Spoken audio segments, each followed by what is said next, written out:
The apocalypse game has descended, and lifespan has become the only currency of value. Each monster dropped a different wheel of destiny, and spinning it required sacrificing one's own lifespan. Someone shouted, "Brothers, big news! Chun Liang just drew an elixir of longevity from the green wheel." "What? Doesn't the green wheel cost 10 years of life to spin?" "The key is that elixir of longevity can extend one's lifespan by at least 100 years. Spending 10 years to gain 100? That's a deal you can't lose." But alas, Chun Liang, like us, is just a measly life parasite in the Happy Club. Life parasites are nothing but lifespan reserves for the strong. Whatever they draw from the wheel, whether good or bad, they must hand it all over to the club. Chun Liang's elixir of longevity won't stay with him. The club will take it all. Don't be so negative.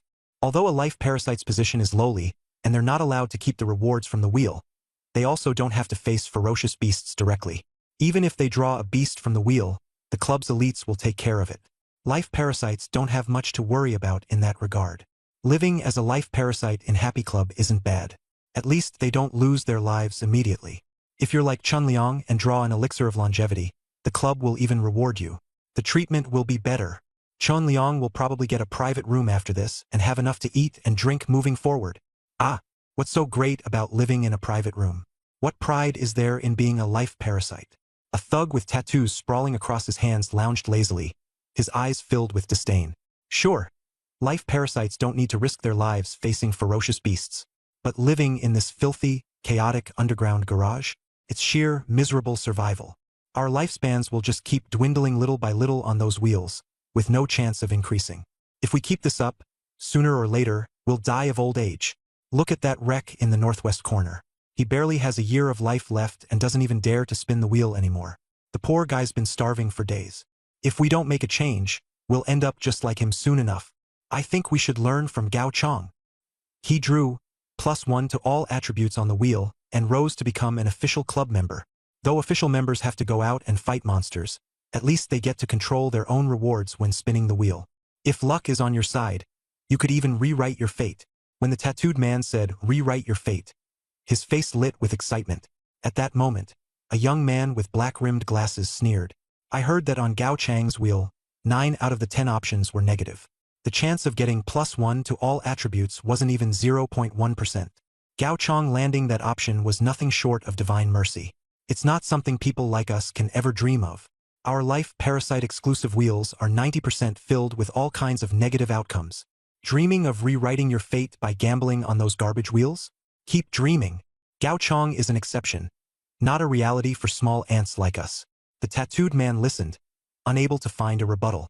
As life parasites, their destiny was preordained, to scrape by and wait to die. Luckier ones like Chun Liang might draw something good like an elixir of longevity, get a better living space and die a little more dignified. In this world, the weak had neither dignity nor illusions of grandeur. "What are you all discussing? The vibe seems pretty gloomy here." A strong, firm voice suddenly called out from the doorway. The life parasites lying on straw mats immediately sat up, eagerly greeting him. "Brother Liang's back.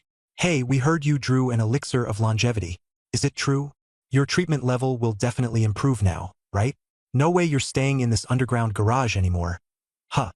Chun Liang looked like just an ordinary young man who might still be a college student. His appearance was unremarkable, and there was an unpleasant, unwashed smell about him. But at this moment, his cheeks looked bright and rosy, and he even belched contentedly. Facing the others' praises, Chun Liang raised his head proudly and said, "I indeed got lucky and drew a green-grade elixir of longevity. Boss Sun immediately promised to improve my benefits on the spot. This underground garage? I, Chun Liang, will absolutely not set foot here again," he added coldly. "This time, I'm here because the feast the club rewarded me with was too lavish. I couldn't finish it all myself, so I'm here to share the leftovers with you brothers." As soon as he spoke, the underground garage erupted into cheers, as if Chun Liang were their savior. For these life parasites, who struggled even with basic sustenance, their only source of material goods came from spinning lifespan wheels. Getting Chun Liang's leftovers was nothing short of an unexpected boon.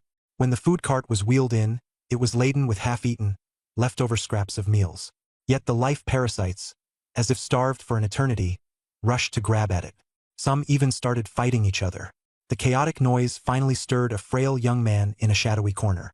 Jiang Yi struggled to open his eyes, his body weak, as a rotting stench filled the air. What the hell is this place? Zhang Yi thought, disoriented. He distinctly remembered being killed by that beam of golden light. How was he still conscious? Could this be hell? The dark, filthy surroundings made a chill creep through his heart. As he pondered, a figure blocked his path, and immediately after, something was thrown down in front of him. It emanated a rich aroma, causing Zhang Yi to involuntarily salivate. As his mind gradually cleared, only one thought remained: hunger. His stomach felt tight, as if it was glued to his back. He had the sensation that he could devour an entire cow. A mocking voice beside him sneered coldly, "Zhang Yi, out of old classmates' camaraderie, Brother Liang brought you a treat, a piece of dog bone. Though it's been chewed clean down to just the bone, let me tell you, it's from a silverback jackal. Highly nutritious." Someone else nearby jeered, "Brother Liang is so kind to his old classmate, even saving this nutrient-packed dog bone for Zhang Yi." Further away, the crowd of pitiful longevity leeches whispered among themselves, "Seems like Chun Liang has some grudge against Zhang Yi? Of course. I mean, just look at that bone. There's not even a sliver of meat left. It's obviously meant as an insult. I heard they both chased the same girl back in university." "No, I heard Chun Liang harassed Zhang Yi's girlfriend. Do you know who she was? Chong Jiaoyi." "What? The Chong Jiaoyi?" "That's right. The very same Chong Jiaoyi who ranks first on Jiang City's longevity leaderboard. The top-tier alchemist admired by all four great forces." The revelation of Chong Jiaoyi's identity was so dazzling it left them stunned. None of them could fathom how she could ever have been involved with this pathetic longevity leech, Zhang Yi, lying in the grimy underground parking garage. Yet, when they thought about it carefully, it made sense. The apocalypse had descended just a month ago, and the world had been utterly transformed. People's fates had diverged drastically overnight. Take Chun Liang, for example. He was once a wealthy heir before the apocalypse, but now he had plummeted into the ranks of perpetually hungry and destitute longevity leeches. Meanwhile, He Zhang, the president of this club, had been nothing more than an ordinary security guard before ascending to the top 100 fighters in Jiang City after the apocalypse struck. And as for Chong Jiaoyi, her meteoric rise came entirely due to her acquisition of the formula for the longevity pill. So, it wasn't entirely impossible that, before the apocalypse, such an illustrious prodigy could have accidentally ended up with such a useless boyfriend as Zhang Yi. Because of this, a group of longevity leeches couldn't resist crowding around Zhang Yi, scrutinizing him. Objectively speaking, he looked reasonably good-looking, but his frail state made him seem like someone teetering on the brink of death.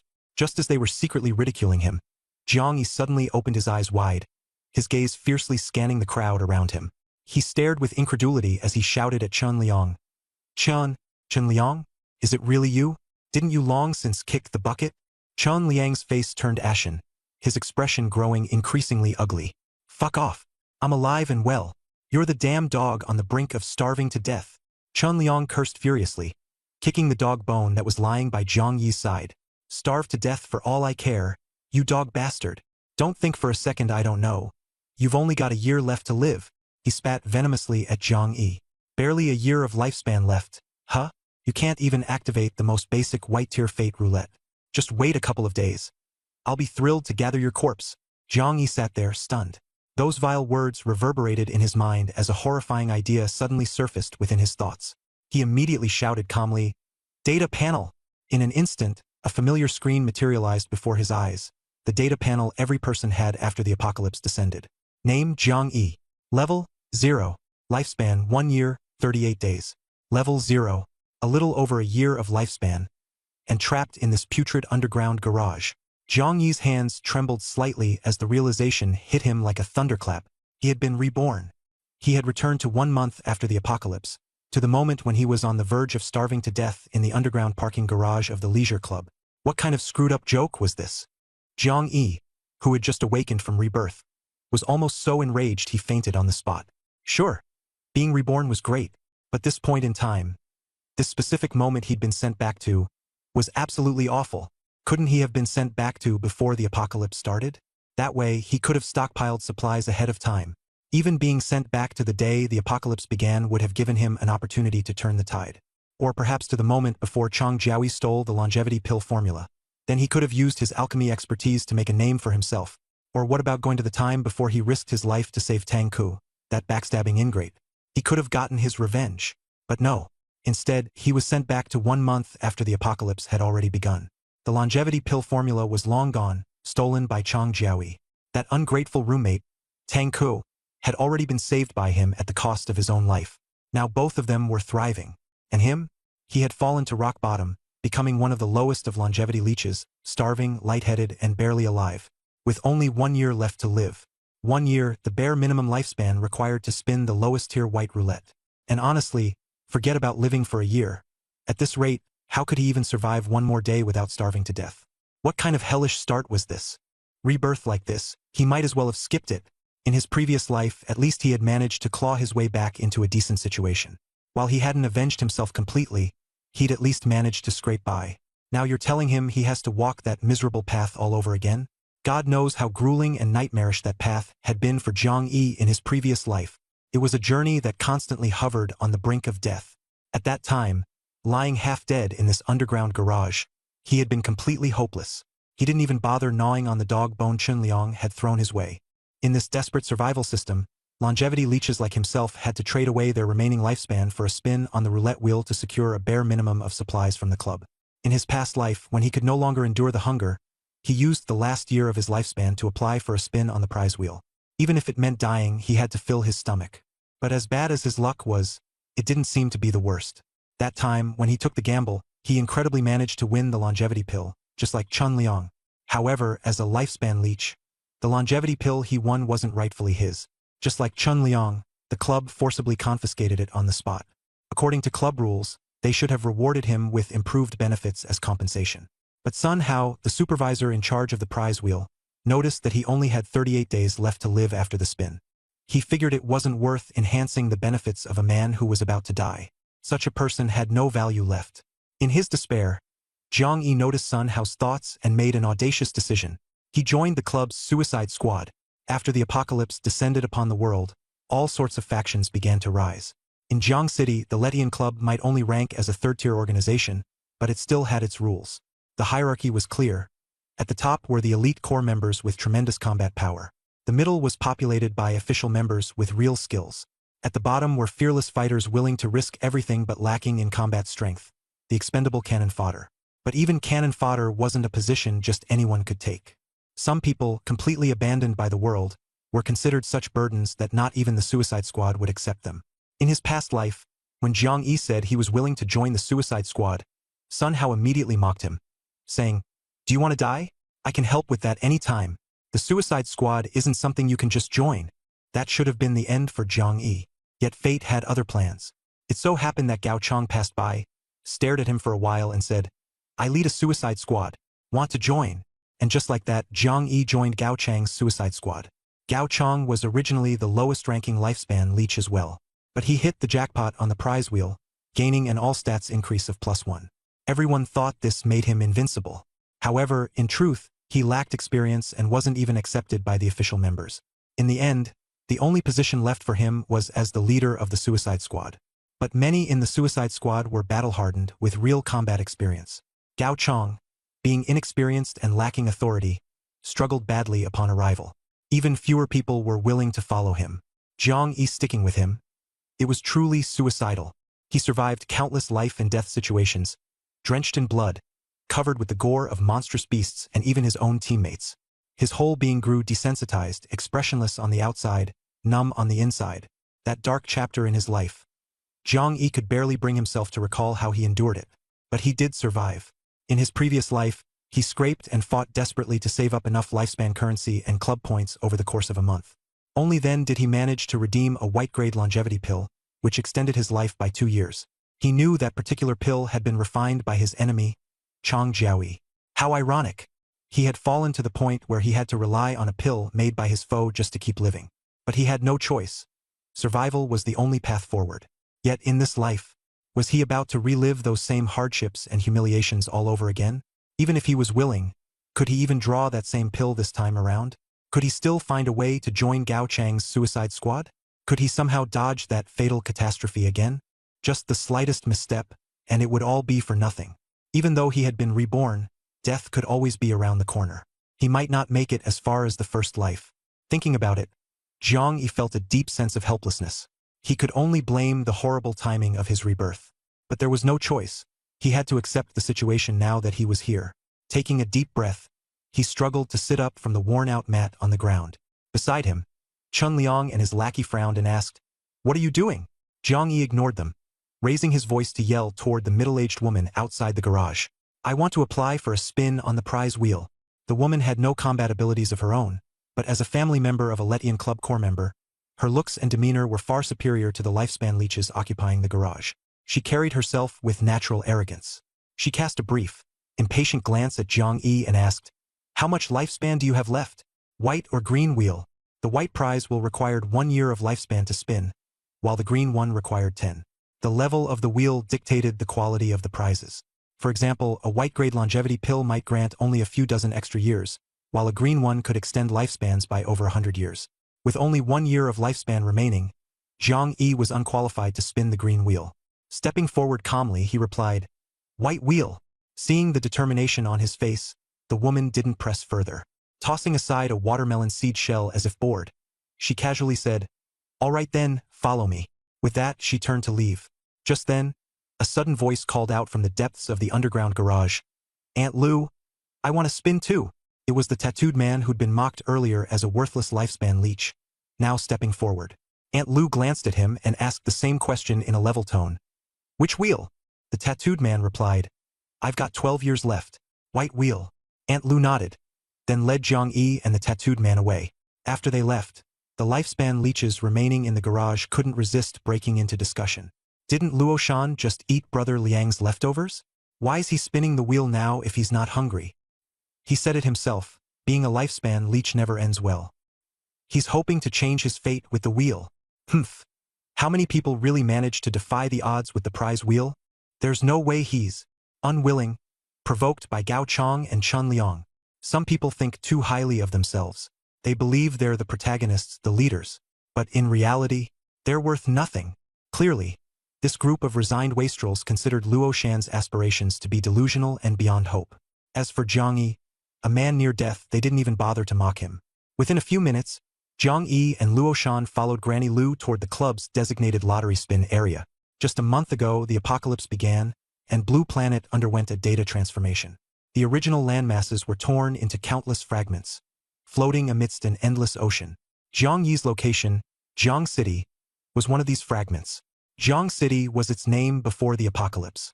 A year after the apocalypse began, it was renamed Qingchuan Base, as other fragments were likewise rebranded, and bases began to communicate with one another. The apocalypse, by then, was no longer solely a catastrophe. It was like a new world where order was being reconstructed, and mysterious energies had awakened. Under this new system, facilities like orphanages, schools, hospitals, and transportation were gradually restored, and laws were reestablished. However, in reality, the law was merely a tool for the strong to oppress the weak. Power in this world always rested in the hands of the influential. This was the trajectory of Jiang Yi's previous life. In this present moment, it was still the early days of the apocalypse. Qingchuan Base was still called Jiang City, and most were clueless about the bigger picture. Fragments were not yet interconnected. Currently, Jiang City bore a strong resemblance to the starting village in a video game. The future elites were also fumbling to adapt, frantically enhancing their strength and building their factions. After a month of development, Jiang City began to see the emergence of organized factions, akin to in-game guilds. These factions each had their own designated lottery spinning zones. The lottery was risky. One might gain an immortality pill or summon a fierce beast or even trigger a beast tide or natural disaster. To mitigate the risks, creating lottery zones had become a necessity. Depending on the wheel's level, the lottery zones were divided into ranks like white, green, and blue. At this early stage of the apocalypse, the Latte Club, a third-rate organization, only had the first 3 lower-grade zones. Meanwhile, the advanced purple-grade lottery zone was jointly established by the Latte Club, the Mountain River Club, and the Blood Swallow Club. As the sun set and the evening sky turned crimson, the 3 clubs had gathered to surround the purple-grade lottery zone.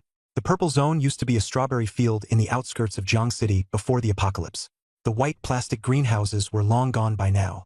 At this moment, the leaders of the 3 factions were gathered there. Latte Club's leader He Zhang was a brawny man, formerly a villa security guard before the apocalypse. Post-apocalypse, his luck soared as he continuously drew powerful skills from various lottery wheels. He founded the Latte Club in the villa district where he had worked. The Mountain River Club's leader, Yang Miao, was a lean man and a 12th grade senior from Jiang City's suburban high school. Thus, his faction's base of operations was established in the same school. Blood Swallow Club's leader, Wang Shuyan, was a female college student from out of town, a rare strong woman in the apocalyptic world. Before the apocalypse, her looks were mediocre, scoring perhaps 50 points at best. However, in a survival environment bereft of makeup, beauty filters, and with prolonged starvation and dirtiness, everyone's appearance declined dramatically. Wang Shuyan, equipped with formidable strength and sufficient supplies, could elevate her appearance to an impressive 80 points just by slight grooming. But her physique was still broad and sturdy, comparable to the towering He Zhang, and from behind, she looked like a muscular man with long hair. At this moment, these three leaders had gathered to fulfill an alliance protocol. Whoever wished to activate the Purple Grade Lottery will had to summon all three factions' leaders to function as guardians. The power of the Purple Wheel was immense. Should it summon a beast tide or a natural disaster, the whole area would be affected. The guardians not only minimized risks but also exchanged critical information.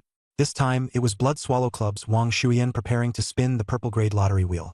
While Yang Miao exhaled smoke rings, he teased her, "Sister Wang, it's only been a few days, and you're eager to spin the purple wheel again?" His tone carried a hint of probing towards her strength. Wang Shuyan didn't answer directly. Instead, with a playful voice, she said, "This time it's not me. It's my brother." She stepped aside as a young and handsome man emerged. This man was Zhou Yiming, not her real brother but her boyfriend. Before the apocalypse, he had been a top-tier idol, and Wang Shuyan was one of his obsessive fangirls. In peaceful times, her family background and appearance wouldn't have allowed her to get close to him.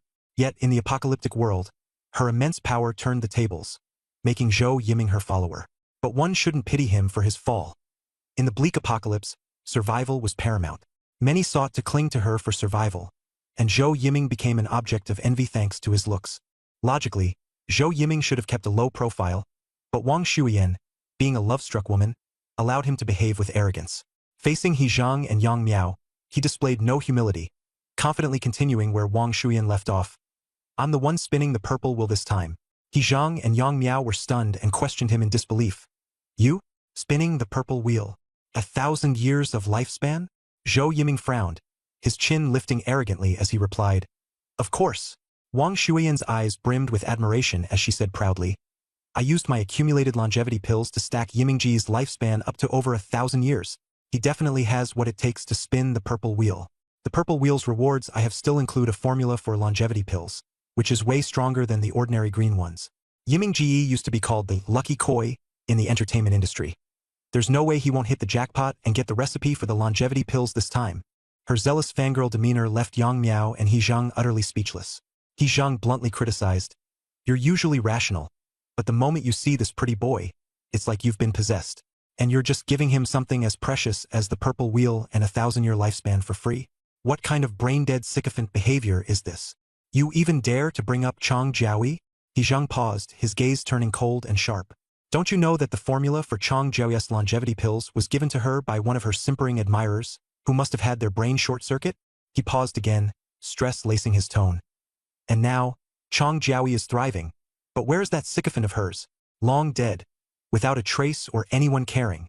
He Zhang's blunt words were meant to remind Wang Shuyan not to be overly blinded by love. Guys like this pretty boy, spoiling them and keeping them as toys to entertain yourself is one thing. But putting actual resources into them, sooner or later, they'll stab you in the back.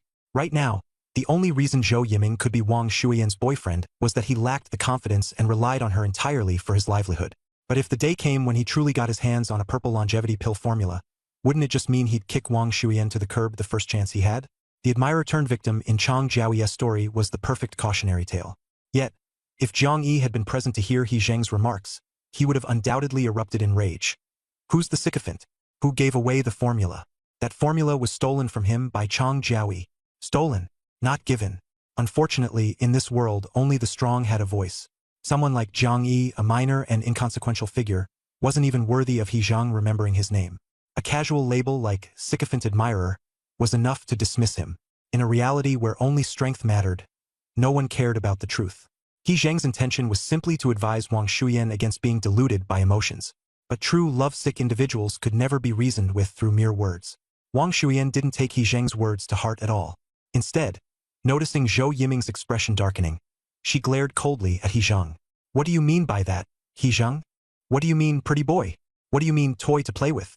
I am genuinely dedicated to Yimingji, not just fooling around." She was furious, afraid that Zhou Yiming might doubt her feelings. Hurriedly, she started making promises and oaths to reassure him. Zhou Yiming, having spent years navigating the entertainment industry and surrounded by beautiful women, could never truly fall for someone like Wang Shuyan, who was more akin to a bulky brute. But his situation left him no choice. Gently patting her head, he said softly, "Yenner, don't worry. I won't let anyone sow discord between us." Wang Shuyan, hearing his words, was so moved that her eyes reddened with tears. He Zhang clenched his teeth in frustration.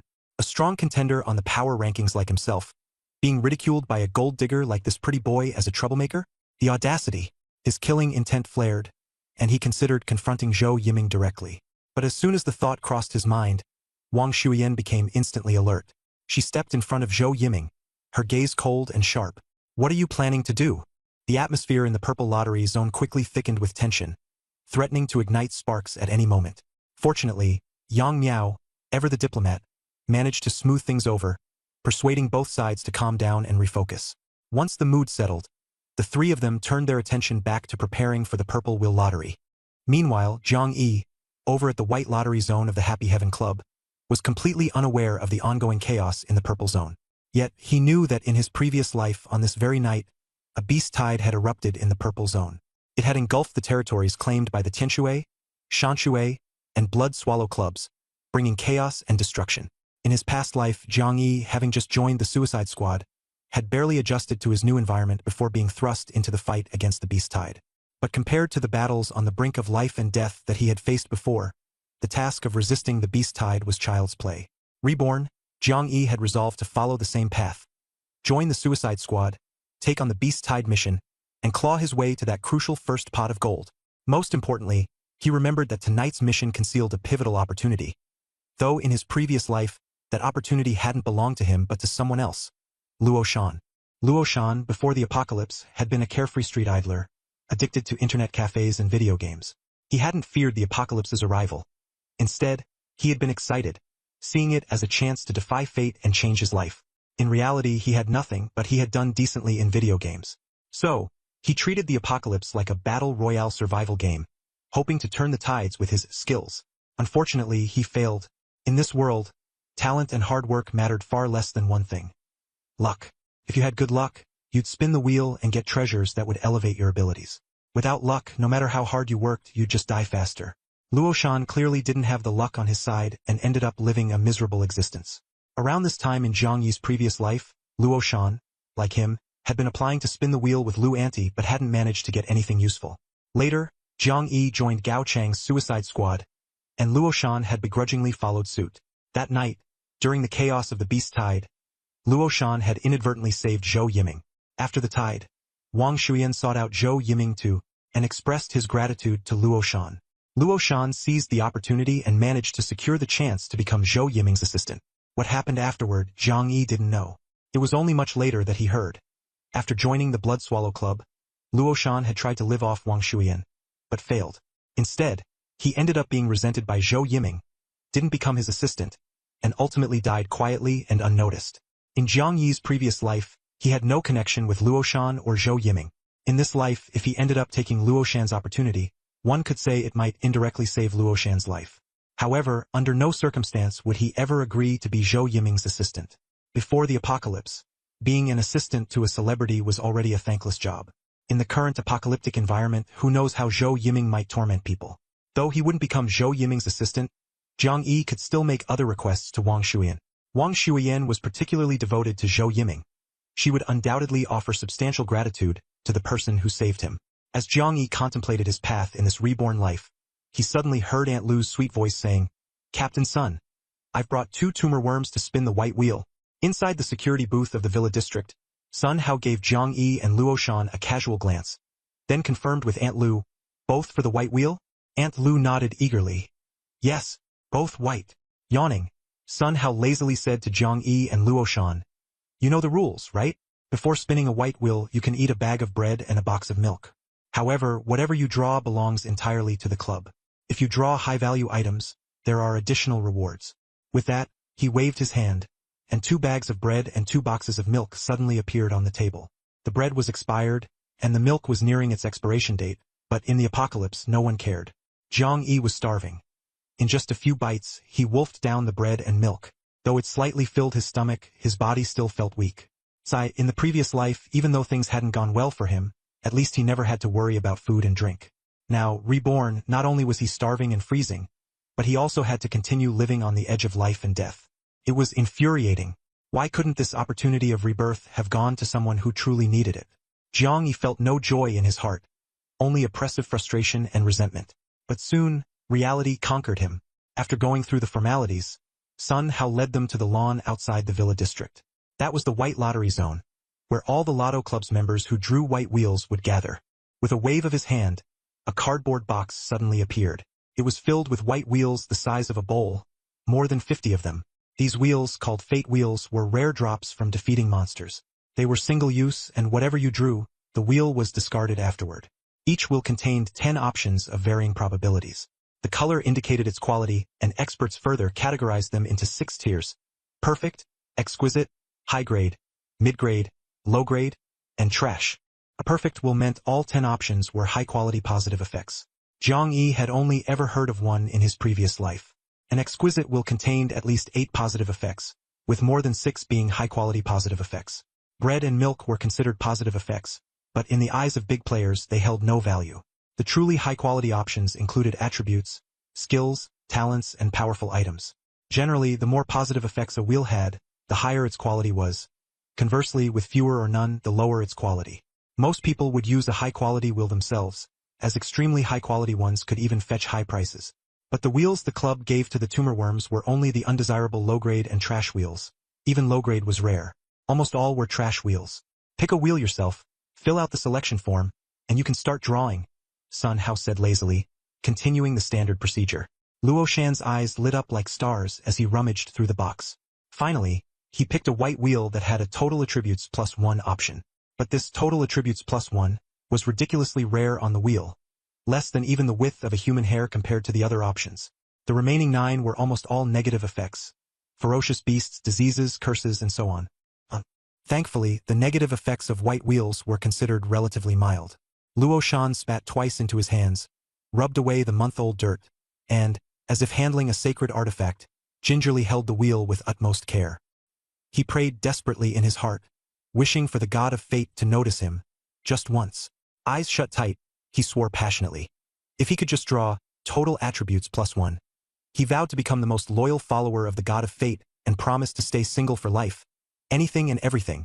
With teary eyes and trembling hands, he pressed down hard on the center of the wheel and shouted at the top of his lungs, "Spin! Total attributes +1. Give me total attributes +1. Ding! The wheel's notification sound rang. Congratulations. You have won. A pile of feces. Shit! The familiar notification made Luo Shan's face turn beet red with rage. He flung the pile of excrement that had appeared in his hand far away. The wheel he had just been cradling so carefully was thrown to the ground and stomped on with all his might. His curses flew from his mouth incessantly. Damn it! You're such a pile of shit. Damn it! Damn it all! Why? Why? His furious and unwilling shout echoed with despair. Sun Hao had seen this kind of scene so many times that he just rolled his eyes. All right, finish your spin and get out of here. Stop acting crazy. Luo Shan was so enraged that he didn't dare to talk back. He could only swallow his anger, but he didn't leave right away. Instead, he stayed and muttered, "Let's see what this kid can spin." The kid he referred to was Jiang Yi. Jiang Yi had no hopes at all. Even if he spun out the longevity pill, it wouldn't belong to him, it would go to the club. In his previous life, he had spun so many wheels and felt disappointment too many times. His heart had grown numb. Anyway, without expectations, there would be no disappointment. Nevertheless, he still decided to carefully pick one out of the 50 or so trashy white wheels in the box. However, as soon as his hand touched the first white wheel in the box, a sudden system prompt rang out in his mind. Please select the reward you wish to designate for the wheel. 1. Foot odor. 2. Mouth ulcer. 3. Weakness for 3 days. 4. Stinky crocodile. 5. What? Designate a reward. Jiang Yi was so shocked that he could hardly believe it. Could he really directly designate the reward that the wheel would give out? Was he so hungry that his brain had started imagining things? He didn't dare to believe it before confirming, but he still clung to a faint glimmer of hope to try. If he really could designate the reward, then he would need to carefully choose from these garbage-level white wheels. Yet, rewards like the longevity pill and various physical items were out of the question because of the club's rules. Any physical item spun would belong to the club. In comparison, rewards like all attributes +1, which Luo Shan so desperately yearned for, directly benefited the person spinning. That kind of reward was the sole glimmer of hope for creatures like him to overturn their cursed destiny, although such opportunities were absurdly rare. Hurry it up! Sun Hao, seeing how much time Zhang Yi was spending picking a wheel, grew impatient and urged him on. In his view, nothing good could possibly come out of trashy wheels like these. What Zhang Yi was doing was simply a waste of time. Luo Shan, however, watching Zhang Yi carefully selecting a wheel, began to feel a faint sense of sympathy. Are you also trying to use this lottery to change your fate? Luo Shan asked. I heard you've only got about a year left to live. If you don't spin something good, you probably won't make it. Hearing this, Sun Hao became even more disdainful. He was about to press Zhang Yi further when Zhang Yi finally selected a wheel from the box. I've chosen. It's this one. Luo Shan leaned over to take a look. He saw that the wheel Zhang Yi had chosen had 9 negative effects and only 1 positive reward, the longevity pill. So Zhang Yi had spent all that time only to choose a wheel with the longevity pill? The longevity pill was indeed valuable, it could extend one's life. But for lowly creatures like them, even if they spun it, the club would seize it by force. At best, they might receive a better living condition in trade, but there was no way it could reverse their fate. What was Zhang Yi even thinking? Was he so close to the end of his life that he had simply given up? Not surprising, though. With only a year of life left, no matter what he spun, his odds of turning things around were basically nil. So this spin of the wheel was likely nothing more than Zhang Yi treating himself to one last meal before the end. Luo Shan thought he had seen through Zhang Yi's intentions, but instead of mocking him, he felt a complicated emotion of shared misery. He knew his own turn to be in Zhang Yi's shoes wasn't far off. Though he talked a big game about defying fate, deep down he knew the chances were terrifyingly slim. Zhang Yi paid no mind to what Luo Shan was thinking. He picked up the wheel and prepared to spin. But before he could start, a voice called out from a distance. Old son, come give me a hand. Sun Hao looked over at the voice to find a scholarly young man waving at him. Chengdu, what do you need? The young man was holding a white wheel in his hand. Help guard me. The destiny wheels sometimes contained dangerous options like fierce beasts. When uncertain about the risks, players would request a guard to be ready to assist in taking down threats. When Zhang Yi or Luo Shan spun, Sun Hao acted as their guard to handle anything perilous that might arise. Chengdu was asking him for the same kind of protection. White wheels rarely posed dangers, so guards typically weren't needed. Sun Hao frowned, but he still walked over, muttering, what kind of danger could a white wheel have? Zhang Yi and Luo Shan also walked over to see what was going on. Luo Shan was purely curious, while Zhang Yi harbored a hidden agenda. He secretly observed Chengdu, his heart filled with mixed emotions. Chengdu, in Zhang Yi's previous life, could be considered a borderline legend. A month later, Chengdu spun a green wheel and astonishingly ended up with the reward, schizophrenia.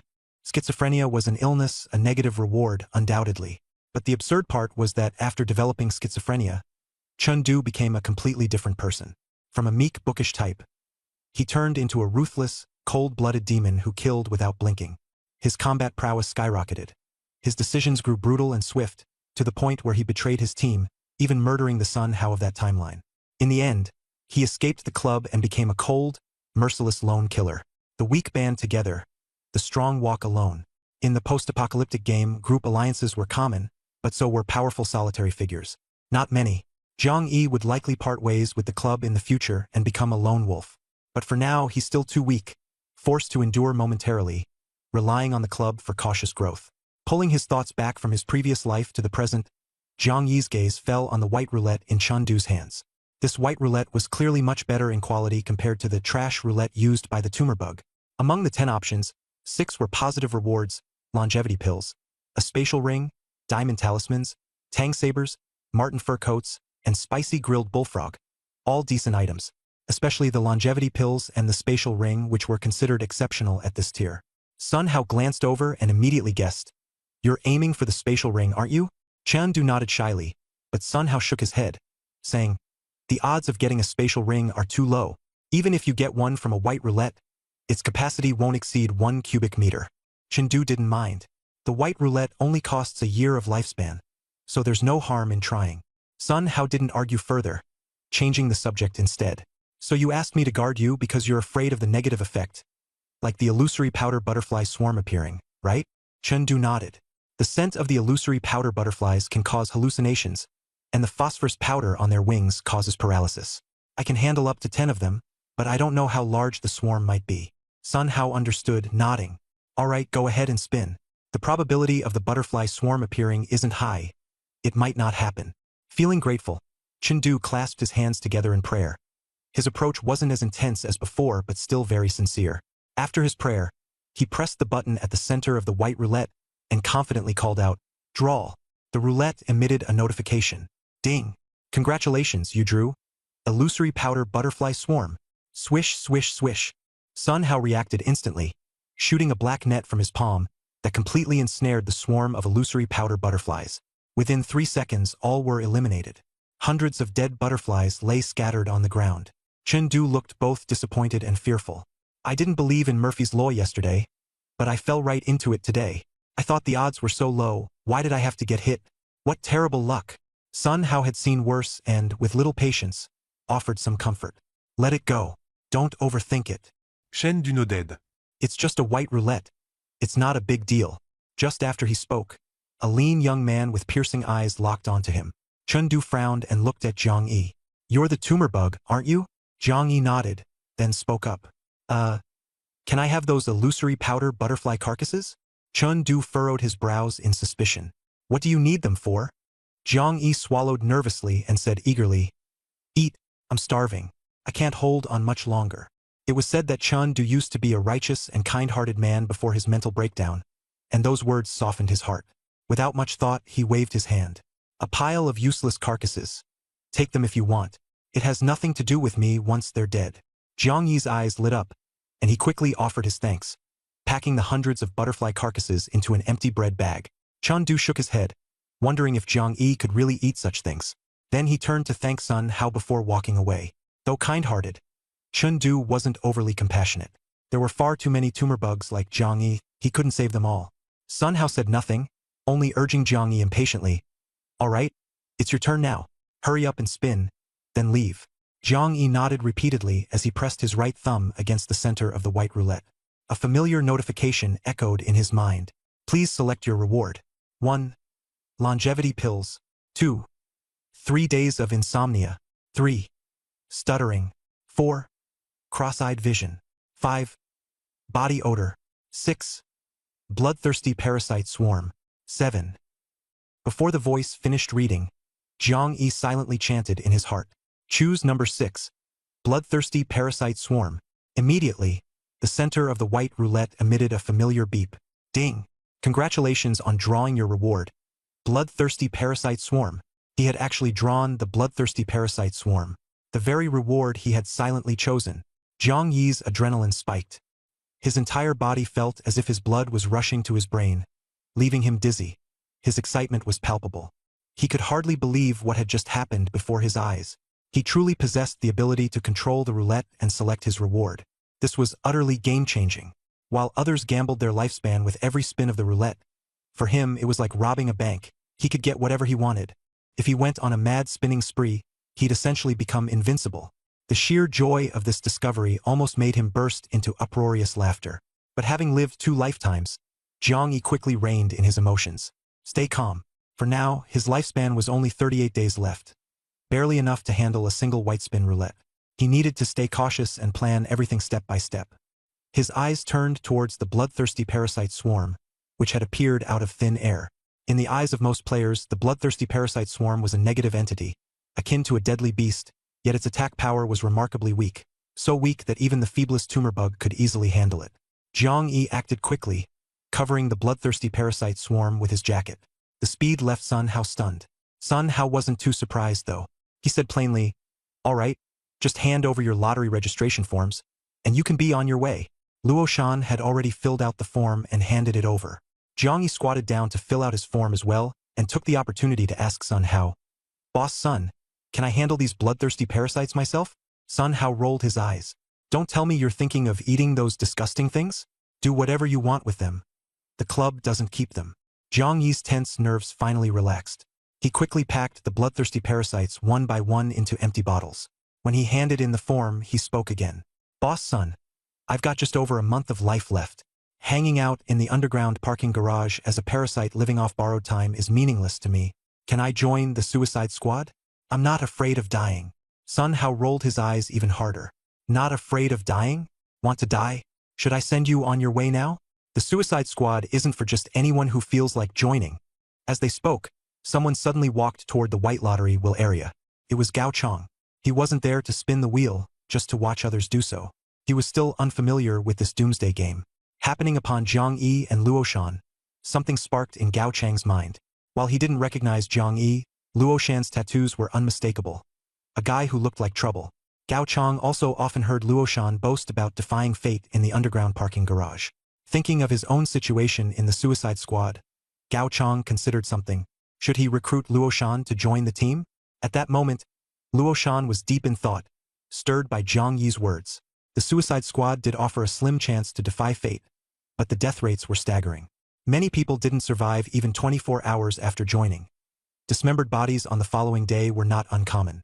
That path was paved with blades, fire, corpses, and rivers of blood. Luo Shan wanted to change his fate, but he didn't want to die. When he looked back at Zhang Yi, he saw in him a reflection of his own future, a life nearing its end. Luo Shan had only 11 years left himself, and even with 11 chances at the white lottery wheel, the odds of a good draw were slim, even if he spun it 100 times over.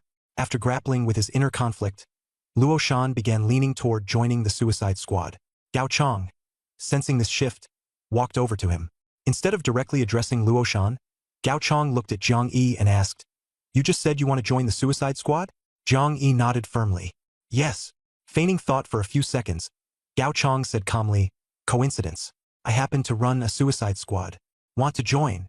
Zhang Yi's eyes lit up, and he immediately answered loudly, "Yes, I do." His voice was filled with passion, as if he had stepped onto a path of light and hope, not into a bloody road of no return. Even Luo Shan, standing nearby, felt a bit encouraged. After hesitating for a moment, he spoke up. "Brother Chong, does the Suicide Squad need more people? I want to join too." He quickly added, "I'm way tougher than him. I fought in elementary school, ruled middle school as the boss, and dominated internet cafes in high school." Gao Chang chuckled and nodded, agreeing to let him in. However, there was still Sun Hao with his authoritative position to consider. Gao Chang turned to ask for his opinion as well. Sun Hao waved it off dismissively. "Your squad, your call. I don't interfere." And just like that, Zhang Yi and Luo Shan both joined Gao Chang's team. What differed from his past life was that instead of the longevity pill, Zhang Yi had obtained bloodthirsty parasites in this one. He had also collected phantom powder butterflies, with only fireflies of light left to complete his plan. Zhang Yi was carefully plotting his next steps in his mind. As Gao Chang led them toward the villa district, he explained as they walked. This villa district has 320 units. The best 20 are reserved for the core members of the club. Regular members have 120 units, and our Suicide Squad occupies 180 units. The remaining spaces here and there are makeshift shelters. The welfare benefits for the Suicide Squad are roughly the same as those of regular members. The main difference lies in the danger level of the missions. Gao Chang painted them a picture. It's like before the apocalypse. Imagine earning the same $10,000 per month. The Suicide Squad is like backbreaking construction work, while regular members are in air-conditioned offices, living the easy life. Zhang Yi already knew all this. Luo Shan, however, listened intently, nodding repeatedly. Seeing his interest, Gao Chang continued, "Once someone in the Suicide Squad reaches level 1, they become a regular member." He looked at Luo Shan and asked, "Do you know the difference between level 0 and level 1? Luo Shan, not well informed, shook his head. Zhang Yi knew but chose not to say anything. Gao Chang clarified, "When I drew the All Attributes +1 reward, I realized after engaging with other club members that level 1 players acquire something called a Fate Disc. Initially, it looks like an ordinary coin, but it can transform into anything. Most people use their Fate Disc as a phone for chatting, trading, checking rankings, and adding friends." Luo Shan suddenly understood. "No wonder I always see the big shots playing on their phones. So that's their Fate Disc." Gao Chang nodded. "Exactly. Only those who get their life disc and level up to level 1 can be considered as truly playing this apocalypse game." Speaking with great fervor, Luo Shan listened enthusiastically, his blood boiling with excitement. Unable to restrain himself, he asked impatiently, "Then how does a level 0 player level up to level 1? I don't even see an experience bar." Gao Chang shook his head and sighed. "This apocalypse game is not easy. Leveling up is way harder than in ordinary games. Most members of the Suicide Squad have just one goal: to level up to level 1, obtain the exclusive life disc, and officially become a player. That's my goal too. I'm giving it everything I've got to reach level 1. According to the bigwigs in the club, currently, there are only 2 ways to level up to level 1. Strictly speaking, it's one method, but with 2 paths. And that's using the upgrade life token. There are 2 ways to obtain an upgrade life token. The first is relatively simpler. You use a blue or higher tier spin wheel to draw it. But it has to be a spin wheel that includes an upgrade life token option, or else you won't get it. Luo Shan was stunned upon hearing this. A blue or higher tier spin wheel. Doesn't that cost at least 100 years of life? Yes, sacrificing 100 years of life to level up is indeed over the top. Gao Chang nodded. I was just as shocked when I found out. But on second thought, maybe that's something the poor couldn't comprehend. For those rich and powerful big shots, 100 years of life means nothing. Either way, for us level 0 players, this path is still incredibly difficult to follow. The second path is even harder. The high mortality rate of the Suicide Squad. Do you know why? Luo Shan connected the dots. Does it have to do with the second path? Precisely. Right now, the entire River City is surrounded by an ocean. The clean zones have turned into invasion pathways. Not only the ocean, but the lakes, rivers, and even ponds within River City have become routes for ferocious beasts to invade. These creatures can use these waterways to enter our world, and we, in turn, can use these points to counterattack their world. According to Brother Liao, the beast world is both perilous and full of opportunities. In there, you might stumble upon upgrade life tokens without needing to draw them. Back when Brother Liao was part of the Suicide Squad, he accidentally obtained a life token while exploring the beast world, which allowed him to level up and become a formal member. He told me not to lose heart. Despite the high danger of the Suicide Squad, every squad member is a provisional club member. Compared to those destined to have their lives end as life mites, joining the Suicide Squad at least offers a chance to defy fate. Gao Chang spoke passionately, and Luo Shan listened with fiery determination. But Zhang Yi remained unusually calm. He understood that the Brother Liao Gao Chang spoke of was merely painting a pretty picture. In reality, what the club offered to the Suicide Squad were all illusions. The so-called Beast World was actually what future generations called the Realm Battlefields. From what was later analyzed, it was barely possible to survive in the Realm Battlefields at level 5. The fact that level 0 players dared to enter was sheer recklessness. While secretly sighing at their naivety, Gao Chang led them to the door of a villa. The sky was growing darker, and Gao Chang lowered his voice, saying, "This is my squad's villa. The squad originally had 7 members. With you 2, it makes 9 now." The 3 of them entered the villa, which was quiet. In one corner of the living room on the first floor, a muscular man was doing push-ups. Seeing someone so strong and fit, Luo Shan wanted to take the initiative to greet him and build rapport, but Gao Chang grabbed him by the arm. "Come with me first. I'll show you to your rooms." Gao Chang spoke in a hushed tone as he led them up to the 4th floor of the villa. The room given to Zhang Yi was only 5 or 6 square meters, essentially a walk-in closet. Luo Shan's was slightly bigger, an 8 or 9 square meter study. Gao Chang reminded them, "Members of the Suicide Squad aren't easy to get close to. Don't disturb them lightly." Luo Shan was puzzled. "Aren't we supposed to get to know our teammates?" Gao Chang felt awkward. He had thought the same when he first joined. It's like when people join a new team just before the apocalypse. They typically introduce themselves first. But when he applied this pre-apocalypse approach and tried to blend in, the others were so cold and indifferent that they nearly outright ignored him. One guy outright said in a chilly tone, "The dead mingling with the dead? What's the point of introductions?" That sentence, while cruel, held undeniable truth. Ironically, the guy who said that died the very next day. Gao Chang did not share that brutal sentiment with Luo Shan. Feigning a deep demeanor and putting on an air of authority, he said, "Members of the Suicide Squad need to prove themselves with their strength before they're worthy of knowing each other." Luo Shan didn't think much of it, but Zhang Yi immediately discerned Gao Chang's real meaning. Members of the Suicide Squad must survive first before they earn the right to know others. Otherwise, who would bother getting chummy with the dead? After finishing what he had to say, Gao Chang outlined a few precautionary rules, confirmed the squad's next mission would start at 9 a.m. the following morning, then left. As soon as he was gone, Luo Shan pulled Zhang Yi aside and whispered, "Don't you feel that something's off about this Suicide Squad? It's so oppressive." Zhang Yi shot him an annoyed glance. "If you survive a few more days, you'll feel it too." Luo Shan's heart skipped a beat, and he couldn't help but regret his decision to join the squad. As he was mulling it over, Zhang Yi suddenly asked, Luo Shan, do you want to defy fate and rewrite destiny? Defy fate and rewrite destiny was something Luo Shan often had on his lips. Even that tumor-like creature in the underground parking lot used to mock him for it.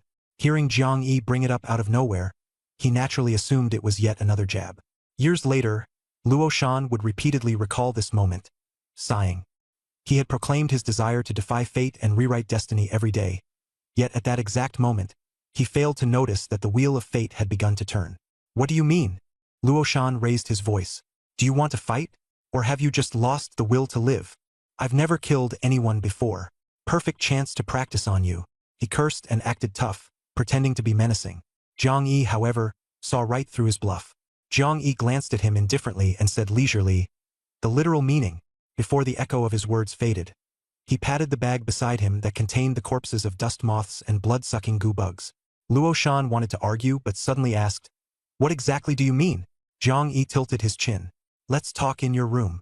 The two quickly entered the room, and as soon as the door shut, Luo Shan whispered, you didn't collect those moths and bugs to eat, did you? Jiang Yi didn't answer directly. Instead, he cautiously took out a dust moth corpse and, in an unhurried tone, asked, when you were bragging to the tumor bug, did you ever hear of Chang Jiaoyi? A flicker of contempt crossed Luo Shan's eyes. He was about to mock him when he suddenly noticed. Jiang Yi's movements as he handled the dust moth corpse were incredibly meticulous, deftly avoiding the phosphor powder on the moth's wings. The dust moth resembled an ordinary butterfly in appearance, but it was laced with hallucinogenic and mildly paralyzing venom. This venom wasn't weak at all. Touching it in excess could cause severe paralysis and a bluish discoloration of the skin. Yet, despite handling a large number of these moth corpses, Jiang Yi's hands showed no signs of harm. He was even able to precisely manipulate the moth's delicate antennae, his movements natural and fluid. This sight left Luo Shan astonished. The man before him, who appeared feeble and was rumored to have less than a month to live, might not be as simple as he seemed. He swallowed his scorn and nodded. Of course I've heard of her. Chang Jiaoyi is Jiang City's only master capable of refining longevity pills. Jiang Yi sneered coldly but said nothing. He continued working on the moth, his voice unhurried. Do you know which school Chang Jiaoyi attended before the apocalypse? Luo Shan blurted. Hanyang University. Jiang Yi carried on calmly. And have you heard about the Beast Tide incident at Hanyang University on the 7th day of the apocalypse? Luo Shan nodded vigorously. I heard that some students spun the blue lottery wheel and triggered the Beast Tide. At that time, the 7th day of the apocalypse, most people's strength was as weak as that of tumor bugs like us. The Beast Tide triggered by the blue lottery wheel was an absolute cataclysm for players back then. I heard that all the teachers and students from Hanyang University were nearly wiped out. Luckily, a team led hundreds of students and barely escaped the Beast Tide with their lives. There was an invincible top-tier expert in that team, but his name never gained widespread attention. After that, no one heard of him again. Rumor has it that the expert might have died. Jiang Yi chuckled softly, taking a small knife and a bottle cap from the room. He carefully scraped the phosphor powder from the dust moth's wings into the bottle cap. While continuing his task, he spoke in a calm tone. That expert was powerful because he gained attribute enhancements from the lottery wheel. Luo Shan nodded. Of course, to lead people out of a Beast Tide, he must have unlocked some ridiculously powerful ability. Jiang Yi shook his head, his tone steady. He didn't rewrite destiny. The ability he gained was time-limited, not permanent. So, 7 days later, he vanished without a trace. I see. Luo Shan suddenly understood. I remember that the green lottery will also has these time-limited abilities. What a pity. Gaining such an ability only for it to last a short while. No wonder he couldn't ultimately defy fate. If only he'd had more time to continue strengthening himself during the time limit, he might really have rewritten destiny. Sigh, what a tragic waste. Luo Shan loved stories about defying fate, and even this kind of failure carried a certain poignant allure. Suddenly he frowned, glaring at Jiang Yi. You seem awfully familiar with that expert? Wait a minute. His eyes widened in realization. You went to Hanyang University with Chang Jiaoyi. You're one of the survivors saved by that expert during the Beast Tide, aren't you? Jiang Yi raised an eyebrow slightly. Yes, but not quite. Luo Shan was confused. What do you mean? What do you mean? What's wrong? Jiang Yi paused his movements and looked at him indifferently. I am that nameless expert. Luo Shan's jaw dropped open, forming a big O. Took him a while to recover. Really? Are you serious? You're not bluffing, are you? Jiang Yi didn't reply but said calmly. A scrawny camel is still bigger than a horse. Even though the abilities I draw have a time limit, I once shone brightly. So I ask you again, do you still want to defy destiny? Luo Shan instantly stood up straight. I do. Hell yes I do. Zhang Yi carefully placed the bottle cap filled with phosphorus powder on the table and brought out another bottle containing living bloodthirsty goo worms. The wriggling goo worms crowded the bottle, looking like it was filled with dirty blood. He deliberately showed it to Luo Shan, raising an eyebrow as he said, if you want to defy fate, go get me a bag of fireflies. What? Fireflies? Luo Shan was dumbfounded. Buddy, I have nothing. Where the hell am I supposed to find insects? Zhang Yi glanced out the window. The sky was already dark, but the moon was bright, and the room wasn't too dim. Turning back, he said to Luo Shan calmly, fireflies aren't rare. Many people collect them as lanterns. Go find some of the other daredevils in this villa. Chances are they have some. Luo Shan looked even more bewildered. Just from Gao Chang's attitude earlier, it was obvious everyone in this daredevil group has a bad temper. I'm a newbie with no skills. And you think they'll give me fireflies just because I ask? I'm not their parent. Luo Shan clearly understood his own position. Zhang Yi raised an eyebrow. Then I'm not your parent either, so why should I help you defy destiny? His words were blunt and hit hard. Luo Shan caught the meaning between the lines and froze. After a moment of silence, he glared at Zhang Yi with gritted teeth and said, if I go through all that trouble to get the fireflies and it turns out you're lying to me. He snorted coldly and turned to leave the room. Behind him, Zhang Yi hurriedly reminded, don't take more than 5 minutes, because the beast tide from his previous life was approaching fast, and time was running out. 5 minutes passed as Zhang Yi worked alone, frowning as he glanced toward the door. A moment later there was a knock. Zhang Yi walked over and opened it. Luo Shan stood there, grumbling as he entered. 5 minutes? And you locked the door? Zhang Yi didn't bother explaining, his eyes immediately catching sight of the glowing bag in Luo Shan's hand. There was no doubt. That bag contained fireflies. Closing the door, Luo Shan looked like he had escaped death, starting to complain. I went all the way downstairs to get this from that big guy just for this dumb bag. And it cost me a precious time coin. Zhang Yi froze when he heard that. You actually have time coins? Luo Shan smugly nodded. Just a few. I picked them up right after the apocalypse started. Zhang Yi nodded in understanding. After all, during the early days of the apocalypse, people were still clueless about the situation. Some careless individuals ignored the time currency dropped next to the corpses of fierce beasts. Sharp-eyed opportunists took advantage of this, collecting the rare time currency. Time currency came in 6 forms. Second coins, minute coins, hour coins, and the even rarer day coins, year coins, and immortality coins. The exchange rates corresponded to time units. 1 minute coin equaled 60-second coins. 1 day coin equaled 24-hour coins. 1 year coin equaled 365-day coins. The mysterious immortality coins were valued differently depending on their quality, calculated in varying amounts of renminbi. Players with their own life charts used time currency as a primary trading medium. Non-official players circulated smaller denominations such as second coins, minute coins, and hour coins. However, their lack of information often left them exploited by official players in transactions involving time coins. Luo Shan exchanging a minute coin for fireflies was undoubtedly a ripoff, but from the perspective of Zhang Yi, a seasoned apocalypse survivor, it was a bargain. After all, no one truly understood the real value of beast materials. Only the meat of fierce beasts had clear market value, while other materials were discarded as waste.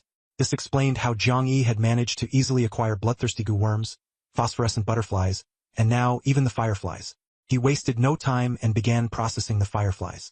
When clustered together, fireflies resembled a glowing ball, but a single one was no bigger than an uncooked grain of rice. Its tail had a pinpoint-sized glowing spot, the source of its light. Carefully, Zhang Yi used the tip of a knife to pierce that tiny glowing spot. A few seconds later, a drop of fluorescent, viscous liquid slowly dripped into the cap containing the phosphorus powder from the phosphorescent butterfly. A sizzling sound followed as the phosphorus powder roiled as if ignited.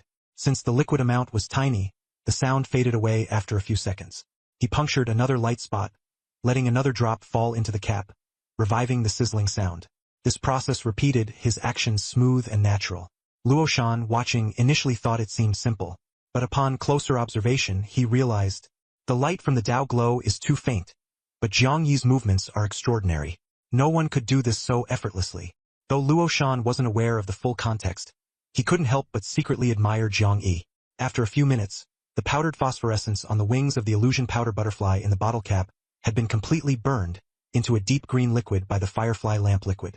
Jiang Yi carefully poured the liquid into the container holding the bloodlust goo bug. Suddenly, an even more intense sizzling and crackling sound erupted. The blood-red shell of the bloodlust goo bug inside the bottle began to disintegrate slowly under the action of the deep green liquid. 3 minutes later, the entire blood-red exterior of the bloodlust goo bug dissolved completely, transforming into a thick, dark black liquid, resembling venom in appearance. Jiang Yi held the bottle of venom and said to Luo Shan, "Stretch out your hand." Luo Shan instinctively reached out but quickly pulled back after noticing Jiang Yi's intent. "What the hell? You better not pour that creepy stuff on me." "Me?" Jiang Yi raised an eyebrow. "This isn't some creepy stuff. It's good stuff." Luo Shan looked skeptical.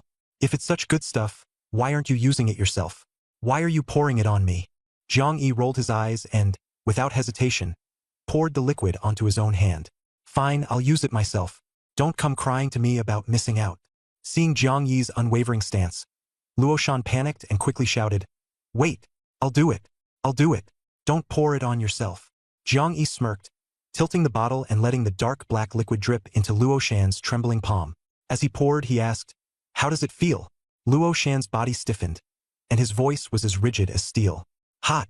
Tingling." Jiang Yi nodded knowingly, thinking everything seemed normal.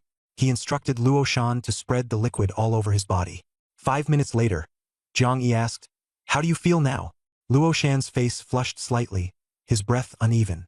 "A bit warm, and my muscles ache."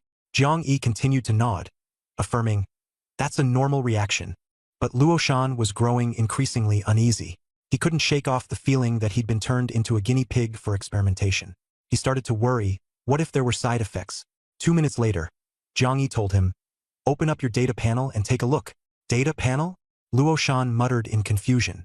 But when his eyes fell on the panel, he yelled in shock, "What the heck? My all attributes increased by 5 points. This can't be real. All attributes plus 5. Although Luo Shan didn't fully grasp how rare that kind of stat boost was, he was well aware it wasn't something an ordinary white-tier spinner could grant. Even in the green-tier spinners, such an all attributes plus 5 reward was practically unheard of. He was utterly stunned. Even gambling away 10 years of his life might not have earned him this kind of reward. But Jiang Yi had managed to obtain it so easily. Luo Shan's mind was reeling, his thoughts spinning into chaos. Then Jiang Yi's voice interrupted, pouring cold water over his excitement. "Don't get too excited.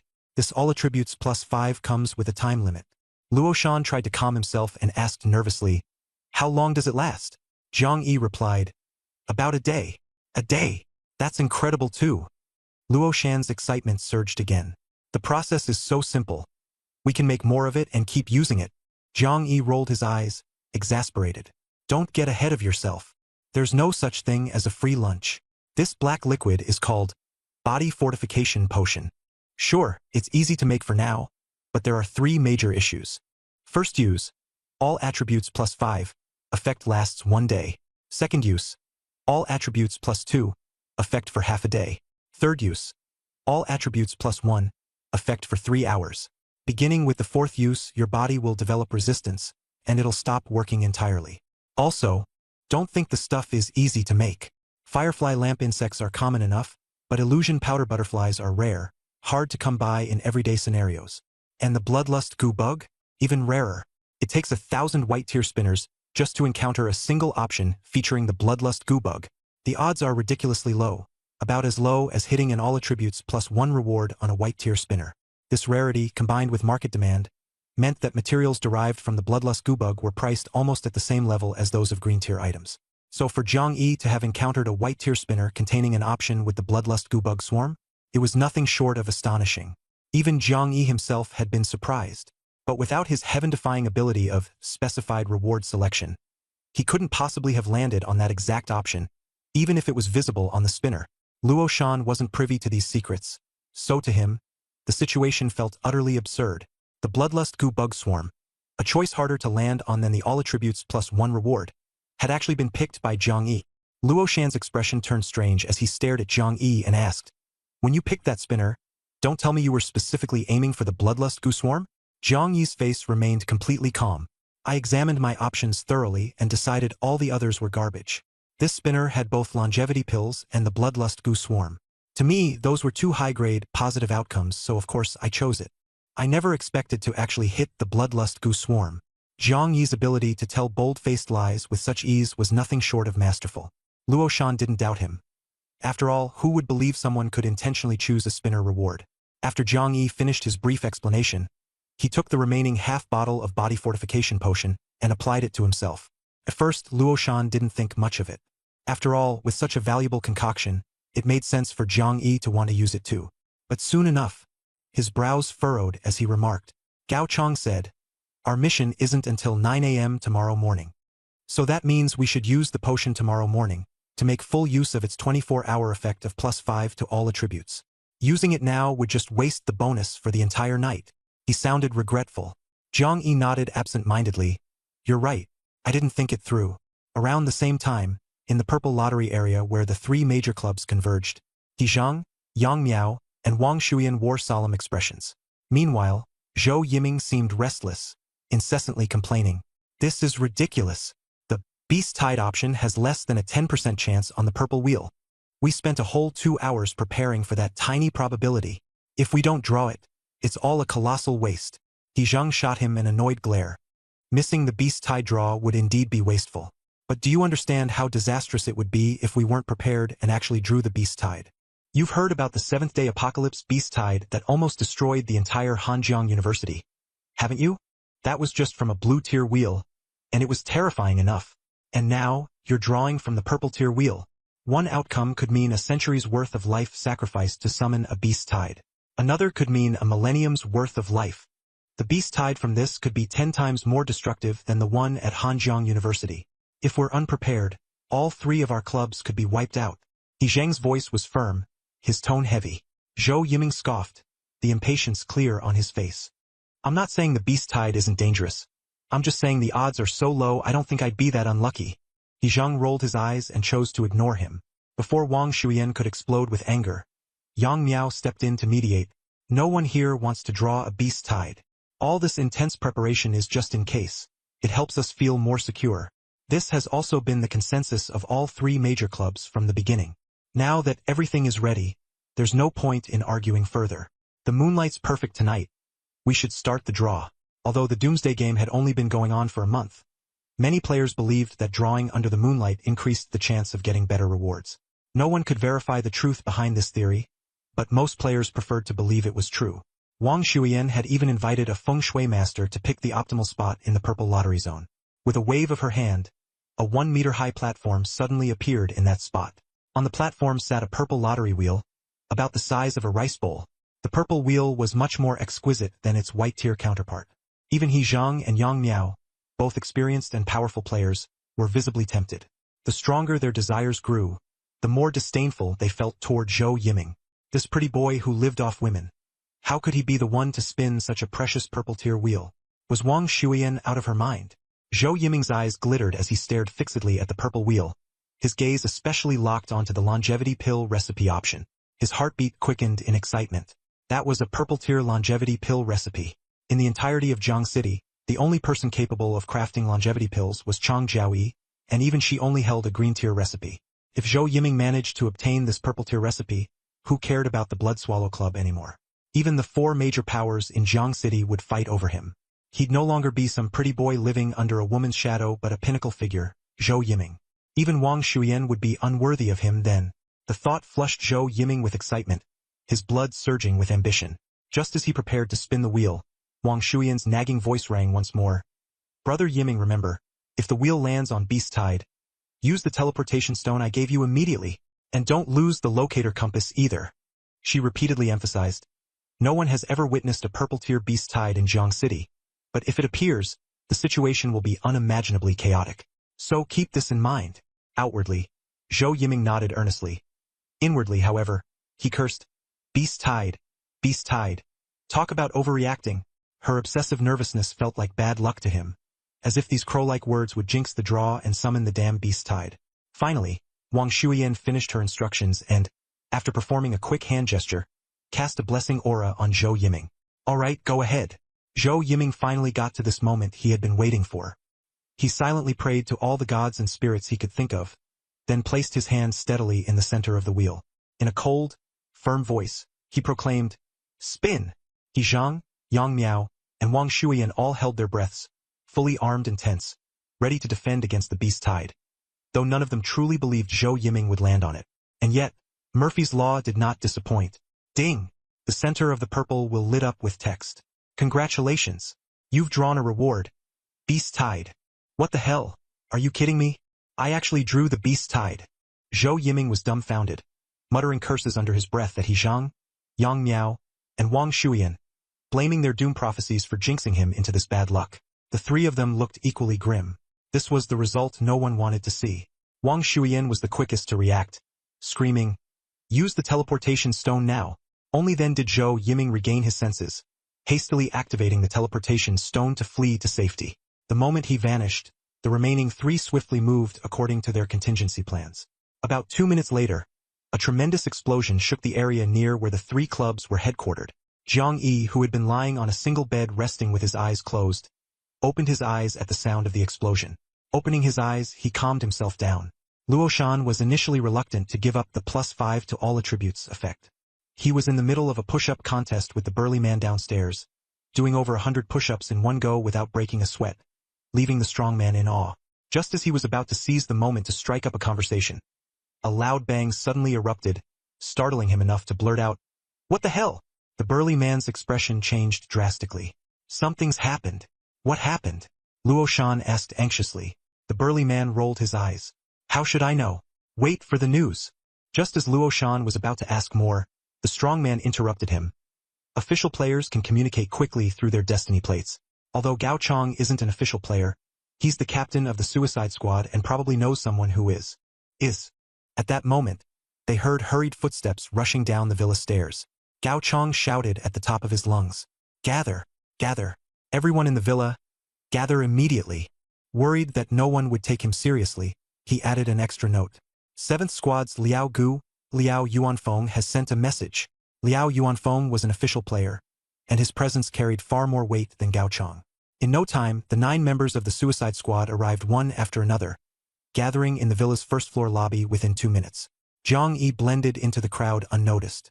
Luo Shan looked at his fellow squad members and felt his heart sink. Each of them appeared haggard and down and out. 2 or 3 of them were even visibly injured. Deep in his heart, he began to feel uneasy. Was joining the Suicide Squad really a wise choice? No, it was the right decision. Luo Shan convinced himself inwardly. After all, he still had the +5 to all attributes bonus. His gaze fixed on Jiang Yi. In his mind, he thought even Gao Chong isn't a match for him on this team. Quietly, Luo Shan moved to sit beside Jiang Yi. With a loud bang, Gao Chong slammed the table, unfurling a map as he spoke urgently. "Just received word. Over in the purple spinner zone, members of the Blood Swallow Club have triggered a beast tide." "What? A beast tide? And in the purple spinner zone?" The squad members immediately erupted into chaos. Someone shouted, "A purple-grade beast tide is 10 times more terrifying than that incident at Hanjiang University last time. 10 times more. The gap between them is like comparing a 100-year lifespan to a 1,000-year one. Meanwhile, we, with our mere 10-year lifespans, don't stand a chance against a millennium-grade beast tide. We're the Suicide Squad, not a squad that actually wants to die." Voices of anger and complaints echoed through the room. Gao Chong slammed the table again. "Everyone quiet down." With resolve in his tone, he assured them, "Calm down. Although this is a purple-grade beast tide, the major figures in the clubs have already made preparations. The loud sound you heard earlier wasn't the beasts. It was the sound of traps being triggered. The combined strength of our 3 major clubs is more than enough to suppress this beast tide. Besides, our Suicide Squad isn't tasked with charging straight into the battlefield." Gao Chong pointed to the map. "This is the core area of the purple spinner zone, where the beast tide will be most intense." He then drew a red circle in the outer perimeter. "The first line of defense will be held by the core members of the 3 clubs." Next, he drew an even larger yellow circle. "This is the second line of defense, where the official members of the clubs will stand guard." Hearing this, the squad members finally began to calm down slightly. Luo Shan let out a sigh of relief and asked, "So, where does that leave us, the Suicide Squad?" Gao Chong pointed again to the map. "A beast tide spreads like ripples in water, layer by layer, outward. The first 2 defensive lines are exceptionally strong, but there will still be beasts that manage to slip through and spread outward." Using a fluorescent pen, he drew an even larger circle around the map. This will be our responsibility, the outermost area. However, the burly man frowned when he saw how vast the area was and questioned. This area is huge. Do we even have enough manpower for this? Gao Chang smiled, reassuring him. No need to worry. After the beast tide passes through the inner defenses, its density will have thinned considerably. For us, it won't even count as a proper beast tide. The Suicide Squad only needs to hold key positions within this area. The rest of the region can be swept up for any lingering beasts after the tide subsides. Next, he circled the region belonging to the Latte Club on the map, overlapping with the fluorescent-marked area. Then, shading the intersection points with his pen, Gao Chang addressed the rest of the group. This is the area our Suicide Squad will be responsible for. The group of people, their tension momentarily alleviated, nodded their approval. Jiang Yi listened closely to Gao Chang's analysis, which mirrored predictions from his previous life. A slight sense of relief washed over him. This beast tide, in truth, didn't terrify him too much. What truly stirred his interest was the opportunity that would come alongside the tide. Even though he now had the unrivaled ability to select rewards from the spinner of his choice, coupled with the +5 to all attributes buff, it might seem as though he were invincible. In reality, though, a cruel truth loomed over him. He only had 38 days left to live. 38 days. That was barely enough time to even spin the lowest level white spinner once. No matter how exceptional his abilities were, what use did he have for them if they were shackled by such a short lifespan? Sure, Jiang Yi could survive the next month by desperately struggling within the Suicide Squad, scraping together time credits and points to exchange them for the club's subpar longevity pills like he did in his past life. But those pills had been crafted by Chang Jiaoyi. Not only was the entire process painfully slow, but it also wasted immense time and energy. More importantly, he absolutely had no intention of buying Chang Jiaoyi's poisonous pills again in this lifetime. Therefore, he needed to seize the opportunity during this beast wave and quickly earn qualification for his second draw. Meanwhile, the group of loitering worms in the underground parking garage only heard a loud noise and saw the club's executives rushing out. They murmured among themselves, "Something's definitely gone wrong." However, they weren't concerned. Instead, they shrugged it off, thinking, "If the sky falls, the tall ones will hold it. We loitering worms have nothing to worry about." Some bored ones even ran to the garage entrance to spectate the commotion. Suddenly, someone shouted, "Whoa!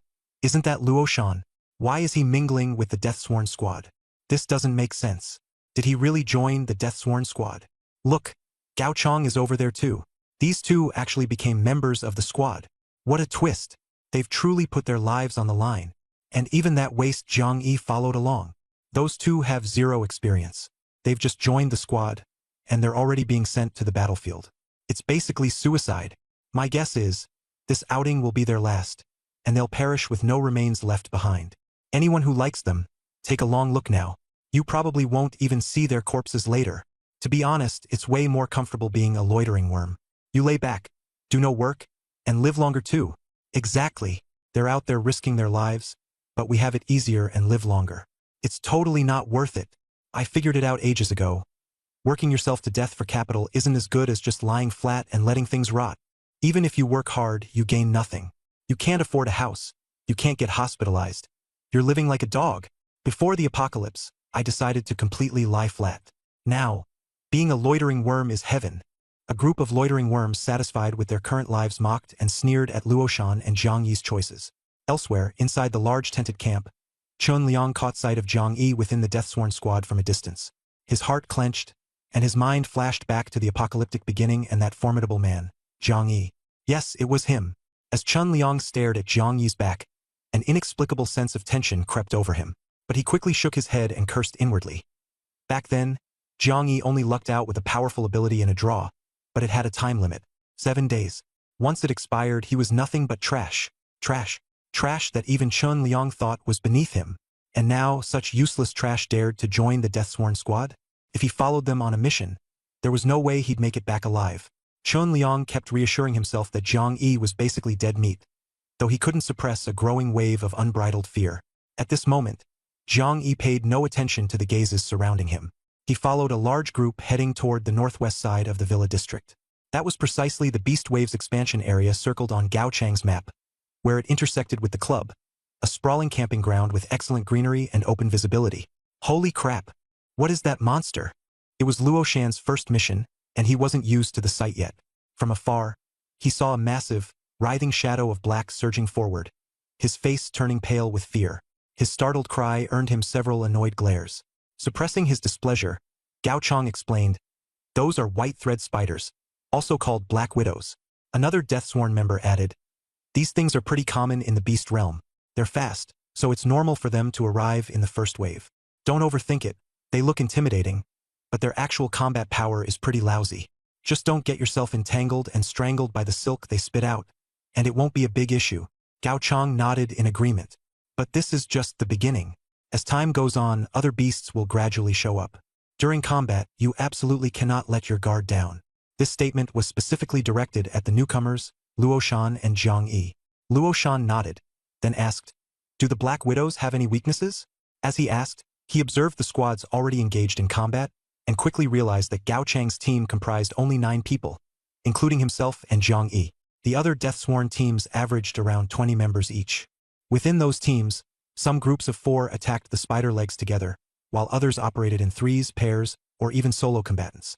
It dawned on Luo Shan that the pairs and solo fighters likely had substantial skills. At this moment, Gao Chang further explained, "Black Widows are amongst the weakest tier in the beast realm. We don't need to aim for any particular weak spot. Just a few of us working together to chop off its spider legs and crush its head will do the job." Luo Shan quickly realized something. But Jiang Yi and he wanted to ask about their lack of weapons. Were they expected to fight barehanded? Before he could finish, an impatient voice came from behind them. "You two talk way too much." It was Sun Hao. Luo Shan was stunned. Sun Hao? Wasn't he in charge of the Loitering Worms lottery? Why was he here? He glanced back in confusion as Sun Hao. He rolled his eyes at him and shouted loudly to all the members of the death squads. "Those without weapons, come to me and collect one." He added, "After the beast tide ends, all weapons must be returned." The members of the death squads were familiar with this process, and some immediately rushed toward Sun Hao to pick up their weapons. Luo Shan noticed that some squads were almost entirely equipped with private weapons, ready to join the battle without needing to collect any from Sun Hao. Meanwhile, everyone in Gao Chang's squad had to come to Sun Hao for their weapons. Having just arrived, Luo Shan didn't understand much, but he had a vague feeling that Sun Hao's role in the club went far beyond just hosting the lottery. He seemed to manage the distribution of basic supplies as well. Moreover, the strength of the death squads varied drastically, with some being strong and others weak. The squad led by Gao Chang was considered the weakest. Previously, Luo Shan admired Gao Chang a lot, but now his feelings were complicated. Jiang Yi, on the other hand, wasn't the least bit shocked. He had seen all of this in his past life. Walking straight to the pile of weapons managed by Sun Hao, Jiang Yi quickly locked his eyes on the weapon he intended to pick. The weapons provided here for the death squads to use for free mostly came from white-tier spin rewards, and their quality was poor. They consisted mostly of conventional items like knives, axes, and clubs. Just as Jiang Yi was about to reach for the weapon of his choice, a sharp, mocking voice pierced the air. "Kid, do you really think no one dares to pick that compound bow, so you can claim it and get lucky?" Following the voice, Jiang Yi turned to see that the target of the sneer wasn't himself, but Luo Shan. Luo Shan's eyes lit up, and, as if he had gone mad, he dashed toward a sleek, black compound bow with an extraordinary texture. The guy who had mocked him stood nearby, arms crossed, waiting to see Luo Shan embarrass himself. In truth, this compound bow was indeed the most exquisite weapon among the available ones, but no one dared to choose it because it was too heavy. Even the elites of the death squads could only use it for a few minutes before exhausting themselves. For ordinary people, carrying it for just a few steps was near impossible. Most would abandon it voluntarily. The sneering guy was ready to watch Luo Shan struggle under the weight of the bow and become a joke for everyone. Unexpectedly, Luo Shan lifted the compound bow with ease, as if it were an ordinary blade or sword. Not only that, but he was even able to wield the bow single-handedly, looking as delighted as a child playing with a new toy. This scene left the mocker wide-eyed in shock. Impossible! That bow! Could it really be that one? The crowd began to murmur, all turning to look at Luo Shan as though he were a ghost. Even Sun Hao, who had been supervising the weapon selection, paused in surprise. His brows furrowed as he quickly walked over and commanded in a serious tone, "Open up your data panel." The data panel was a feature everyone had access to ever since the Doomsday game began. It detailed their personal stats, but by default it was private and no one could force another to reveal it. Normally, such a request would be seen as highly rude, but in the world of the Doomsday game, power spoke louder than courtesy, and it wasn't uncommon for someone to be made to comply. Sun Hao's authority here was absolute. Though Luo Shan felt uncomfortable, he had no choice but to obey. Moments later, Luo Shan's data panel was openly displayed. Name Luo Shan. Level 0. Lifespan 11 years 158 days. Talent none. Profession none. Skills none. Status none. Strength 1 plus 5. Constitution 1 plus 5. Speed 1 plus 5. Spirit 1 plus 5. Combat power 108. Hiss, all attributes plus 5. Combat power over 100. This guy, could he be secretly a big shot? Don't jump to conclusions. The attributes in brackets come with a time limit. Once it expires, they'll revert. Deep down, he's still just an ordinary person with all stats at 1.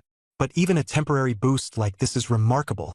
Many began casting envious glances toward Luo Shan. Even Gao Chong appeared both shocked and conflicted. The guy who had mocked Luo Shan earlier quietly retreated to the back of the crowd in shame. Standing there, Sun Hao seemed lost in thought. He furrowed his brows as if about to ask something, when suddenly Jiang Yi strode forward and blurted out, looking furious. Sun Leader, help me out here. Luo Shan stole my bloodthirst goo and ate the whole thing. As a result, he got this plus 5 boost to all his stats. That buff should have been mine. His tone carried resentment, as if Luo Shan had robbed him of his opportunity. At first, Luo Shan was stunned, but he immediately discerned Jiang Yi's intentions. Seizing the chance, he retorted, "Well, I've eaten it already. What are you going to do? Make me spit it back out? Besides, this plus 5 boost to all stats comes with a time limit. It's not a permanent ability, so what's there to argue about?" Their heated exchange made it look like they might start fighting at any moment. Sun Hao rolled his eyes at them and roared, "Enough! Stop bickering. Luo Shan, this plus 5 to all stats, even if temporary, is your stroke of luck. Seize it and you might grow rapidly. Miss the window and you'll lose the chance." With that, he shook his head and didn't elaborate further. When his gaze shifted to Jiang Yi, however, a trace of kindness and patience appeared on Sun Hao's face. He seemed unusually calm in his treatment of the parasitic worm. But the moment he turned back to Jiang Yi, his expression immediately darkened. "Jiang Yi, isn't it? You want me to stand up for you? Ha! How naive." He sneered coldly. In this apocalypse game, power is the absolute rule. Now that the bloodthirst goo has been taken by Luo Shan, he has gained a full plus 5 attribute boost, and you're still just a piece of trash. A loser should recognize their place. You're unqualified to point fingers at the strong. Sun Hao's words struck Jiang Yi hard. The nearby death squad members murmured in hushed tones. An average person, encountering such humiliation, might feel wronged and try to resist, even shouting something like, "Don't look down on me. Tables can turn in 30 years. Jiang Yi, however, was different. He had endured trials across 2 lifetimes, his heart as firm as steel. He was well aware that Sun Hao was right. The apocalyptic rules only acknowledged the strong, and power was the ultimate standard. He even understood that if he too possessed a plus 5 boost to all attributes, Sun Hao's attitude toward him would undoubtedly change. Jiang Yi didn't take it to heart. Instead, in his mind, it felt as though Sun Hao wasn't targeting him personally but rather criticizing all the weak. Luo Shan, on the other hand, displayed a hint of embarrassment. Just as he was about to speak up for Jiang Yi unexpectedly took the initiative to break the silence. "I might have overthought about the bloodthirst goo, but I still hope that Luo Shan could provide some sort of compensation." Sun Hao's expression darkened, and he opened his mouth, ready to rebuke. Before he could, Luo Shan quickly responded, "Just tell me what you need. As long as it's not outrageous, I'll agree." Seeing this, Sun Hao refrained from saying more.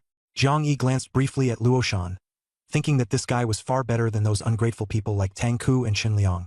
Luo Shan didn't see himself as particularly noble though.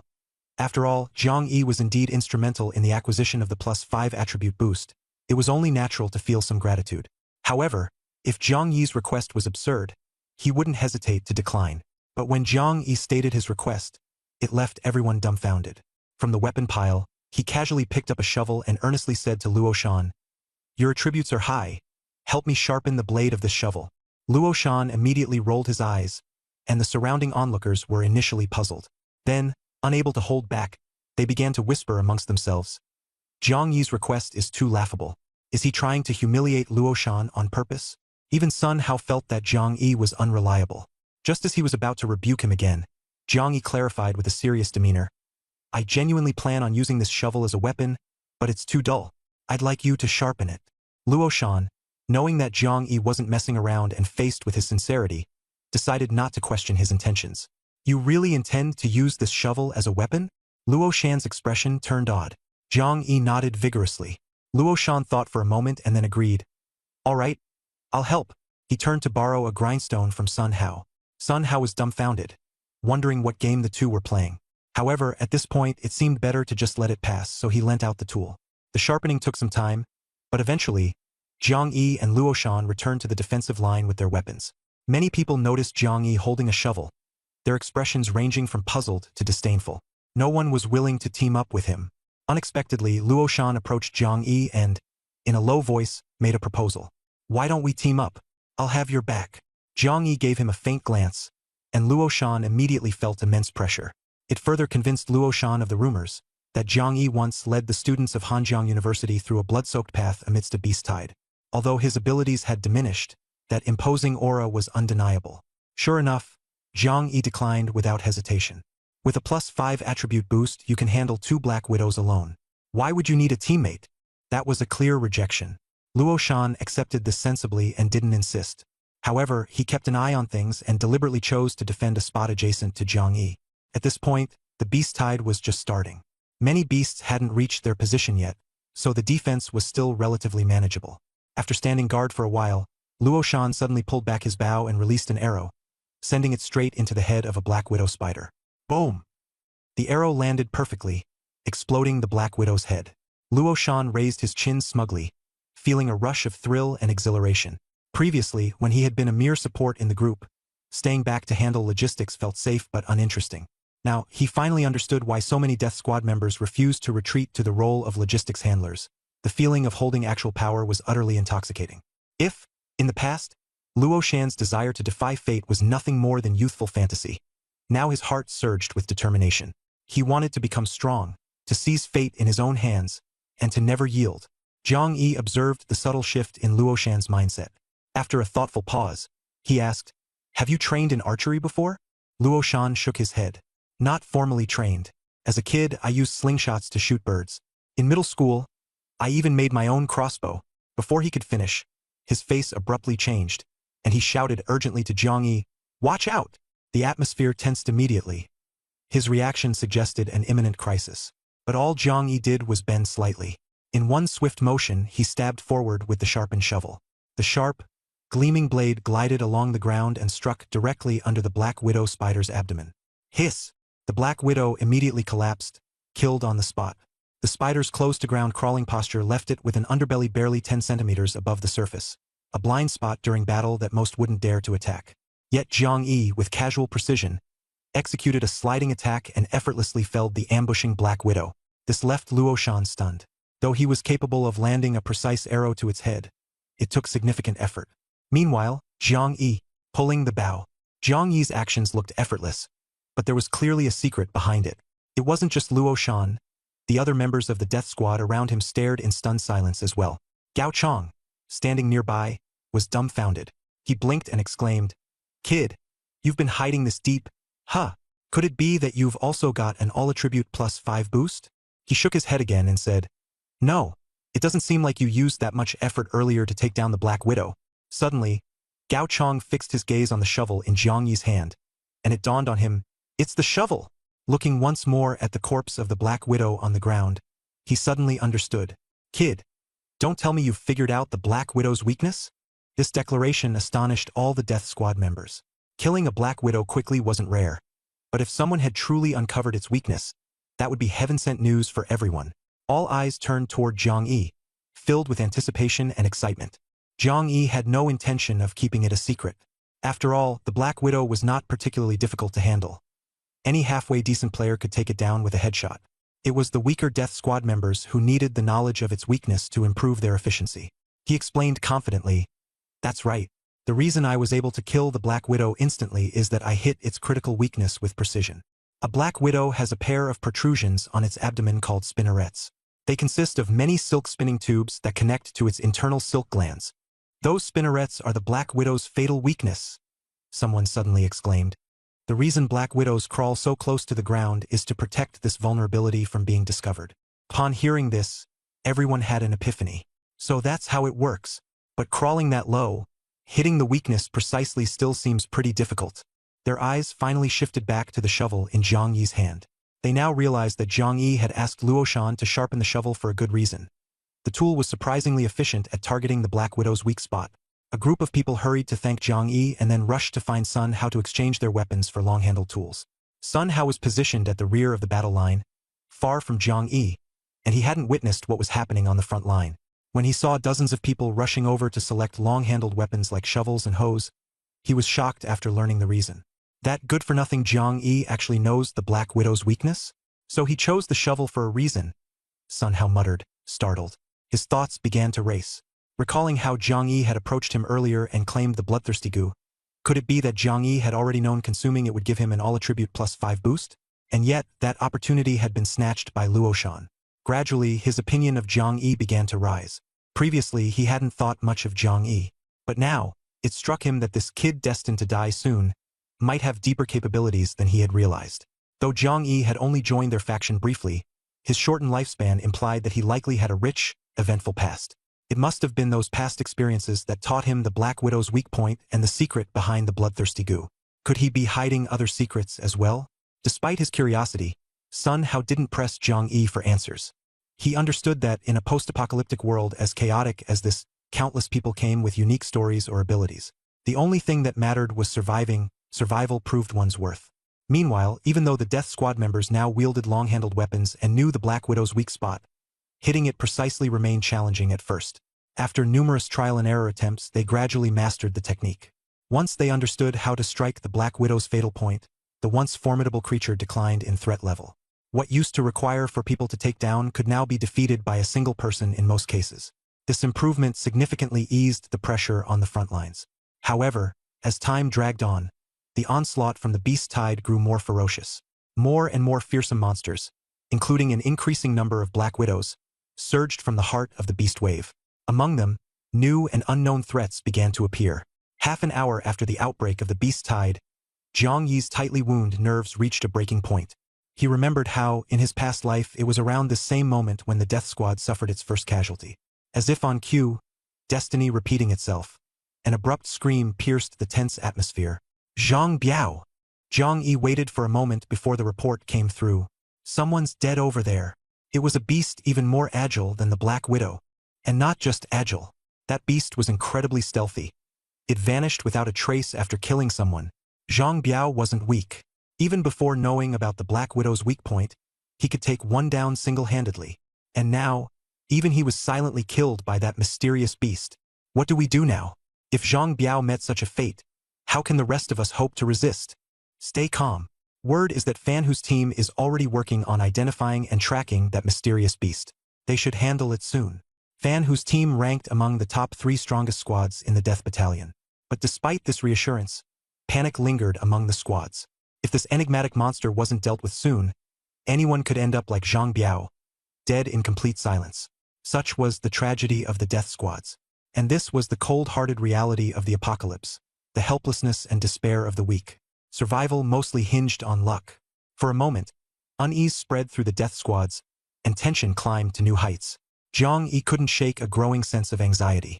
He couldn't help but remember his earlier choice of the white roulette wheel. There had been a permanent all-attributes +1 upgrade he could have selected, yet he had forsaken it. Instead, he ended up with a temporary all-attributes +5. This was purely for self-preservation, pushing his safety measures to the maximum. Other members of the Death Squad could only rely on luck, gambling that they wouldn't be targeted by ferocious beasts.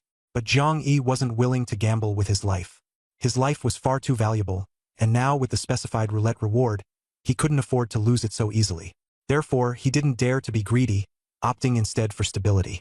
He claimed the all-attributes +5, and relied on his battle awareness and sharp instincts honed in his previous life. He thought to himself that if the shadow-eyed cat still managed to kill him instantly, it wouldn't just be a matter of bad luck. He must have made a mistake. In truth, during his previous life, Zhang Yi hadn't been attacked by the shadow-eyed cat. But he understood all too well the concept of the butterfly effect. While he had been reborn, and the general trajectory of events seemed the same, the finer details had undoubtedly changed. In his past life, that shadow-eyed cat hadn't come for him. But in this life, who could say what might happen? Staying vigilant as he fought, he gently struck with his spade and crushed a Black Widow spider. Suddenly, a flash of white light caught his eye, and Luo Shan exclaimed in astonishment, "Zhang Yi, you hit the jackpot." It's a white roulette. Zhang Yi himself was startled when he saw the white light dissipate, revealing a white roulette wheel. The drop rate for roulettes from low-level ferocious beasts like Black Widows was exceptionally low, less than 1%. The fact that he had managed to get a white roulette was incredibly lucky. However, by this stage in the Apocalypse game, white roulettes had lost much of their value. Many inferior white roulettes were handed out freely, and no one wanted them. The other Death Squad members barely reacted, though Luo Shan, who was new to the team, was particularly excited. Zhang Yi, on the other hand, had seen far too many white roulettes in his past life to be fazed. But as Zhang Yi approached to pick up the roulette, even he was taken aback. Luo Shan leaned in, staring at the options displayed on the roulette, his eyes widening further, utterly shocked. With a sharp glance from Zhang Yi, Luo Shan quickly shut his mouth, though his face was still full of envy. Deep down, Luo Shan also understood Zhang Yi had less than a year left to live. Such a premium white roulette was of no use to him. So what would Zhang Yi do with it? Just as Luo Shan was pondering this, Zhang Yi calmly said, "Guard this spot for me. I'm heading to the rear to find Sun Hao." With that, he carried the white roulette off toward the logistics area. Before long, Zhang Yi reached the logistics checkpoint. Sun Hao raised an eyebrow, frowning, and asked, "Why aren't you holding the defensive line? What are you doing back here?" Zhang Yi displayed the palm-sized white roulette and answered, "I just killed a monster and got this white roulette." Sun Hao arched an eyebrow, his tone dismissive. A white roulette? In the Death Squad, even white roulettes were a common sight. As the person in charge of low-level supplies, Sun Hao didn't even regard them as worthy of attention. Lazily, he explained, "For Death Squad members, white roulettes are either for personal use or handed over to the club. If you hand one over, you'll get points you can exchange for supplies. A white one barely gets you 10 points.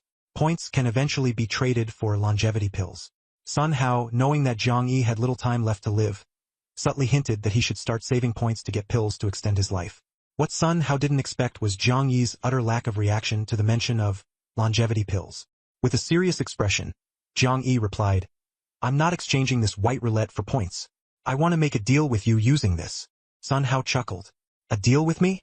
Don't tell me you actually think this measly white roulette has any real value." But before he could finish, Zhang Yi's sharp gaze pierced through him like a knife. Sun Hao's mocking laughter abruptly froze. His reaction mirrored Luo Shan's earlier. His eyes widened so much they practically bulged out. Usually composed and collected, even Sun Hao couldn't help but curse in shock. "Holy sh! Take this." He was so shaken he almost tried to snatch the item in excitement. But Zhang Yi reacted quickly, pulling his hand back. Fixing his gaze on Sun Hao, he said sternly, "As you know, I have less than a year left to live. Naturally, I won't be the one activating this white roulette." Sun Hao finally calmed himself down. Right, there was no need to panic. This kid couldn't even activate the white roulette. No matter how exceptional the roulette might be, it was only good for trading. Regaining his composure, he nonchalantly remarked, "So, what are you looking to exchange for it? Don't even think about asking for a longevity pill. At the end of the day, it's still just a white roulette." Of course, Sun Hao's words were far from the truth. He knew very well that the white roulette Zhang Yi had was extraordinary. It included an option for the recipe of the longevity pill, with a probability as high as 20%. Among 10 options, this percentage was outrageously high, and the value of the recipe for the longevity pill was immeasurable. In Jiang City, home to tens of millions before the apocalypse and still with a population in the millions after, only one person had ever drawn the recipe for the longevity pill from a roulette wheel, despite countless attempts. That showed just how rare and precious it truly was. Even more significant, the occurrence of the longevity pill recipe option on any roulette wheel was incredibly uncommon. And when it did appear, probabilities for it were often under 1%. Any roulette wheel featuring this option was far more valuable than a typical one. The fact that Zhang Yi's white roulette showed a staggering 20% chance made its value absolutely astounding. If Sun Hao were to put it on the open market, someone might even be willing to exchange a low-quality longevity pill for it. Such a trade would be extraordinarily profitable. But of course, Sun Hao would never admit this outright. His aim was to drive the price down. Zhang Yi, however, wasn't a rookie. He was well aware of the roulette's worth. Still, he also understood his own unremarkable status and didn't expect to sell it for its full value. In truth, he planned to trade the white roulette for a low-grade longevity pills that Chang Jiaoyi had concocted. He had sworn never to touch them. So, without any argument, he said directly, "I want to trade this white roulette for a white lottery ticket." A white lottery ticket? Sun Hao was momentarily stunned. This thing wasn't considered particularly valuable. It could offset the 1-year lifespan consumption required for a spin of the white roulette and was worth roughly the same as a year of life. However, its practical value was slightly lower, akin to the difference between a $100 shopping voucher and $100 in cash. The voucher could only be used for shopping, while cash had more versatile uses. Sun Hao initially thought that Jiang Yi would be eager to extend his lifespan, but unexpectedly, what Jiang Yi wanted was a white lottery ticket. As a manager of low-tier resources, Sun Hao naturally had those on hand, but he hesitated whether to agree outright or negotiate to lower the price. Before he could make up his mind, Jiang Yi firmly stated again, "Right now, I only need the white lottery ticket. If Boss Sun isn't willing, I'll find someone else." As he spoke, he genuinely had the demeanor of someone ready to walk away. Of course, Sun Hao wasn't about to let go of this exquisite white roulette that easily.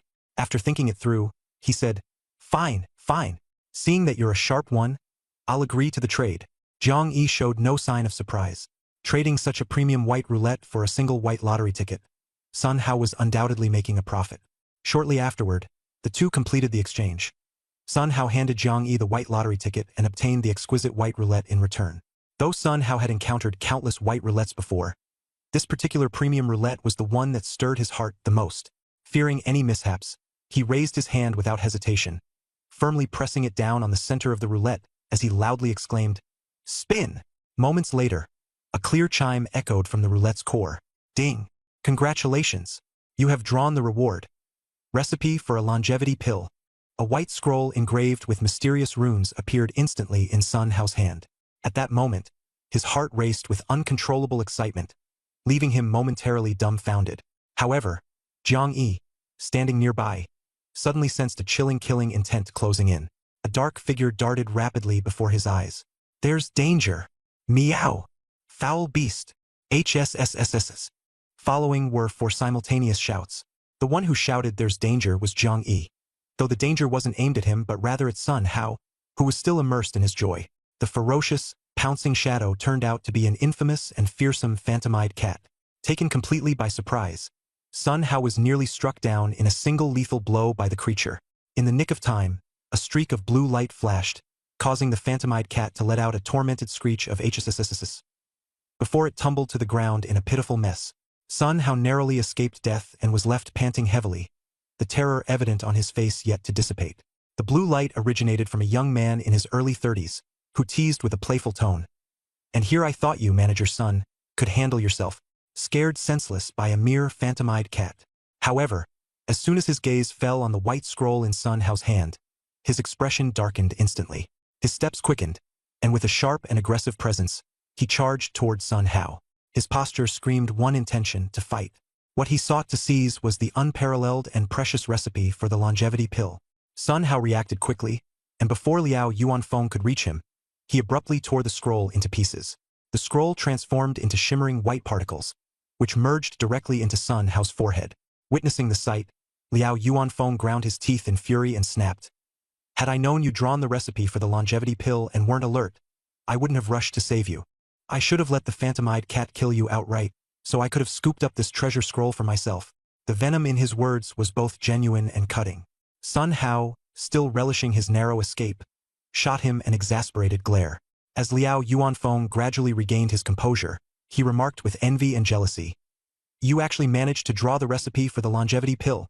Old Sun, your fortune is about to skyrocket. Isn't it? I saved your life just now. Shouldn't you thank me with a few hundred longevity pills? A few hundred? Why not ask for a few 100 billion? Sun Hao rolled his eyes so hard it practically hurt. "That would be even better."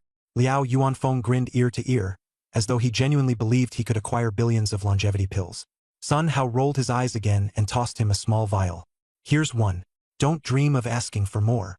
Liao Yuanfeng took the small bottle with a satisfied smile but still pressed cheekily, "Old Sun, your future looks limitless. Don't forget my help when you're basking in glory." The two continued to exchange playful jabs, their tone lighthearted and easygoing. Liao Yuanfeng suddenly noticed Jiang Yi and asked offhandedly, "Who's this kid? What does he do?" Only then did Sun Hao remember Jiang Yi. After all, it was thanks to him that such an exquisite scroll could be drawn. After a brief moment of hesitation, he said, "In light of the recipe for the longevity pill, I'll promise you this. If you can make it until 3 days from now, come find me, and I'll grant you a longevity pill to extend your life." 3 days? Extend life with a longevity pill? Jiang Yi smirked inwardly.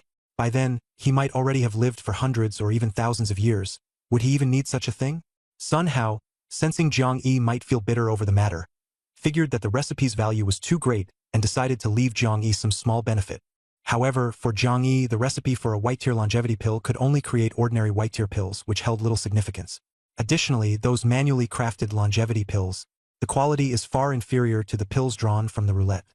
Manually crafted white longevity pills, depending on their quality, can extend lifespan by anywhere between 1 to 10 years. Crafting them requires personally gathering materials, consumes significant time and effort, and even carries the risk of failure. However, white longevity pills drawn from the roulette guarantee a minimum lifespan extension of 10 years.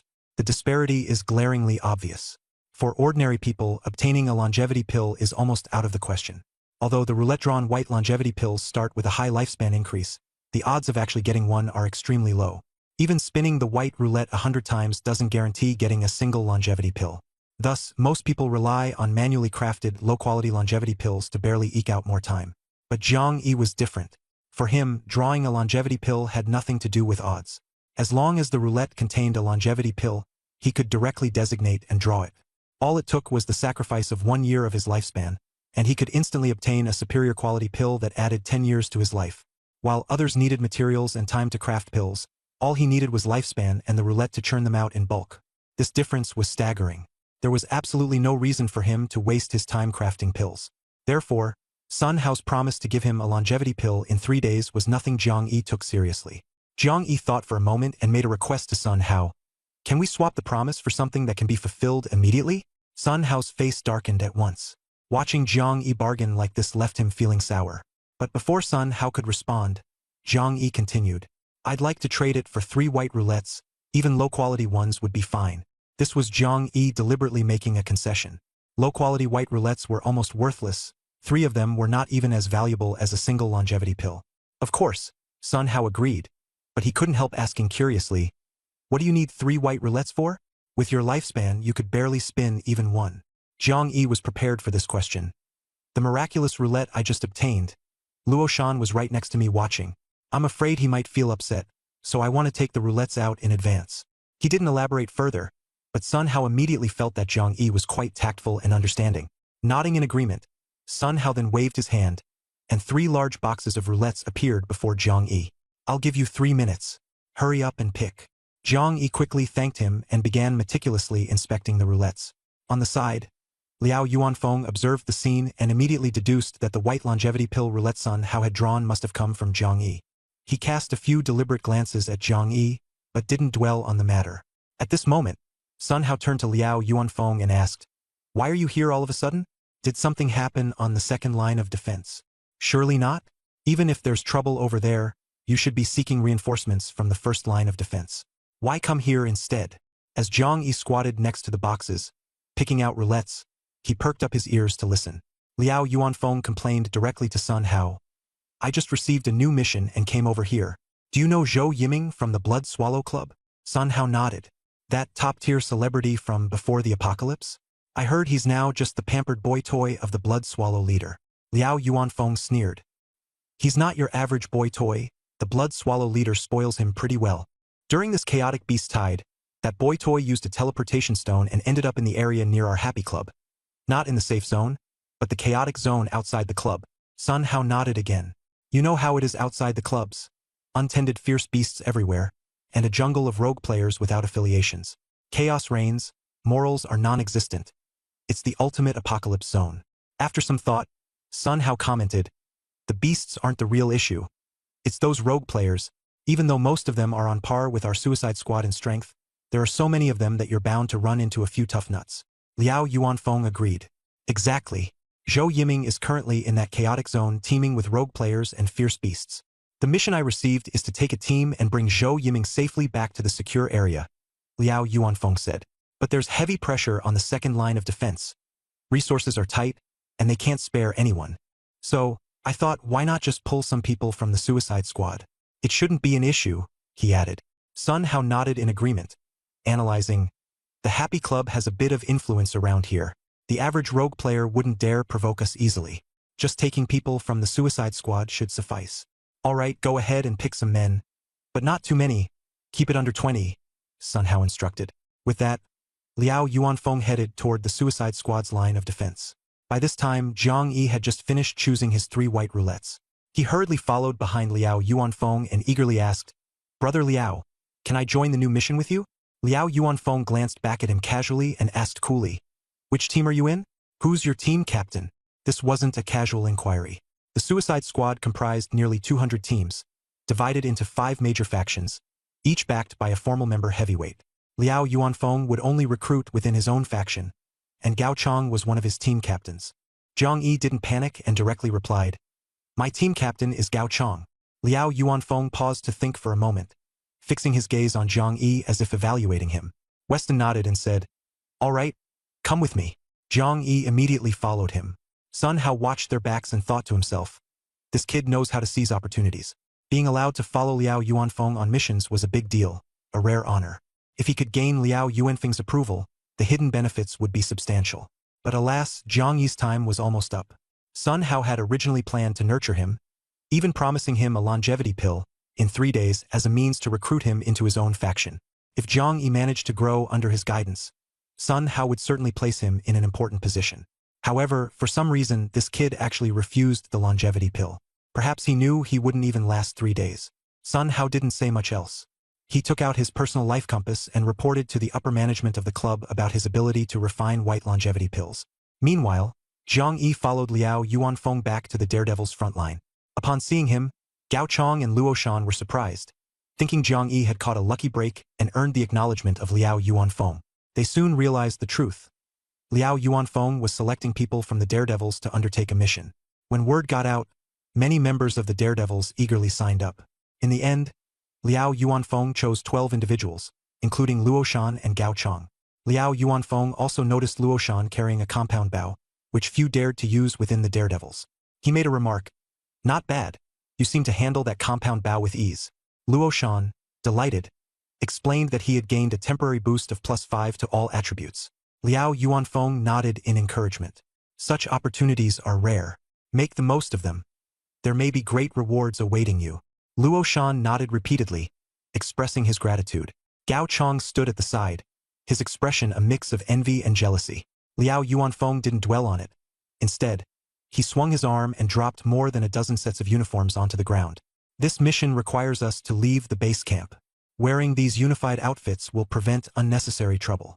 The uniforms represented a specific faction. With them, entering chaotic zones would make it less likely for others to provoke them. Normally, only official members had the privilege to wear these uniforms. This time, however, an exception was made for the Daredevils. Before long, all 14 members, including Zhang Yi, donned their new uniforms and prepared to set out. Luo Shan, who had previously been relegated to a short-lived and lowly role in the past, was now thrilled to be part of such a significant mission. The 14 members were then divided into 3 smaller teams. 1 team of 4 and 2 teams of 5. Liao Yuanfeng, being the strongest among them, took charge of the 4-member main team for critical tasks. The 2 smaller 5-person teams were also assigned team leaders. Due to Luo Shan's temporary +5 attribute buff, he was appointed as a provisional team leader. Naturally, Zhang Yi and Gao Chong ended up in Luo Shan's team. The other 2 members of their team included an honest-looking middle-aged man named Li Shaod and a thin, sharp-faced young man named Zhang Peng. After introducing themselves, Liao Yuanfeng led the 3 teams to collect 3 cars. The teams then drove out of the villa estate side by side. Inside Luo Shan's car, Zhang Peng chattered incessantly. "Before I joined the club, I'd seen official members of the Happy Sky Club go on missions. It was so impressive. I was envious beyond words. I never thought that one day I'd wear the club's official uniform and represent the organization on a mission." Li Shaod nodded in agreement repeatedly. Gao Chong and Luo Shan both ran their hands over their black uniforms, silently envisioning the day they could officially join the ranks. Zhang Yi, on the other hand, was preoccupied with figuring out how to secretly retrieve the 3 white turntables he had just acquired, as well as completing the mission to find Zhou Yiming. In his past life, he hadn't been chosen for this mission, so he didn't know how Luo Shan saved Zhou Yiming at this juncture. But now, with the chance to personally experience it, he saw an excellent opportunity. While lost in thought, the vehicle suddenly came to an abrupt stop. Zhang Peng, caught off guard, smacked his head on the front seat. He was about to vent his anger but noticed Luo Shan's steady driving skills and held his tongue instead. What happened? Why the sudden break? Luo Shan gestured toward the front. The boss's car stopped first. Everyone in the car turned their gaze forward and saw that Liao Yuanfeng's lead vehicle had halted before an unfamiliar off-road vehicle. Gao Chong squinted. Looks like a lone player trying to seek refuge with our club. Zhang Peng smirked disdainfully. Those scrawny refugees? Joining the club would only mean becoming cannon fodder. Luo Shan and Gao Chong, both originating from similar lowly positions, wore slightly displeased expressions upon hearing that. Jiang Yi stayed silent but furrowed his brows the moment he saw the face of the person exiting the car. The individual was Yu Yu. Was this the time when Yu Yu joined the Happy Sky Club? In his past life, by the time Jiang Yi got to know Yu Yu, the club had already been embroiled in fierce competition for rankings. By then, Yu Yu had become one of the top official members, highly respected and well-networked. When Jiang Yi had just become an official member himself, he thought he had made a reliable friend by calling Yu Yu his brother. That was until one mission, where Jiang Yi stumbled upon a rare professional turntable in the Border Realms battlefield ruins. Typically, standard turntables were single-use with random outcomes of varying quality. But professional turntables were different.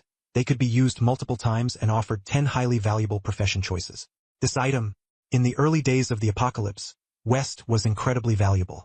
If taken back to the club, it could be exchanged for massive points and even lead to a rise in status. Jiang Yi fought desperately and defeated the guardian beast, preparing to claim the spinning wheel. However, right at that moment, Yu Yu appeared and snatched the wheel away first. What made it even more exasperating was that Yu Yu smiled and said, "Jiang Yi, let me give you a free lesson. In this apocalypse, there are no eternal friends, no eternal enemies, only eternal interests. Without this career wheel, we could still be friends. But sadly, you've chosen a dead end." The moment he finished saying dead end, Yu Yu launched an attack on Jiang Yi. Jiang Yi, already weakened from battling the guardian beast, was no match for Yu Yu and should have died at his hands.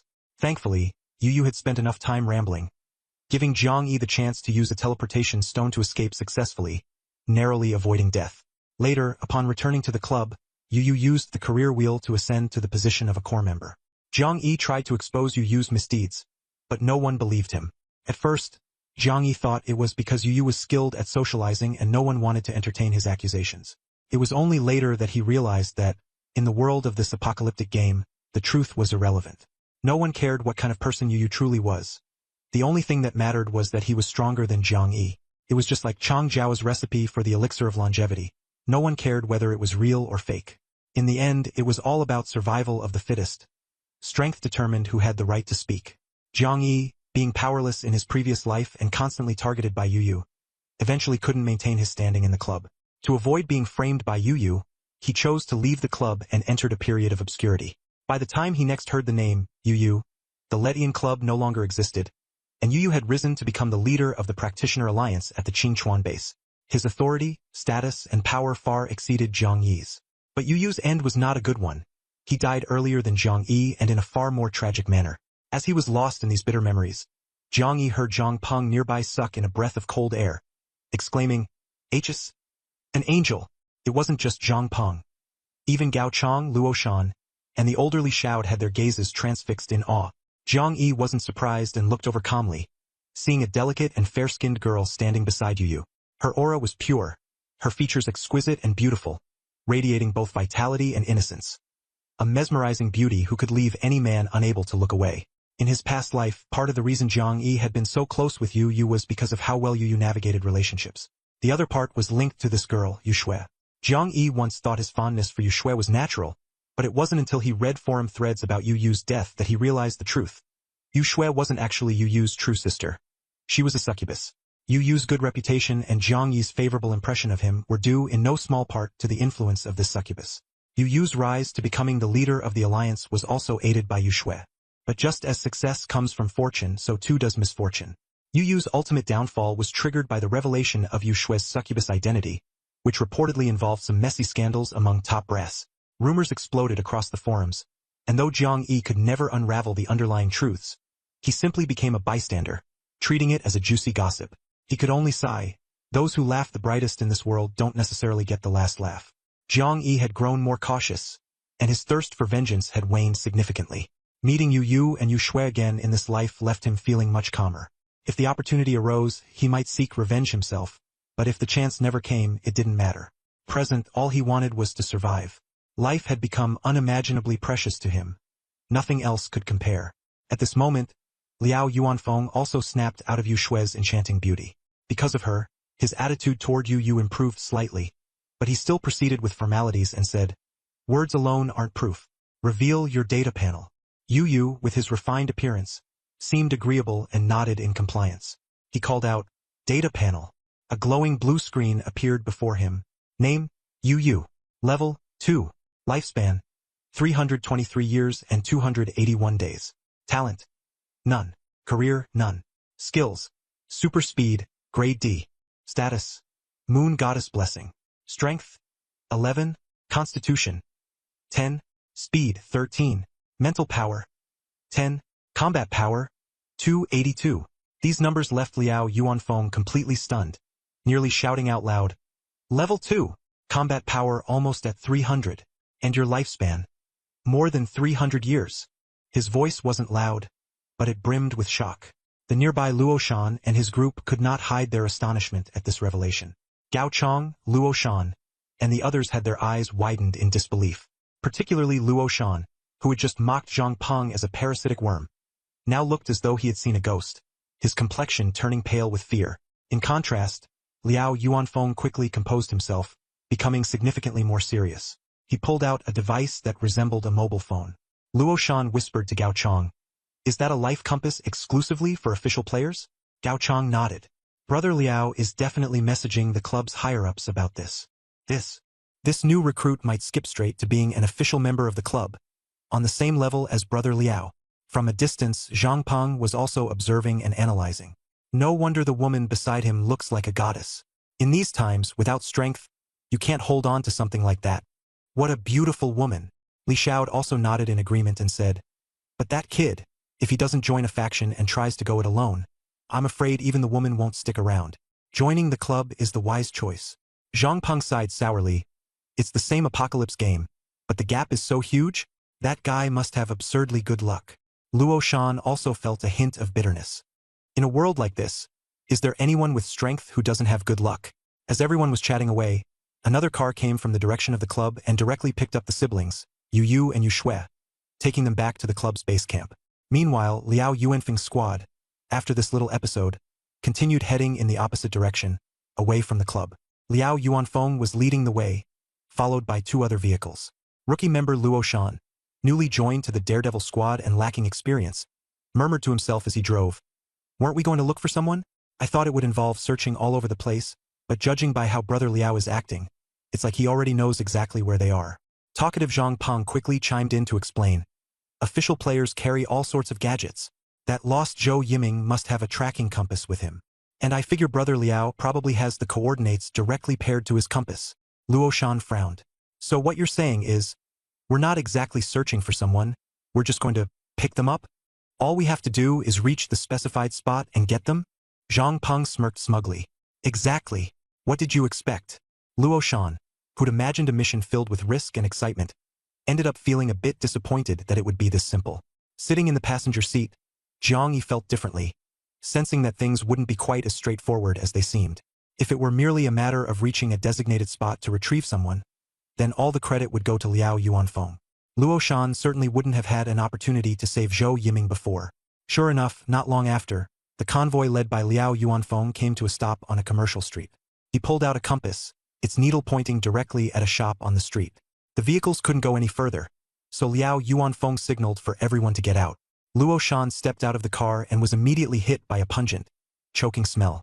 He wrinkled his nose and asked, "What's that smell?" Liao Yuanfeng replied coolly, "Beast-repellent incense. With this smell on us, most ferocious beasts won't come near. Remember, beast-repellent incense smells like something burning, smoky and acrid. But if you smell something cool and minty, that's no incense to relax around. That's beast-attracting incense, which lures ferocious beasts." Luo Shan nodded, agreeing that he had learned something new. Liao Yuanfeng continued to emphasize sternly, "You all need to stay vigilant. Beast-repellent incense doesn't mean there's no danger. The conditions out here in the wild are chaotic, far more complicated than the safety zones within the club's stronghold. Some beasts are unaffected by the incense, and don't forget, some humans with malicious intent are just as likely to kill you." His words carried a heavy weight, and everyone immediately became more alert. Liao Yuanfeng then sorted out their formation and led the squad in the direction indicated by the compass, heading towards a shop. The shop, like the rest of the post-apocalyptic world around it, was in a desolate and miserable state. Its doors were wide open, the interior ransacked. They could even spot human corpses and remnants of ferocious beasts within.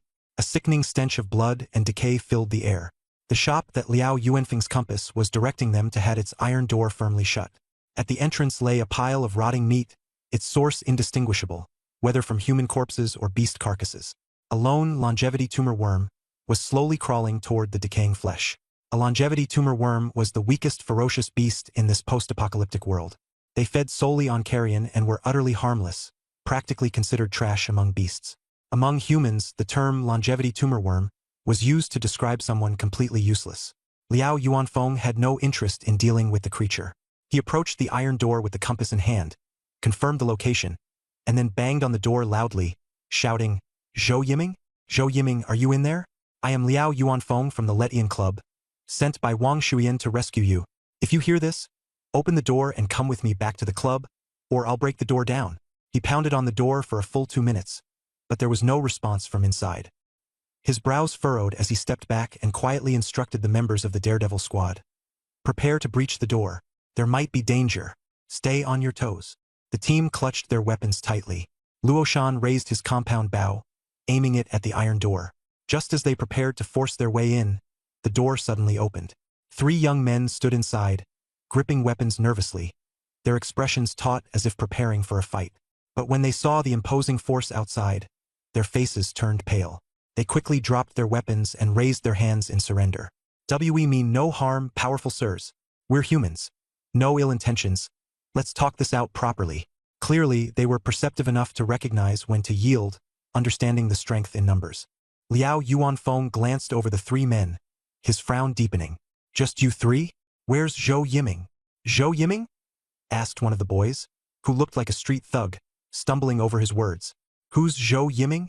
Another, who appeared sharper and more calculating, countered with a question of his own. "Are you referring to that celebrity Zhou Yiming from before the apocalypse?" Liao Yuanfeng nodded. The sharp-looking young man shook his head. "There's no one like that here." "Lies!" Liao Yuanfeng growled fiercely, raising his compass.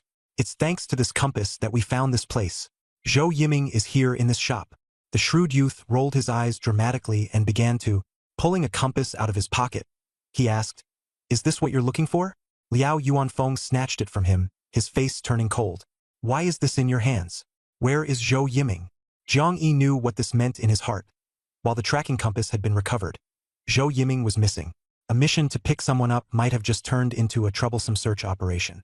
Liao Yuanfeng interrogated the 3 young men to gather some context. It turned out that they were former members of the Green Bay Group, a team that had formed during the apocalypse and was originally named after a local internet cafe called Green Bay.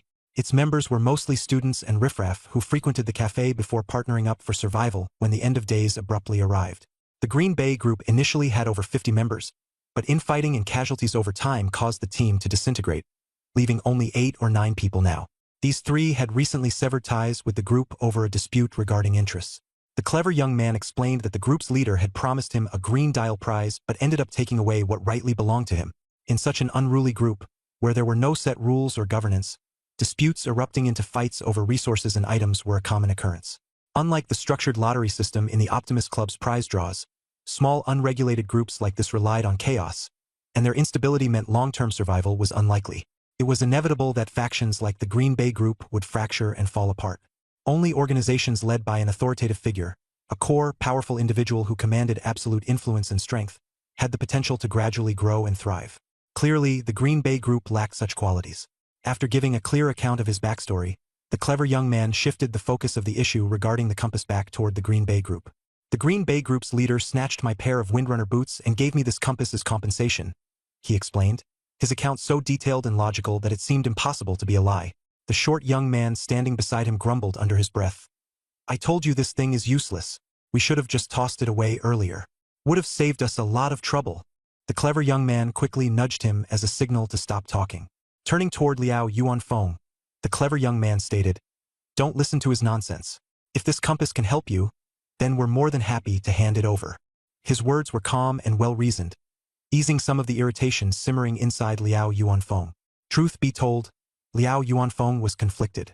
In times like these, no one would waste time searching for an ordinary missing person. But Zhou Yiming was no ordinary individual.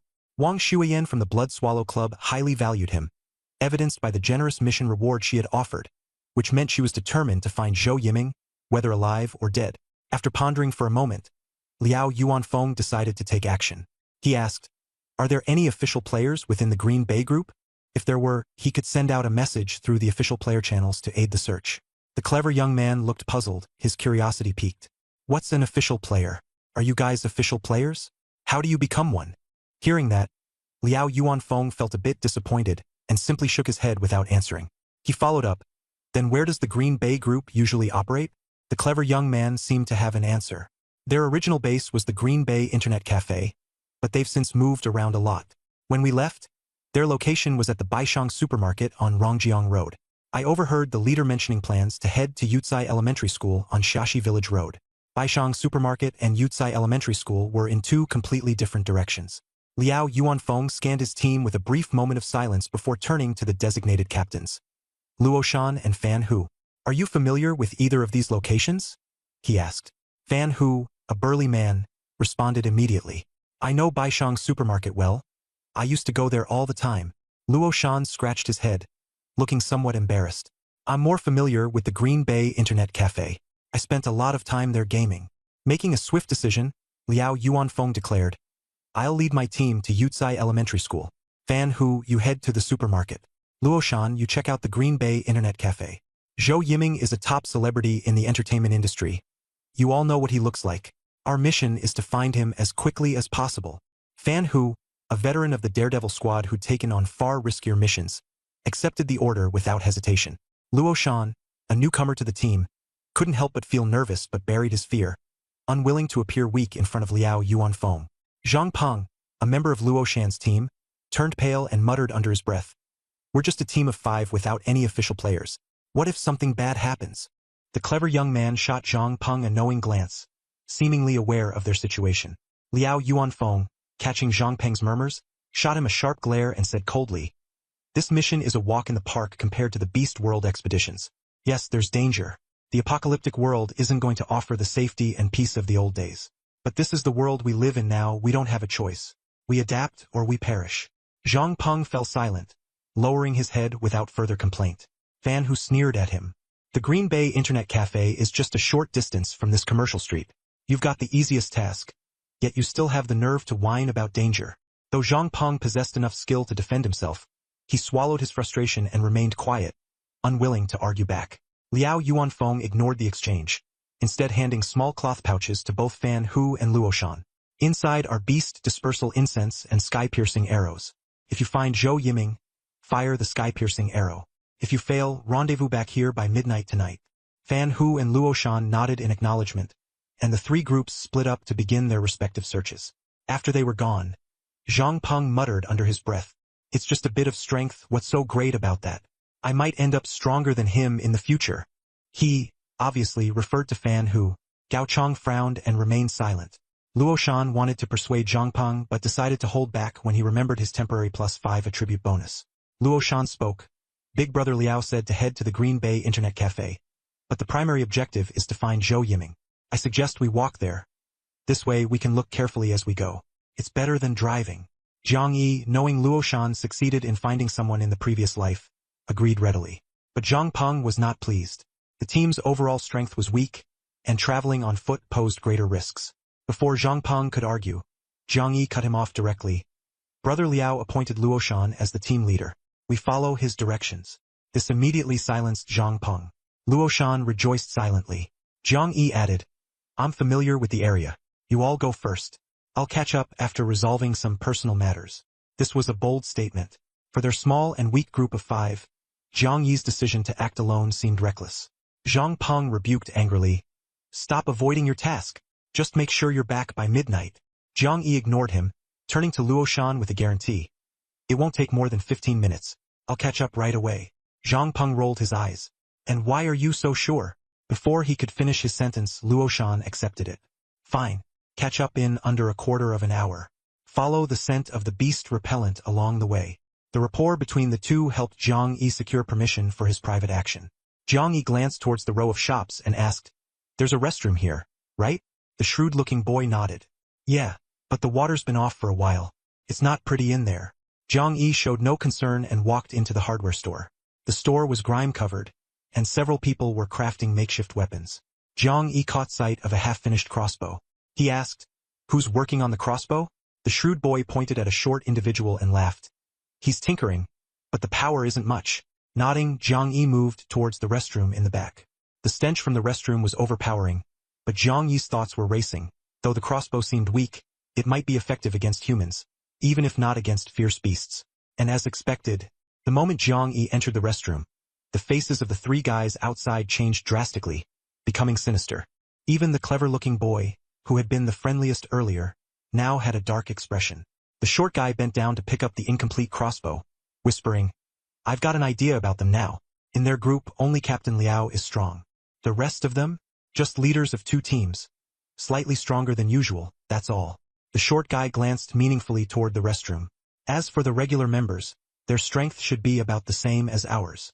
Among the three, the clever-looking boy was clearly the ringleader. The other one stared at him and lowered his voice.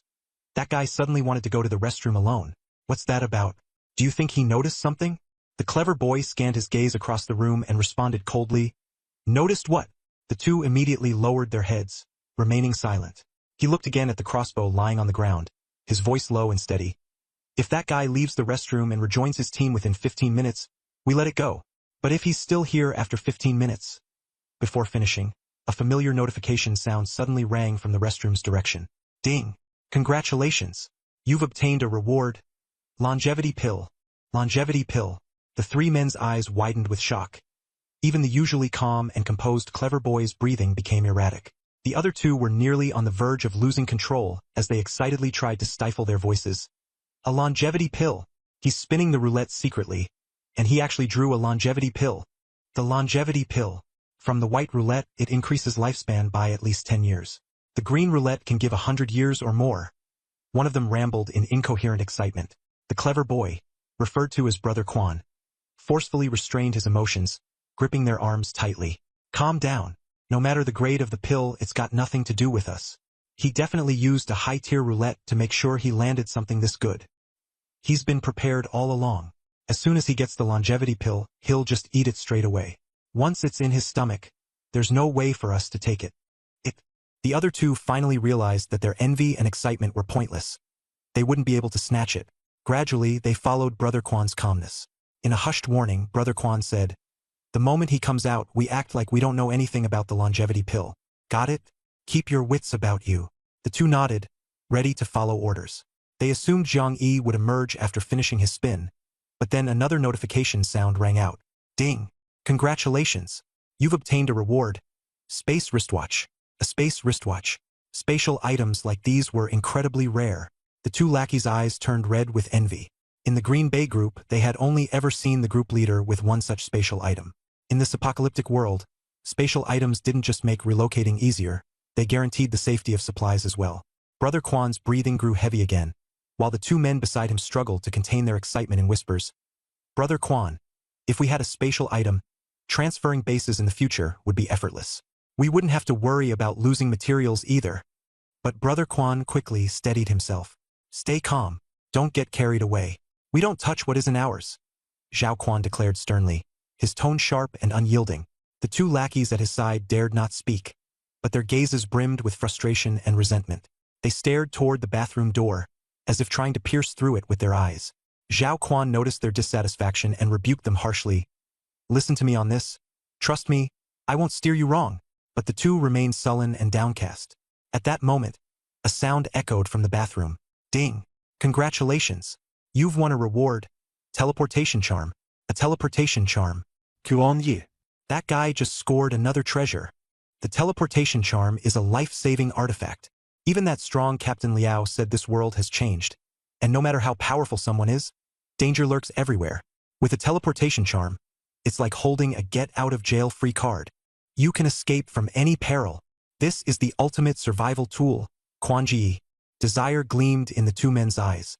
Winning 3 times in a row completely shattered their sense of reason. Right now, what use was rationality? Could it fill their stomachs? Could it save their lives? They were practically insane with envy. In the past, Zhao Quan had to pull them forward. Now it was them clinging tightly to him. Even the normally composed Zhao Quan found himself struggling to stay in control. Pulling this off could mean securing spatial equipment and a life-saving charm. How could anyone resist such temptation? More importantly, he realized he could no longer rein in his two subordinates. They were blinded by greed. If he kept opposing them, he'd only kill their buzz. Zhao Quan gritted his teeth and lowered his voice. Fine, we'll do this job. But the moment it's done, we run. The two lackeys broke out into grins so wide they could hardly contain their joy. Of course, they didn't immediately strike. They just prepared themselves, waiting silently for any further noise from the bathroom. 3 lucky draws in a row. Was that guy planning to keep drawing?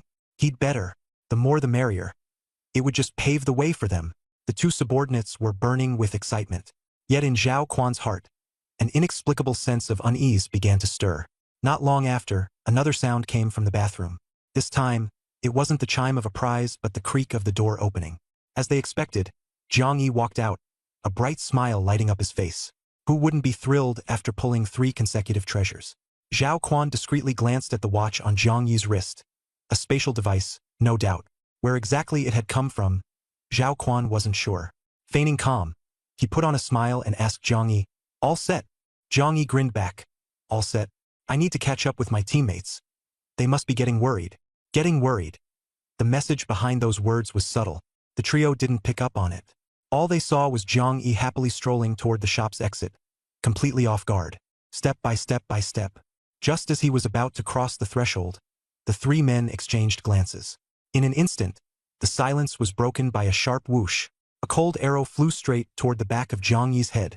Simultaneously, Zhao Quan and one of the lackeys moved in. One raised a fire axe, and the other swung a blade. They attacked from 3 directions, their killing intent palpable. But just as they prepared to strike, the situation flipped on its head. Jiang Yi moved as if he had eyes in the back of his head, casually raising a hand to catch the oncoming arrow with ease. With a swift motion, he returned the arrow back to sender. Whoosh! It struck the assailant right between the brows. The man fell to the ground in shock, dead before he could even scream.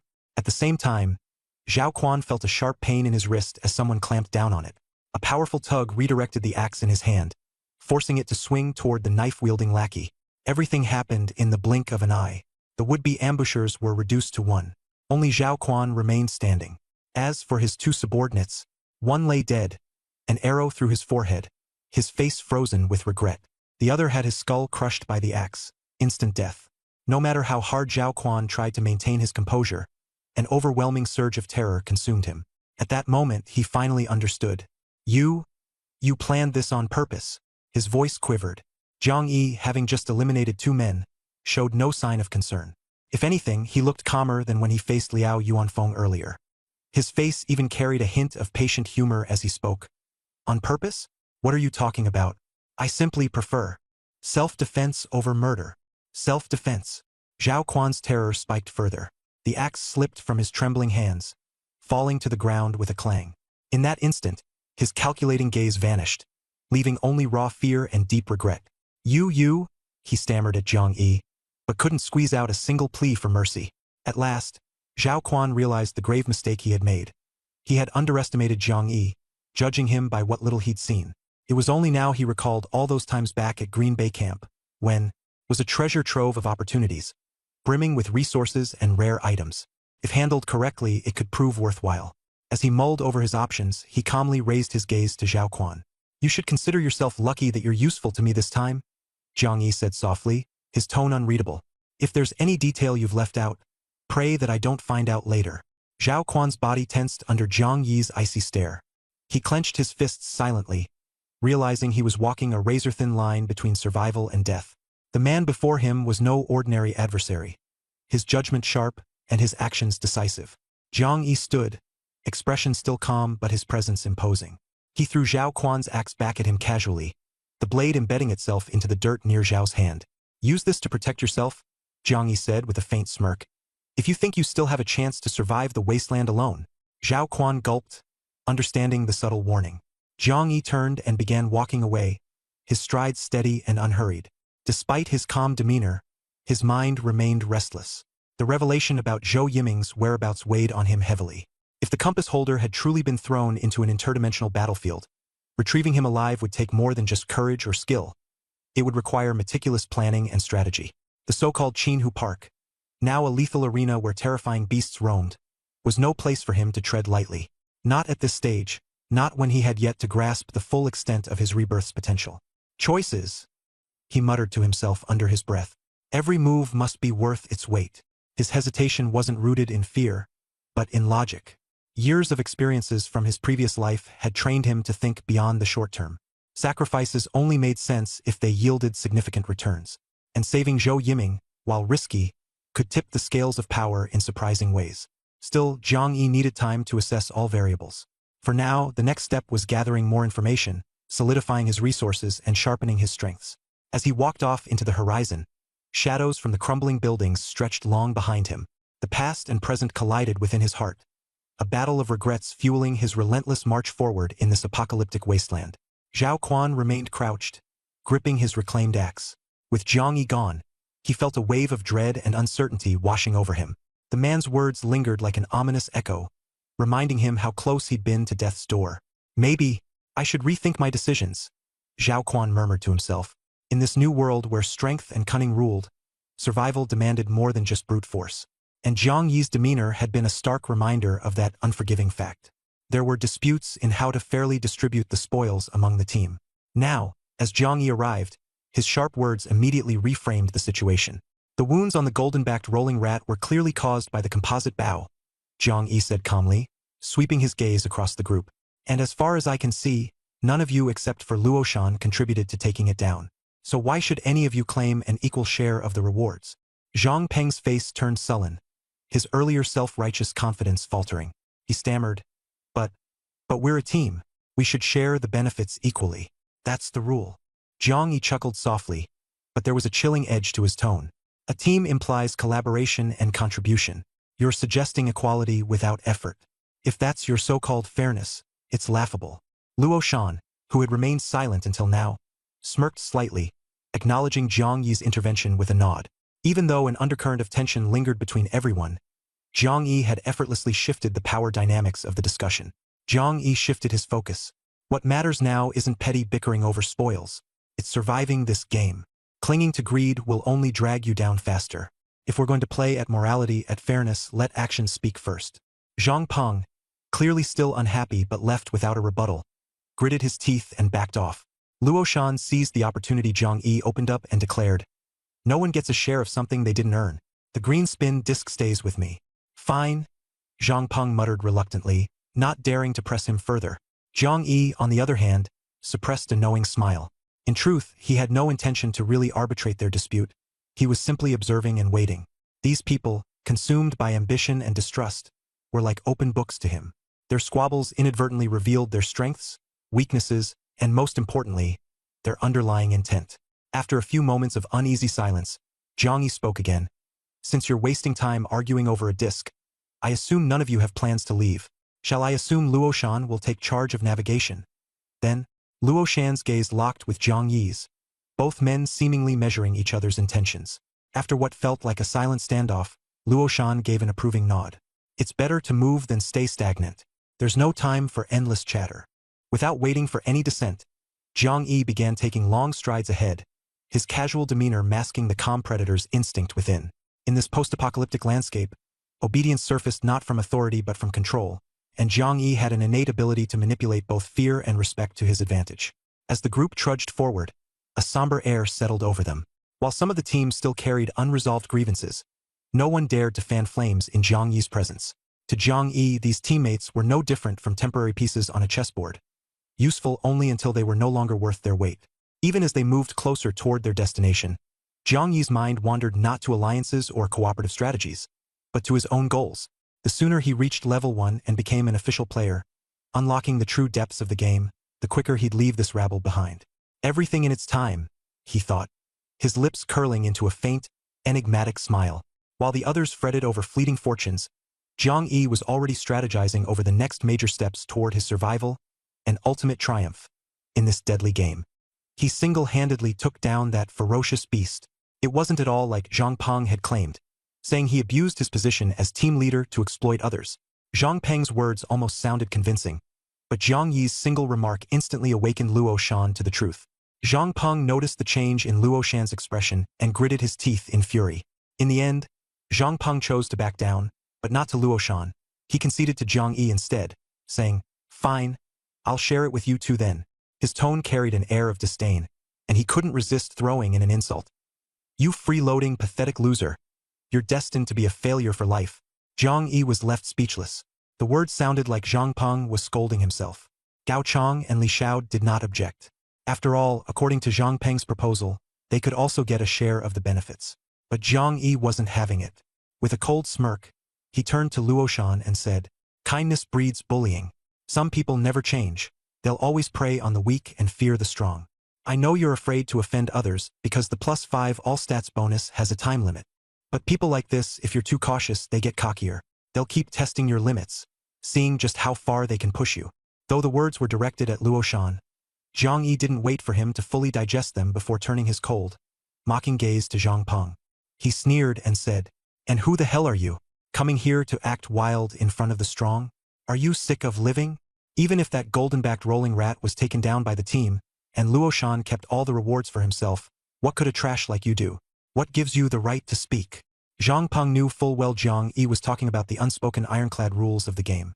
If it had been Luo Shan who said it, he might have had no choice but to endure it. But this time it was Jiang Yi. Rage filled him, his face turned green, and he clenched his fists tightly before swinging one directly at Jiang Yi's face. "You? A short-lived good-for-nothing. What right do you have to lecture me?" That punch was real. Zhang Peng was determined to regain his dignity. But Jiang Yi smoothly sidestepped the attack, effortlessly grabbing Zhang Peng's arm before executing a vicious over-the-shoulder throw. Thud! Zhang Peng slammed into the ground, letting out cries of pain. Jiang Yi shot him a cold glance and snapped with a sharp, "Shut up," then delivered a brutal kick. The sheer ruthlessness left Zhang Peng stunned on the spot. His face paled, and cold sweat beaded on his forehead. Though he was in terrible pain, he dared not make another sound. Lying on the ground, Zhang Peng's gaze was filled with fear as he looked at Jiang Yi. Witnessing this, Luo Shan finally grasped the meaning behind Jiang Yi's words. This is what they meant by preying on the weak and fearing the strong. The softer Zhang Peng perceived someone, the more arrogant he became. But the moment fists were shown, Zhang Peng wouldn't dare challenge them. As Luo Shan was deep in thought, Jiang Yi turned his sharp gaze toward him. "This Zhang Peng, I'll leave him for you to deal with." Deal with him? Luo Shan felt a jolt in his heart. There seemed to be a deeper meaning hidden in Jiang Yi's words. Zhang Peng panicked as well. He couldn't believe Luo Shan would actually kill him over this. But fear gripped him nonetheless. Scrambling up from the ground, he grabbed Luo Shan by the pant leg, crying and pleading. "Captain Luo, I lost my mind. Forget about it. The rewards from the fight against the golden-backed rolling rat should belong to you. What I'm saying is, that ferocious beast Luo Shan defeated it on his own. You three didn't even lift a finger, yet you want a share of the benefits? And now you're saying Jiang Yi can't have a portion just because he wasn't present?" Zhang Peng's face immediately turned ugly. The reason Luo Shan initially wanted to keep the green wheel reward from killing the golden-backed rolling rat was indeed because he had taken it down by himself. It was nothing like Zhang Peng's accusation that he abused his authority as captain to exploit the others. Initially, Luo Shan had almost been misled by Zhang Peng's narrative. But Jiang Yi's words finally brought him back to his senses. Zhang Peng noticed Luo Shan's expression change and clenched his teeth in anger. Ultimately, he avoided a direct confrontation with Luo Shan and instead turned to Jiang Yi. In a tone dripping with derision, he said, "Fine, you can have a share too." Then, as if unable to resist, he muttered an insult. "You opportunistic, impoverished loser. You're doomed to amount to nothing." Jiang Yi silently endured the insult, although the words seemed more like Zhang Peng was directing them at himself. Gao Chang and Li Xiao didn't say anything either. After all, if they went along with Zhang Peng's plan, they could gain some benefits as well. But Jiang Yi wasn't the type to put up with Zhang Peng's behavior any longer. He's soft. The more arrogant he gets, the harder he'll bully you. If you fight back with fists and ruthlessness, he won't dare provoke you anymore. Luo Shan was deep in thought when he noticed Jiang Yi's gaze on him. Jiang Yi said, "Handle this Zhang Peng." "Han handle." Luo Shan's heart skipped a beat, immediately catching the undertone in Jiang Yi's words. Zhang Peng was terrified. The idea that Luo Shan might actually make a move was inconceivable to him. However, fear overtook him, and he quickly crawled over, clinging to Luo Shan's pant leg, wailing, Captain Luo, I was wrong. I was wrong. The prize will drop came from the monster you defeated. I won't take a cut of the loot. I swear. I'll listen to you from now on. I wouldn't dare look east if you told me to look west. I swear I give in. This attitude of admitting fault was a far cry from the arrogance Zhang Peng had shown moments ago in front of Luo Shan. Luo Shan stared at him, thinking for a moment, but ultimately chose not to strike. With a cold expression he kicked Zhang Peng away. I'll let this go this time. I'm too lazy to bother with you. As Luo Shan let the matter drop, Zhang Peng finally breathed a sigh of relief. He hurriedly promised, I get it now. I've got a clear sense of my place. I'll never cross the line again. No matter what happens, I won't dare offend a strong one. Luo Shan nodded and shifted his gaze to Zhang Yi, softly expressing his thanks. But Zhang Yi wasn't surprised in the least. After all, he had lived through 2 lives and had seen too much death and coldness. In contrast, Luo Shan hadn't yet reached the point of shedding blood. Resorting to violence for a minor dispute, it was clear he didn't yet have the guts. Zhang Yi recalled the first time he had killed someone. His legs had gone weak, his vision blurred, and sleepless nights filled with nightmares ensued. For an ordinary person, killing wasn't a game. The psychological burden was immense. But the environment forces people to change, just as Darwin said, survival of the fittest. In the early days of the apocalypse, everyone was adapting to the new world. After this incident, Luo Shan's demeanor had grown tougher. He was starting to look more like a leader. Holding the green prize will token in his hand, Luo Shan turned his gaze to Gao Chong and Li Xiao, calmly asking, What do you two think? Should this prize will be mine or shared with everyone? Li Xiao answered honestly, Of course it should be yours, Captain. That golden-back tunnel rat was killed by you. We couldn't even help. Gao Chang's expression was complicated, but he still nodded. Yeah, it should be yours to handle. It was the first time he had called him Captain. Clearly, this conflict had brought some attitude adjustment. Luo Shan secured the prize will token. He only had 11 years left of his lifespan, while spinning the green will consume 10 years. There was no way he could casually decide to use it. Moreover, to activate it, they would need a strong protector in the lottery zone. He decided to hold onto it until the time was right. While Zhang Yi was tempted, he didn't speak up to ask for it. The group continued heading toward the Green Bay Internet Cafe. Zhang Peng was noticeably more well-behaved. Just as they were nearing the Internet Cafe, a streak of luminous blue fireworks shot up into the western sky. Gao Chong immediately recognized it. A signal arrow, over by Yucai Elementary. That must be Brother Liao finding Zhou Yiming. Luo Shan nodded repeatedly, and they all promptly turned back toward the commercial street to retrieve their vehicle. On their way back, they passed Zhao Quan's shop. 3 corpses lay still inside, swarmed with festering tumor worms. Zhang Peng's face instantly turned pale at the sight. He glared at Zhang Yi momentarily and then abruptly backed away, making every effort to avoid him. Zhang Yi remained expressionless, as if it had nothing to do with him. Luo Shan said nothing about it and headed straight for his car. Half an hour later, the 5-person team arrived at Yucai Elementary, only to find no trace of Liao Yuanfeng. Instead, Fan Hu's team was parked on the roadside nearby. He waved at Luo Shan, shouting, Brother Liao's gone to Qinhu Lake Park. Don't bother with the elementary school. Head straight to Qinhu Lake Park. Luo Shan nodded and followed Fan Hu's lead to drive over. Qinhu Lake Park had a lake known as Qinhu. After the apocalypse began, it became a breach point for ferocious beasts, making the area a hotspot for monster activity. Liao Yuanfeng had already gone ahead of them. There were also several other monster hunting teams at the park, so when they arrived, the situation wasn't immediately dangerous. The 2 teams parked their vehicles outside Qinhu Lake Park's entrance. Fan Hu, ever perceptive, noticed the strange tension in Luo Shan's team. The previously overly brash Zhang Peng now seemed extraordinarily subdued. Fan Hu teased, You're not a bad captain, it seems. You've whipped them into shape pretty well. Luo Shan remained silent, fixing his gaze on Qinhu Lake Park. His instincts whispered a warning. Why does this park feel tense? Fan Hu, who had just been complimenting him moments ago, now rolled his eyes. Of course it's tense. After the apocalypse game invasion, rivers, lakes, and seas have all become gateways for ferocious beasts. For players, those gateways are monster spawning zones. And plenty of powerful factions have staked their claims on those monster spawning zones. Naturally, Qinhu Lake Park is no exception. Luo Shan probed further, looking toward the park. So the powers here aren't weak? Weak. Fan Hu nodded and began leading them into the park, his voice steady. No need to worry too much. Our optimistic club might just be SOSO when it comes to reputation in Jiangcheng. But out here in the suburbs, we've got some weight to throw around. The few small groups occupying Qinhu Lake Park can't even compare with us. Brother Liao's already negotiated with them. Those small groups still show us respect. Luo Shan silently followed, feeling his own disposition lacking compared to Fan Hu's confidence. As they walked, he suddenly realized, our mission isn't just to find Zhou Yiming. Should we pick him up? Why does the atmosphere feel so tense? A sudden possibility crossed his mind. Could it be that Zhou Yiming ran into the Savage Beast world through the Qinhu Passage? Fan Hu shot him a cold glance. Zhou Yiming? Ah, he's just a worthless pretty boy.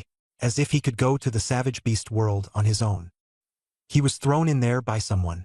The Green Bay group was wiped out by Boss Liao. Zhou Yiming?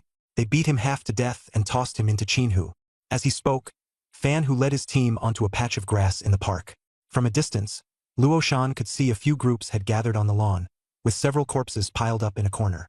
Those were evidently the slain members of the Green Bay group. Next to the corpses stood Liao Yuanfeng. His face was overcast as he fiddled with his phone. Luo Shan approached and greeted with a respectful, "Brother Liao," but he was ignored. Before long, Liao Yuanfeng couldn't suppress his frustration and cursed under his breath. What the hell is this moronic love-brained nonsense? The captains nearby looked puzzled. What do you mean? Has Wang Shuyan still not given up? Zhou Yiming, in that state after being thrown into Qinhu. He's got no chance of surviving in the Savage Beast world. Even for us skilled players, the survival rate in there is abysmally low. How could someone like him possibly manage? Captain Liao, did you make things clear to Wang Shuyan? Liao Yuanfeng snorted coldly.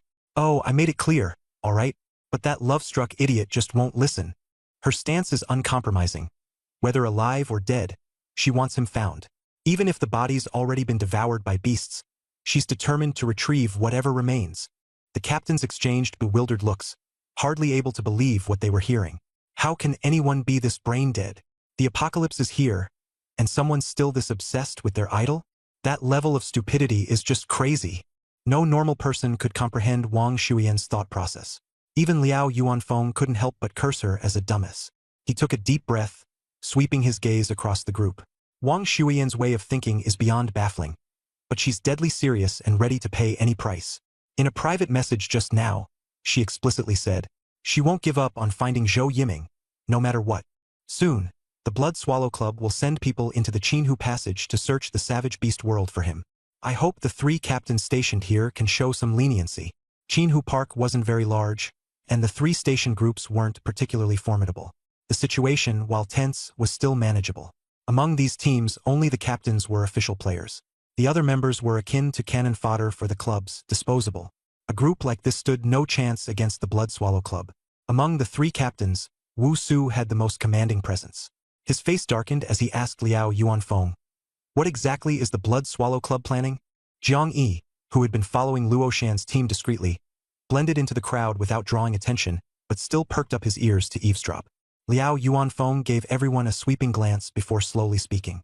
Wang Shuyan said the personnel dispatched by the Blood Swallow Club will be heading into the Savage Beast world through the Qinhu Passage to search for Zhou Yiming. Whether or not those of us here go along is entirely voluntary.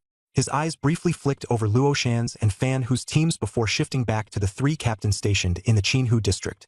After a pause, he added, "But Wang Shuyan has issued a reward. Anyone willing to go search for Zhou Yiming will be paid up front.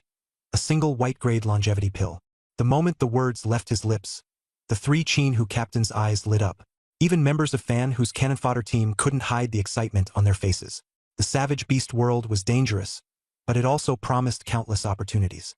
The role of suicide squads like theirs was to act as vanguards, scouting uncharted territories. Most powerful factions undertaking an exploration of the Savage Beast world would plan several expeditions, with the first 3 missions typically involving the sacrificial squads to bear the brunt and collect intelligence. Only once they had sufficient data would they send in official members to minimize losses. Fan Hu was intimately familiar with this process. Their suicide squad was already slated to be the first wave to explore the Savage Beast world accessed through the Qinhu Passage this time. Now, with the added incentive of a white-grade longevity pill, it was practically a freebie. Fan Hu immediately decided that he was going into Qinhu. The other members of the suicide squad shared his sentiments. Only Luo Shan, relatively new to the squad, was unclear on the protocols and looked somewhat puzzled. The 3 groups originally stationed at Qinhu Park were also quite tempted by Wang Shuyan's reward. After all, in the apocalyptic game, the fastest way to grow stronger was to explore the Savage Beast world.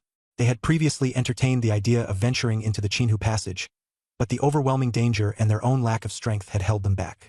Now, with a major faction's backing and lucrative rewards on the line, the temptation was immense.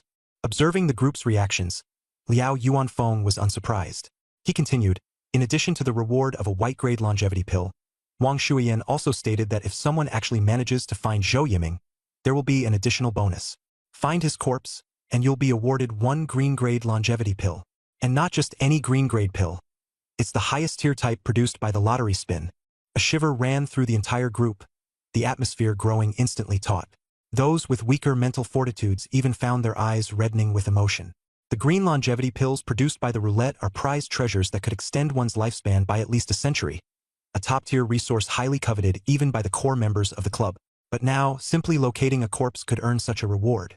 Luo Shan's eyes reddened with anger as he muttered to himself, I'm still alive, and yet I'm worth less than some pretty boy's corpse? A corpse can fetch a 100-year life extension pill, and meanwhile I only have less than 15 years left to live. This isn't fair. Others were also deeply unsettled, feeling the harsh reality and the greed lurking within human hearts. And yet, that wasn't all. Liao Yuanfeng continued. If someone can locate the living Zhou Yiming and safely escort him back, Wang Shuiyan has promised to reward them with a blue-quality longevity pill. Additionally, they can pick any 3 items from the Blood Swallow Club's points warehouse. Astonished exclamations erupted at the scene. A blue-quality longevity pill. Currently, across all of Jiang City, probably only Chang Jiaoyi has the skill to refine longevity pills. Right? And even she can only produce green-quality pills at best. This means that the blue longevity pill Wang Shuiyan is offering must be from the roulette. Roulette's blue longevity pills are terrifyingly potent, capable of extending one's lifespan by at least a millennium. A 1,000-year lifespan? What a concept. The history of Hua Nation is merely 5,000 years. If I could live for 1,000 years, it would be beyond imagination. Various gasps of shock filled the air, fully capturing everyone's amazement.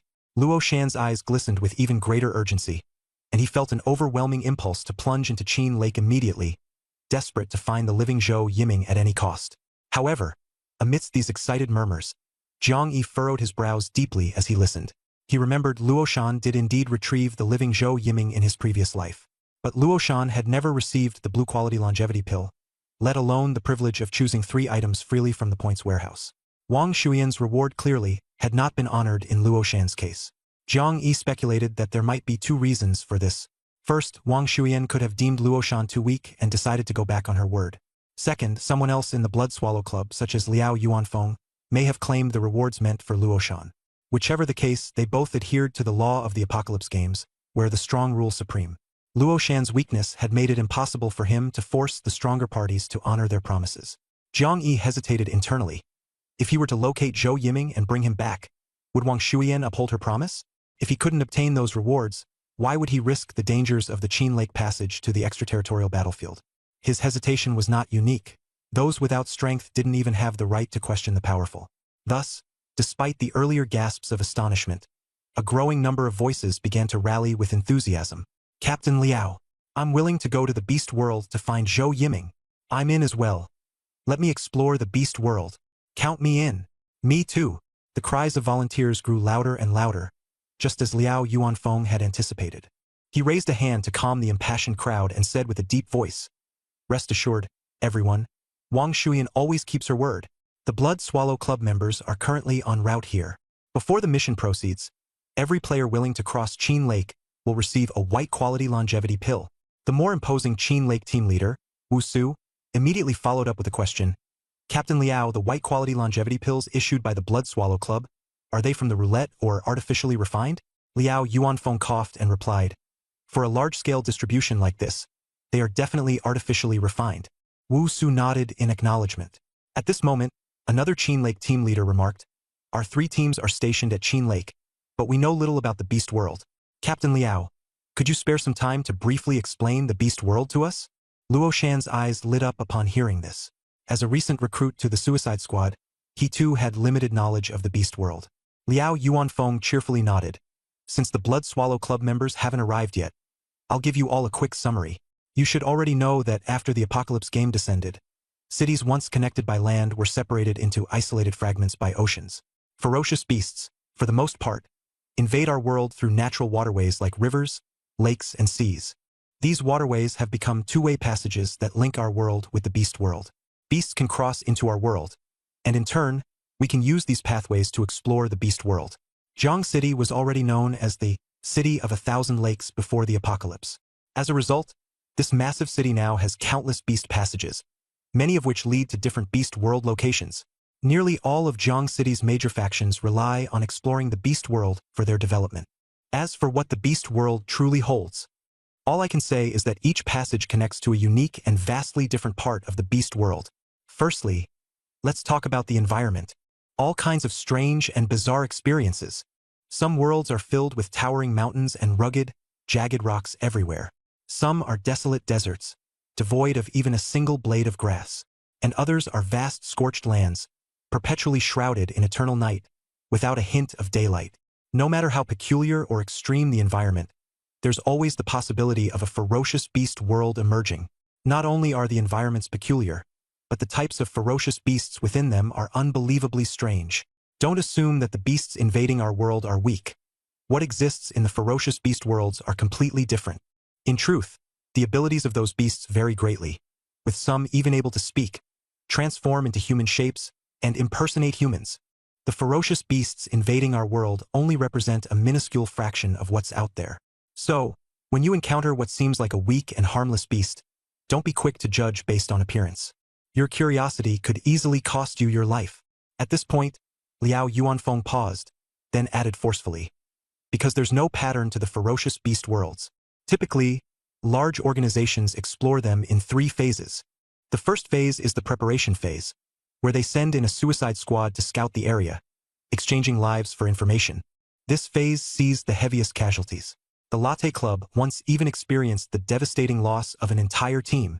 As soon as these words were spoken, the 3 teams in Qinhu Park inhaled sharply. Even Luo Shan felt a chill down his spine. An entire team wiped out? Exploring as part of a suicide squad was essentially gambling on luck. If they stumbled upon a world dominated by destruction-level ferocious beasts, there wouldn't even be a chance of survival. No wonder it's called a suicide squad. It truly is a life-or-death gamble. Seeing everyone's reaction, Liao Yuanfeng continued, but the larger clubs have managed to gather some experience. For instance, small lakes like Qinhu generally connect to relatively low-risk ferocious beast worlds. Our explorations have a fairly high chance of bringing us back safely. Saying this, he pointed at Fan Hu. Take this suicide squad member Fan Hu, for example. He's explored 3 different ferocious beast worlds and returned safely from all of them. His strength is now almost on par with that of a formal player. Hearing the praise, Fan Hu immediately straightened his back and added thoughtfully, Captain Liao is absolutely right. While every ferocious beast world is different, the danger levels do follow certain patterns. For example, small lakes like Qinhu tend to be relatively low risk, akin to the instances or dungeons in old games. He scanned the 3 Qinhu team captains and said with a hint of condescension, if even entering such simple ferocious beast worlds frightens you, it's only a matter of time before you're entirely outpaced by the other formal players. The 3 captains' expressions darkened. Wu Su, the most imposing among them, furrowed his brow and shot Fan Hu a cold glare. We're just asking questions. We never said we were afraid to explore. Then, turning to Liao Yuanfeng, he continued, Captain Liao, you only mentioned the first phase. What about the second and third phases? Liao Yuanfeng's eyes flickered as he sized up Wu Su for a moment and probed. Captain Wu, you wouldn't be thinking of joining our latte club, would you? Wu Su feigned indifference, neither confirming nor denying the suggestion. Liao Yuanfeng chuckled and went on. The second phase is called the strategy phase. Once the suicide squad has gathered enough intelligence, the club assembles formal members into a stronger team to delve deeper into the ferocious beast world. This phase is essentially about strategy, aiming to fully convert the ferocious beast world into a resource hub for the club. The third phase is the harvesting phase. By that stage, the ferocious beast world is essentially under the club's control. Sending people in at that point carries minimal life-threatening risk, and the focus is purely on continuous resource harvesting. We, the members, pledge our loyalty to the club precisely for access to the resources from those fully developed ferocious beast worlds. Hearing this explanation, the 3 Qinhu captains found themselves genuinely informed. Luo Shan, who had just joined the suicide squad, lit up with excitement, his eyes practically glowing as he dreamed of becoming a formal member to enjoy those resources. But Wu Su's thoughts were far more complex. After a moment of silence, he asked, How many ferocious beast worlds does the Latte Club currently have complete control over? Liao Yuanfeng's face stiffened briefly but quickly recovered as he smiled. That's classified club information. I can't disclose it to outsiders. Wu Su already had his suspicions. The Apocalypse game had only just begun a month ago. It was plausible that the major powers in Jiangxing Center had taken control of a few ferocious beast worlds. But a third-rate club like Latte, based in the outskirts? It was little more than a small fish in a big pond, incapable of managing much. In other words, the so-called third phase, as described by Liao Yuanfeng, was mostly an illusionary promise. Of course, given enough time, the Latte Club might actually manage to secure complete control over one or two ferocious beast worlds. But for now, nothing was certain. Wu Su, harboring ambitions of his own, began weighing his options. Should he remain with the Latte Club, or set his sights on the top-tier powers in Jiangxing's central district? Or, the man moved at his own pace, blending into the fragmented crowd with a carefree demeanor. He wasn't in a hurry to make up his mind and wanted to ask more about the club's benefits and rules. Suddenly, a powerful aura surged from the direction of Qinhu Lake Park, accompanied by a wave of exclamations on the lawn. Holy crap! The cloud leopard that travels 1,000 miles. That's a level 5 ferocious beast. Help! Captain, hurry! A massive beast has appeared. Wait, isn't there someone riding on that cloud leopard? A beast that has transformed into human form? That must be terrifyingly strong. We're screwed, we're all dead. Dead my ass. Liao Yuanfeng rolled his eyes and barked, quelling the chaos. That's Guanling, a core member of the Blood Swallow Club. As soon as he finished speaking, the figure riding the cloud leopard approached rapidly. Everyone saw it clearly. It was a dashing female player, riding the majestic cloud leopard with confidence. In the world of ferocious beasts, an impressive yet strong female player was rare. While Guanling wasn't a peerless beauty, her striking charisma resembled that of a warrior heroine. Her figure was full of curves, donning a tight black outfit, perched on the cloud leopard's back. A wild force of nature, like fiery liquor. Men who looked at her couldn't help but harbor desires of conquest. Her overwhelming aura and presence caused players nearby to whisper among themselves with excitement. Damn, this is way too cool. Is that really a woman? Is Wang Shuyan out of her mind? How does she not like someone this striking and instead crush over some pretty boy? So the head of the Blood Swallow Club is a woman, and this core member is also a badass beauty. Is the whole club some kind of queen's only dominion? I suddenly feel like joining the Blood Swallow Club. Think they'd let a guy like me in? Man, Zhou Yiming's got it good. I want to be a pretty boy too. Hey, badass sis, is my face fair enough? Step on me. Quick. God damn it. Such a badass chick. Could she actually be one of Zhou Yiming's fans? No way. A woman with this kind of aura is definitely a workaholic, not some love-struck fool. Many men stared at Guanling, sitting atop the cloud leopard, their eyes filled with a hunger they couldn't hide, a craving to conquer. But Guanling was obviously not the type to be trifled with. Her expression remained impassive as she gracefully leaped off the cloud leopard with ease, landing steadily on the lawn. The tension across her chest seemed to emphasize her indomitable strength. From within the crowd, Jiang Yi heard a few faint sounds of someone swallowing nervously. He shook his head helplessly. This kind of formidable character was definitely not someone anyone could mess with. Guanling's gaze was sharper than Liao Yuanfeng's. With just one sweep of her eyes across the area, the entire crowd hushed into a deathly silence, no one daring to make a sound. After asserting her dominance, her cold, cutting voice declared, "The Blood Swallow Club has already posted the bounty in the trade zone. Official players can use their destiny discs to investigate further. As for the details of this search mission, Captain Liao from the Lu Tian Club should have already briefed you, right?" Her tone shifted and her eyes quickly locked onto Liao Yuanfeng within the crowd as she asked directly, "You must be Captain Liao?" The usually haughty Liao Yuanfeng was caught off guard, trembling slightly before the powerful woman. He admitted with a somewhat flustered nod, "Yes, Captain Guan.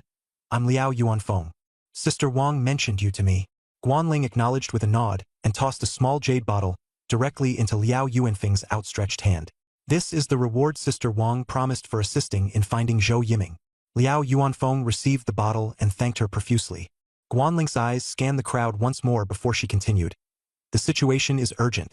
Each minute we delay lowers Zhou Yiming's survival odds. No more nonsense. The members of the Blood Swallow Club will be stationed by Qinhu Lake. Those willing to enter the ferocious beast realm via Qinhu Lake to help search will receive a white-grade longevity pill. Once you collect the pill, you must enter the ferocious beast realm within 2 minutes. If anyone takes the pill without completing the mission, with a wave of her hand, a fiery spear suddenly appeared in Guan Ling's palm. She twirled it twice with a commanding presence, glaring at the crowd fiercely as she declared, "I'll personally break their legs and force them into the ferocious beast realm.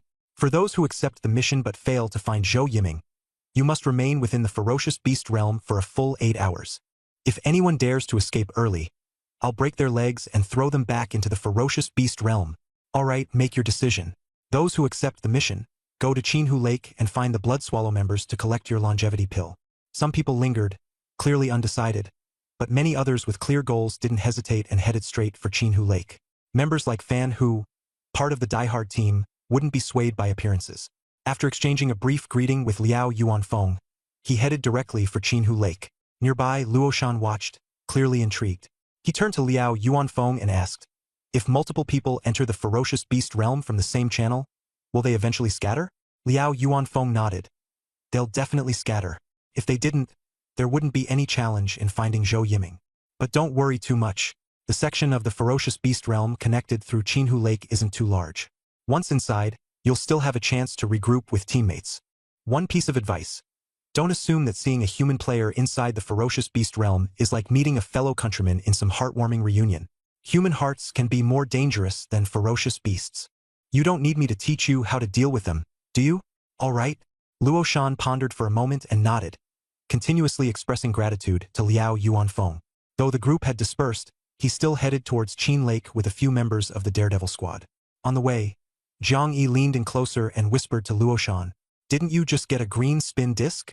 Zhang Yi asked. "I was thinking, how about I trade you a white longevity pill I just received for that green spin disc of yours?" "Interested?" Zhang Yi suggested. "A white longevity pill for the green spin disc?" Luo Shan's eyes instantly lit up. "Huge, you might draw a ferocious beast and lose miserably. The value of the roulette wheel is extremely unstable, and it absolutely cannot compare to the solid longevity pill." Zhang Yi's proposal was a huge win for him. Luo Shan almost agreed without hesitation. But immediately, he felt something was off. He stared at Zhang Yi and asked, "Aren't you unable to gather enough lifespan for even one white roulette draw? The longevity pill you got from this mission is very important to you, right? Why would you trade such a precious item for a green roulette wheel that you can't even use?" Luo Shan was completely baffled. Zhang Yi, however, was prepared. Captain Liao just mentioned that the longevity pills issued by the Blood Swallow Club are not roulette products but are artificially refined. In the entire Jiang City, only Chang Jiaoyi can refine them, and she's my enemy. I'd rather die than consume a pill refined by her.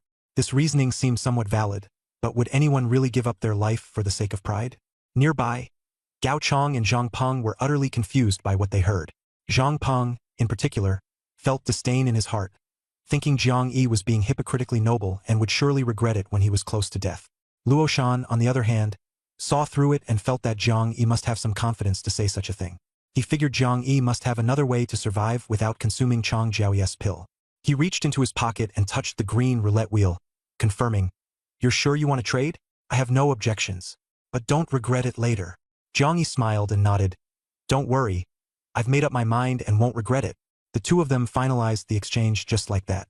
Just as they received the white longevity pill from the Blood Swallow Club and were about to proceed with the trade, a deep voice suddenly rang out. "Young man, trading a longevity pill for a green roulette wheel? That's way too much of a loss." Jiang Yi turned toward the voice and saw Captain Wu Su of the Qin Lake team walking toward him with a smile. Wu Su appeared friendly on the surface, but his eyes were fixed on the longevity pill in Jiang Yi's hand, as if it was already his. Luo Shan frowned deeply at the sight. "What do you mean?" Wu Su glanced at Luo Shan disdainfully, completely ignoring him, and then politely said to Jiang Yi, "In peaceful times, the highest bidder wins. In these apocalyptic times, I'm willing to trade 3 green roulette wheels for your 1 longevity pill. What do you say? I hope you won't disappoint me." As he spoke, he generously displayed 3 green roulette wheels to Jiang Yi, his face full of sincerity. But when Luo Shan saw Wu Su's 3 wheels, he couldn't help but burst into laughter. "Are you kidding me? The green roulette wheel I have may not be top-notch, but it's of decent quality. Your 3 wheels are nothing but trash. These worthless things wouldn't be wanted even if given away for free, and yet you dare to use them to trade for a longevity pill. Shameless." After angrily rebuking Wu Su, Luo Shan turned to Jiang Yi and kindly advised, "Don't let him fool you. Those 3 trash wheels of his are of terrible quality. It's clearly a scam. My 1 decent wheel is worth far more than his 3 pieces of junk." Jiang Yi had not yet responded when Wu Su already gave Luo Shan a fierce glare, then said to Jiang Yi with a meaningful tone, "Little brother, think this through carefully. Captain Liao just mentioned earlier, the fierce beast world is a place that devours people alive. One careless move, and your life is gone." Wu Su spoke with confidence. "Although I don't have a club background, I am a legitimate player. Even though my level is only 1 right now, my combat power is already close to 200. Trading with me means you get more spins on the wheel, and you can also build a connection with me. Once you're in the fierce beast world, if you run into me, I might even take pity on you and lend you a hand. But if you insist on trading with that guy, don't expect any benefits." This statement was clearly laced with a threat, implying that if Jiang Yi refused him, and they crossed paths in the fierce beast world, Wu Su would make him suffer. The threat left Luo Shan, who had been speaking righteously just moments ago, stunned. His face darkened, and the veins on his hand gripping the green will bulged, but he dared not retort. He understood that Wu Su was right. This was a doomsday game where the strong ruled. If Jiang Yi didn't trade with Wu Su, their encounter in the fierce beast world would likely not end well. Wu Su didn't stop there. He turned and sneered at Luo Shan, saying, "You're Luo Shan, right? Holding a medium-quality green wheel in your hand. Not bad. But you're not very smart, kid. Instead of hiding a medium-quality green wheel, you actually flaunt it so arrogantly.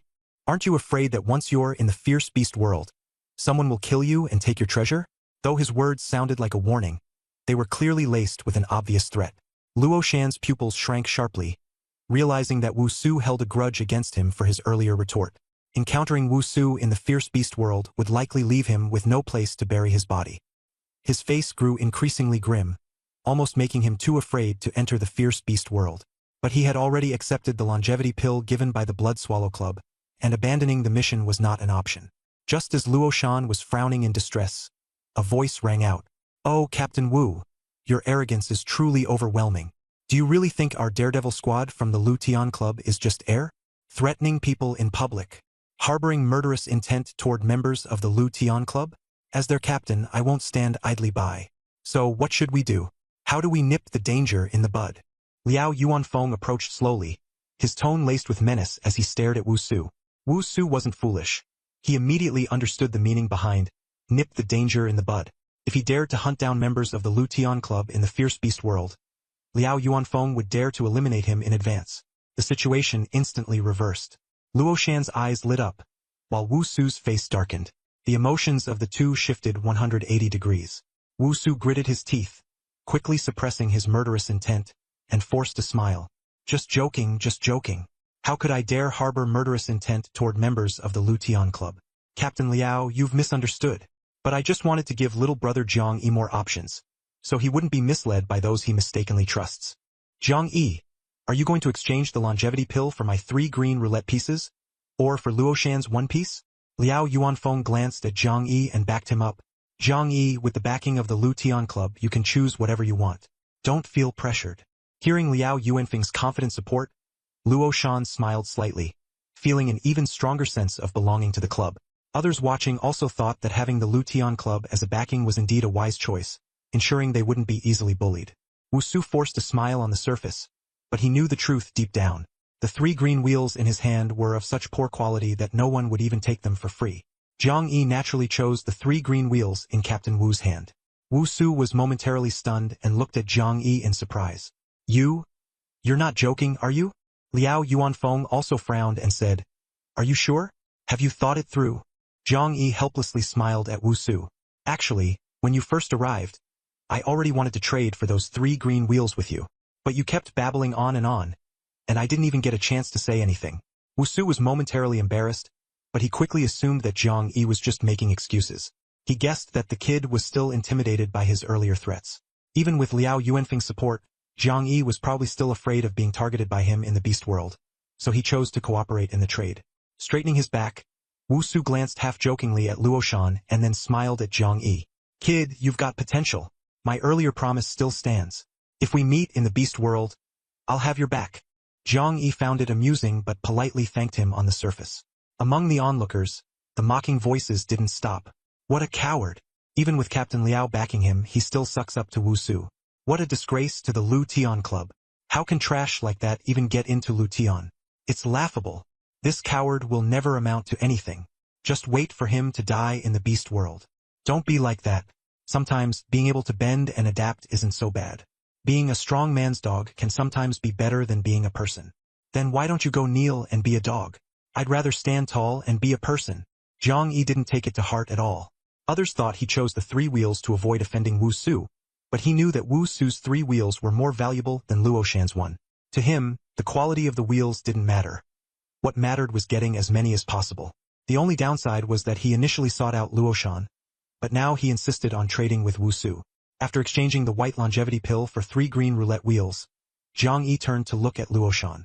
Luo Shan's expression was noticeably unnatural, but unlike the others, he didn't think Zhang Yi was afraid of Wu Su. He knew Zhang Yi didn't want to consume the longevity pill refined by Chang Jiaoyi, so he used the pill to trade for roulette wheels, full of pride at his core.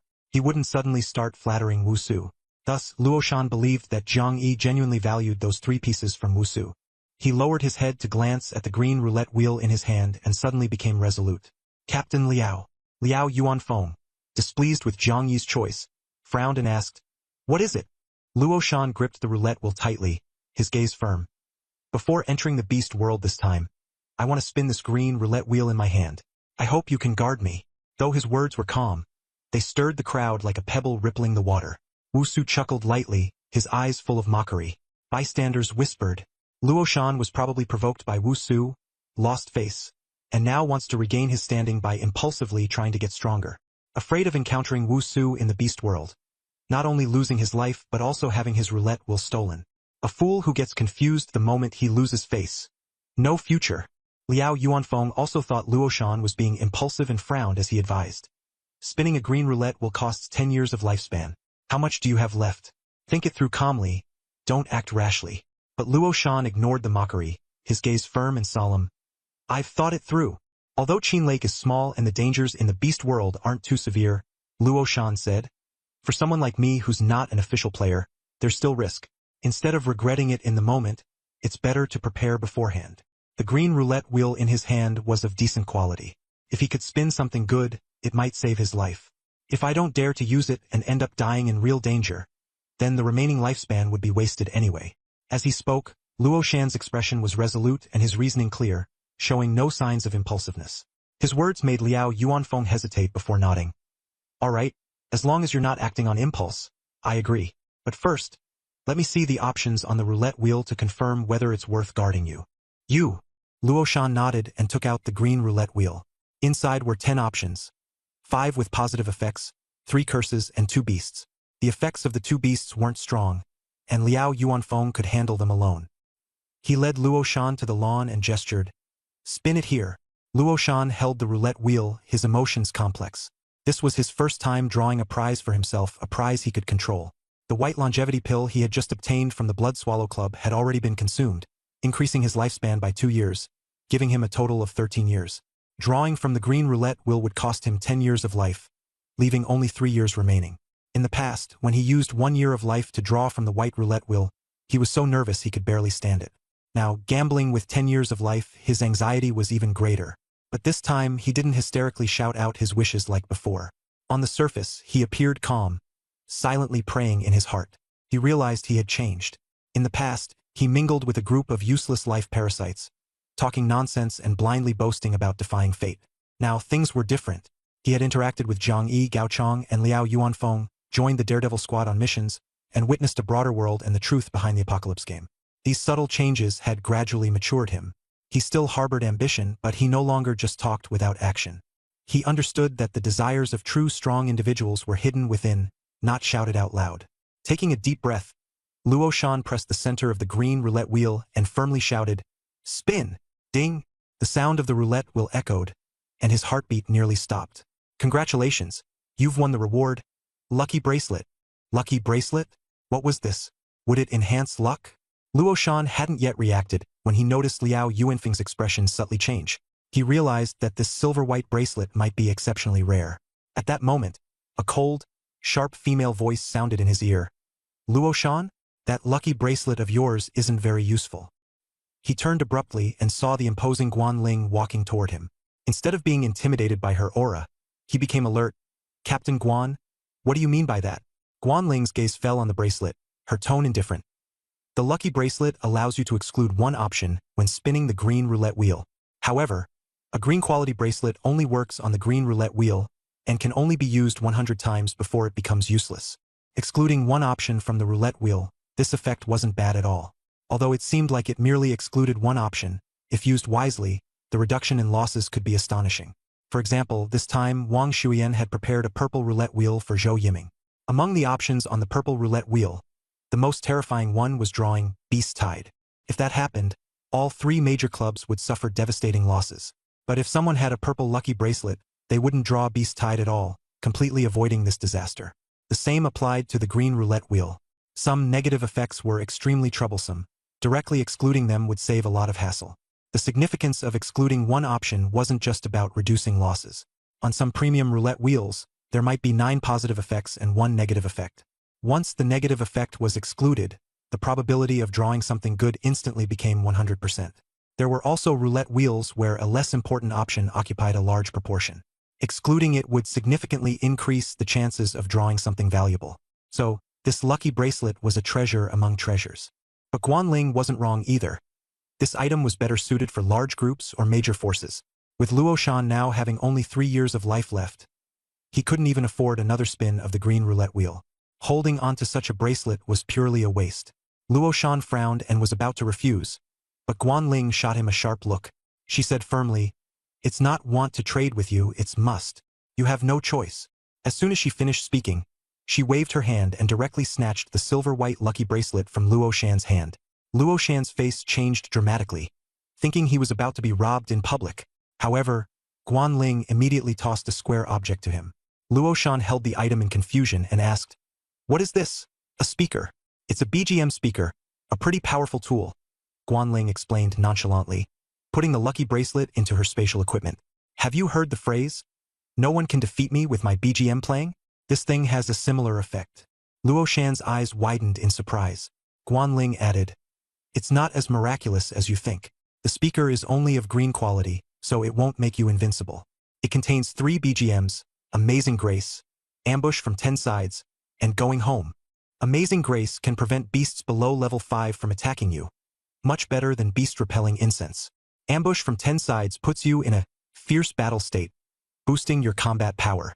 Going Home weakens negative effects and speeds up recovery of injuries, stamina, and mental energy.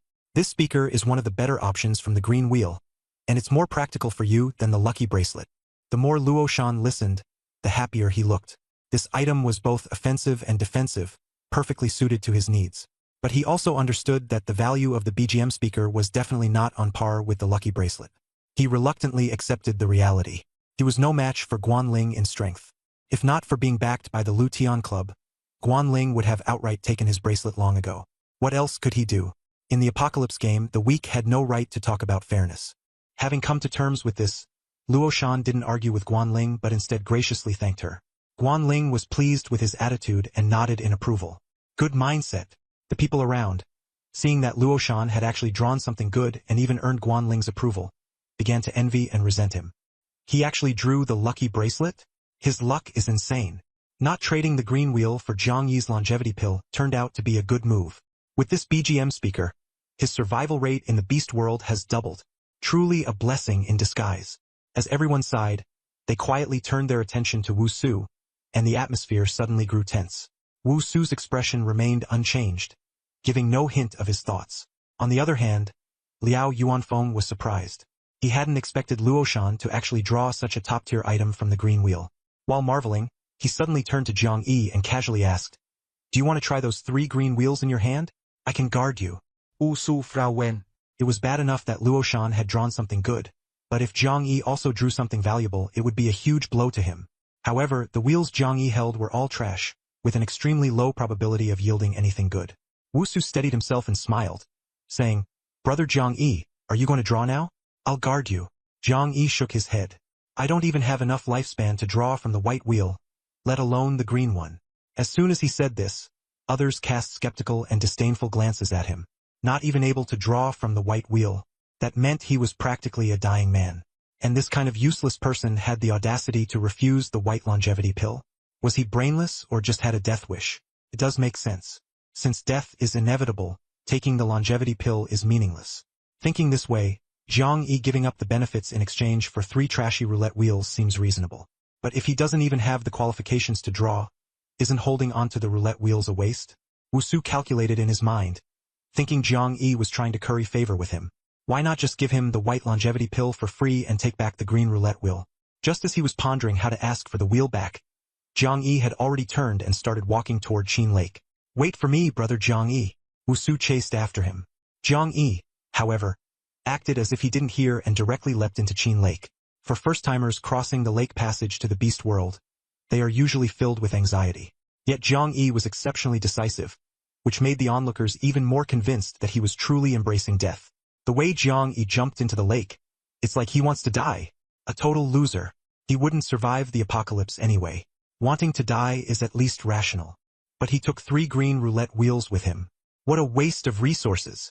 Wu Su cursed inwardly, hesitated for a moment, and then jumped into the lake as well.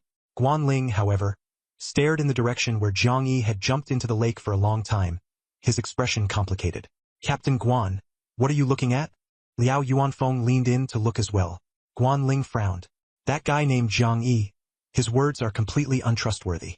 He's nothing like someone who's running out of lifespan. I investigated him.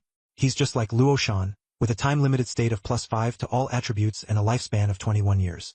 That watch on his wrist even looks like spatial equipment. This information left Liao Yuanfeng stunned. +5 to all attributes, 21 years of lifespan, and spatial equipment. Is he pretending to be weak to catch others off guard? How did you find out? Liao Yuanfeng's face was full of shock. Guanling replied nonchalantly, I have a detection skill that allows me to see the stats of players lower level than me. Hearing this, Liao Yuanfeng was so startled that he stepped back, his expression tense and defensive. Guanling chuckled. I've already seen everything. It's useless to guard against me now. Liao Yuanfeng's mouth twitched, still harboring resistance toward Guanling. Guanling asked again, What's Jiang Yi's background? I heard he has a grudge against Chang Jiaoyi. Liao Yuanfeng shook his head. Not too sure. Seems like he just got promoted from a life tumor to the Daredevil squad. Even if he has something to do with Chang Jiaoyi, it should be from before the Doomsday Game arrived. Liao Yuanfeng spoke casually, with a hint of disdain. Probably just those love-hate entanglements, melodramatic and boring old stories. Guanling, however, seemed lost in thought. Liao Yuanfeng couldn't help but ask, What are you thinking?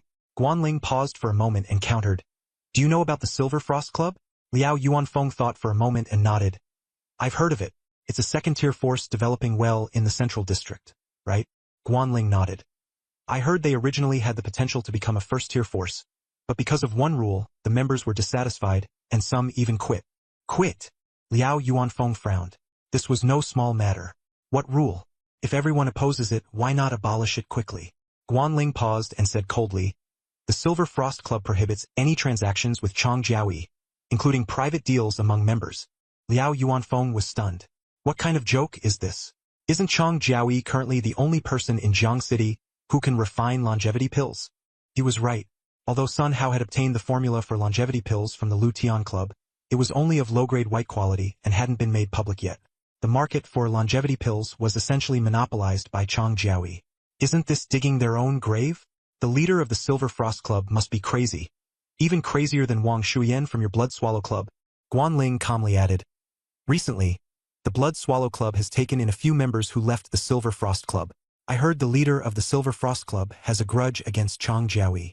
Liao Yuanfeng frowned even deeper. How deep is the grudge? Guanling shook his head. Actually, it's not really that deep.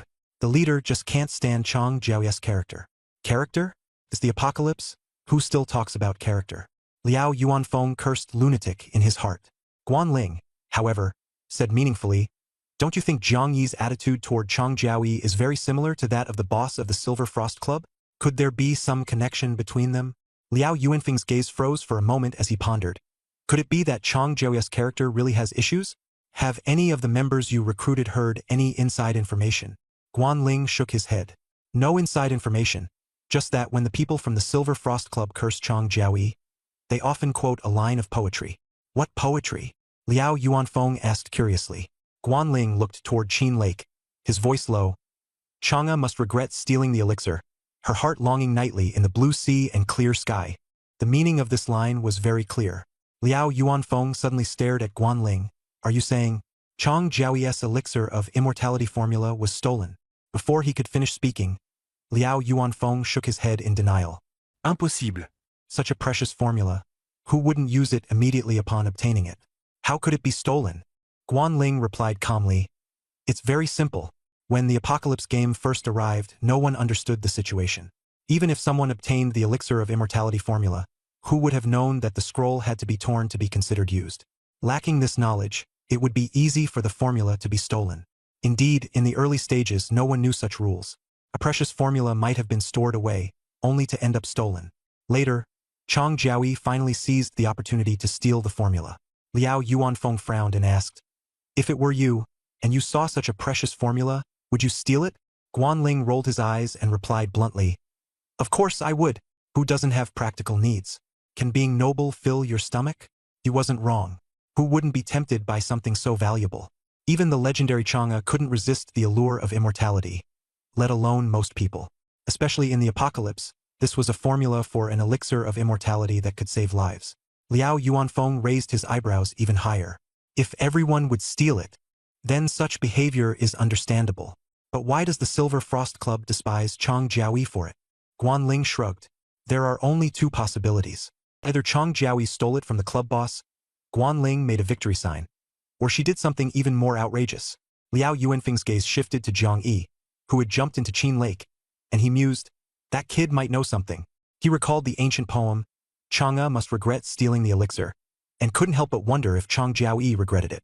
But if it were him, having stolen the elixir of immortality, he would never regret it. Meanwhile, Zhang Yi, the subject of their discussion, had already passed through the fissure in Qin Lake and entered the world of ferocious beasts within the lake. To his surprise, the environment here was one of perpetual night. There was never any daylight, and the darkness was so intense that one couldn't see their hand in front of their face. Such harsh conditions were rare in the world of ferocious beasts, but Zhang Yi, relying on his experience from his previous life, understood. The harsher the environment, the weaker the combat power of the beasts. The ferocious beast world of Qin Lake was precisely due to the extreme perpetual night, making it dangerous yet suppressed. In his previous life, Luo Shan had been able to safely lead people in and out, indicating that the threat here wasn't significant. Zhang Yi didn't panic. He quickly activated his sense of smell, hearing, and touch, determining that he was in a plane with a few potentially poisonous insects, but the threat was limited. He cautiously considered. The ferocious beast world was dangerous, but its concealment was excellent, making it difficult for outsiders to discover its secrets. As long as this place was indeed safe, he was willing to slowly develop within the Qin Lake ferocious beast world. And the first step was to spin the wheel. While others spun the wheel gambling with their lives, he was prepared to achieve his goal in one step. He took out the 4 wheels hidden in his space watch. Besides Wu Su's 3 green wheels, there was also the blue wheel he had obtained from Zhao Quan. He planned to spin them all at once. The first choice, of course, was to pursue the longevity pill that extended lifespan. Zhang Yi's lifespan was down to just 21 years.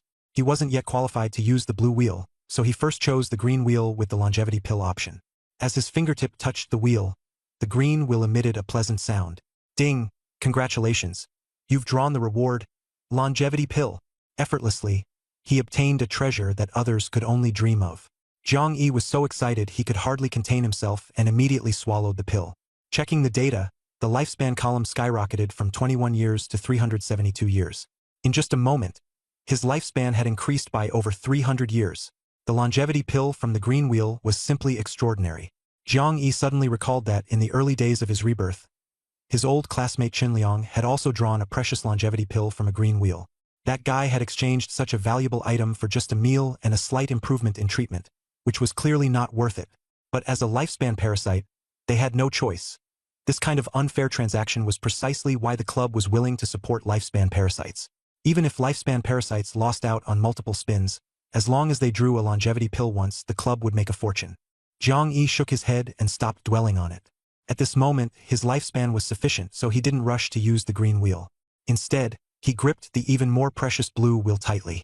Zhao Quan had gone so far as to embed it in his body to hide it, so its quality was undoubtedly exceptional. But no matter how good it was, the wheel could only select one reward in the end, leaving Zhang Yi momentarily torn. The blue wheel had 2 options, both of which he deeply desired. The first was something he urgently needed, an upgraded life token. With the upgraded life token, he could quickly level up to level 1. Level 1 was a critical milestone. Only by reaching it could he obtain the exclusive life disc for the Doomsday game and become a true official player. At that point, he could use the life disc to check rankings, participate in ranking rewards, and even access forums and chat channels to gather more information. More importantly, official players have a trading function. They can leverage the advantages of the roulette wheel, continuously trade to obtain more spins, then spin again, trade again, and rapidly accumulate resources.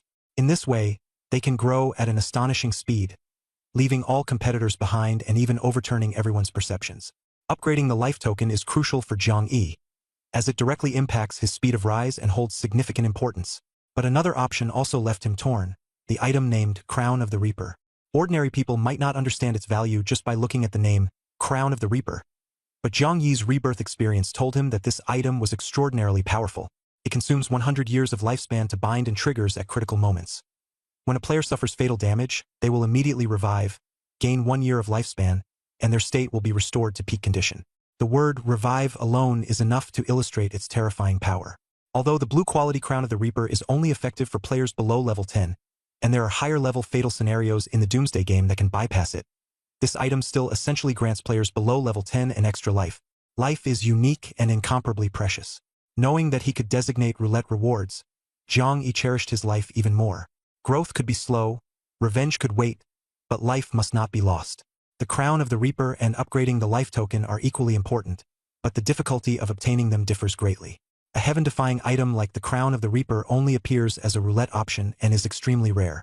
Even with Zhang Yi's ability to designate rewards, encountering it again in the short term would be difficult. On the other hand, upgrading the life token is much easier.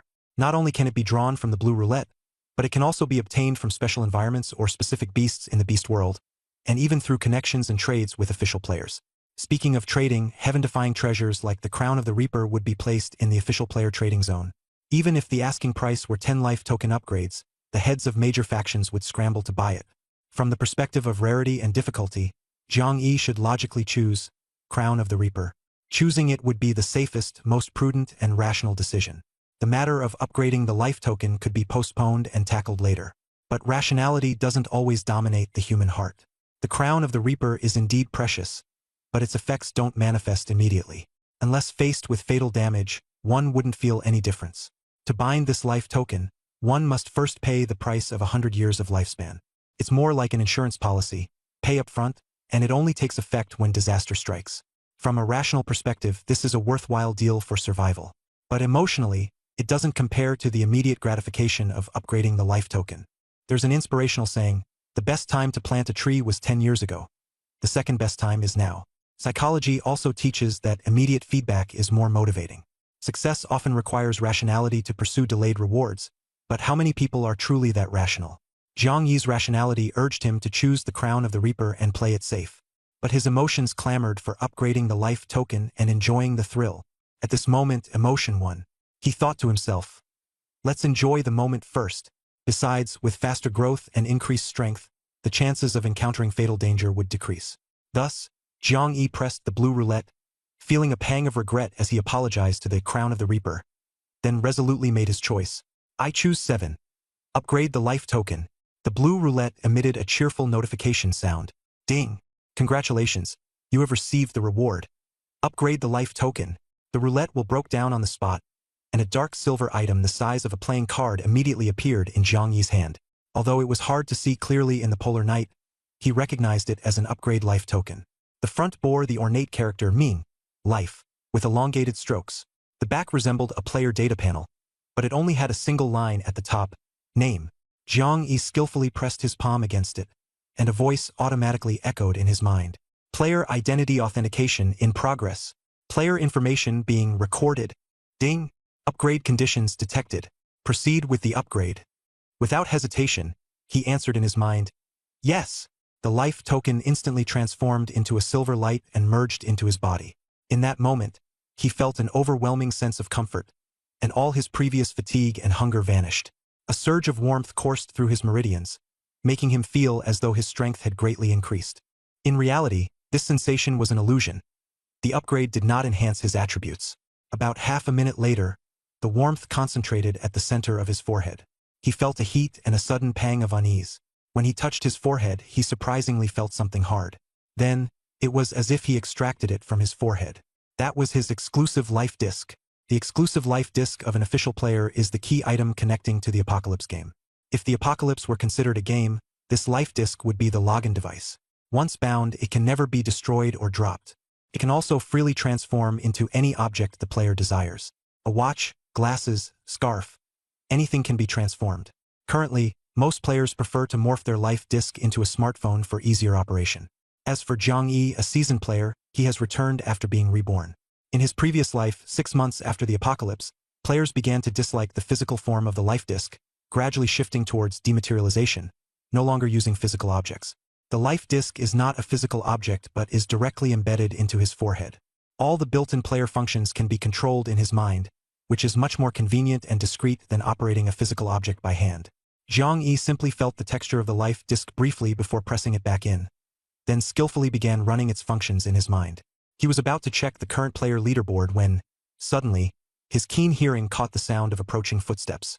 Relying on his experience, Zhang Yi immediately determined that they were human footsteps. Moreover, the steady pace indicated that the person was not blindly groping in the dark but could see their surroundings. Just as he was thinking this, a voice suddenly rang out nearby. "Zhang Yi?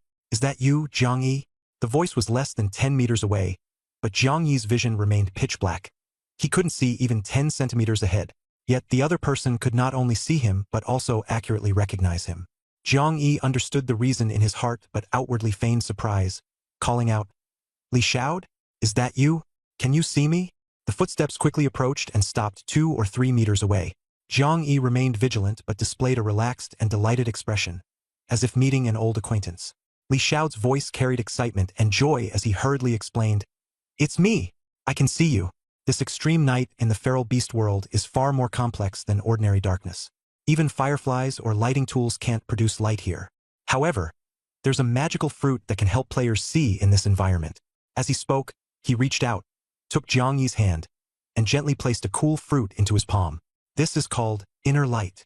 Eating one grants 2 hours of night vision. I brought a few with me after venturing into other feral beast worlds with the Suicide Squad. In extreme night conditions, this fruit is relatively common. Its principle is somewhat like in martial arts stories, where antidotes are always found near venomous snakes. Eat it first. Once your eyes can see, it'll be much easier to move around. Li Xiao, who had always been an honest man while following Luo Shan's team, now showed warmth and enthusiasm toward Zhang Yi, like a fellow villager meeting another. His tone was sincere and kind, so Zhang Yi didn't doubt him and swallowed the inner light fruit without hesitation. The fruit felt cool as it entered his mouth, with a slight spiciness. His eyes immediately burned with a sharp sensation, but his vision suddenly became clear. Although it wasn't as bright as daytime, he could now distinguish the surrounding objects. Zhang Yi, acting like a rookie experiencing the fruit for the first time, exclaimed in amazement, "This is incredible! It really works for night vision." Li Xiao responded with a smile. "The Apocalypse game has arrived, and there are plenty of magical things. As you grow, your horizons will broaden." Suddenly, as if remembering something, his eyes lit up, and he lowered his voice, saying, "Xiao Zhang, to be honest, when I saw you throw that Kid Zhang Peng over your shoulder earlier, your moves were clean and sharp. Are you hiding some skills?" Zhang Yi feigned confusion and asked back, "Uncle Li, what do you mean by that?" Li Xiao leaned in quietly, both nervous and excited, and said, "On my way here, I discovered a blue wheel, but unfortunately, there was a fierce beast guarding the area near the wheel. My strength is too weak, and I don't have the ability to sacrifice 100 years of lifespan, so I gave up. But after meeting you, I think that blue wheel, if the two of us work together, we might have a chance to get it." Li Xiao said excitedly, then added, "I used to be in the Suicide Squad, and that blue wheel itself is quite rare. The wheels scattered in the beast world are usually of a higher grade than what ordinary monsters drop. If we can get that wheel, it would definitely be a big haul." Zhang Yi remained calm inside but put on an interested expression. Instead of agreeing immediately, he looked at Li Xiao with some hesitation and said, "But there's only one wheel, and there are 2 of us." Li Xiao responded cheerfully, "Don't worry, we'll discuss it as we go. The place isn't far from here." Zhang Yi didn't decline and followed Li Xiao toward the northwest of the Eternal Night Plains. After walking for just a few minutes, Li Xiao pointed at a bare tree and said, "Look, that blue thing in the bird's nest on the tree. Isn't that the blue wheel?" Following his gaze, Zhang Yi indeed saw a blue wheel quietly sitting in the bird's nest. In the beast world, most wheels are dropped after the death of fierce beasts. In Qin Lake, a low-tier beast world, the monsters are generally of low level, primarily due to their bloodlines. With low bloodlines, their intelligence is poor, they can't speak or transform into human form. Low-tier beasts don't use the Wheel of Fate, so the wheels are scattered randomly. In the early days of the apocalypse, players often found such scattered wheels. But high-tier beast worlds are different. Those with noble bloodlines are called beast clans. They can use the Wheel of Fate to draw prizes just like human players. More importantly, they are born with extremely long lifespans, far exceeding the 100+ years of human children, and can even live for tens of thousands of years. Later, when human players stepped into the true domain battlefields, they realized they were at the bottom of the food chain among all races. But that was a matter for a year into the game. Now, as Zhang Yi looked at the blue wheel in the bird's nest, he curiously asked, "I see the blue wheel, but I don't see any beast guarding it?" Li Xiao frowned and said, "There was a fierce bird there earlier. It looked pretty aggressive. It's not here now. It probably went out to hunt for food." Speaking of this, his eyes lit up and his speech quickened. "The beast isn't here, we have to seize the chance to steal the wheel. That bird's nest is pretty big. Maybe there are other treasures in it." After saying this, Li Xiao dashed toward the tree, asking Zhang Yi as he ran, "Are you good at climbing trees? How about you keep watch for me while I go up and grab the wheel?" Zhang Yi hesitated for a moment. "I'll keep an eye out nearby for you." "All right, quick and decisive." Li Xiao responded excitedly, swiftly climbing the tree. He looked like a simple and honest man, but his tree climbing speed was astonishing. In less than 2 minutes, he had taken the items from the bird's nest and quickly climbed back down. "Let's go, run. Find a place to split the loot." He hugged the treasure and ran back, urging Zhang Yi to hurry and escape. They ran around the Eternal Night Plains for half a day before finally hiding in a secluded mountain hollow. Li Xiao leaned against the slope, panting, his face full of excitement, muttering incessantly, "I've always heard the beast world is full of opportunities, but I didn't expect to find a blue wheel as soon as I got here. Haha, and a nest of blackbird eggs." In addition to the blue wheel, he had also casually taken a nest of pure blackbird eggs. He placed the bird eggs aside carelessly, then looked at the wheel and immediately gasped. "Hiss, this quality, top-notch, absolutely top-notch. Out of 10 options, 8 are positive and longevity pill, upgrade life token, and even the longevity pill recipe. Whoa, there's even a super talent. This is insane. A top-tier wheel." Li Xiao's voice trembled with excitement, like a beggar who had just won the lottery. According to logic, Zhang Yi had just given up on the crown of death and chosen upgrade life token. At this moment, seeing another blue roulette also offering upgrade life token, he should have felt regret and remorse. After all, he hadn't chosen the crown of death earlier, and if he had drawn a little later, there would have been more options. Yet Zhang Yi's heart remained exceptionally calm, his face showing no emotion, completely unlike a rookie encountering a top-tier roulette. Li Xiao quickly noticed this and couldn't help but ask, "Xiao Zhang, why aren't you even a bit excited?" Zhang Yi smiled faintly and said meaningfully, "Why should I be excited? Should I kill Uncle Li and snatch this roulette?" Li Xiao immediately tensed up, his brows furrowing, but he quickly handed the roulette to Zhang Yi with determination, sincerely saying, "Xiao Zhang, don't worry, I'm not like that fool Zhang. Killing people for treasures is meaningless. Good things should belong to the strong. Besides, I don't have many centuries of life left. This roulette is yours. As long as you remember this favor, I have no complaints." Li Xiao spoke earnestly, appearing honest and reliable, and his action of handing over the roulette was straightforward and decisive. Zhang Yi looked at him for a moment, then smiled and accepted the roulette. However, he didn't immediately express gratitude. Instead, while playing with the roulette, he said in a subtly tense tone, "Uncle Li, we have no grievances, so you shouldn't have any complaints. But strangely, I find myself feeling a desire to kill you." Li Xiao's face changed drastically, his entire body stiffening with tension. He gritted his teeth and asked, "What do you mean by that? I voluntarily handed over the roulette, and you're still not satisfied?" Zhang Yi smiled calmly. "From the tree to where I was earlier isn't far. You must have heard the sound to find me."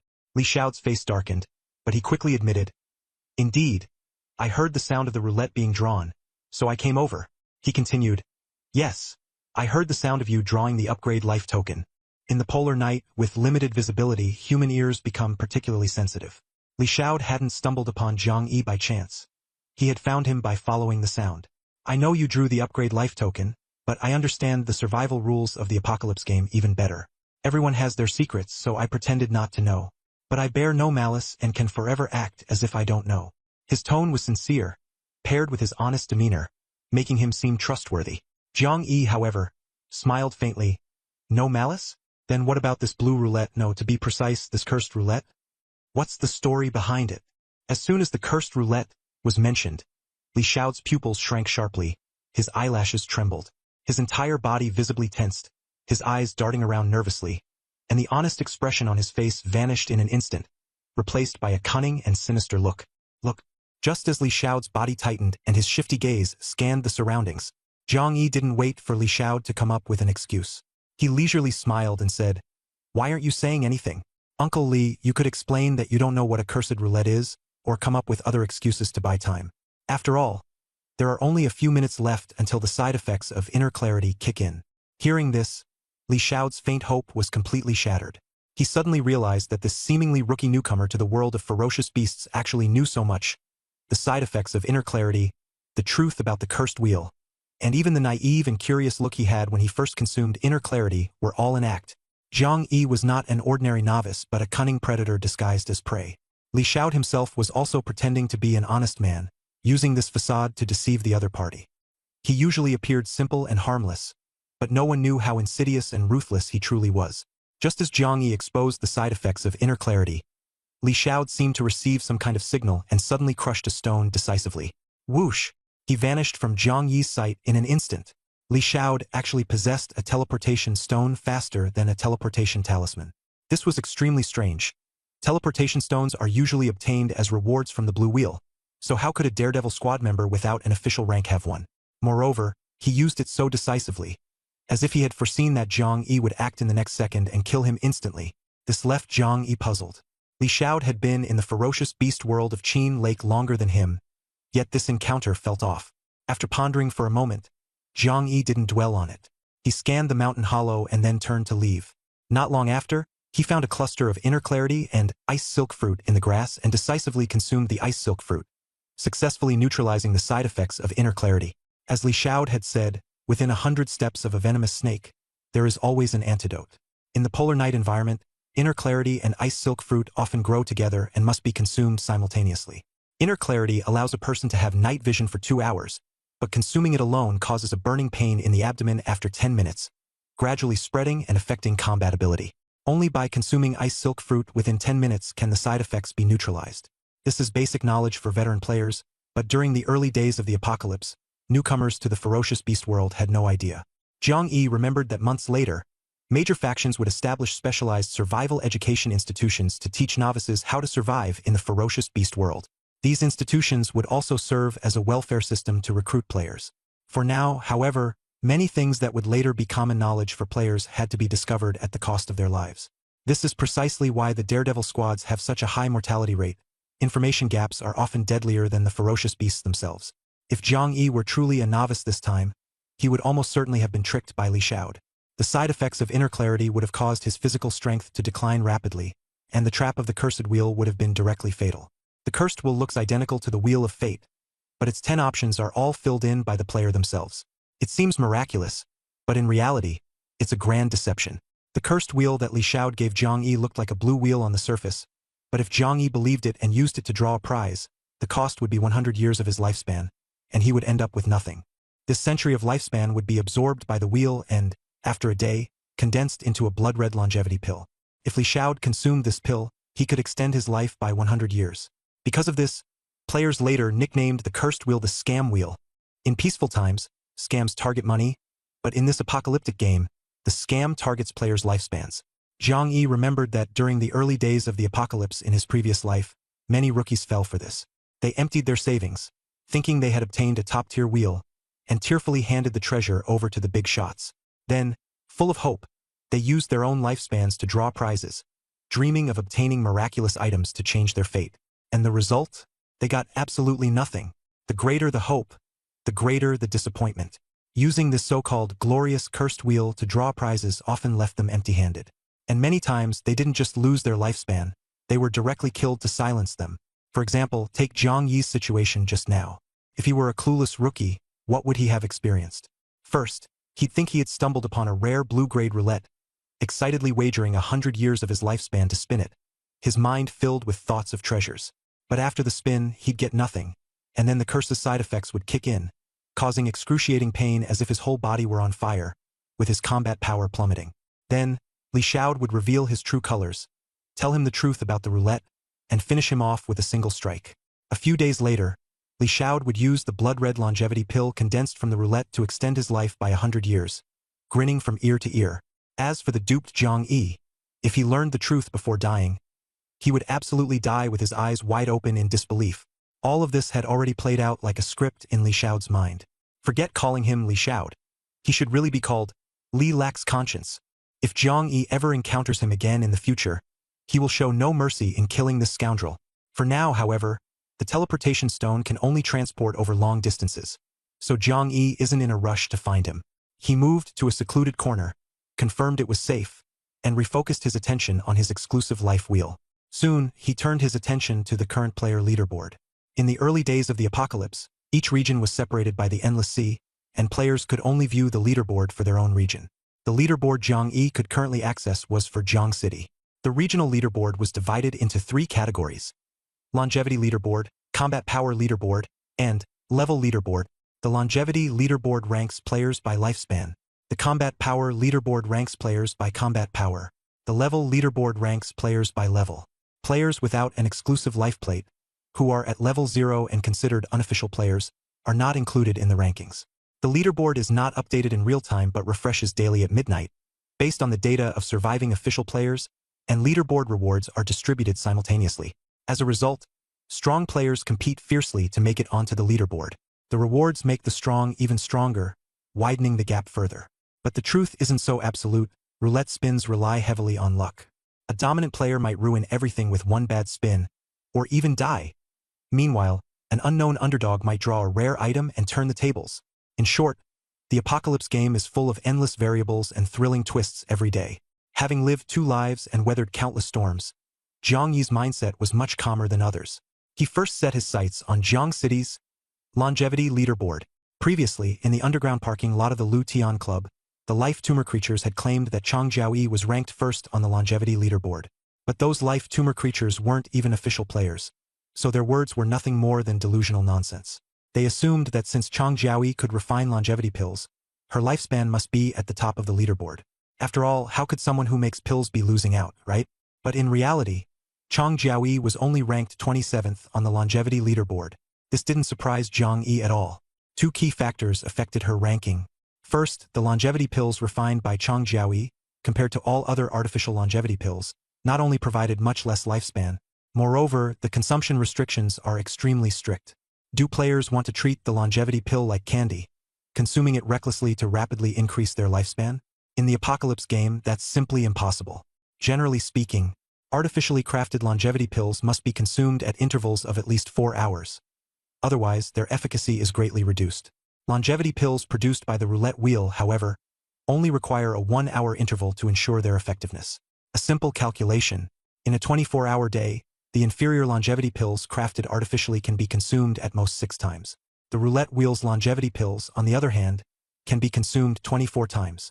But in reality, during the early stages of the apocalypse game, there were almost no players who could consume the maximum number of longevity pills daily.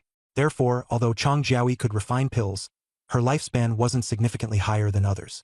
Most of the longevity pills she refined were used for trading to gain more benefits.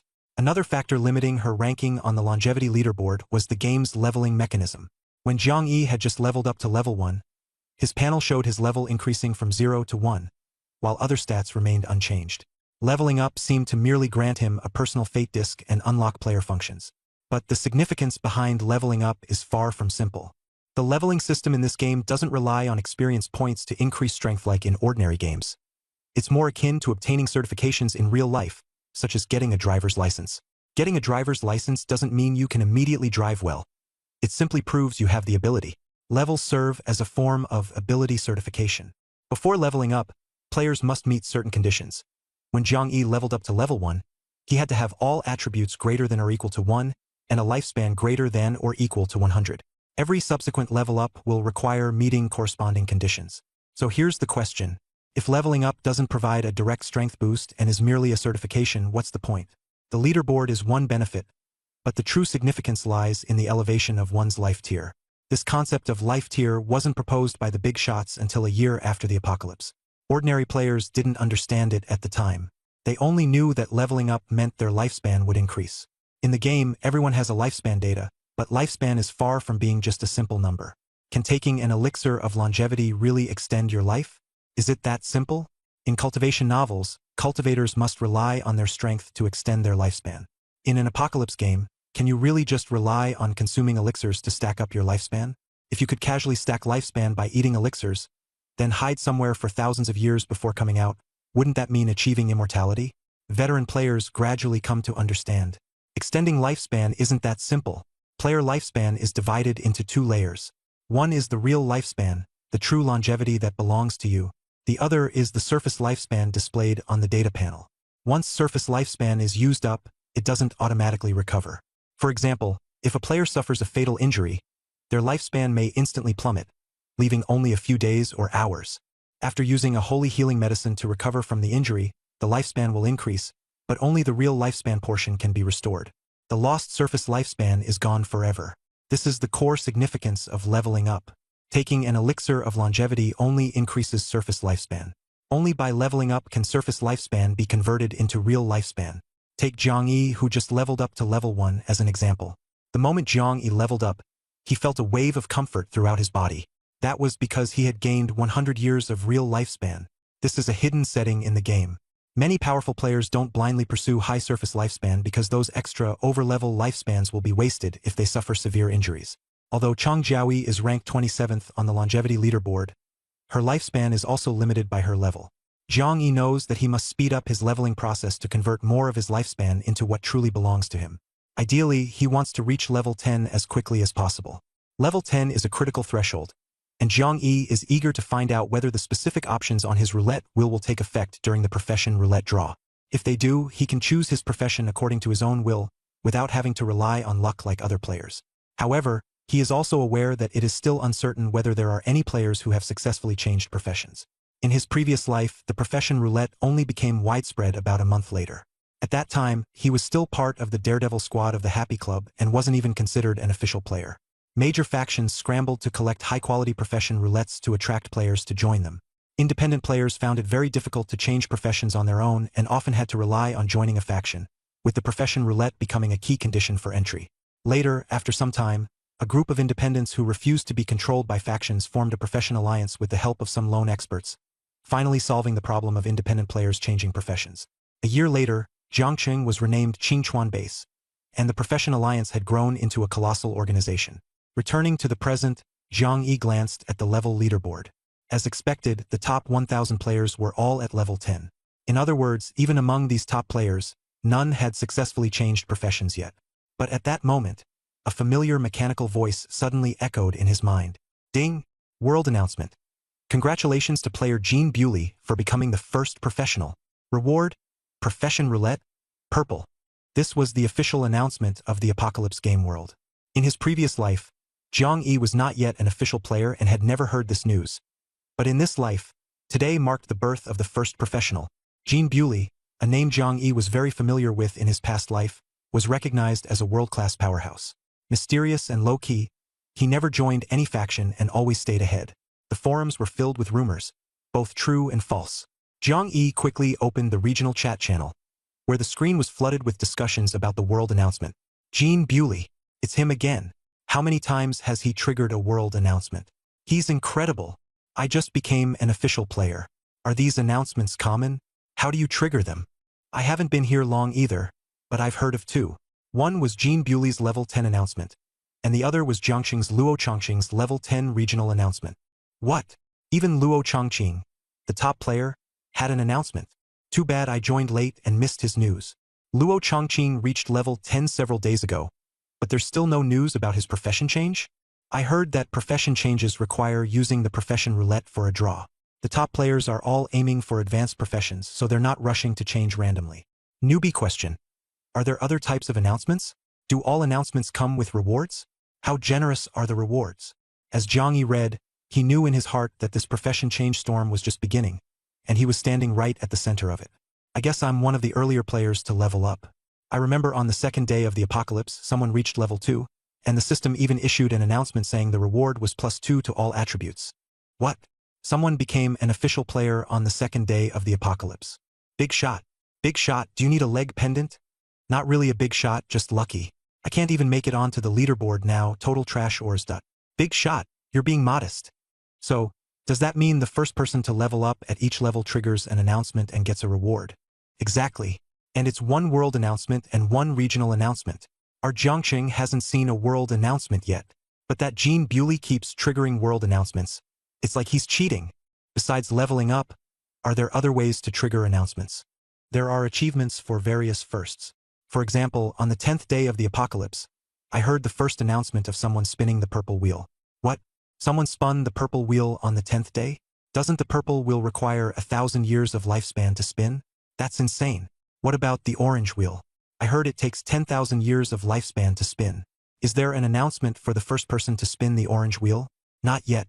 Apparently, no one is willing to spend 10,000 years of lifespan. Probably no one dares. This isn't about courage. Everyone is stuck at level 10, unable to defeat strong monsters and get the orange wheel. Alright, I've decided. I, Zhang Wenhao, will definitely be the first to trigger the announcement for spinning the orange wheel. Just wait and see. These messages were all posted anonymously, with information constantly scrolling in the channel. No one knew who said them. On the forum, posts and replies revealed real identities. In the anonymous environment, it was a mix of newcomers who had just become official players and veterans who had leveled up on the second day of the apocalypse. However, becoming an official player early didn't necessarily mean being strong. It just indicated better luck than others. Jiang Yi was watching the chat room for fun, when suddenly a notification sounded in his mind. Ding! Regional announcement.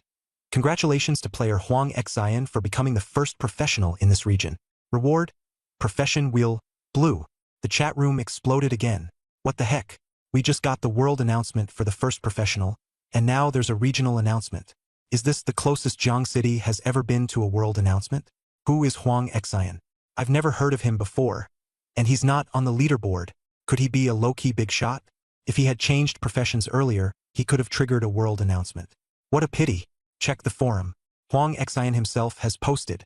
Jiang Yi switched to the forum channel, only to find that Huang Xian wasn't really posting his story, but rather using the announcement to promote an advertisement. The post title was written in bold letters. Jiang City's first professional speaks out. Silver Frost Club welcomes all official players to join. Jiang Yi understood just by looking at the title. Clicking on the post confirmed it. Huang Xian wasn't some low-key, mysterious big shot. He was merely a tool for the Silver Frost Club. Currently, many players are stuck at level 10, struggling to change professions. The Silver Frost Club had managed to get Huang Xian a blue-quality profession wheel ahead of time. A profession wheel, especially one of blue quality, was highly tempting to players stuck at this level. The Silver Frost Club's management was sharp, knowing how to use Huang Xian to stir up the market. Jiang Yi guessed that apart from the Silver Frost Club, other factions likely also had profession roulette wheels, but their quality was so poor that no one dared to use them, and no one was willing to take the risk of changing professions. After all, drawing a profession was a major life event, and no one would attempt it lightly. But this time was different. The first professional triggered a world announcement and received a purple-grade profession roulette as a reward. Past experiences showed that the rewards for regional announcements were generally of the same type as world announcements, though slightly inferior in grade. So experienced powerhouses immediately understood. This signaled that the situation might be about to change dramatically.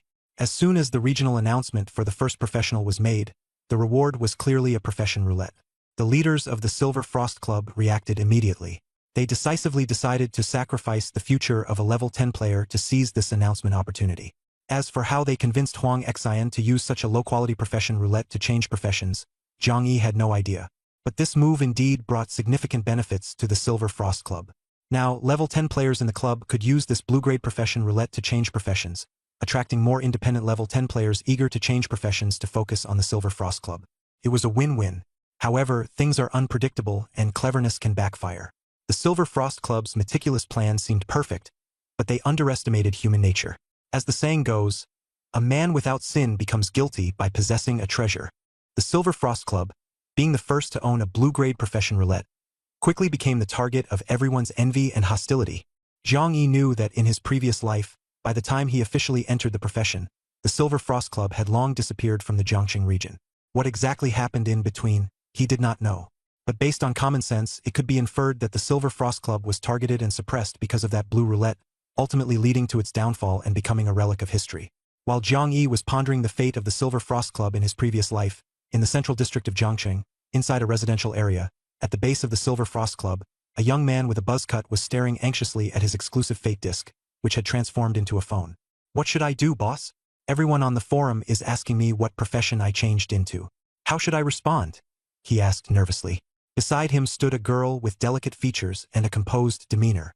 If Jiang Yi were present, he would immediately recognize her as Chang Jiaoyi's roommate, Wei Lingshuang.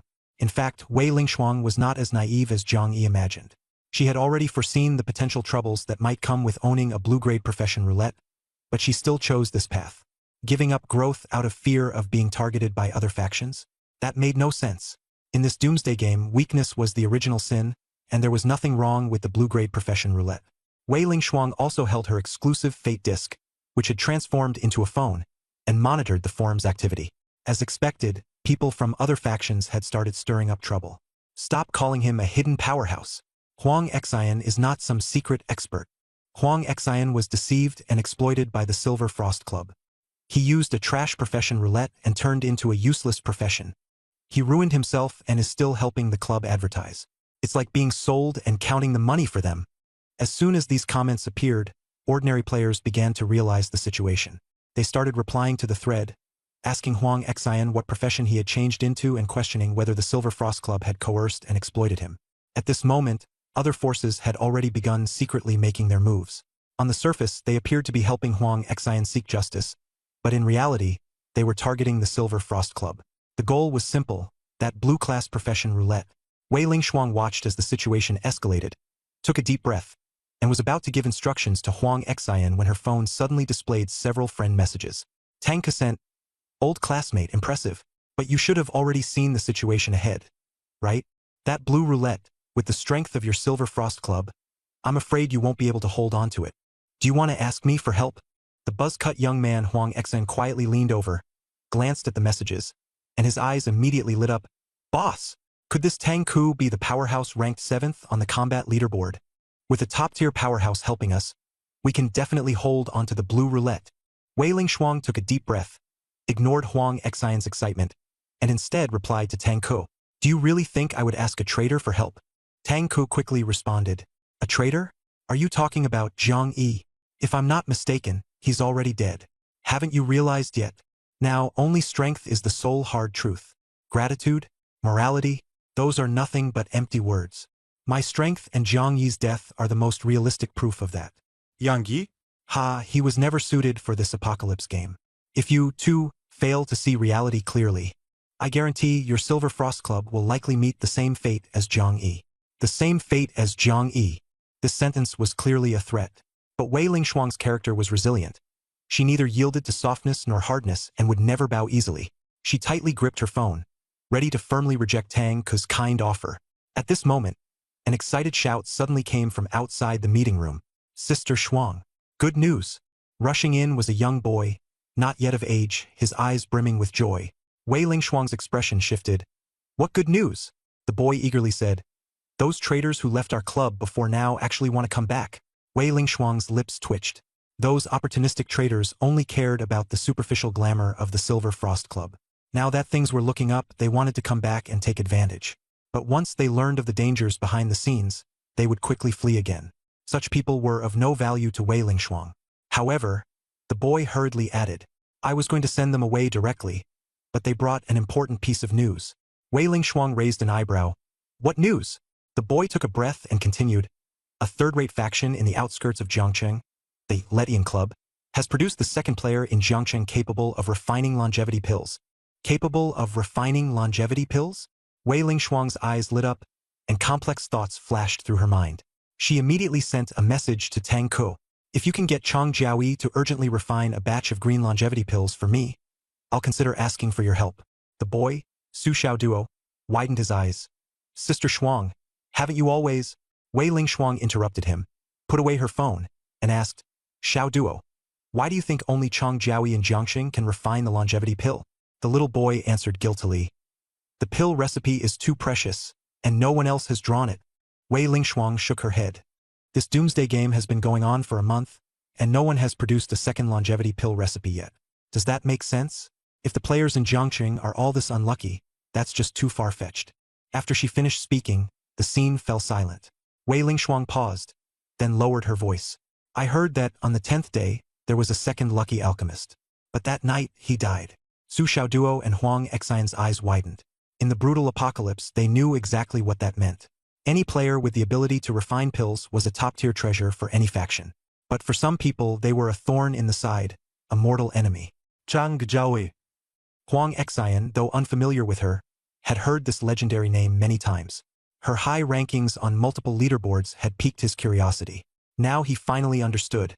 She was ruthless, a woman who would stop at nothing. Wei Lingshuang said no more and coldly stated, I will do my best to divert Chang Jiaoye's attention. You have your brother head to the outskirts immediately and personally negotiate with that alchemist player. Make sure to bring him into the Silver Frost Club as soon as possible. This must be kept confidential. Not a word can leak out. Su Xiadu nốt đét family. No problem. Don't worry, Sister Shuang. XING's recent regional announcements and forum ads have made our club's name resonate everywhere. Many players now admire the Silver Frost Club. Recruiting this time won't be difficult at all. Indeed, not everyone is like Wei Lingshuang and Jiang Yi, able to see the treacherous undercurrents behind the glamorous facade. Most ordinary players simply think that the Silver Frost Club might truly seize this opportunity to rise. As for what happened within the Silver Frost Club, the crisis Sun Hao is facing, Jiang Yi knows nothing about. He merely skimmed through the chat channels and forums before quickly shifting his focus to the trading area. For Jiang Yi, the trading function for official players is the key to his rapid rise. However, the current trading area is still limited to the Jiangqing region and cannot yet connect with global players. This regional trading area is divided into 3 sections: Public Trading Area, Friends Trading Area, and VIP Trading Area. Jiang Yi had just become an official player and hadn't added any friends yet, so the Friends Trading Area was naturally empty. The only option available to him was the Public Trading Area, but this public area had numerous drawbacks. Sellers must post items under their real names, and the 2 parties involved in the transaction cannot privately chat, only communicating in the public chat section of the trading post. Everything is visible to others, inevitably leading to malicious disruptions, criticism of goods, and competitive advertising, creating a terrible atmosphere. Players later jokingly referred to it as the Rotten Fish and Shrimp Trading Area. The truly skilled players all flock to the VIP Trading Area, where the trading environment is much more comfortable. However, the condition for entry is that a player's assets must reach a certain level. As a newly official player, Jiang Yi naturally didn't qualify to enter. The Public Trading Area became his only choice. He browsed around and found that the most commonly listed items were various trashy roulette wheels. These wheels offered such low returns that no one was willing to spend their lifespan to spin them. Yet, players couldn't bear to throw them away, so the trading area became their graveyard. Even when listed, no one would buy them, and the trading posts were often filled with vicious curses. But in Jiang Yi's eyes, this was precisely an opportunity. Trash roulette wheels that no one wanted were exactly what he desired, and their prices were practically giveaways. However, he faced a problem. Even for trash roulette wheels, sellers only accepted payment in time coins, and he didn't have a single time coin on him. He needed to earn some time coins first before buying the wheels. So Jiang Yi skillfully listed an item in the public trading area. Once the listing details were displayed normally, he didn't pay it much attention, and instead prepared to test his luck with the remaining 2 green roulette wheels. At this moment, he hadn't realized that the trading post he had just listed was quickly attracting a lot of attention. The comments section exploded. Dude, are you crazy? A mere roulette wheel? And you're listing it for 100-year coins. Change the price quickly. I'd buy it for 100-point coins. Is this a cursed roulette wheel? Are you nuts? This kind of thing should be sold secretly. Publicly listing it is just brainless. Take this thing down. If you don't, I'll make sure you can't stay in Jiangqing. Why not keep it for yourself to refine a 100-year longevity pill? Why come out here to get humiliated? You brainless idiot. Take it down. Take it down immediately. If you don't, I'll kill you. The curses flooded in. This was because cursed roulette wheels were something only a few people knew about. Jiang Yi's public listing of it touched on a secret within the circle, angering a group of habitual scammers who were desperate for him to remove the post. But surprisingly, amidst these vicious comments, a completely different set of voices emerged. Yang Yi. You're not dead? You've become an official player? Are you Jiang Yi from Hanjiang University? Are you Jiang Yi from the Starlight Garment Factory? In the Apocalypse game, there are no game nicknames. players use their real names, including the names on the leaderboard. Although there is a name change card to alter names, when selling items in the public trading zone, the seller's name is displayed openly. Zhang Yi's name was clearly listed in his trading entries. However, the name Zhang Yi is not uncommon. Many players in the trading zone share the same name. Previously, when the top player on the level leaderboard, Luo Chongqing, had their name used by someone else to list items, it sparked widespread discussion. It was later confirmed to be a different person, likely someone deliberately impersonating a top player.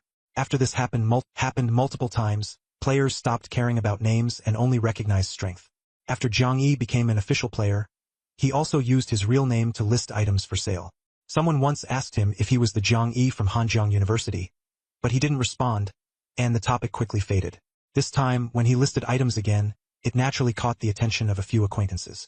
Sun Hao from the Lu Tian Club, stationed behind the third line of defense against the Beast Tide, noticed the listing by Zhang Yi in the public trading zone. He paused for a moment, then shook his head, assuming it was just someone with the same name. After all, Zhang Yi had less than a year of lifespan left. How could he have become an official player in such a short time? At Qinhu Park, the last group of players entering the Qinhu Beast World was preparing to set off. Liao Yuanfeng had just obtained a longevity pill when Guanling called out to him, "Captain Liao, someone named Zhang Yi is listing a cursed roulette in the trading zone." Liao Yuanfeng was startled when he heard this. He pulled out his phone to check, then shook his head with a smile and said, "Just someone with the same name. Based on your previous investigation, Zhang Yi only has 21 years of lifespan left. No matter how lucky he is, he couldn't level up. Let alone, how could he possibly have a treasure like the cursed roulette?" Guanling nodded in agreement. "It's probably not the Zhang Yi from our club. But look at the replies. Someone is asking if it's Zhang Yi from Hanjiang University." Liao Yuanfeng seemed thoughtful. "It seems Zhang Yi might have some connection to Chang Jiaoyi. If he's still alive after this mission, I'll have to ask him about it." In truth, he didn't take Zhang Yi seriously, believing he wouldn't survive this exploration. With peace of mind, he held the longevity pill and leapt into Qinhu. Meanwhile, Wei Lingshuang from the Silver Frost Club was staring wide-eyed at the listing for the cursed roulette in the trading zone. Beside her, Huang Xian analyzed. The cursed roulette is definitely worth more than 100-year coins. Not only can it be refined into a longevity pill, but it can also be used to trap others. "Sister Shuang, should we make a move?" Huang Xian didn't know Zhang Yi and had no idea what Wei Lingshuang was thinking. Next to them, Su Xiaoduo was also staring at the listing, stammering, "See, could it be that Zhang God he?" Everyone called Zhang Yi Zhang God, because he had indeed been strong for a while at the beginning of the apocalypse. But Wei Lingshuang snapped out of her thoughts and shook her head. "No, it shouldn't be him." As they were speaking, the listing suddenly disappeared from the trading zone, indicating that someone had purchased it. At the same time, in Jiangcheng, one of the top forces, the Moon-Chasing Guild, a young man was toying with the cursed roulette Zhang Yi had sold, his expression meaningful. Suddenly, a friend message popped up on his phone. Chang Jiaoyi had sent a message. "Did you see the public trading zone?" Tang Ku smiled faintly and confidently replied, "It's just a name. What's there to be afraid of? Let's not even discuss whether that Zhang Yi is the Zhang Yi we know. Even if it is, so what? I've killed him once, and I can kill him a second time. But unfortunately, he probably won't even give me the chance for a second time." Tang Ku and Zhang Yi were college roommates, their bond as close as real brothers. Their brotherhood was even deeper than Tang Ku's relationship with Chang Jiaoyi. Back then, they were the kind of true brothers who believed women are like clothes, but brothers are like limbs. In college, the two shared similar interests and endless topics of conversation. For instance, they were both die-hard fans of Detective Conan. Tang Ku admired Jin, the calm and powerful mafia boss with a subtle air of arrogance. Zhang Yi, on the other hand, preferred Shuichi Akai. Their roommates would joke that Jin and Akai were archenemies. Tang Ku and Zhang Yi would laugh and say, "Archenemies? What nonsense. We're lifelong brothers." But now, as Tang Ku reminisced about those days, he couldn't help but feel sentimental. Those times were so good, but reality changes too quickly. He had simply chosen to keep up with the times.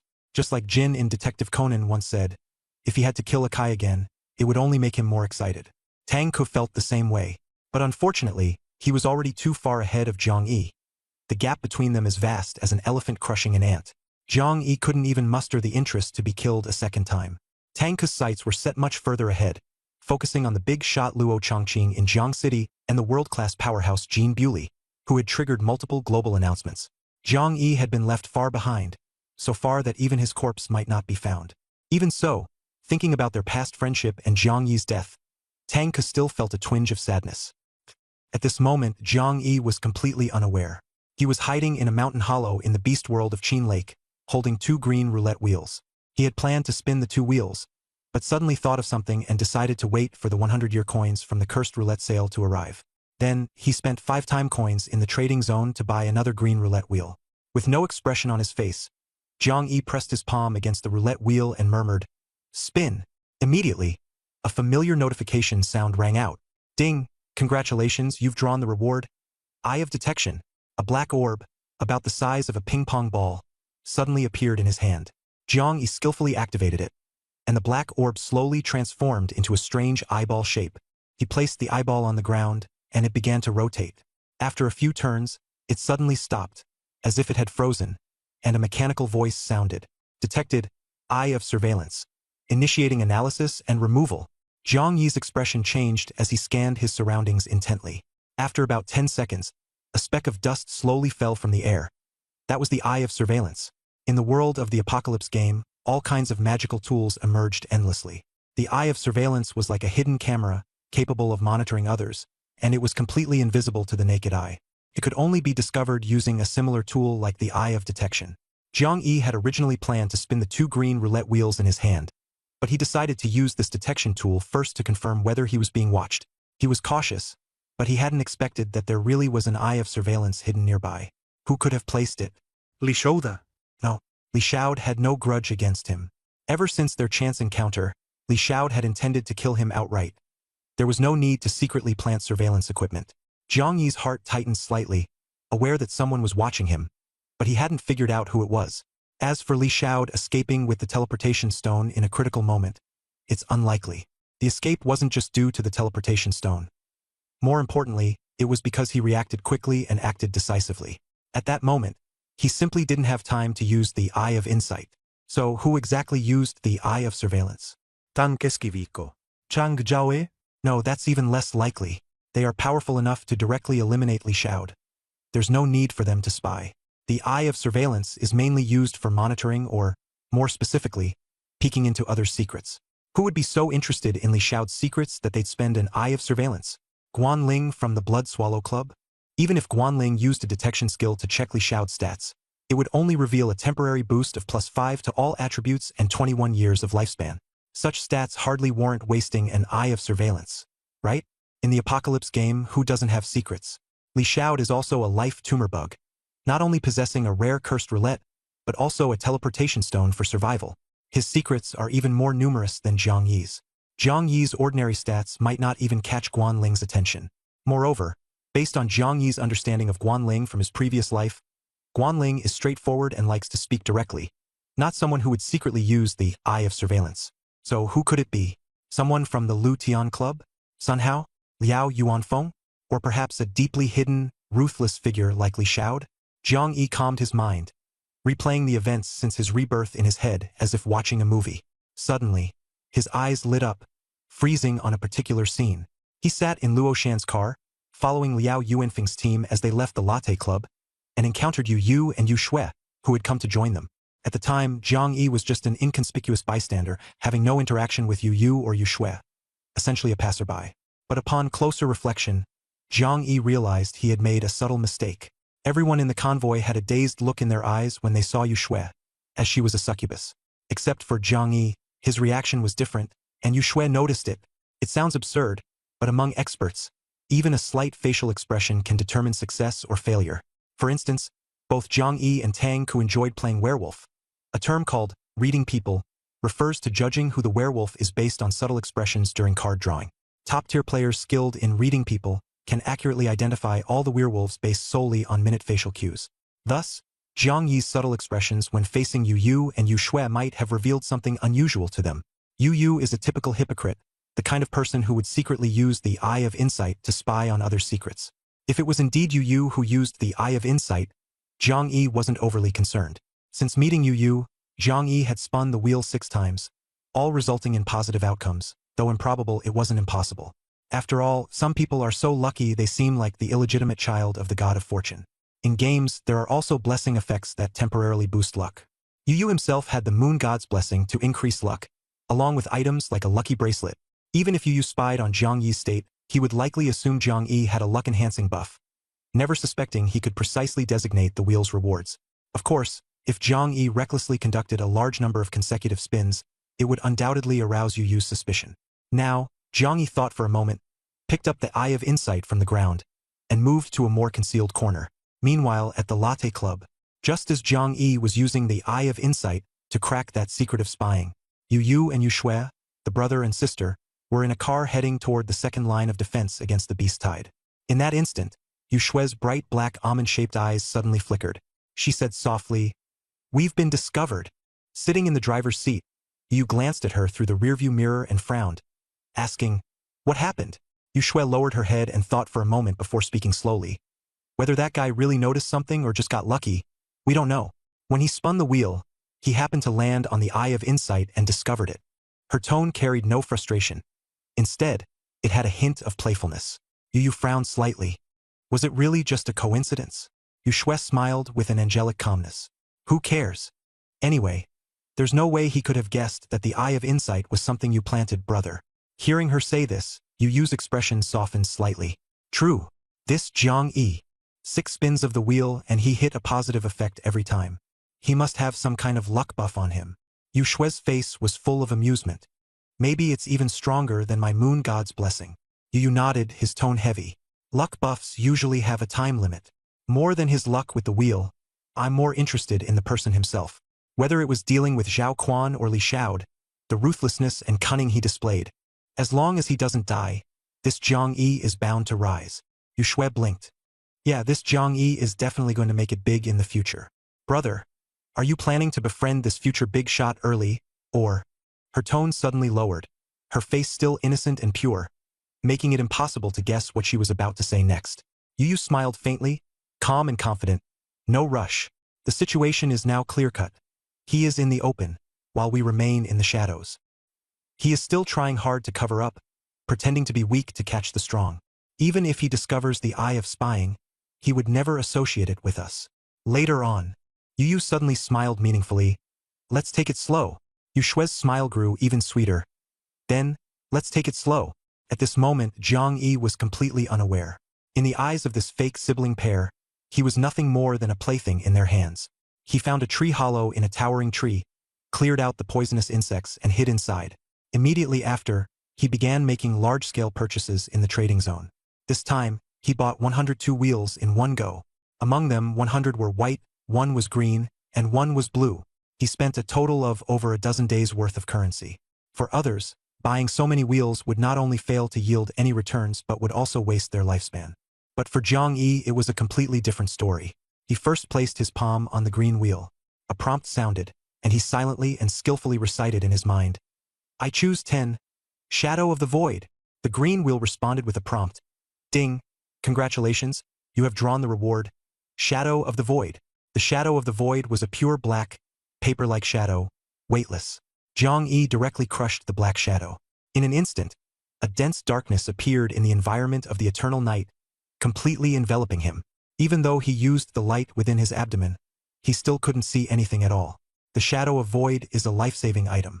After use, the player enters a void state shrouded in black shadow for 3 minutes. In this state, the player seems to cease to exist, unable to attack and immune to detection. Zhang Yi is very safe now. He didn't use this item to protect himself but to safeguard a secret. Everyone has secrets. The secrets Zhang Yi previously shared with Zhao Quan and Li Xiaod, even if discovered, wouldn't matter much. Those were just normal tactics, at most making people think he was pretending to be weak to gain an advantage. People who knew him before would only marvel at his good luck. But what Zhang Yi is about to do next will be absolutely earth-shattering. It is something no ordinary person could comprehend. The secret about specifying the roulette rewards must never be known by outsiders. Therefore, he must use the Shadow of Void as cover. However, the effect of protecting the secret lasts only 3 minutes. Zhang Yi wasted no time, his hands continuously pressing the white roulette. Within the range of the Shadow of Void, the notification sounds rang out wildly. Ding! Congratulations, you have drawn the reward. All attributes +1. Ding! Congratulations, you have drawn the reward. All attributes +1. A total of 100 white roulette wheels. He chose all of them for +1 to all attributes. For regular players, getting +1 to all attributes might not feel like much, but Zhang Yi got nearly 100 at once. His whole body felt as comfortable as when leveling up to level 1, warm and swelling, an indescribable pleasure. Just as he was nearing the limit, the notification sound suddenly changed. Ding! Your attributes have all reached the current level cap. Please level up as soon as possible. Atributa cap. Zhang Yi was puzzled. He had never heard of such a thing in his previous life. After thinking for a moment, he guessed the general idea. The attribute cap for level 1 is 100. This number was absurd. Normally, leveling up only required attributes greater than or equal to 1, but this was 100 times higher. He was almost certain that no one had triggered this cap warning at level 1 before. He was making history, but trouble was brewing. Zhang Yi had initially thought he could recklessly grind attributes and dominate all races at level 1. But now he realized he had been too optimistic. Since there was a limit at level 1, it was likely that every level had a cap. To grow stronger, he would have to grind attributes while leveling up. The first 10 levels were manageable, as leveling up was almost as easy as grinding attributes. He could effortlessly reach level 10. But after reaching level 10, the real problem began. He would need to change his profession. Currently, in Jiangxing's market, there were indeed profession roulettes like the one Huang Xian used, and other forces outside the Silver Frost Club also had them, all of which were white grade. Ambitious players wouldn't use white grade profession roulettes, and Zhang Yi certainly wouldn't. In the Apocalypse game, professions were ranked by star levels. White was 1 star, green was 2 star, blue, purple, orange, red, and gold were 3, 4, 5, 6, and 7 star respectively. However, the top-tier experts in his previous life were almost all 8-star professions. The legendary figure Jean Bewley was even the sole possessor of a 9-star profession. As for whether there were 10-star or even god-level professions beyond 9-star, no one knew. But Zhang Yi had cheats now. There was no way his profession could be worse than regular players. He couldn't just give up and settle for mediocrity. The problem was, in this early stage of the Apocalypse game, there were no gold-grade profession roulettes available on the market. Even by the time he died in his previous life, humanity had never truly owned a gold-grade profession roulette. Some might ask, if there were no gold-grade profession roulettes, how did those experts upgrade to 7-star or 8-star? Zhang Yi had heard that while humanity lacked gold-grade profession roulettes, the beast race had them. The beast race was stronger and had a longer history. Humans who wanted to use gold-grade roulettes for profession changes usually had to target the beast race. Some would use special abilities to disguise themselves as beast race members and openly draw from the gold-grade roulettes. More reckless ones would directly sneak into the beast tribe's forbidden zone, spin the wheel, and flee immediately. No matter how they acted, the risks were insanely high. After all, players eager to change their class were usually only at level 10. A mere level 10, daring to break into the beast tribe's headquarters to snatch their rare golden class roulette, it was practically a death wish, crazier than a suicide squad. Previously, Zhang Yi didn't know there was an attribute cap based on level, so he thought of maxing out his stats first before challenging the beast tribe's headquarters for a class spin. But now he was forced to take the risk. What made it even more troublesome was that the class options on the roulette varied among different beast tribes. If he wanted to choose specific options on the wheel, he would have to visit several powerful beast tribe territories, comparing options, gathering intel, and then selecting the class most suitable for himself. Just thinking about it gave Zhang Yi a massive headache. At the same time, his curiosity grew. How did that mysterious Jean Bewley from his previous life obtain a 9-star class? And he was even the world's first class holder. Zhang Yi speculated in his mind. Jean Bewley likely infiltrated the beast tribe's headquarters early in the apocalypse, and might even have some ability to disguise himself as a beast tribe member, using this skill to thrive among the beast tribe, leaving ordinary human players far behind. Thinking of this, Zhang Yi began to speculate about Jean Bewley's experiences while roughly planning his own class progression route. When the effect of the Shadow of Nothingness had 3 minutes remaining, he pressed the blue roulette again and silently chanted, "I choose 6, longevity pill." Immediately, a familiar sound rang out. Ding! Congratulations. You have won the reward, longevity pill. Then, he also spun the 2 trashy green roulettes he had exchanged from Wusu. Ding! Congratulations.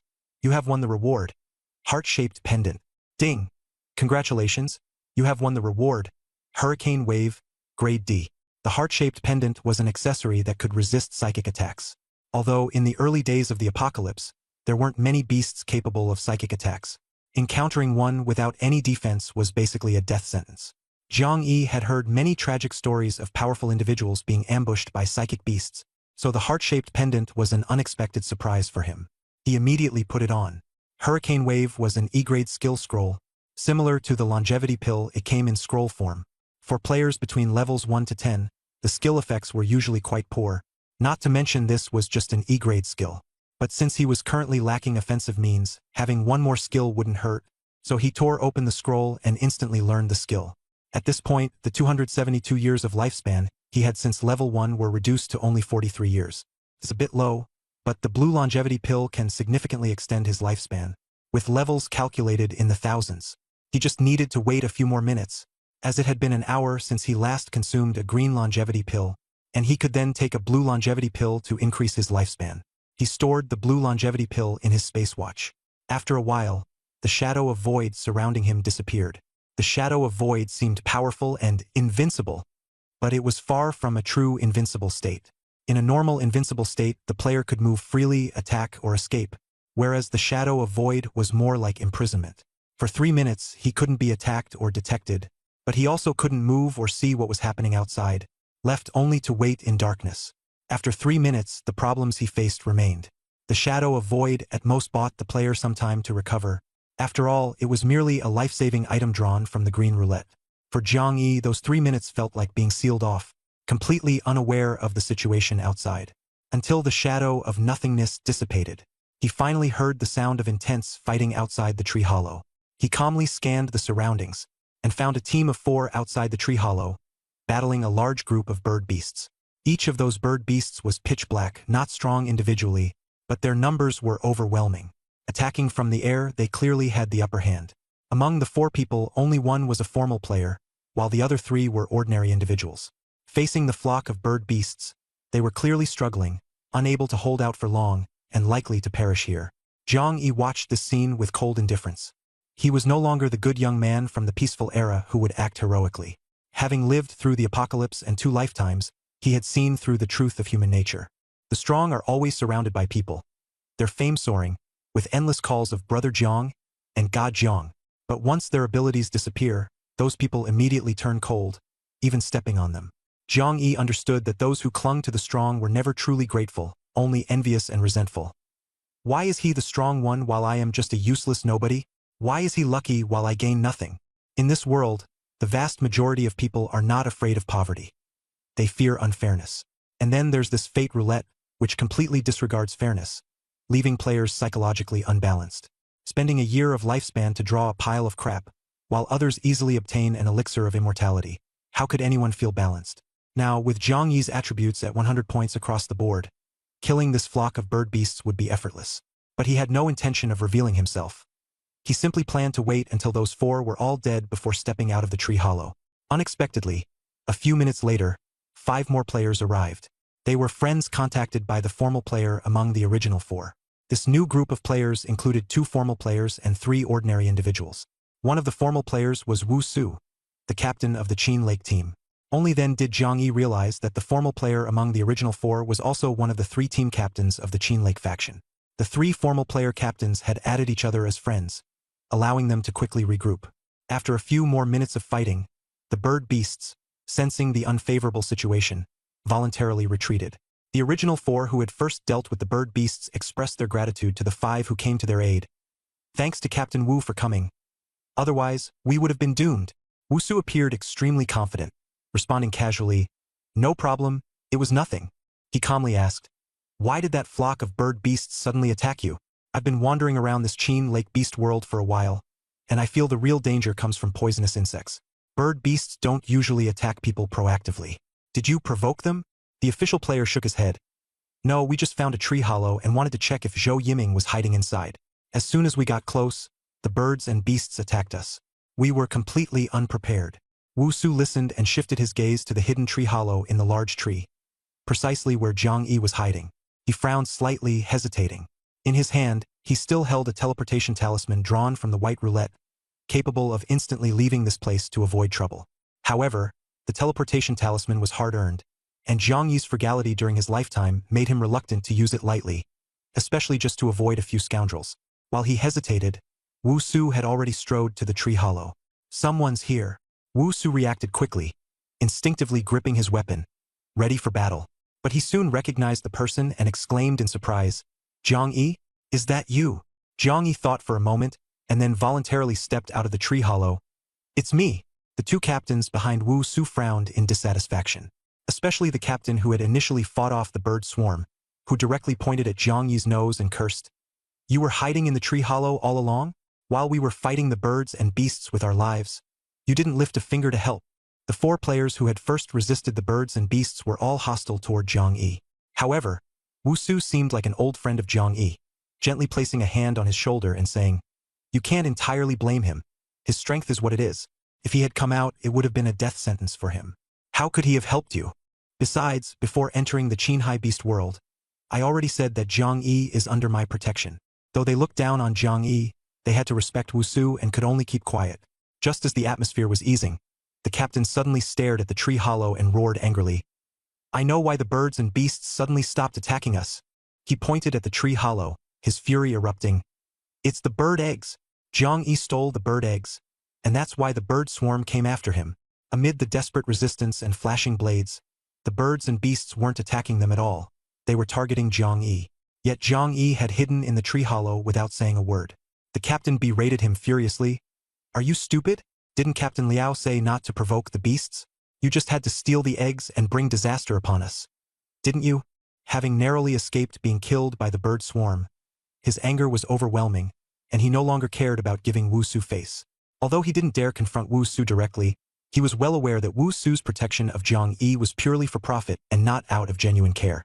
Sure enough, Wu Su's smile instantly turned cold, his gaze sweeping over the tree hollow as he said sarcastically, Well, look at that, pitch-black bird eggs. Zhang Yi, this is your mistake. You angered the bird swarm and then hid here pretending nothing happened. That's pretty despicable. But, he changed his tone. Earlier, when you were willing to trade the longevity pill with me, I thought you had some sense. Wu Su clearly hinted that Zhang Yi should know his place. He pretended to be amicable and continued, How about this? You apologize and make amends. Brother Su will speak up for you, and will consider this matter settled. The phrase make amends obviously carried a deeper meaning than just apologize. Wu Su almost outright said, Give me back those 3 green roulette wheels. His companions immediately chimed in, Yeah, hurry up and apologize. Brother Su is giving you face and won't pursue this further. Zhang Yi glanced around at everyone and suddenly smiled. Just apologize and make amends, and that's it? His smile carried an inexplicable strangeness. The others didn't think much of it, but Wu Su's face instantly darkened, and his voice turned cold and sharp. What do you mean? Do you really think that with the backing of the Lu Tian Club, I wouldn't dare touch you? Don't forget, I Wu Su. Before he could finish, he noticed the terrified expressions on his teammates' faces, accompanied by a startled cry, *T. The bird swarm is here. There are even more of them, and they're fiercer than before. We're doomed. We're finished. It's all Zhang Yi's fault. You bastard. We're all going to die because of you. Zhang Yi also noticed that they were suddenly surrounded by a massive flock of birds and beasts. This time, the numbers were astonishing, and their momentum was far stronger than before. Clearly, these birds and beasts were fiercer than the previous wave, which hadn't dispersed on their own but had gone to call for reinforcements. The scene before him was eerily similar to a mother bird and her friends coming to reclaim their eggs. But now, even more formidable father birds and beasts had arrived. The dense black shadows pressed down like storm clouds, making even someone with Zhang Yi's exceptional attributes feel his scalp tingle. There was no way to fight against such a massive army of birds and beasts. Fortunately, Zhang Yi still had a teleportation talisman in his hand. This was one of the items he had chosen from the 3 white roulette wheels from Sun Hao, a life-saving artifact. Teleportation talisman.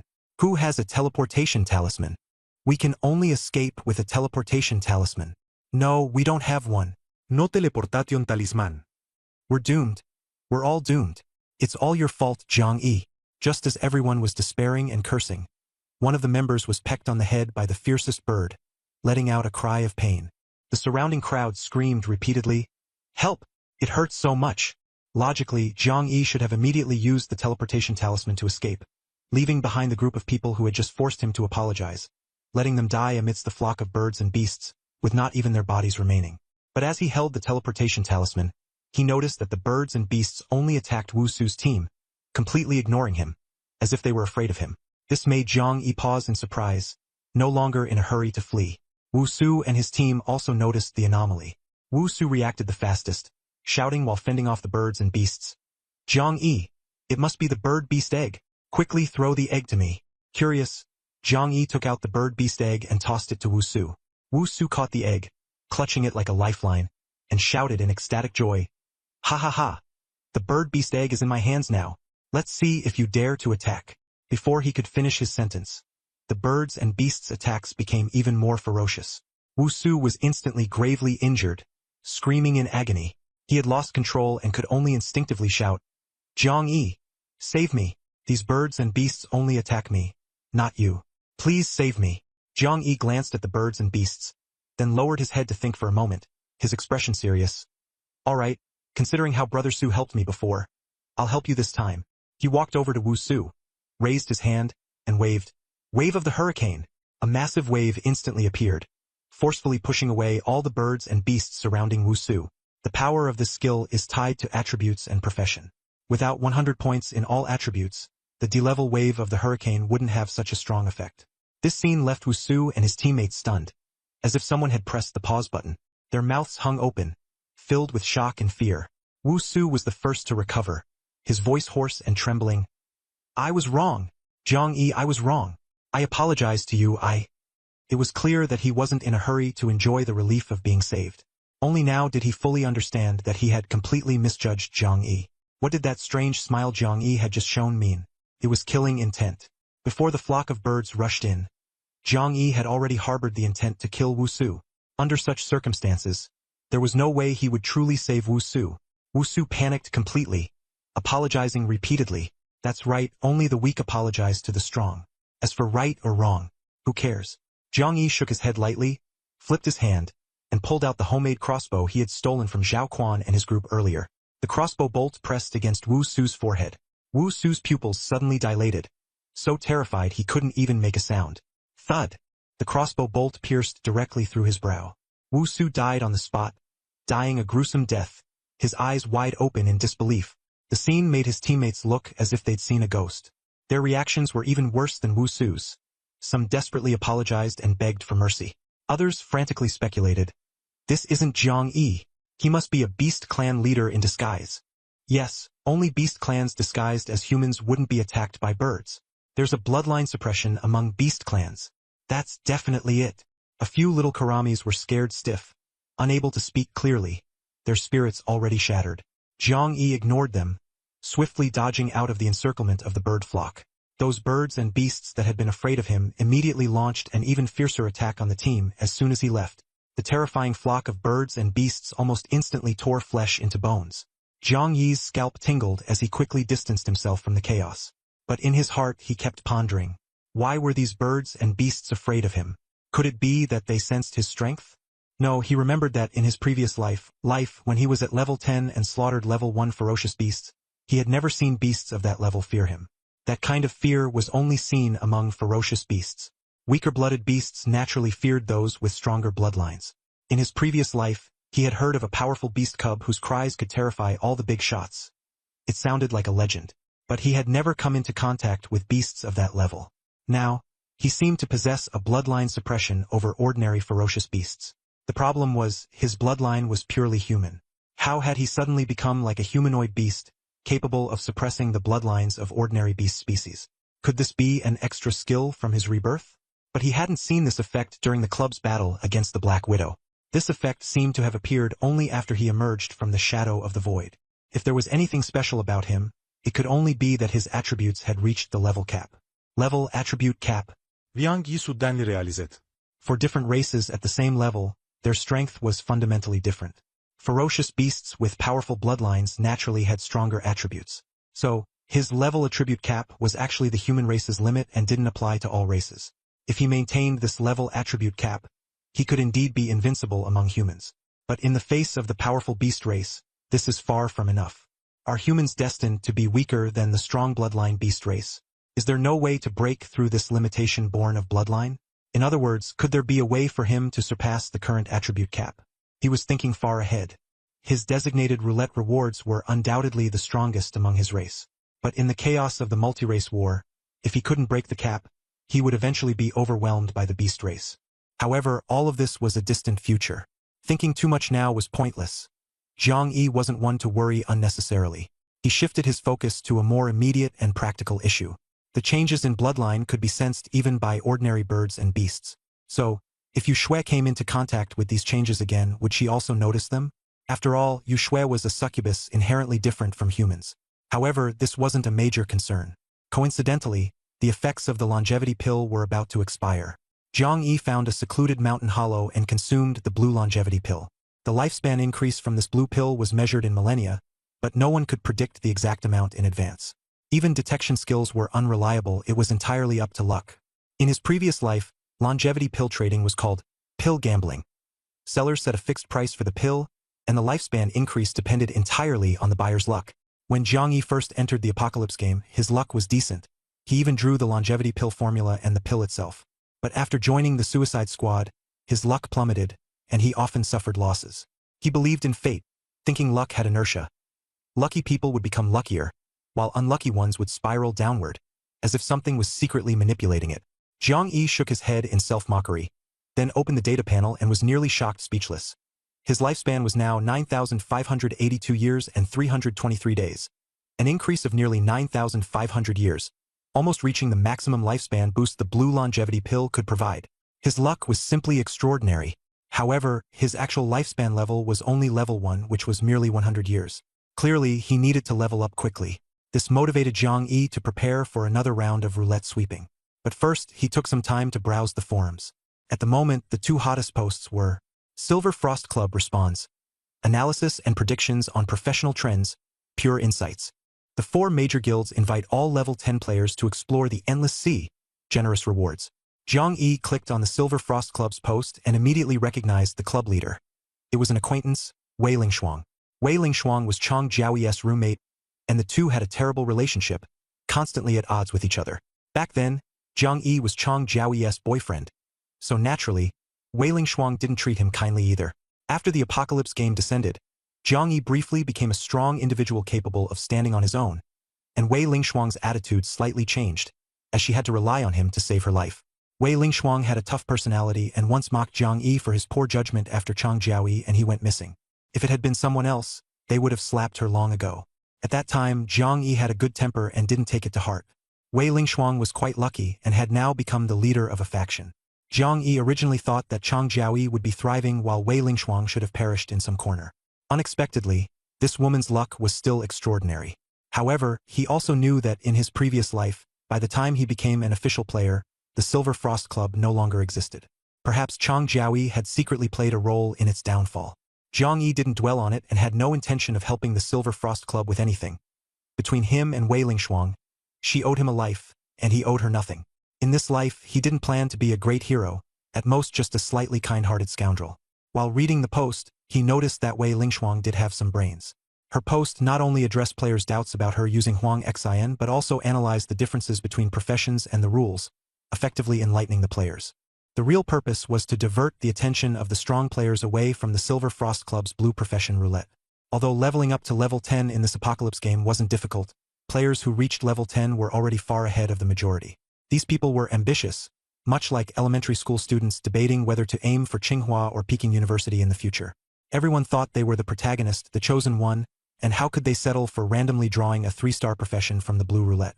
Thus, the Silver Frost Club deliberately reduced the appeal of the blue roulette to level 10 players, thereby decreasing the risk of being targeted excessively. This also influenced another trending post later on, which was, to some extent, affected by Wei Lingshuang's informative post.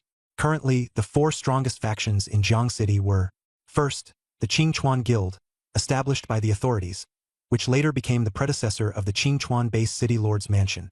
Second, the Yellow River Guild, created by local financial powers, which later evolved into a business alliance. Third, the Thunderstar Guild, which Zhang Yi remembered suffered heavy losses while exploring the Endless Sea and soon disappeared afterward. Fourth, the Chasing Moon Guild, which was quite unique. Jiang City was known as a university town, boasting the highest number of universities in the country and an astonishing number of college students. The Chasing Moon Guild was founded by a group of college students, among whom Luo Chongqing, the top-ranked player on the leaderboard, was one of the guild leaders. Moreover, the Chasing Moon Guild was governed by 4 guild leaders jointly, rather than being a dictatorship. It was filled with strong players and was the most powerful among the 4 major factions. However, in the previous life, the Chasing Moon Guild failed to grow and instead split into smaller factions. Zhang Yi didn't know the reason for this. At this stage, the Chasing Moon Guild was still the strongest guild, and Tang Ku was one of its leaders. In fact, when the apocalypse first descended, Zhang Yi had just gained great power and was ambitious.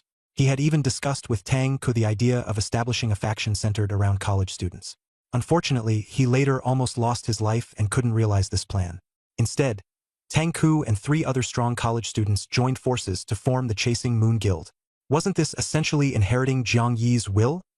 He couldn't help but feel secretly pleased. After browsing through the posts, Zhang Yi roughly understood the intentions of the 4 major guilds. Currently, level 10 players were eager to change professions, and not just any profession. They all hoped to draw a golden 7-star profession. However, exploring the beast world of Jiang City yielded little, and it would be difficult to make any breakthroughs in the short term, even within half a year. As a result, the level 10 powerhouses couldn't sit still. They decided to break out of Jiang City and explore the legendary Endless Sea.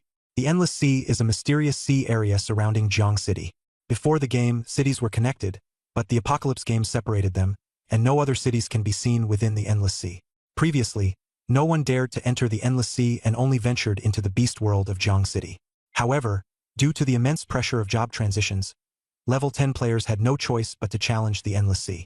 This pressure affected all level 10 players, prompting the 4 major guilds to publicly invite all level 10 players in Jiangxing to join the exploration. In his previous life, Zhang Yi paid no attention to these events because he had just joined the Daredevil squad, was still at the bottom rung, and had nothing to do with the explorations of level 10 powerhouses. But now, having easily reached level 10, he also felt the pressure and ambition to advance his class. So, after noting down the key points of the post, Zhang Yi went on another shopping spree in the trading zone. This time, with plenty of lifespan to spare, he spun the wheel many times and, to save lifespan, specifically bought a large number of lottery tickets. The existence of the lifespan tumor caused the price of white will lottery tickets to remain generally low, but green and blue ones were much more expensive. During the spree, Zhang Yi poured almost all but first on the level leaderboard. Zhang Yi remembered that the rules ranked players of the same level by the time they reached that level. His time to reach level 10 clearly shouldn't have been so early, which made him suspicious. He casually checked the reactions in the chat channel. Since just before midnight, the chat channel had been buzzing with activity, with everyone eagerly awaiting the leaderboard updates. Many were predicting changes to the level leaderboard. It's almost midnight. So excited. I wonder if I'll make it onto the longevity leaderboard this time. The longevity and combat power leaderboards are nothing special, just a big shot falling off or a new lucky player making it on. Boring. I'm more curious about the level leaderboard. What's so exciting about the level leaderboard? It's just a row of level 10 players. No changes. Don't forget Huang Xian has advanced his class. Even though he's still level 10, he might have a chance to rank first. Uncertain. The job change didn't level up to 11. Maybe he can reach the top. Luo Chongqing's position might not be secure anymore. If the job change can help someone reach the top, the upcoming situation will be even more exciting. Stay tuned. Everyone was eagerly anticipating whether Huang Xian could surpass Luo Chongqing on the level leaderboard this time. However, when the leaderboard was revealed, the chat zone exploded. Here it comes. Here it comes. The moment everyone has been waiting for. Brothers, sit tight and don't blink. What the hell? What the hell? Oh. What the heck is going on? Huang Xian actually changed his name? How is that possible? He finally gained fame through the announcement. Why suddenly change his name? Maybe he wants to keep a low profile, changed it to Yang Yi? even changed his surname.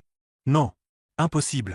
The first place on the level leaderboard, Zhang Yi is definitely not Huang Xian changing his name. Check the power leaderboard. What the hell? Why is Zhang Yi also first on the power leaderboard? What is going on? Even if Huang Xian changed his name, it's impossible for him to suddenly jump to first place on the power leaderboard. Could it be that Huang Xian is now stronger than Luo Chongqing? Why not? The job change might have brought a huge boost, and Huang Xian's strength skyrocketed. What the hell? Is Silver Frost Club about to rise? No. This Zhang Yi isn't Huang Xian. Look at the 27th place on the combat power ranking. It's the post-class change Huang Xian. So the Huang Xian at 27th place on the combat power ranking is the real one? Then where did this Zhang Yi come from? Was this person on the previous combat power and level rankings? No. I can guarantee he wasn't. This is a newly ranked big shot. A big shot suddenly taking first place on the combat power ranking is strange but still acceptable. But how does one suddenly take first place on the level ranking? Exactly. The level is clearly only 10. How can he suddenly be first? This doesn't make sense. Could it be that Zhang Yi has also undergone a class change? Even if he did, it should be the earlier class changed Huang Xian, right? I don't get it. It's too weird. I still think this Zhang Yi is very likely Huang Xian with a name change. Otherwise, it doesn't make sense at all. Huang Xian, big shot, come out and explain. Did you change your name to Zhang Yi? Et Huang Qin et Viang Yi. Do you guys really think you can barely accept Zhang Yi suddenly taking first place on both rankings? I can't even barely accept it. If you can't accept it, let your dad accept it for you. I remember now. I've seen the name Zhang Yi before. Not long ago, I saw him in the trading area selling accursed roulette. At the time, he was even threatened and cursed by many people, saying they'd make sure he couldn't survive in Jiang City. What the heck? If it's the same Zhang Yi, this is hilarious. The big shot who's first on both the combat power and level rankings was threatened to the point of not being able to survive? Who's that bold? Sarcastic face. Sarcastic face. Sarcastic face. The chat channel exploded over Zhang Yi, who had suddenly taken first place on both the level and combat power rankings. Some players believe that Zhang Yi was very likely Huang Xian with a name change. Otherwise, the rules of the level ranking couldn't be explained. How could someone who had just reached level 10 suddenly surpass those who had leveled up earlier? As for Huang Xian, ranked 27th on the combat power ranking, they suspected it was a trick by that woman from the Silver Frost Club, Wei Lingshuang, who loved playing dirty tricks. Other players thought it wasn't that complicated. Zhang Yi is the new player and has nothing to do with Huang Xian. As for how he managed to parachute to the top of the level rankings, he must have some special item. After all, this is an apocalypse game and magical items can appear at any time, like something that can reverse time. Some players even suspect that this Zhang Yi might be the guy who was selling the cursed roulette in the trading zone earlier.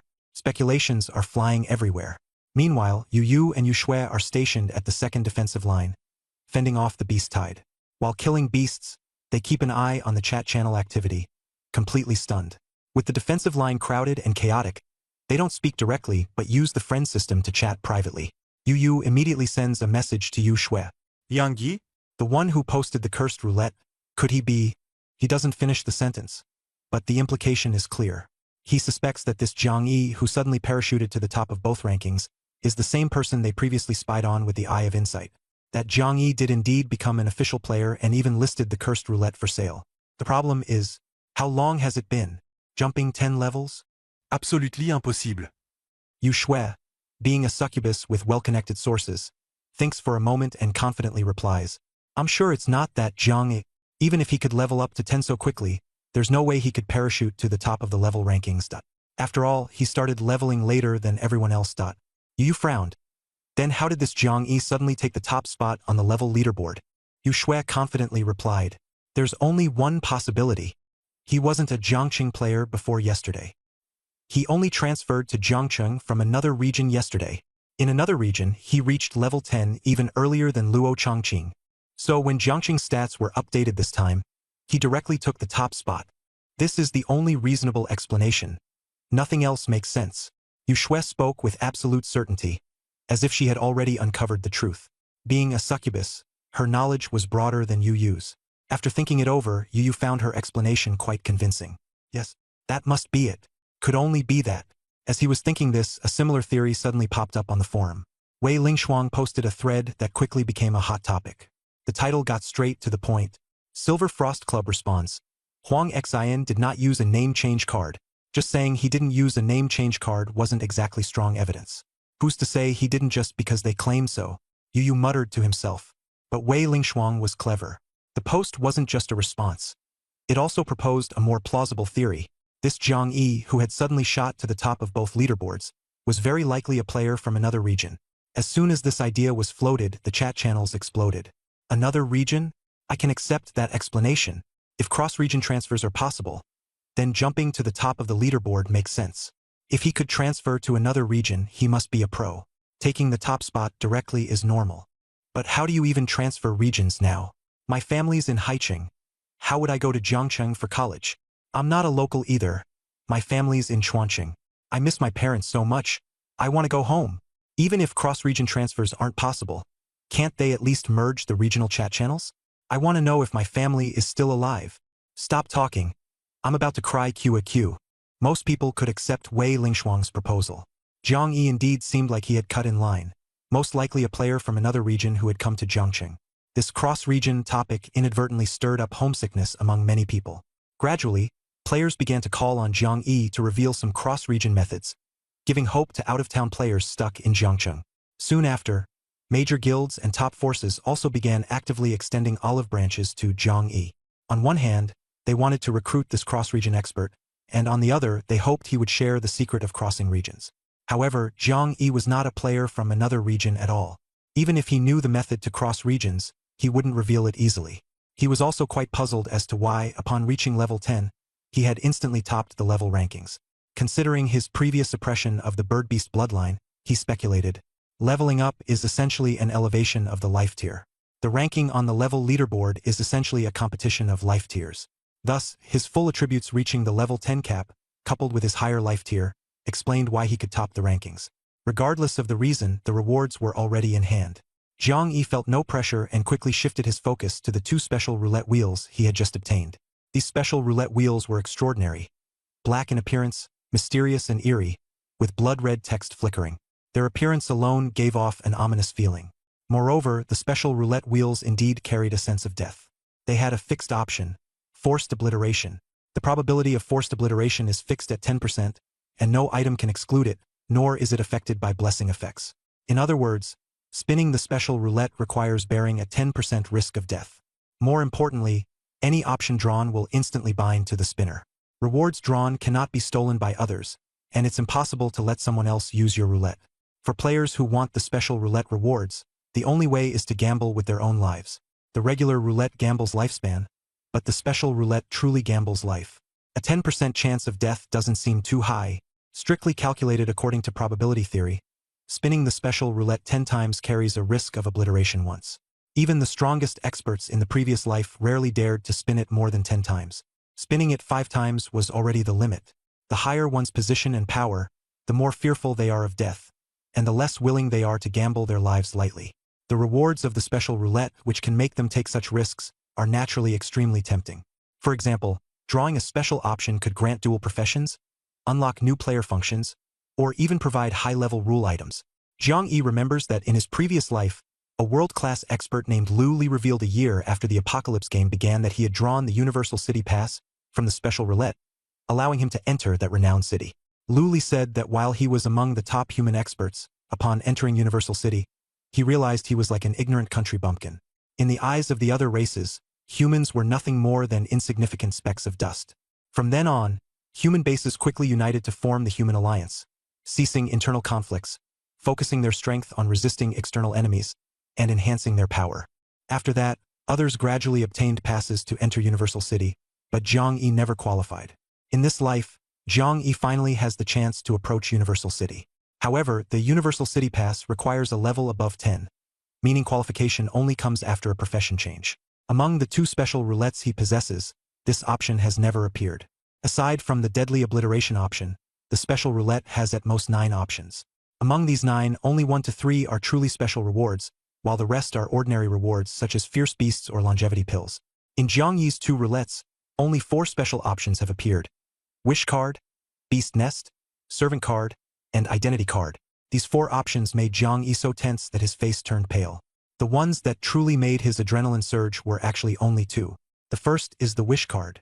This card allows players to specify the reward they want when spinning the roulette. This ability is incredibly powerful, almost akin to Jiang Yi's lottery ability. However, the Wish card can only be used once and becomes useless afterward. For regular players, this is already a heaven-defying item, but for Jiang Yi, it's useless. His ability allows him to repeatedly specify roulette rewards, far surpassing the card's power. The second option is the Beast Lair. In his previous life, Jiang Yi had seen information about the Beast Lair on forums. At that time, there was a sensational auction robbery at the Tianxin base. Typically, auction venues are guarded by powerful individuals and have spatial restrictions that prohibit the use of teleportation stones or similar tools. However, during that robbery, the perpetrator vanished into thin air on the spot. When the news reached the forums, experts analyzed that the robber had utilized the unique spatial feature of the Beast Lair. The Beast Lair is a type of exclusive lair space bound to players. For beast races, it is called a lair, but humans understand it more as a home. Only a few beast races are born with this talent, while others can only obtain such exclusive spaces by winning them through special roulette spins. When players choose to return home, they are not using ordinary spatial abilities, but rather a rule-based ability specific to players. Because of this, the spatial restrictions at the auction were ineffective against the Beast Lair, allowing the powerful individual to disappear in public. However, similar to the Void Shadow category, when players return from the lair to their original location, their position remains unchanged. In his previous life, that powerful individual stole a precious auction item and then hid in the lair space, never emerging again. Even by the time Jiang Yi died in his previous life, there was no news of the individual being caught. Clearly, they were a classic example of a cunning survivalist. As for what that precious auction item was, Jiang Yi had no way of knowing, as there was no information in his previous life. However, he could guess that it must have been something extraordinarily powerful to make a survivalist player take such a huge risk to steal it. This Beast Lair option, perfect for survival, seemed tailor-made for Jiang Yi. With it, he would no longer need to waste 10 years gambling for the Void Shadow during the lottery. Whenever he wanted to lie low, he could hide inside and survive for a while. While other players might regress while hiding, Jiang Yi wouldn't.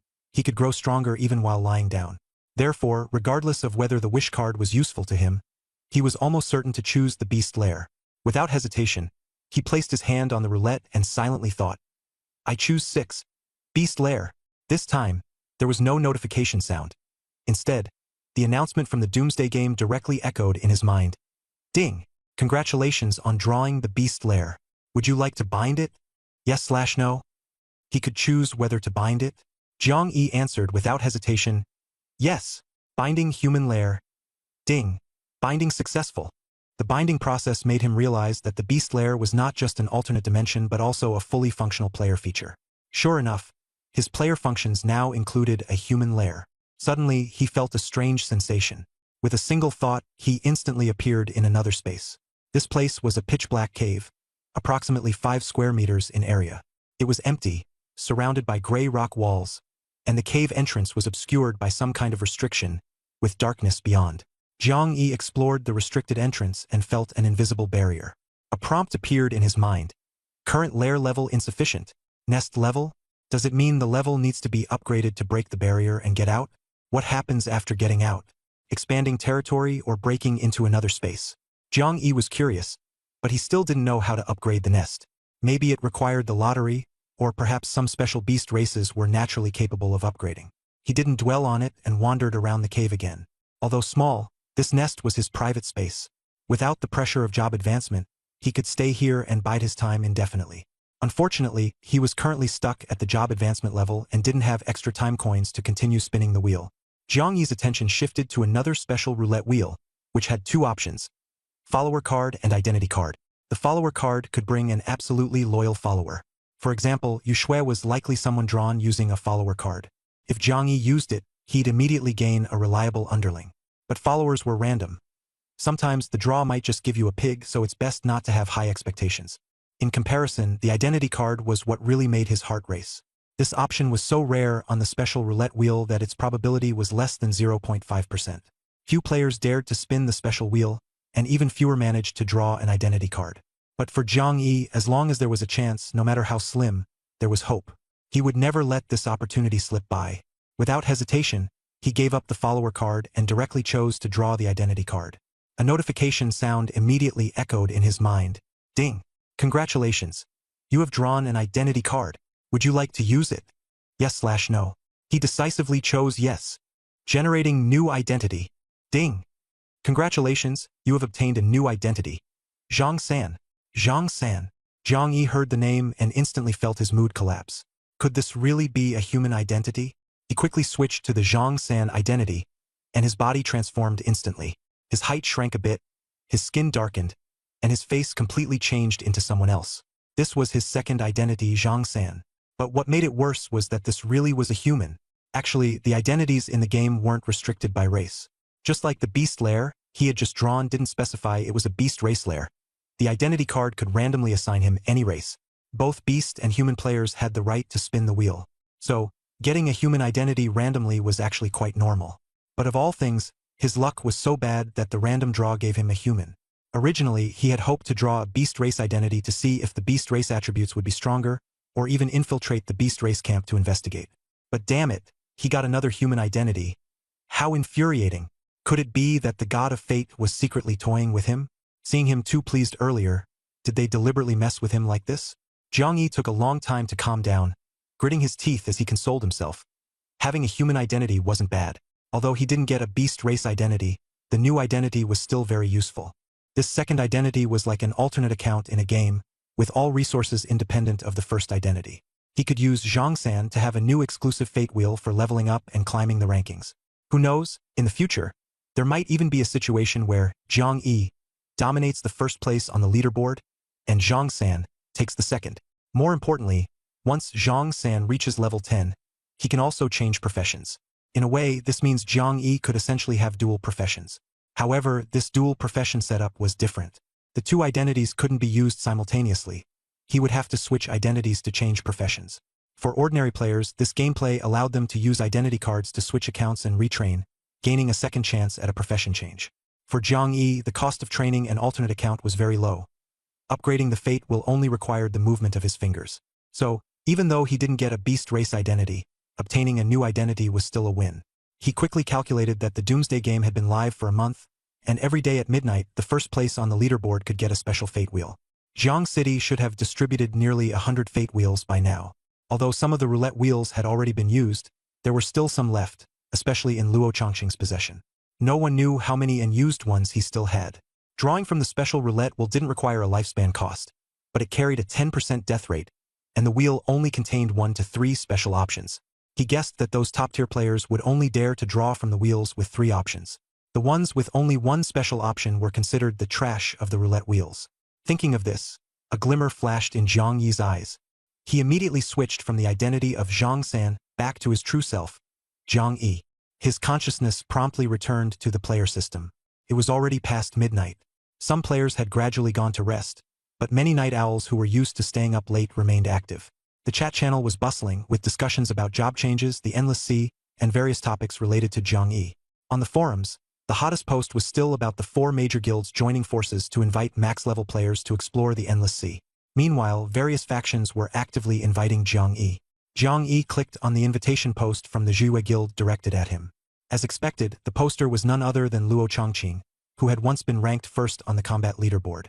Zhuye Guild sincerely invites Jiang Yi to explore the Endless Sea together, Luo Chongqing. The post revealed that although Jiang Yi had reached max level, he had yet to change jobs and was unwilling to use the ordinary roulette wheel. Thus, the guild sincerely invited him to join them in exploring the Endless Sea. Luo Chongqing even directly promised that the Zhuye Guild, managed jointly by 4 guild leaders, would make Jiang Yi the 5th guild leader if he agreed to join.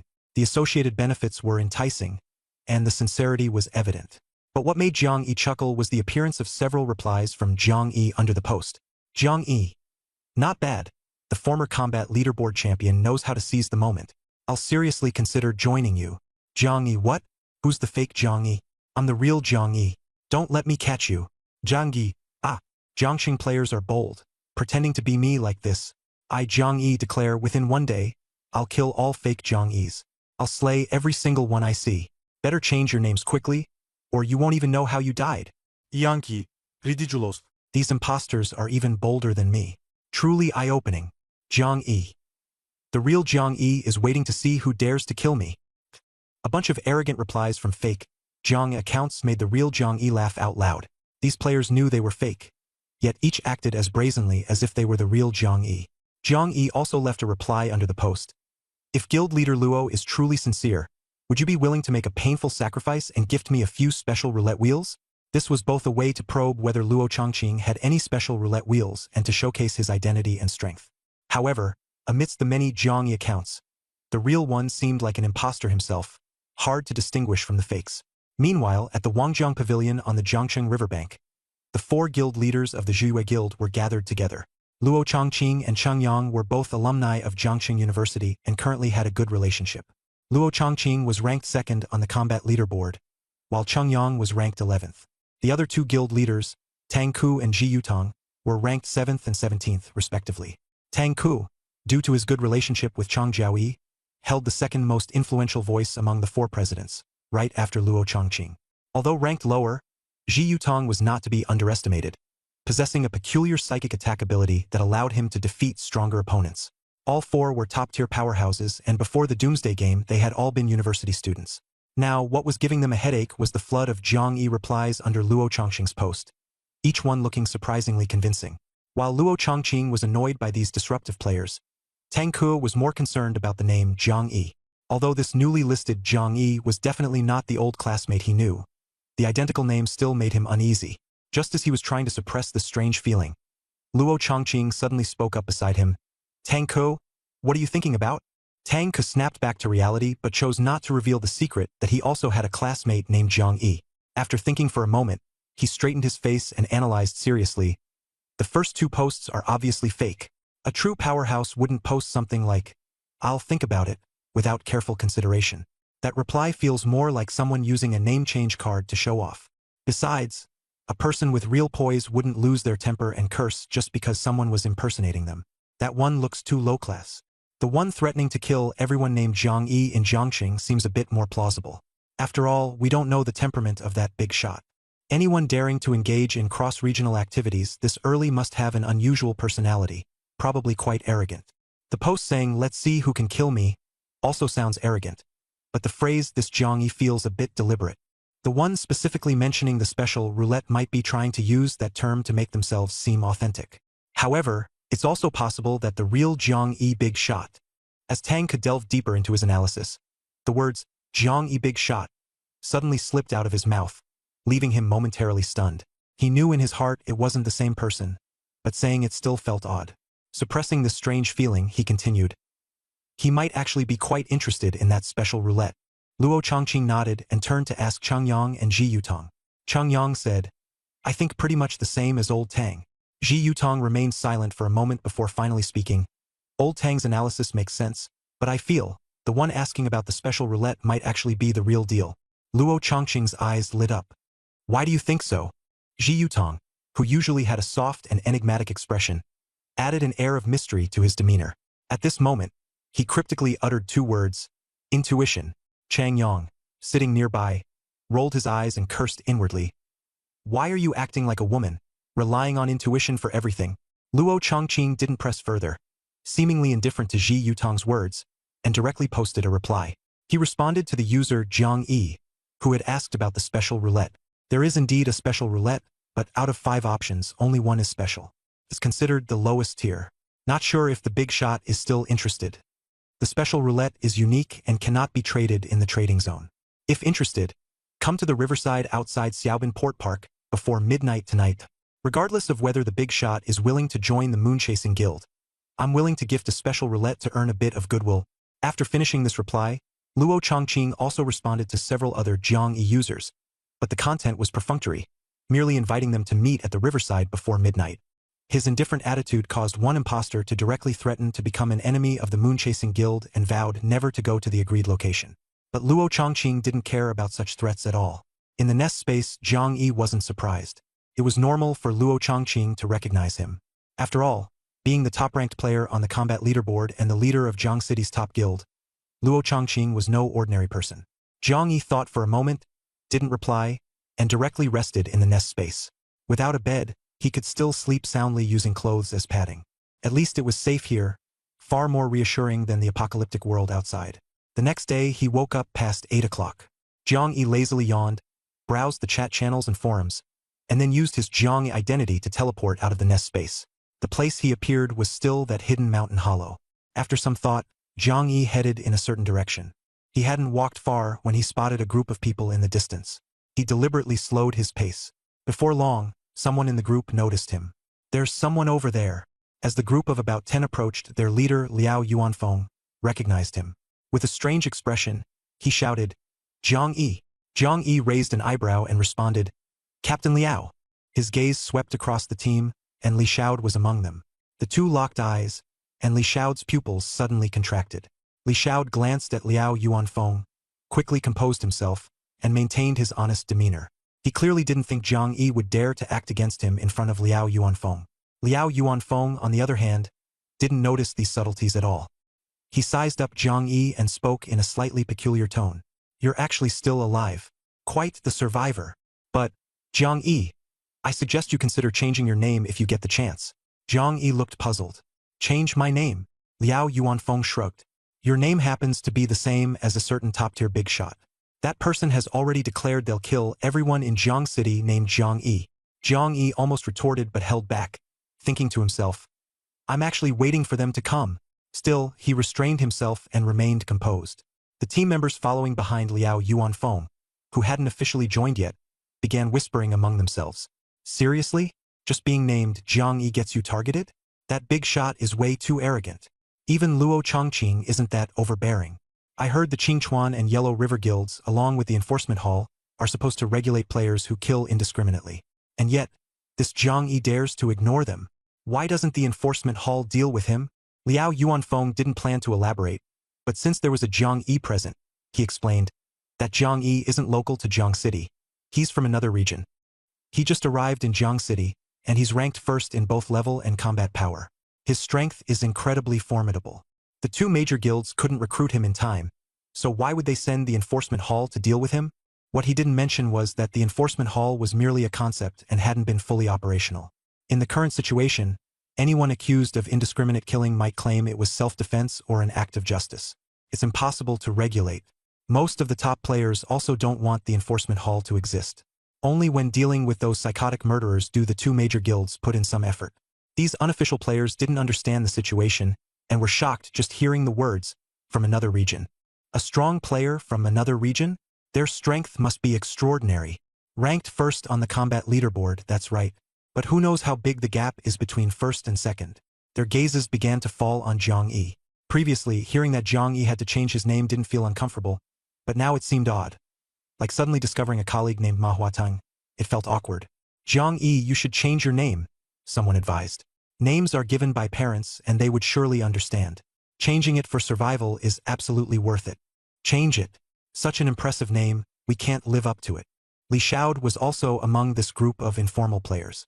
Initially, when Liao Yuanfeng mentioned that there was a big shot named Jiang Yi among the formal players, he felt uneasy. After all, he knew the Jiang Yi in front of him was no ordinary person, especially now that he had just drawn an upgraded life card, making it highly likely he was a formal player. But later, upon hearing that the big shot Jiang Yi was from another region, he felt slightly relieved, though he still harbored some doubts. At this moment, Liao Yuanfeng waved his hand to quiet everyone and suddenly fixed his gaze on Jiang Yi, saying, By the way, show me your data panel. This request was quite rude. Previously, Sun Hao had done the same to Luo Shan. Strong players indeed had this right over weaker ones. A faint, unreliable thought flashed through Liao Yuanfeng's mind. What if this Jiang Yi in front of him really was the dual leaderboard first-ranked Jiang Yi? He actually dared to ask to see the data panel. This was practically courting death. However, Liao Yuanfeng wasn't flustered, because the likelihood of this was incredibly low. The Jiang Yi in front of him was, at most, just an ordinary person with the same name. While Liao Yuanfeng was thinking this, Li Xiaod was also secretly anticipating, hoping to seize the chance to look at Jiang Yi's data panel alongside Liao Yuanfeng. But before anyone could react, Jiang Yi had already darted forward like a flash of lightning. Li Xiaod suddenly found himself face-to-face with an overwhelmingly oppressive figure. His eyes widened, and in his pitch-black pupils, Jiang Yi's coldly smiling face was reflected. At that moment, Li Xiaod felt the arrival of death. Fear surged through him like a tidal wave, almost splitting his head open. However, Li Xiaod, overwhelmed by extreme terror, couldn't even scream. His neck was tightly gripped, his wide-open eyes quickly losing their vitality, and just like that, he died silently. All of this happened in an instant. Liao Yuanfeng and his team members didn't even have time to react. Even more bizarre, Li Xiaod's corpse immediately began to age and decay rapidly, as if it had aged decades in an instant. At first glance, one might mistake it for the corpse of a centenarian. It wasn't over yet. Suddenly, a black talisman flew out of the decaying corpse, emitting a sinister black aura. After circling a few times in the air, it flew straight toward Jiang Yi. Jiang Yi reacted quickly, pulling Liao Yuanfeng in front of him as a shield. Liao Yuanfeng's face changed drastically, almost cursing in anger. That black talisman looked ominous no matter how one saw it. It was clearly not something good. He truly thought Jiang Yi was going to get him killed. However, when the black talisman merged into Liao Yuanfeng's body, his entire body stiffened for a few seconds. Suddenly, his eyes widened as if he had received the greatest news of his life, and he threw his head back in wild laughter. Ha! Ha ha! Ha ha ha ha! But soon, he regained his composure, awkwardly clearing his throat. Ahem, it's nothing. I just thought of something happy. Who would believe that? Everyone could see that Liao Yuanfeng had clearly gained some kind of benefit from that black talisman. But after all, none of them were as strong as Liao Yuanfeng, so no one dared to say much. In comparison, Jiang Yi was clearly even stronger. Liao Yuanfeng's gaze turned both horrified and wary. He involuntarily took a few steps back and forced out a question. Yang Yi. You wouldn't really be that Jiang Yi who ranks first on both lists, would you? As soon as he said this, the team members behind Liao Yuanfeng were also struck with shock. Their gazes at Jiang Yi were filled with fear, as if they had seen a ghost. They also took a few steps back, almost stumbling over Li Xiao's aged and decayed corpse. But it didn't take long for them to react. How could this be possible? Wasn't that Jiang Yi who suddenly topped both rankings? From Jiangxing district? How could the person in front of them possibly be him? It must be Liao Yuanfeng who got it wrong. Jiang Yi didn't respond immediately. His mind was still on that black talisman. The black aura emanating from the talisman was extremely eerie. Initially, he thought it was meant to harm people. But from Liao Yuanfeng's reaction just now, it was clear he had gained some kind of benefit from the talisman. Jiang Yi also considered that killing Liao Yuanfeng might allow him to seize the black talisman. However, he wasn't a heartless killer. He had no personal grudge against Liao Yuanfeng and had even supported him previously because of the club. More importantly, there was definitely something off about that black talisman. Jiang Yi knew that in this apocalypse game, good items were usually bound to the player. Once the player died, the item wouldn't easily transfer. But this black talisman had transferred to Liao Yuanfeng after Li Xiao's death. It was even originally heading toward Jiang Yi. It actually betrayed its owner after their death and aligned itself with the one who killed them. Such a terrifying object, coupled with Li Xiao's corpse rapidly aging and decaying, clearly hinted at a massive hidden danger. These abnormal phenomena made Jiang Yi have no favorable impression of the eerie black talisman. In his previous life, Li Xiao hadn't become stronger because of it, which made Jiang Yi feel there was no need to kill Liao Yuanfeng just to fight over the talisman. Instead, he could temporarily use him to continue observing the situation. After sorting through his thoughts, Jiang Yi looked at the visibly nervous Liao Yuanfeng and smiled faintly, saying, "Captain Liao, no need to be so tense. The one who topped the rankings? It's already been confirmed that I'm a cross-regional player." Jiang Yi deliberately made up a story. "In fact, I joined the Latte Club a few days ago. I'm not some big shot from another region." As soon as he said this, Liao Yuanfeng and the others immediately breathed a sigh of relief. Those who suspected Jiang Yi of lying didn't think much of it, because if Jiang Yi really were the top-ranked powerhouse, they would have even more reason to be suspicious. But Liao Yuanfeng glanced at Li Xiao's miserable corpse and recalled how Jiang Yi had unhesitatingly used him to block the black talisman earlier. His brows furrowed tightly as he cautiously asked, "Even if you're not the top-ranked player, your strength still seems way too unusual, doesn't it?" Jiang Yi said with a smile. "After coming to this world of ferocious beasts, I had a bit of an adventure. Now I can be considered an official player." As soon as he said this, the expressions of those unofficial players changed, filled with both envy and jealousy. Especially Zhang Peng, who had been mercilessly defeated by Jiang Yi before. Now, witnessing Li Xiao being killed by Jiang Yi, he was terrified, fearing that he might be next. Previously, Zhang Peng had heard that Jiang Yi wasn't at the top of the rankings and had felt relieved, thinking that Captain Liao would deal with Jiang Yi. But now, Jiang Yi had become an official player, leaving Zhang Peng utterly disheartened. Li Xiao had died in vain, and Jiang Yi's strength was overwhelming, making it easy for him to shift blame and escape punishment. Zhang Peng could only lower his head and hide, regretting having provoked Luo Shan and Jiang Yi earlier. Liao Yuanfeng was somewhat surprised by Jiang Yi's statement but found it acceptable. He blurted out, "What's your combat power now?" Jiang Yi didn't answer, merely raising an eyebrow. Liao Yuanfeng awkwardly touched his nose, realizing he wasn't in a position to press further, and decided not to mention combat power again. He frowned and said, "The matter of killing Li Xiao needs to be explained clearly." Jiang Yi candidly admitted that after his adventure, Li Xiao had targeted him, using a cursed roulette to frame him. When the plan failed, Li Xiao tried to escape. Jiang Yi was merely seeking revenge this time. Liao Yuanfeng was shocked upon hearing this. "You're the one who listed the cursed roulette for sale?" Jiang Yi shrugged and nodded. Liao Yuanfeng's face darkened. After thinking for a long time, he finally sighed and said, "All right, whether it's true or not, let's assume Li Xiao was at fault first. The club won't punish you. But when you return from the world of ferocious beasts, you'll have to come back with me to the club and become an official member." He continued to explain, official factions don't just gather people randomly. They rely on specific faction tokens, such as club tokens or guild tokens. The token for the Letian Club is a club token. Guild tokens are of a higher level and offer more functions. Don't underestimate the Letian Club. The recruitment threshold for top guilds is terrifyingly high, and ordinary players can't get in. The first condition for joining a faction is to be an official player. The official members of the Letian Club are all certified official players, Liao Yuanfeng explained. Your previous captain, Gao Chong, no matter how strong he was, would still need to become an official player first to be considered an official member of the club. He then laughed and said, "You can now be considered the most successful in the Daredevil squad, being the first to become an official player. If you run into Luo Shan and Gao Chong, they'll definitely be shocked."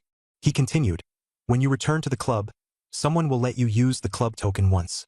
At that time, your player functions will include exclusive features for the club." Zhang Yi had already known these things in his heart. The players nearby who hadn't officially joined yet listened with eyes full of envy and jealousy. But in this atmosphere, Zhang Yi suddenly blurted out, "What if I don't want to join the Lu Tian Club?" In an instant, all the envious gazes turned into murderous intent, as if they wanted to strangle him on the spot. Liao Yuanfeng was stunned. "Have you not read the strategy guides? Or have you not suffered enough in the apocalypse? Not joining the Lu Tian Club? Do you want to fly to the heavens?" In the current environment, personal development speed was far inferior to joining a faction. Moreover, different clubs had varying attitudes toward different types of official players. For example, the siblings Yu Yu and Yu Shui had joined as official players from the start.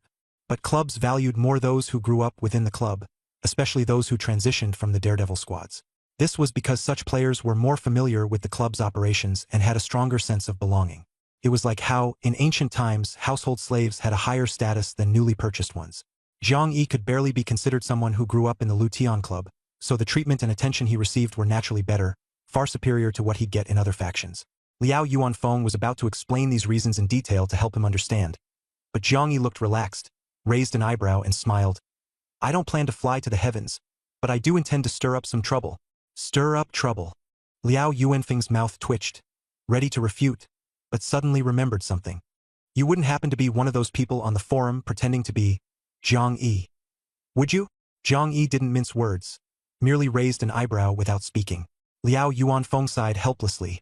The world really has all kinds of people. Some seek stability and live cautiously. Others love adventure and rush headlong into danger. He hadn't expected that Zhang Yi, who seemed so steady, was actually someone who enjoyed stirring things up at heart. No wonder he could encounter fortuitous events. Based on Liao Yuanfeng's experience, those who loved adventure often soared quickly but also died quickly. As he frowned, about to say something, Zhang Yi threw out another bold statement. "Brother Liao, did you just use that eerie black talisman and gain some benefits?" Liao Yuanfeng's expression changed. "What do you mean?" Zhang Yi smiled and said, "Nothing much, just wondering if you have any time coins left. Could you lend me some?" "Lend?" Liao Yuanfeng's expression grew heavy. "Yes, lend." Zhang Yi explained earnestly. "I have a blessing that boosts luck, but it's about to expire. I want to spin a few more wheels while the effect is still active and try my luck." "A blessing that boosts luck?" Liao Yuanfeng was shocked, thinking to himself that this explained Zhang Yi's rapid growth. The wheel contained various time-limited effects, including curses and blessings. A blessing that boosts luck was more precious than an elixir of immortality at critical moments. Ordinary people might never draw such an effect in their lifetime. Liao Yuanfeng's eyes darted around, and he asked again, "What color do you want to draw? I have a few spare wheels here that I can lend you for emergencies." Zhang Yi's eyes lit up, and he straightforwardly asked, "Do you have a purple one?" Liao Yuanfeng's eyelid twitched suddenly, but soon he and his team were all startled, their faces looking as if they'd seen a ghost, staring at Zhang Yi. "The purple wheel consumes 1,000 years of lifespan. Just one draw costs that much. How long would an average player have to save up their lifespan to draw once? No one would dare to try it. And this guy, who was just a mere lifespan tumor bug yesterday, actually dared to ask about the purple wheel." Liao Yuanfeng wasn't sure if Zhang Yi was bluffing or truly capable, but he suppressed his emotions and said, "Do you think the purple wheel is some cheap junk sold casually? The highest level players at this stage are only level 10. Even a team of 10 level 10 players would struggle to get a purple wheel. I'm not even a core member of the club. Do you think I have a purple wheel?" "Dream on." Zhang Yi wasn't surprised. He knew there were no purple wheels listed for sale in the trading zone. This item was ridiculously rare, and acquiring one was practically impossible. "Then, do you have a blue wheel? Preferably one with the longevity pill option." Zhang Yi continued to ask. Liao Yuanfeng gritted his teeth, waved his hand, and a blue wheel appeared in his palm. "The longevity pill option is there, but the quality is poor. If you're picky. I'm not picky. Jiang Yi snatched the blue wheel, and everyone's eyes were fixed on him. Then, without hesitation, he pressed draw, almost in one fluid motion. This action stunned Liao Yuanfeng, and anger surged within him. What the hell is this? Anyone drawing from the blue wheel needs to be prepared. If you encounter a powerful beast, it could slap you to death and drag others down with you. He cursed inwardly, thinking Jiang Yi was recklessly impulsive, like a naive rookie. Just as he was preparing to flee at the first sign of danger, a notification suddenly popped up on the screen. Ding! Congratulations! You have drawn the reward, Longevity Pill. Everyone was dumbfounded. What? He drew the longevity pill so casually? Was Jiang Yi messing with them? Even Liao Yuanfeng began to doubt reality. So shocked he couldn't speak. Without hesitation, Jiang Yi swallowed the blue-quality longevity pill. Liao Yuanfeng swallowed hard and hurriedly asked, "Is your luck effect still active? Quick! I have a few trashy roulette wheels left.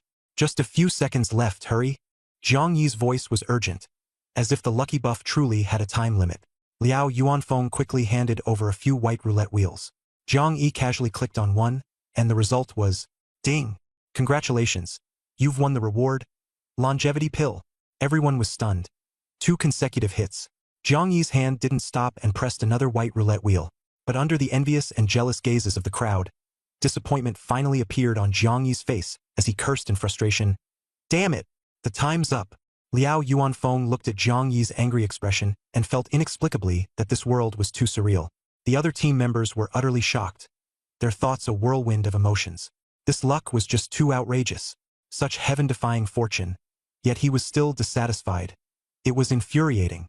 Those sharp, envious stares seemed as if they wanted to devour Jiang Yi. In truth, Jiang Yi wasn't doing this to show off. It was because consuming the longevity pill had a time limit. He had slept for a full 8 hours. After leaving the nest, the first thing he did was quickly swallow the longevity pill. Then, he took another dose every hour, trying to maximize the effect. If conditions allowed, he would prefer using purple-quality longevity pills, or even higher-grade orange, red, or gold ones. But for now, he hadn't even unlocked a purple roulette wheel. He didn't care at all what those small fry thought of him. Holding the freshly drawn white longevity pill, his gaze met Liao Yuanfeng's. Liao Yuanfeng's eyes were filled with envy and jealousy, but he also vaguely sensed Jiang Yi's strength might surpass his own. Not to mention Jiang Yi's personality. A single white longevity pill probably wouldn't be enough to make him take any reckless risks. What Liao Yuanfeng did not expect was that Jiang Yi actually took the initiative to hand over the longevity pill. Liao Yuanfeng widened his eyes in surprise. You? What do you mean? Jiang Yi raised an eyebrow and said, 2 roulette wheels. 1 blue and 1 white. I'll sell you this white longevity pill for 20-year coins. How about it? The price of 20-year coins was already very cheap. The price of longevity pills usually corresponded to the number of years they could extend one's lifespan. The lifespan extension of white-quality pills typically ranged from 10 to 100 years, but the exact number depended entirely on luck. Liao Yuanfeng was merely a formal member of the Optimist Club and didn't have that much money on hand. However, the opportunity was rare, and he didn't want to miss it. He took out his exclusive Fate disc, which resembled a mobile phone. Let's add each other as friends first. Give me some time to gather the money. All right. Jiang Yi agreed readily, then flipped his hand and pressed a coin onto Liao Yuanfeng's phone. In fact, players familiar with the Apocalypse game could simply touch each other to add friends directly. But nowadays, most people preferred to use their exclusive Fate discs to complete this operation. The informal players nearby watched enviously. Only now did they truly understand. Jiang Yi had already become a powerful figure they could only look up to. Afterward, Liao Yuanfeng continued leading his team to search for Zhou Yiming while contacting friends to gather money. About 10 minutes later, their team encountered another group near a towering giant tree. Captain Guan. Liao Yuanfeng was surprised. Weren't you guarding the outskirts of Qin Lake? Why did you also come into this beast world? Guan Ling swept a cold glance over Liao Yuanfeng's team, her gaze pausing slightly when it landed on Jiang Yi. She then said indifferently to Liao Yuanfeng, I received some information from the Blood Swallow Club. This Qin Lake beast world is quite special. Special? How is it special? Liao Yuanfeng asked, puzzled. He felt that the beast world wasn't very dangerous and posed almost no major trouble. But Guan Ling said, the exploration difficulty here is low, but leaving is the hard part. Liao Yuanfeng quickly reacted. Is the return passage guarded by a powerful beast tribe? Guan Ling shook her head. Not sure.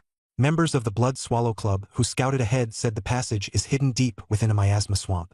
Miasma swamp. Liao Yuanfeng's face immediately turned grim. Guanling continued. The miasma is highly toxic, and there are many beasts lurking in the swamp. Liao Yuanfeng's expression grew even darker. His eyes filled with shock and doubt. You knew it was so dangerous there, yet you still dared to enter this beast world? The highly toxic miasma and hidden ferocious beasts greatly increased the difficulty of their return journey.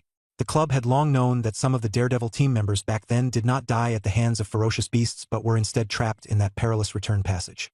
Those trapped Daredevils, with no one to rescue them, could only fend for themselves or perish. Their current situation was already extremely dangerous. Although being trapped in a world overrun by ferocious beasts wouldn't immediately cost them their lives, the prolonged polar night made it unsuitable for human survival over an extended period and severely limited their growth. Liao Yuanfeng hadn't expected that Guanling, knowing all this, would still dare to venture in. Guanling, however, appeared quite at ease. She shrugged and even smiled as she said, "You might be underestimating how much Wang Shuyan cares about Zhou Yiming. If we really end up trapped here, the club might give up on us. But Zhou Yiming's whereabouts are here, and as long as I lie to Wang Shuyan and tell her I found someone alive, she will definitely risk everything to break through this place." Liao Yuanfeng's mouth twitched, thinking that Guanling's audacity was simply outrageous. Ignoring his thoughts, Guanling smiled and added, "Besides, I've heard that places guarded by powerful ferocious beasts often have treasures hidden nearby." Liao Yuanfeng was speechless. He felt that this woman's ambition and courage were on par with Zhang Yi's. Silently grumbling to himself, he pretended to receive a message and secretly sent a query to Guanling. "Can you still use your skill to view Zhang Yi's data panel?" Guanling calmly replied, "No." Those two words carried a lot of implications. Either Zhang Yi had some ability to block detection, or his level was even higher than Guanling's. Liao Yuanfeng was puzzled. He was just a useless bug yesterday, and today his level is actually 8 levels higher than Guanling's? Ridiculous. Before he could ask more, Guanling sent another message. Could he be that Zhang Yi who suddenly topped the level rankings? Liao Yuanfeng sighed and replied with 2 messages. "I asked him, and he said no. The ones who suddenly top the rankings are usually players from other regions." Guanling remained silent. While the two were chatting privately, a sudden scream erupted from the team, startling a few nearby birds and beasts into flight. Liao Yuanfeng frowned and shouted in the direction of the sound. "Are you crazy? Why are you screaming?" Zhang Peng, trembling, pointed to the base of a large tree. "I just saw that pile. It looks like..." Before he could finish, Guanling interrupted coldly. "It's a human skeleton, eaten clean by birds and beasts." The scene fell into a dead silence. Guanling said calmly, "Apart from the polar night, this place isn't too dangerous. But if we attract a terrifying beast horde, the scene will be like a locust plague. Even I wouldn't be able to stop it." The mere mention of locust plague sent chills down everyone's spines, and the thought of such a scenario made their scalps tingle. Zhang Yi had witnessed it firsthand. When he left the center of the bird swarm, the black mass of birds had almost instantly devoured Wu Su's team. The image was too horrifying. Zhang Yi thought about how he could switch between 2 professions, one of which could develop in the style of a locust plague, ideally allowing him to lead an army alone. In his previous life, there had been a powerful individual who could control a Zerg swarm, but the side effects were severe. That person was emaciated, looking like a skeleton.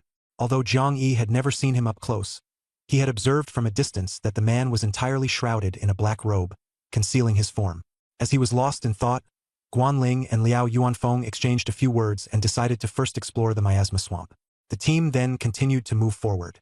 On the way, Liao Yuanfeng gathered enough money to buy the longevity pill and completed the transaction with Zhang Yi. Guanling took the opportunity to add Zhang Yi as a friend and jokingly inquired about his level. Zhang Yi didn't answer, maintaining an air of mystery. This only made Guanling even more uncertain. Is he truly strong, or just pretending? Maybe he's deliberately putting on an arrogant front, like an empty fort strategy, to scare others away. Guanling was cautious and would never take the risk of betting on this. What if this kid is really formidable? Wouldn't she suffer a huge loss? So, before figuring out the situation, Guanling maintained a relatively polite attitude toward Zhang Yi. But in her heart, she was still pondering. Should she find an opportunity to test him? They walked north for nearly 20 minutes and finally found the swamp shrouded in miasma. In the polar night, the swamp, enveloped by the miasma, appeared particularly eerie and sinister. The occasional gurgling sounds of water came from the depths of the swamp, clearly indicating the presence of lurking beasts. Liao Yuanfeng looked at the scene before him, his expression growing increasingly grim. this kind of extreme environment. He took a deep breath and looked at Guan Ling. What's your plan? Guan Ling instinctively glanced at Zhang Yi, just about to use the opportunity to test him, when suddenly there was a disturbance in the forest. She whipped around and shouted loudly, "Who's there?" The response was a fleshy, tumor-like projectile shooting straight toward the swamp. With a plop, the projectile fell into the swamp, and the water sounds instantly became intense. Guan Ling's expression changed, and she exclaimed, "This is bad." Liao Yuanfeng's heart also tightened, and he cursed, "Damn it!" The two official players had crisis written all over their faces, and the other unofficial players immediately panicked. What's going on? What happened? Say something quick. Chaos erupted outside the swamp, and no one waited for the two experts to explain. Everyone quickly understood. In the swamp, the ominous beast was about to emerge. In the forest, flocks of birds and herds of beasts were also closing in on them. Two groups of beasts converging from both sides made everyone's hearts tighten. The word locust plague that Guan Ling had mentioned earlier flashed through their minds, as did the scattered human remains beneath the towering giant trees. Faced with such peril, no one dared to harbor any illusions. Even Liao Yuanfeng's face turned pale, his legs trembling. Just as the crisis loomed, suddenly a figure darted through the crowd like lightning and vanished in an instant. It was Zhang Yi. He ran, not using a teleportation talisman, but relying on bloodline suppression. Seizing the moment when the birds and beasts hesitated to attack, he frantically broke through the encirclement. His speed was so fast it seemed like teleportation, leaving others completely unable to react. This action also demonstrated an escape route to Liao Yuanfeng and the others. Guan Ling exclaimed, "Teleportation talisman." Her voice almost broke, and the terror left the unofficial players utterly hopeless. They had no teleportation talismans and were doomed to be left behind to die. Liao Yuanfeng flipped over and pulled out a talisman, but before he could tear it open, a gust of wind snatched it away. Guan Ling. Liao Yuanfeng's eyes widened, almost crazed with shock. Guan Ling had stolen his teleportation talisman. She hadn't prepared one for herself at all. The next second, she completely disappeared amidst the encircling beasts. From the center came Liao Yuanfeng's piercing curses. "Guan Ling, you wretched woman. You deserve to die a horrible death." The voice echoed outward, but there was no response. The teleportation rune had a short range and random direction, but Guan Ling was lucky and landed outside the small forest, behind the flock of birds. She didn't look back and sprinted madly in the direction opposite the swamp. While fleeing, she was also tracking. This beast horde attack was clearly deliberately provoked by someone. Someone had thrown a beast-attracting tumor from the small forest, an advanced beast-luring tool compared to beast-attracting incense. Someone intentionally wanted to harm them, and it was very likely targeted specifically at Guan Ling. Guan Ling's face showed no expression, but a faint, complex emotion flickered in her eyes. Time continued to pass. With a flip of her hand, a fiery red whip instantly appeared in her grasp. The whip lashed out fiercely. A sharp scream rang out. Guan Ling quickly strode toward the source of the sound. She saw a girl who looked strikingly similar to her, entangled by the fiery red whip, her eyes filled with fear. Although their appearances were similar, this girl's demeanor was far more delicate than Guan Ling's. She trembled slightly, struggling a little, and called out in a shaky voice, "Sister! Sister, it's me, Guan Yi." Guan Ling's eyelids lowered slightly, her tone cold. "Why were you running?" I just saw what looked like a beast tied over there and got scared, so I ran." Guan Ling responded with a faint, "Oh." After a moment of silence, she calmly said, "I found you." What? Guan Yi panicked, unsure whether it was the words that stung her or the cold indifference that shook her. Guan Ling ignored her, closed her eyes briefly, and when she opened them again, her gaze was even colder, carrying a hint of murderous intent. Guan Yi. "Do you think your sister, if she were truly a fool, could have survived until today?" Guan Yi trembled even more violently, her teeth chattering. No, that's not it." She hurriedly tried to explain, then quickly switched tactics. "No, that's not it. Sis, I didn't want to harm you. I wanted to harm Zhang Chao and the others. They bullied me before and I hate them. I just want them dead. Yes, I just want them dead. Sis, you have a teleportation talisman. I never intended to harm you." Her speech was rapid, but she was still flustered. Guan Ling didn't believe her at all. In fact, she didn't even have a teleportation talisman in her possession. Earlier, when Guan Yi had entered the world of ferocious beasts first, she had acted coy and snatched away Guan Ling's teleportation talisman. If it hadn't been for Liao Yuanfeng having a teleportation talisman at that time, Guan Ling would have already perished there, What she said just now was true. She had climbed to her current position not because she was a fool. Whoosh! The fiery red whip suddenly loosened, and a flash of joy appeared in Guan Yi's eyes. But in an instant, the whip tightened around her neck again, slowly constricting. The joy instantly turned into terror. She desperately clawed at the rope around her neck with both hands. The slender, fair neck was slashed deeply by sharp nails, leaving bloodstains. Her eyes rolled back, and the despair of impending death was written all over her face. Just as she thought she would be strangled to death by her own sister, the air suddenly flowed again. The force of the whip dissipated. She survived. But just as she gasped for breath, a cold, lofty voice came from above her head. Before you die, tell the truth. Why? The voice was icy, merciless, devoid of any emotion. Guan Yi suddenly raised her head, no longer hiding the hatred in her eyes. Her eyes reddened, her voice hoarse, and she screamed hysterically, I hate you! I hate you! You deserve a horrible death. The word death was only half spoken when the whip tightened again. Guan Yi's eyes widened, her body stiffened, and she died completely. Guan Ling did not immediately withdraw the whip. As if the corpse hadn't fallen, the person hadn't truly died.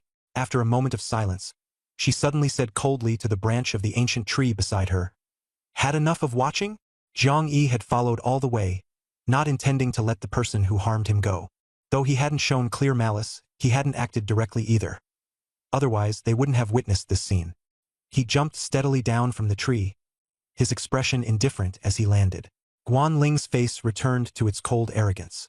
She gently raised her hand, retracting the long whip, and Guan Yi's corpse fell heavily to the ground. Jiang Yi watched, his eyebrows slightly raised, muttering, Don't you want to ask why she hated you? Leaning against the ancient tree, Guan Ling lit a slender cigarette and calmly said, Why? Does it still matter? Jiang Yi lowered his head in thought. Indeed, once, especially in his previous life, when Tang Ku betrayed him, he desperately wanted to understand the reason. The two had been as close as brothers in college. He had never wronged Tang Ku, and Tang Ku had no reason to hate him. Even when the apocalypse arrived, Tang Ku wasn't the kind of person who would forget kindness and act maliciously. Everything collapsed suddenly, without any warning. At that time, Jiang Yi spent a long time unable to figure out why. Guan Ling exhaled a puff of smoke and suddenly said, Do you think human nature has always been like this? Or did it only become this way after the apocalypse? Jiang Yi didn't answer immediately. A scene from the movie Lion. The professional suddenly flashed in his mind. A 12-year-old girl asks if life is always this hard, and the answer is, always like this. Guan Ling smoked her slender cigarette, her pale, delicate fingers appearing particularly enchanting. She took only a few puffs before discarding the cigarette but, squatting down to remove the spatial ring from her sister's corpse. Jiang Yi watched the scene, and a teasing thought involuntarily popped into his mind. A fire on the mountain, the domineering sheriff falls in love with me. He casually extinguished the cigarette butt, and Guan Ling, leaning lazily against the tree, said, When the apocalypse first came, I was quite upset. My parents weren't in Jiangqing, and I couldn't protect them. But as time went on, those feelings of regret and longing gradually faded. Jiang Yi nodded, leaned against the tree trunk, and thought for a moment, seemingly trying to comfort her in a gentlemanly tone. Seeing you so upset, let me bring you some good news. Guan Ling turned her head, her eyes filled with anticipation. Jiang Yi raised an eyebrow and said unhurriedly, Liao Yuanfeng once had a fortuitous encounter and obtained a black talisman. I'm not sure about its specific effects, but I feel like he might not be dead yet.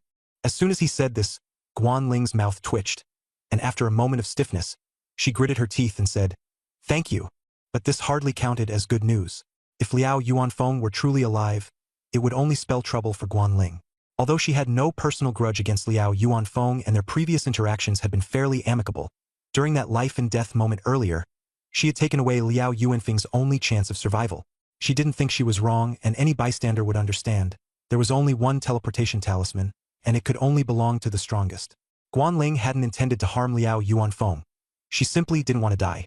But the victim, Liao Yuanfeng, would never see it that way. If he were truly alive, the two of them would inevitably be locked in a fight to the death. Jiang Yi looked at Guan Ling's complex expression and also thought about his own grudges with Chang Jiaoyi and Tang Ku. To a bystander, those grudges might seem like normal human conflicts, but the victims could never forgive. He wasn't a saint, and neither was Liao Yuanfeng. If Liao Yuanfeng were alive, Guan Ling would probably deal with him herself, just as Tang Ku wanted to kill Jiang Yi. They had no personal grudge initially, But the moment Tang Ke snatched the upgrade life token, the enmity was formed. As Zhang Yi was deep in thought, Guanling didn't bring up Liao Yuanfeng again. Instead, she asked, "What do you think about that miasma swamp?"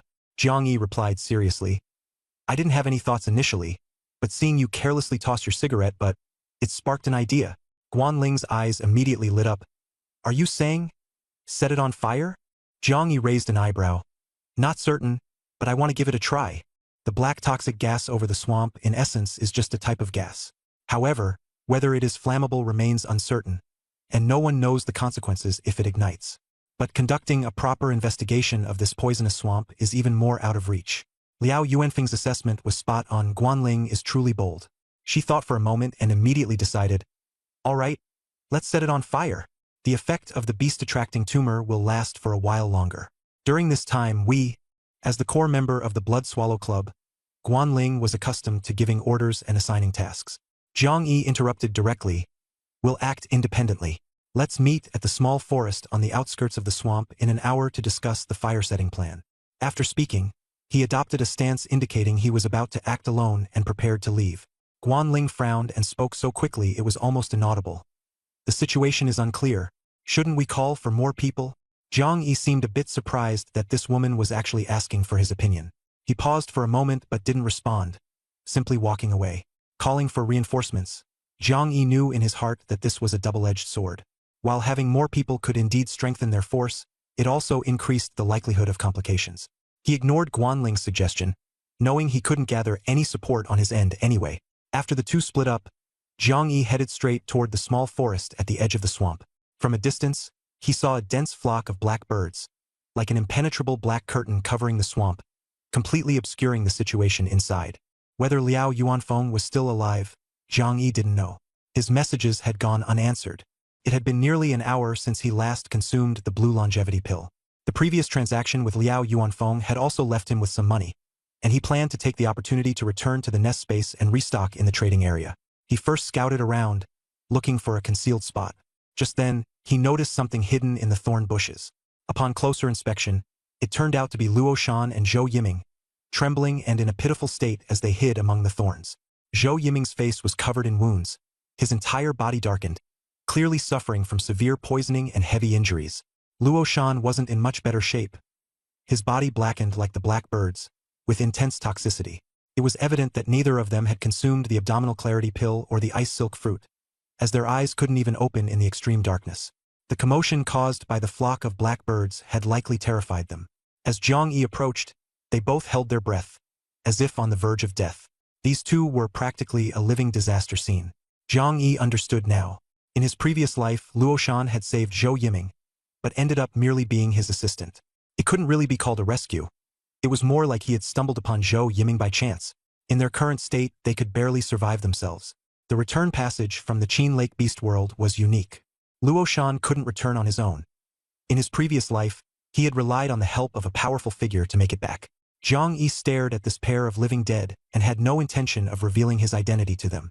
Seeing them huddled together tightly, a memory suddenly surfaced in his mind.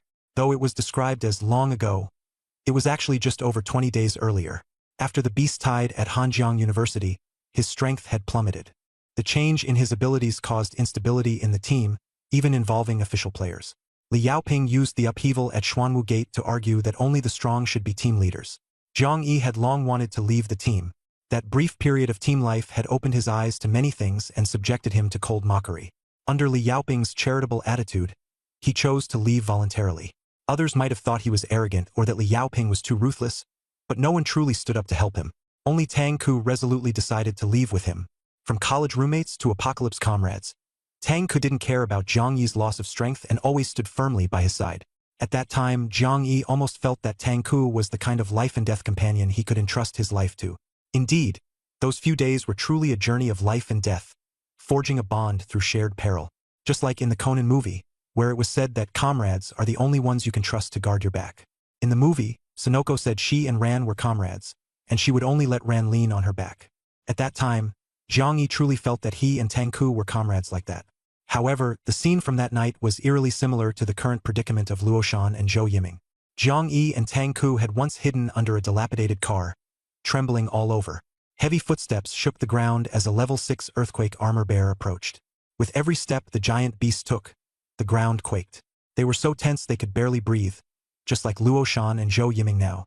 Fortunately, the earthquake armor bearer was distracted by another sound and shifted its focus. The two narrowly escaped death, surviving by sheer luck. After their breathing gradually steadied, Zhang Yi and Tang Ke's camaraderie grew even stronger. At that moment, Zhang Yi decided to use the only blue roulette wheel he had. The quality of the wheel was considered trash with only 2 positive options, but one of them turned out to be the super rare upgrade life token. Tang Ke knew about this and advised him to think carefully, warning him not to waste 100 years of lifespan on a pointless gamble. Zhang Yi's lifespan was already limited, and this lottery carried immense risk. If he drew a ferocious beast, without a guardian to protect him, he would almost certainly die. He urged Tang Ke to leave quickly, fearing that drawing a ferocious beast would drag him down. Unexpectedly, Tang Ke responded firmly after a moment of silence. We agreed not to abandon or give up on each other. We're lifelong comrades. If you draw a ferocious beast, we'll face it together. If you draw the life token, we'll celebrate together. Do you really want to draw the upgrade life token and leave me behind to develop on your own? A beautiful vision emerged in Zhang Yi's mind. If he could draw the upgrade life token and become an official player, he would definitely help Tang Ke become one too, so they could continue fighting side by side and supporting each other. Tang Ke's words and Zhang Yi's fantasy made betrayal seem unimaginable. However, reality was cruel beyond measure. Zhang Yi did indeed draw the upgrade life token, but before he could savor the joy, Tang Ke made his move. A sharp blade struck, and the token in Zhang Yi's hand was snatched away. Tang Ke acted swiftly and decisively, his gaze complex. Zhang Yi, if you had drawn a ferocious beast, we could have lived and died together. But since you drew the upgrade life token, I can't gamble on you sharing wealth and prosperity with me. Instead of pinning my hopes on you, I'd rather grow stronger myself. In this world, the only thing more reliable than a trustworthy comrade is oneself. Only by becoming powerful can I fear nothing. Sorry, Yang Yi. I will avenge you. Those ungrateful people like Li Yaoping and Chang Jiaoyi. They won't meet a good end. But apart from me, I will carry your share and live well. Live openly and honorably. In Tang Ke's glory, half of the credit will belong to you. Those words sounded moving, but Zhang Yi collapsed to the ground, numb and unable to move. Only one word echoed in his mind: shock. It was more shocking than seeing a ghost. In his previous life, he had experienced countless apocalyptic dangers and witnessed many people turning against each other for personal gain. He had seen plenty of betrayals, like those of Yu Yu and Li Xiaod, but he had never been this stunned, because he had never truly trusted them. Only Tang Ke's betrayal shattered all his trust. The betrayal of his closest comrade was too hard to accept, weighing him down into prolonged despair. He had once fantasized about becoming an official player, growing stronger alongside Tang Ke, and the two of them rising together to dominate the scene. He couldn't understand why Tang Ke, who had shared hardships with him, was unwilling to share prosperity. As Guan Ling once said, the why of this world often holds no real meaning. Zhang Yi's gaze fell back on Luo Shan and Zhou Yiming, who were trembling in fear. After a moment of silence, he left voluntarily, just like the earth-shaking armored bear that had once threatened his and Tang Ke's lives. It took quite a while for Luo Shan and Zhou Yiming to calm their breathing, their chests heaving violently as if they had narrowly escaped death. Their vision was obstructed, leaving them clueless about what had happened. They only felt lucky to have survived, their hearts filled with joy. Zhang Yi, on the other hand, slipped into a concealed bush and quickly entered his private space. At this moment he had 2 goals. The first was to cultivate the alternate account of Zhang San. The second was to continue accumulating strength and making himself even stronger. He now firmly held the top spot on the combat power rankings, his strength easily overwhelming the second-place Luo Changqing. But the forces behind the major guilds were far from simple. Luo Changqing undoubtedly carried high-level life-saving items, and if he had spun the special roulette a few times, he might even possess artifacts capable of enforcing deadly rules. Not to mention, the exploration of the Endless Sea and the Beast Lairs would only demand increasingly higher levels of strength. As Zhang Yi calculated how to enhance himself, he glanced at his data panel. Name: Zhang Yi. Level: 10. Lifespan: 9,723 years and 128 days. Talent: none. Profession: none. Skills: Heart of the Brave, sea level. Poison resistance, sea level. Wings of Wind, sea level. Hurricane Wave, D level. Status: immune to all poisons, 3 days. Strength: 5,000. Constitution, 5000. Speed: 5,000. Mental power: 5,000. Combat power, 15 stars. Evidently, the attribute cap at level 10 is 5,000, which is exceptionally high. The conditions for reaching level 10 are also straightforward. A lifespan of at least 5,000 years and a total attribute sum of at least 50. The upgrade requirement is 100 times the current level's attribute cap. The conditions for leveling up in the first 5 levels are easy, but the requirements for the latter 5 levels increase sharply, demanding a lifespan of over 1,000 years and total attributes ranging from a dozen to 50. Levels not only set the baseline for strength but also impose an upper limit. Thus, the strength gap between players of the same level can be astonishingly large. Cross-level combat is quite common. Attributes and combat power are roughly converted at a ratio. Every 5 points of total attributes is approximately equal to 100 points of combat power, but the actual difference varies greatly due to talents, skills, and other factors. Experts value combat power over levels, and those with low attributes but high combat power are also sought after by major factions. Zhang Yi currently has 5,000 in all attributes, which, under normal conversion, should equate to 100,000 combat power. Combat power is calculated as 1 star per 10,000 points. With 15-star combat power, he roughly equates to 150,000. This number is extremely astonishing. Zhang Yi confidently stated that this strength was probably more than 10 times that of Luo Chongqing. In terms of combat power alone, he could easily crush Luo Chongqing. But this was still not enough. He then went to the public trading zone for another round of browsing. Although he had enjoyed himself here before, it now felt somewhat unsatisfying. The highest grade item was merely a blue roulette, and there wasn't even a shadow of a purple roulette. Zhang Yi decided to first increase his assets and strive to qualify for access to the VIP trading zone. He took out the 20 years' worth of currency he had earned from Liao Yuanfeng earlier and went on a spree, buying a large number of white and green roulettes, and even acquired a blue roulette. After consuming the longevity pill drawn from the blue roulette, his lifespan skyrocketed to over 14,000 years. Then, he used up all the white and green roulettes he had collected. The longevity pills and teleportation talismans he obtained were all put up for sale in the trading zone. This move was extremely audacious. But as a big shot across regions, why not be a little audacious? Zhang Yi ignored the commotion his actions caused in the trading zone and went straight to the forum to check the latest updates. At this moment, he discovered that Sun Hao drawing the longevity pill formula had triggered quite a few butterfly effects. He browsed through multiple posts in succession before piecing together the entire story. Initially, a core member of the Letian Club posted a thread fiercely accusing the Yinchuan Club of bullying the weak. They claimed that the Yinchuan Club had secretly kidnapped a player from the Letian Club who could refine longevity pills, locked them up, and forced them to refine pills for their own benefit. It was outright coercion and underhanded tactics. As soon as the post was published, voices questioning the arrogance and tyranny of the Yinchuan Club flooded in. People began listing various misdeeds of the Yinchuan Club in oppressing smaller players, and the atmosphere instantly exploded. The Yinchuan Club was immediately saddled with the blame, becoming the villainous bully of ordinary players. Even the law enforcement hall previously mentioned by the Qingchuan Guild and the Yellow River Guild was brought up, saying that this time they must step in to uphold justice, destroy the Silver Frost Club, and rescue the alchemist who was being controlled. At this moment, Sun Hao came forward to post, stating that he voluntarily joined the Silver Frost Club and had never been a puppet. But a group of players who had been misled refused to listen, insisting that he was threatened into making the post. These players were as stubborn as online bullies, making Zhang Yi recall the cyberbullying during the apocalypse. The overwhelming criticism of the Silver Frost Club also reminded Zhang Yi of the spring and autumn and warring states periods, where feuding lords would always find an excuse, a justifiable reason, before engaging in battle. Kidnapping alchemists and various tyrannical behaviors became the legitimate excuse for major forces to deal with the Silver Frost Club. Of course, the Silver Frost Club wasn't idle either, frequently posting clarifications, and Wei Lingshuang even personally stepped forward several times to respond. Just as this online war of words reached a stalemate, a firefighting post appeared. Zhang Yi couldn't help but laugh when he saw the post's title, Chong Jiao Yi, because I've been through the rain. I want to hold an umbrella for others. The title was quintessentially Chong Jiao Yi. She was indeed beautiful, though not to the point of being breathtaking, but her mind was exceptionally sharp.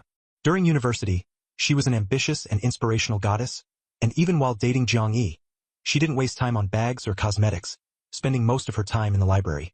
Chong Jiao Yi also had a study account, where she posted beautifully written motivational quotes, earning her plenty of praise and fans. This time, her post continued her usual style, with words that were gentle yet powerful, narrating her experiences in a compelling manner. She shared that although she's now in the limelight and valued by the 4 major guilds, only she knows how difficult it was when she first obtained the longevity pill formula. She didn't boast about the greatness of the longevity pill but cautiously used the formula, step by step strengthening herself until she had the confidence to protect herself, daring to act boldly and gradually building her reputation. She emphasized her independent personality, unwilling to be a puppet alchemist, and that the path she walked was far from as easy as outsiders imagined. To achieve her current success, the longevity pill formula accounted for only 1%, while the remaining 99% was earned through her own efforts. She even quoted Edison's famous saying, delivering a wave of motivational inspiration. Rising in the apocalypse relies on 99% effort and 1% luck. Jiang Yi couldn't help but laugh as he read it, almost replying to her, but that 1% of luck is far more important than 99% of effort. Without the pill formula, no amount of hard work would matter. That said, Jiang Yi wasn't surprised at all by her words. In his previous life as a player, he had seen Chang Jiaoyi publicly emphasize effort and dedication, while deliberately downplaying the importance of the pill formula. This time was no exception. After this motivational speech, Chang Jiaoyi continued, it was precisely because she had experienced those difficult times herself that she understood the struggles of an alchemist in their early days. She had been through the rain, so she was willing to hold an umbrella for others. She decided to establish an alchemist alliance to unconditionally protect all alchemists in Jiang City. She hoped everyone could unite so that Jiang City would never again have puppet alchemists. Her words immediately gained the support of many alchemists. Although the longevity pill could only be refined by Chang Jiaoyi, there were still many alchemists in Jiang City who refined detox pills, rejuvenation pills, status pills, attribute pills, and so on. While not as precious as the longevity pill, these were essential for players to fight monsters and level up. Not only did she invite ordinary alchemists, but Chang Jiaoyi also specifically extended an invitation to the core figure of this incident, Sun Hao. She hoped that this second player capable of refining the longevity pill would join the alliance as soon as possible. If Sun Hao was truly being restricted by the Silver Frost Club, she hoped the club would release him. After Chang Jiaoyi's righteous post was published, players' criticism of the Silver Frost Club grew even more intense, urging Wei Lingshuang to release Sun Hao. Public opinion was entirely on Chang Jiaoyi's side. After reading the post, Sun Hao wavered. He began to doubt whether Wei Lingshuang had deceived him. Chang Jiaoyi didn't seem like a ruthless person. On the contrary, it seemed like Wei Lingshuang had fabricated lies to keep him under the control of the Silver Frost Club, using the guise of protection while actually imprisoning him. Wei Lingshuang noticed Sun Hao's hesitation and gritted her teeth in anger, about to refute him. But Sun Hao, as if receiving some message, fell silent for a moment before calmly saying, President Lingshuang, I appreciate your kindness, but after thinking it over, Chang Jiaoyi's public invitation for me to join the alliance doesn't seem like a blatant trap. If I were to die at her hands, wouldn't that ruin her reputation? Besides, you claim that Chang Jiaoyi has sabotaged other longevity pill refiners, but there's no evidence. Wei Lingshuang's expression changed. Sun Hao continued, although public opinion in the Doomsday game has limited impact, the entire forum is now condemning the Silver Frost Club. You should understand what that means. If I stay here, it will only harm the club further. These words left Wei Lingshuang speechless, her face darkening as she clenched her teeth. She recalled how she had always lost to Chang Jiaoyi during their university days, and her frustration grew. Wei Lingshuang wanted to find a way to persuade Sun Hao to stay, but he had already made up his mind and wouldn't listen. Moments ago, he had been speaking kindly, but now he suddenly said coldly, I've already made myself clear, President Lingshuang. If you still won't let me go, are you really planning to make me a puppet alchemist for your club? Just as the rumors say. Wei Lingshuang took a deep breath, fully aware that, despite her efforts to bring Sun Hao back to the city, public sentiment had already shifted in Chang Jiaoyi's favor. She could handle the external noise, but with Sun Hao's own resolve so firm, she was left with no options. Finally, Wei Lingshuang closed her eyes and compromised. Fine, you are a distinguished alchemist and have the freedom to choose. But don't think I'm deliberately slandering Chang Jiaoyi. What I said you should keep some doubts about. Lastly, I hope you make a post asking Chang Jiaoyi to meet you publicly and guarantee your safety. The condition was simple and Sun Hao immediately agreed. He quickly made a post asking Chang Jiaoyi to meet him and requested her to reply, swearing to ensure his safety. Sun Hao's post quickly became a hot topic, and he soon received a reply from Chang Jiaoyi. I'm not sure what Wei Lingshuang told you, but rest assured, here, in front of all the legitimate players, I promise to do my best to ensure your safety. However, I need to return from the beast world before I can personally come to meet you. Because of the post titled Having Been Through the Rain Myself, I want to hold an umbrella for others. Sun Hao's goodwill toward Chang Jiaoyi increased significantly. He immediately replied, No problem, I can wait. But neither Sun Hao, Wei Lingshuang, nor Zhang Yi, who was observing, knew that Chang Jiaoyi hadn't even entered the beast world yet. At this moment, she had just arrived at Qin Lake Park in the suburbs. Meanwhile, Zhang Yi was listing large quantities of longevity pills in the trading area, shocking the players and causing an uproar on the forums. The issue of Sun Hao's allegiance was instantly overshadowed, becoming the new focal point. Chang Jiaoyi, true to her name, had a cold and serene demeanor, like a mysterious moon goddess. Her gaze was fixed on her phone, which had transformed into a life wheel. Her water-blue pupils radiated a chill, and her expression was indifferent. She sent a message to Tang Ku. "I just got some reliable news." Tang Ku replied, "What is it?" Chang Jiaoyi typed, "Zhang Yi, he's still alive." The news shocked everyone. At this moment, Tang Ku and the other 3 guild leaders of the Chasing Moon Guild were at Wangjiang Pavilion, gazing toward the riverbank. He gripped his phone tightly, his knuckles turning white. In truth, Tang Ku had once regretted his actions. He and Zhang Yi had overcome challenges together, but later, he betrayed Zhang Yi and expanded on his own. At that time, he had felt guilty, like a beast, ashamed of what he had done to Zhang Yi. But people don't live in guilt forever. He began to justify himself psychologically, beautifying his actions, belittling Zhang Yi, finding a bunch of reasons for himself, rationalizing and legitimizing his behavior, even thinking he was completely right. After all, human nature is inherently selfish. Now, having witnessed the cruelty of the Apocalypse game, Tang Ku's guilt had completely faded. Instead, he felt that Zhang Yi was the one at fault, failing because he couldn't adapt to the apocalyptic environment. His regret turned into a deep sense of disappointment for not decisively cutting ties with Zhang Yi back then. Back then, he had only stabbed Zhang Yi in the lung and failed to eliminate him completely. Logically speaking, in that kind of environment, Zhang Yi's survival was almost impossible. Not to mention, his lifespan had reached its end due to the blue roulette draw. Zhang Yi had no chance to turn things around and posed no threat to Tang Ku. But now, the more mature and ruthless Tang Ku would certainly handle things more cleanly and efficiently. Sure enough, his lack of decisiveness back then led to an unexpected outcome. Zhang Yi was still alive. If it were just this piece of news, Tang Ku might not have taken it to heart. But now, the mysterious top-ranked player on the leaderboard was also named Zhang Yi, although rationality told him that this Zhang Yi was definitely a big shot from another region, completely unrelated to the old Zhang Yi. Yet Tang Ku couldn't shake off a nagging sense of unease.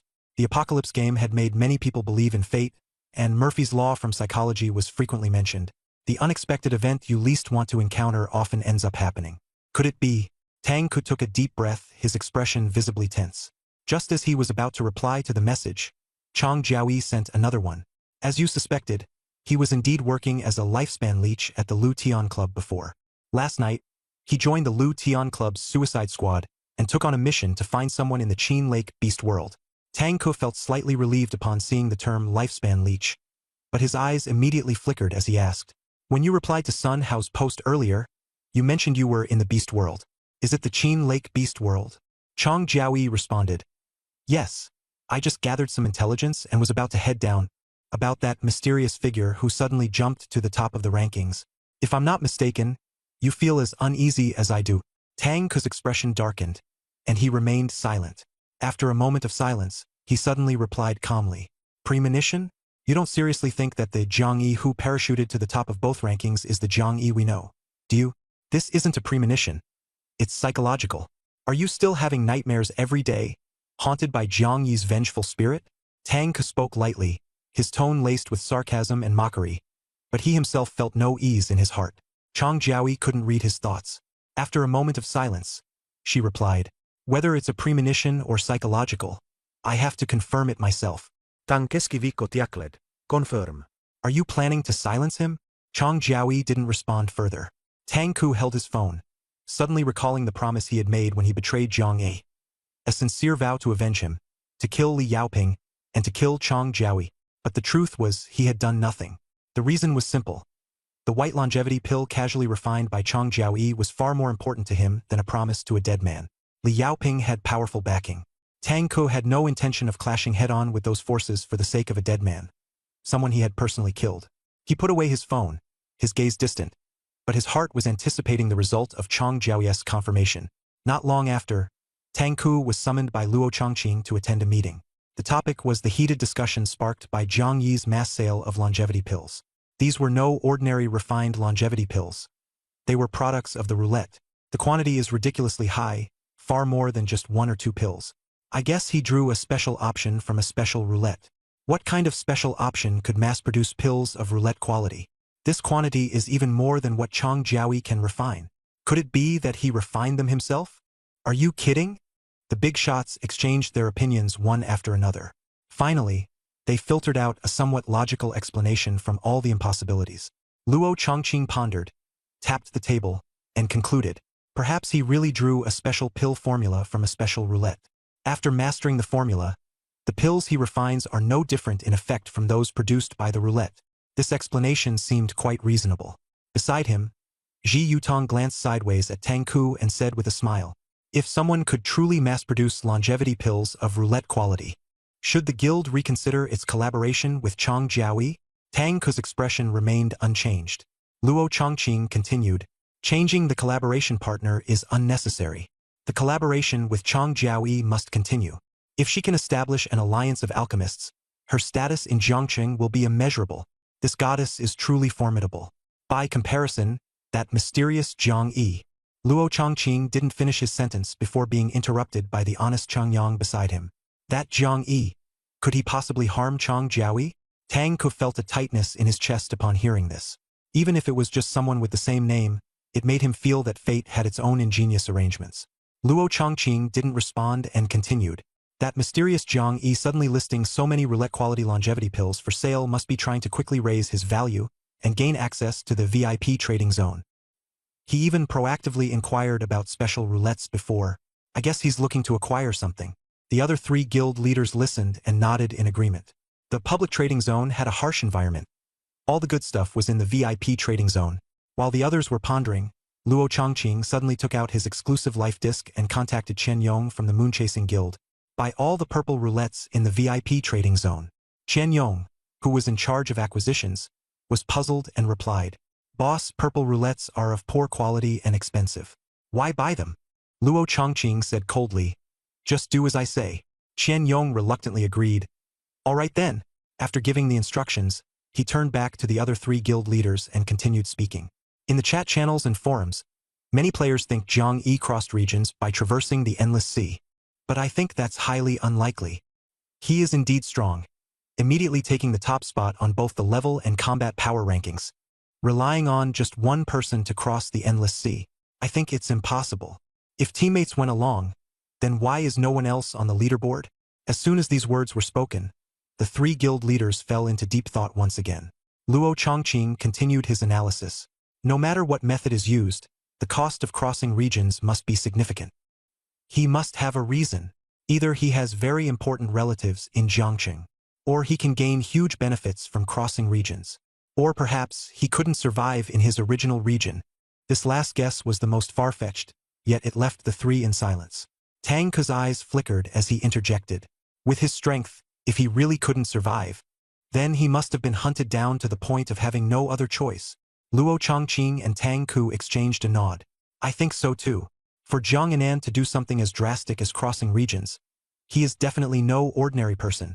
My guess is, before midnight tonight, he will show up at Jiangtan for the meeting. At that time, you all.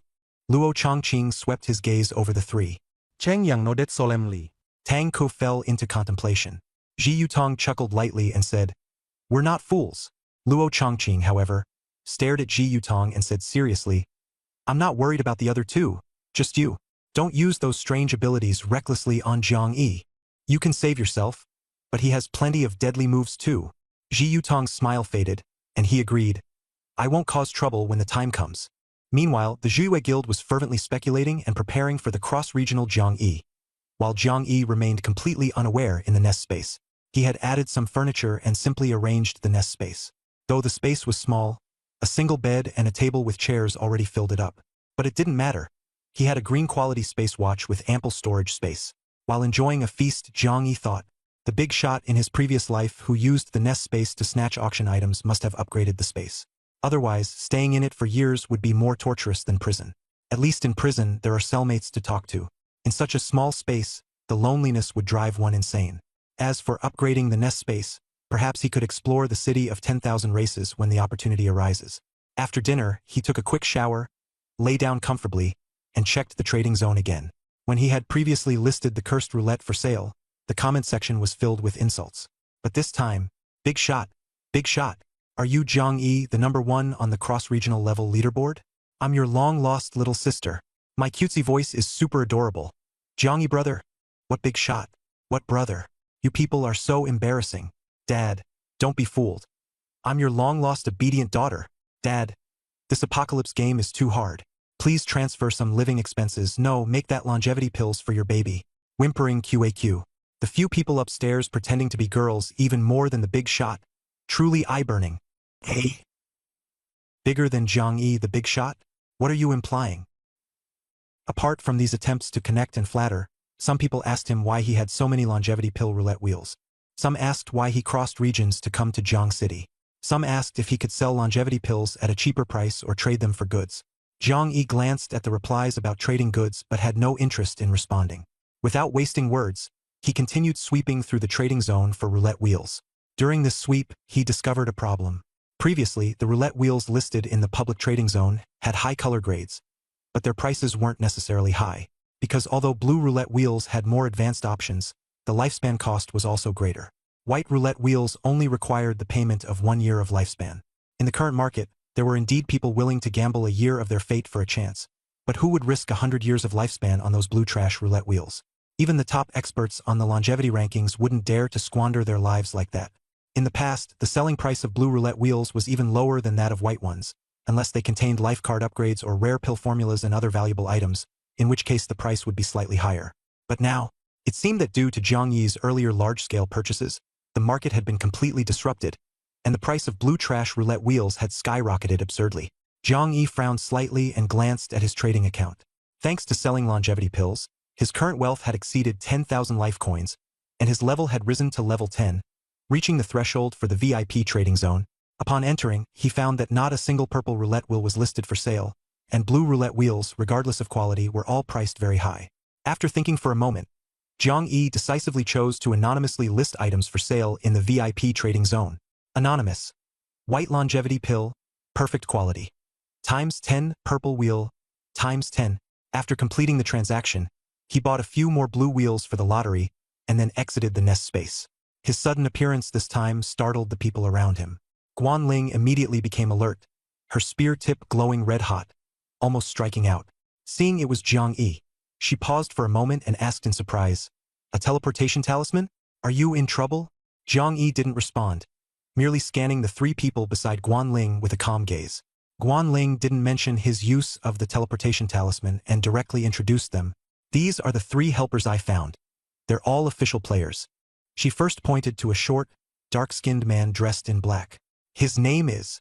Before Guanling could finish, the short man interrupted. "Zuin Zhu as in ancestor, and as in safety. Say it quickly, and it sounds like prophet. Just call me Prophet God." Jiang Yi was taken aback but humored him with a rare acknowledgement. "Zuin God." Zuin's expression darkened, though his complexion made it hard to tell. Guanling stifled a laugh and added, "Prophet God is a top expert from the Blood Swallow Club, with resistance to poison and skills specialized against toxins." Zuin remained silent, unwilling to say more. Guanling then pointed to a tall, thin boy wearing glasses. "This is Scholar God, Shang Qinghua, the top science student in Jiangcheng 2 years ago." This academic prodigy exuded an air of intellect, adjusted his glasses, and maintained a stern expression. He is also a member of the Blood Swallow Club. Although his rank is not high, his strength is impressive, and he possesses powerful fire-type skills. Jiang Yi nodded in agreement. Finally, Guanling glanced at Jiang Yi and said in a calm voice, "This is Du Yuanzi, a formal member of your Lu Tian Club." Du Yuanzi sized up Jiang Yi and responded, "You're Jiang Yi? From the Lu Tian Club's Daredevil Squad." The 3 people's expressions suddenly turned peculiar. Jiang Yi silently nodded. Du Yuanzi frowned and said, "You might want to consider changing your name." Jiang Yi shrugged, showing indifference. Clearly, Guanling didn't dare to mention her act of snatching Liao Yuanfeng's teleportation charm. The look she gave Jiang Yi was also a hint for him to keep quiet. Jiang Yi naturally complied. At this moment, a tense voice suddenly sounded from not far away. Jiang Yi. Jiang Yi. Jiang Yi turned his gaze toward the source of the voice, knowing it was the hiding spot of Luoshan and Zhou Yiming, though Guanling and the others were unaware. Everyone immediately tensed up and cautiously approached. Upon getting closer, Guanling was the first to discover Zhou Yiming. She quickly pulled Luo Shan and Zhou Yiming out from the thorny bushes where they were hiding. The two were covered in wounds, their faces distorted by the torment of toxins, looking utterly miserable. Luo Shan was still somewhat conscious and barely able to speak, but Zhou Yiming had already fallen into a coma. Guanling quickly fed Zhou Yiming the rejuvenation pill and detoxification pill, while unable to resist cursing Luo Shan. "Don't you have a BGM speaker? Why didn't you take it out to use? It has background music that restores your state." Upon hearing this, Luo Shan almost burst into tears. He felt utterly aggrieved. "As soon as I teleported to this ferocious beast world, I fell down a slope. The sky was dark, and I couldn't see anything at all. I have no idea where the speaker rolled off to. I could only grope my way forward, and ended up poisoned. Luckily, I didn't find the speaker but stumbled upon Zhou Yiming lying on the ground. When I first touched him, he could still respond, so I confirmed it was him. But now, I don't even know how much time has passed. Zhou Yiming has already stopped breathing. Probably dead. Such bad luck." Luo Shan spoke haltingly, clearly both angry and aggrieved. Guanling helplessly handed him a Funii Ming pill and an ice silk fruit. After taking the medicine, Luo Shan finally regained his vision and could see his surroundings. When he saw Jiang Yi, he almost looked at him like a long-lost relative, his eyes welling up. But upon noticing the few big shots beside Jiang Yi, he immediately restrained his excitement and dared not say much. Guanling fed Zhou Yiming 2 pills and then gave him a white longevity pill. Injured players also recover significantly after taking a longevity pill. Sure enough, Zhou Yiming slowly opened his eyes, and Guanling fed him a Funii Ming pill and an ice silk fruit. After a while, Zhou Yiming finally saw his surroundings clearly. When he saw Guanling and the 2 members of the Blood Swallow Club, he immediately perked up. "Guanling, Zun, Shang Qinghua, where's Wang Shuyan? I want to see her. To hell with the Green Bay Group. I'll wipe out their ancestors for 18 generations. They must die a miserable death." His eyes turned red with agitation. As soon as he regained his composure, he couldn't help but shout about settling scores with the Green Bay Group. Guanling frowned and patiently said, "The Green Bay Group has already been wiped out. You're now in the beast world. Wang Shuyan didn't come in. She has something to handle. Beast world." Zhou Yiming looked around, his face instantly turning pale, and his arrogance diminished significantly. But he still frowned and asked, "Why didn't Wang Shuyan come? What could be more important than my safety?" Guanling paused for a moment and said, "She has to take full responsibility for the beast tide you drew away." Zhou Yiming wanted to say something, but Guanling interrupted directly. "The situation here is special. Let's first figure out a way to get you back." Zhou Yiming wasn't actually stupid, but having been a celebrity, overly pampered, he had long become arrogant and unreasonable, with no respect for others. He could put on a facade in front of the camera, but his inherent flaws were unchangeable. Seeing the expressions of Guanling and the others, he shut his mouth and muttered, "Fine. I hope you can get me back safely as soon as possible." Zhuan Monk and Qinghua nodded without saying much. Du Yuan's expression was a bit complicated, but considering Zhou Yiming's backing and Wang Shuyan's love-struck tendencies, he didn't say anything either. The group decided to head back to the swamp area to check the situation. Along the way, Luo Shan's gaze swept the ground, and he unknowingly found his BGM speaker. He suddenly became happy. Just as he was holding the speaker and grinning foolishly, he noticed the swamp's edge had calmed down, but on the ground lay a pile of human remains. "Take that is." He swallowed hard and exclaimed in shock, "I see. The uniform of the Ledian Club." It was the uniform distributed by Liao Yuanfeng when they went on missions. The very same uniform he and Jiang Yi were wearing. But many of the uniforms on those corpses had been torn to shreds. Luo Shan's face turned pale, as if he was truly feeling the cruelty of this apocalyptic game for the first time. The mortality rate was no longer just a cold statistic. It was now a collection of vivid, flesh and blood lives. Among these corpses, it was very likely that his teammates Zhang Peng and Li Xiao were there. Zhou Yiming seemed to realize something, and his face also turned pale, his arrogant demeanor fading significantly. Guanling and the others remained calm, especially since they hadn't seen Liao Yuanfeng alive. Guanling's mood improved even more. After a brief discussion, they concluded that the toxic gas was highly dangerous. If they set fire near the swamp, it might explode, so they had to keep their distance.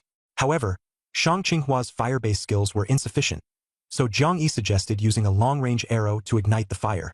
Luo Shan happened to have a compound bow. Once everything was ready, the group moved away from the miasma-filled swamp. Jiang Yi stood upright, drew the bow, and prepared to shoot.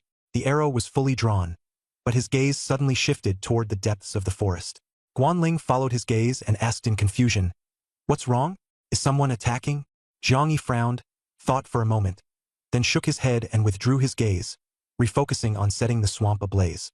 Elsewhere, under a towering ancient tree some distance from Zhang Yi, Chang Jiaoyi pressed her back tightly against the tree trunk. Her expression was cold and slightly stiff, her heartbeat racing, and her mind buzzing. Zhang Yi was still alive, and he looked fine. This complex feeling left her at a loss. Just now, as she watched Zhang Yi draw his bow from afar, a lyric she had once copied down as a motivational streamer suddenly came to mind. "Farewell, young man who draws the bow, unafraid of time, unafraid of the wind." This lyric unexpectedly fits Zhang Yi's demeanor so well. Chang Viao admiret Viang Yi. His upright posture resembled a pine tree standing tall in the cold winter, exuding a clear conscience from head to toe. This aura made him incredibly charismatic. He was like this in the past, and he still is now. She tried hard to suppress her complicated emotions, took out her phone, and sent a message to Tang Ke. "If I don't come back alive, it must be because Zhang Yi killed me." Inside Wangjiang Pavilion, Tang Ke's pupils contracted sharply, but he feigned calmness and replied, "What do you mean?" Chang Jiaoyi replied indifferently, "I saw Zhang Yi." Tang Ke anxiously waited but didn't receive any further details, so he had to ask again. And then, Chang Jiaoyi didn't respond again. The ominous feeling in Tang Ke's heart grew stronger, his heartbeat quickened, and he found it hard to stay calm. Suddenly, he gripped his phone tightly, closed his eyes for a moment, then stood up abruptly, his gaze fixed on the distant river. The high-ranking members of the 4 major guilds were stationed at the riverbank, and a ferry was docked on the water. That was the entrance to the endless sea realm of the beast world.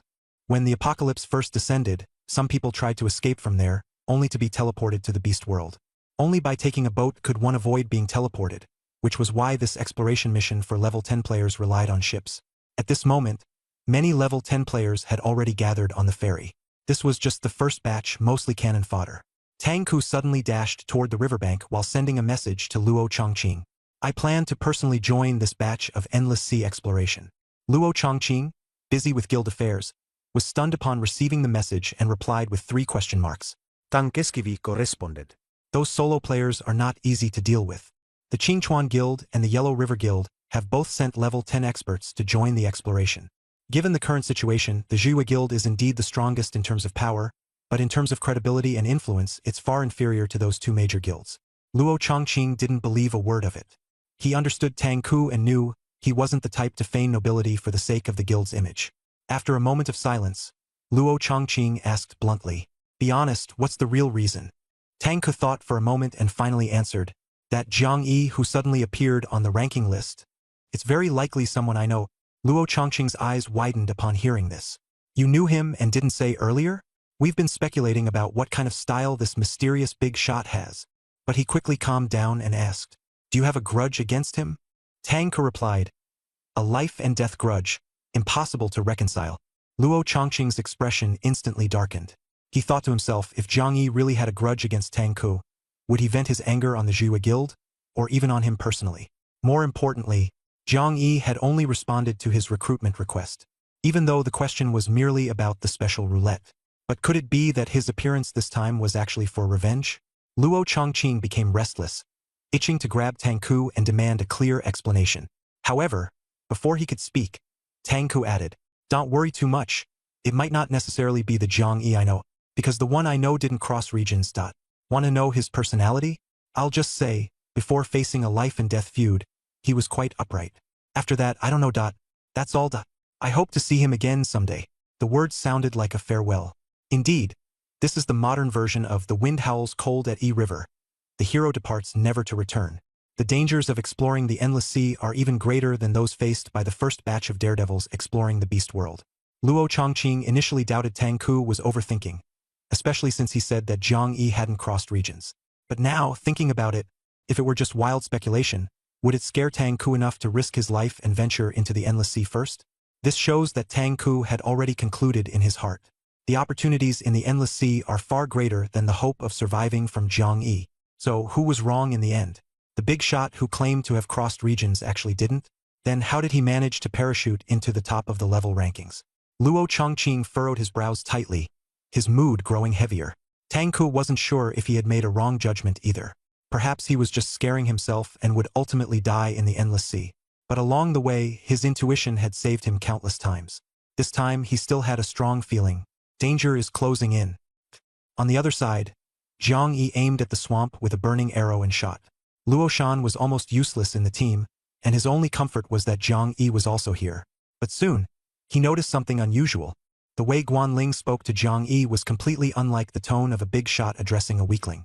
What surprised him even more was Zhang Yi's archery range was astonishingly far. As the arrow sliced through the air, Luo Shan suddenly realized Zhang Yi had rapidly transformed, becoming extraordinarily powerful. The flaming arrow accurately pierced the distant swamp shrouded in miasma. Sure enough, the toxic miasma was extremely flammable. Boom! A loud explosion erupted, followed by continuous blasts. The entire miasma-filled swamp was ablaze, with explosions echoing one after another.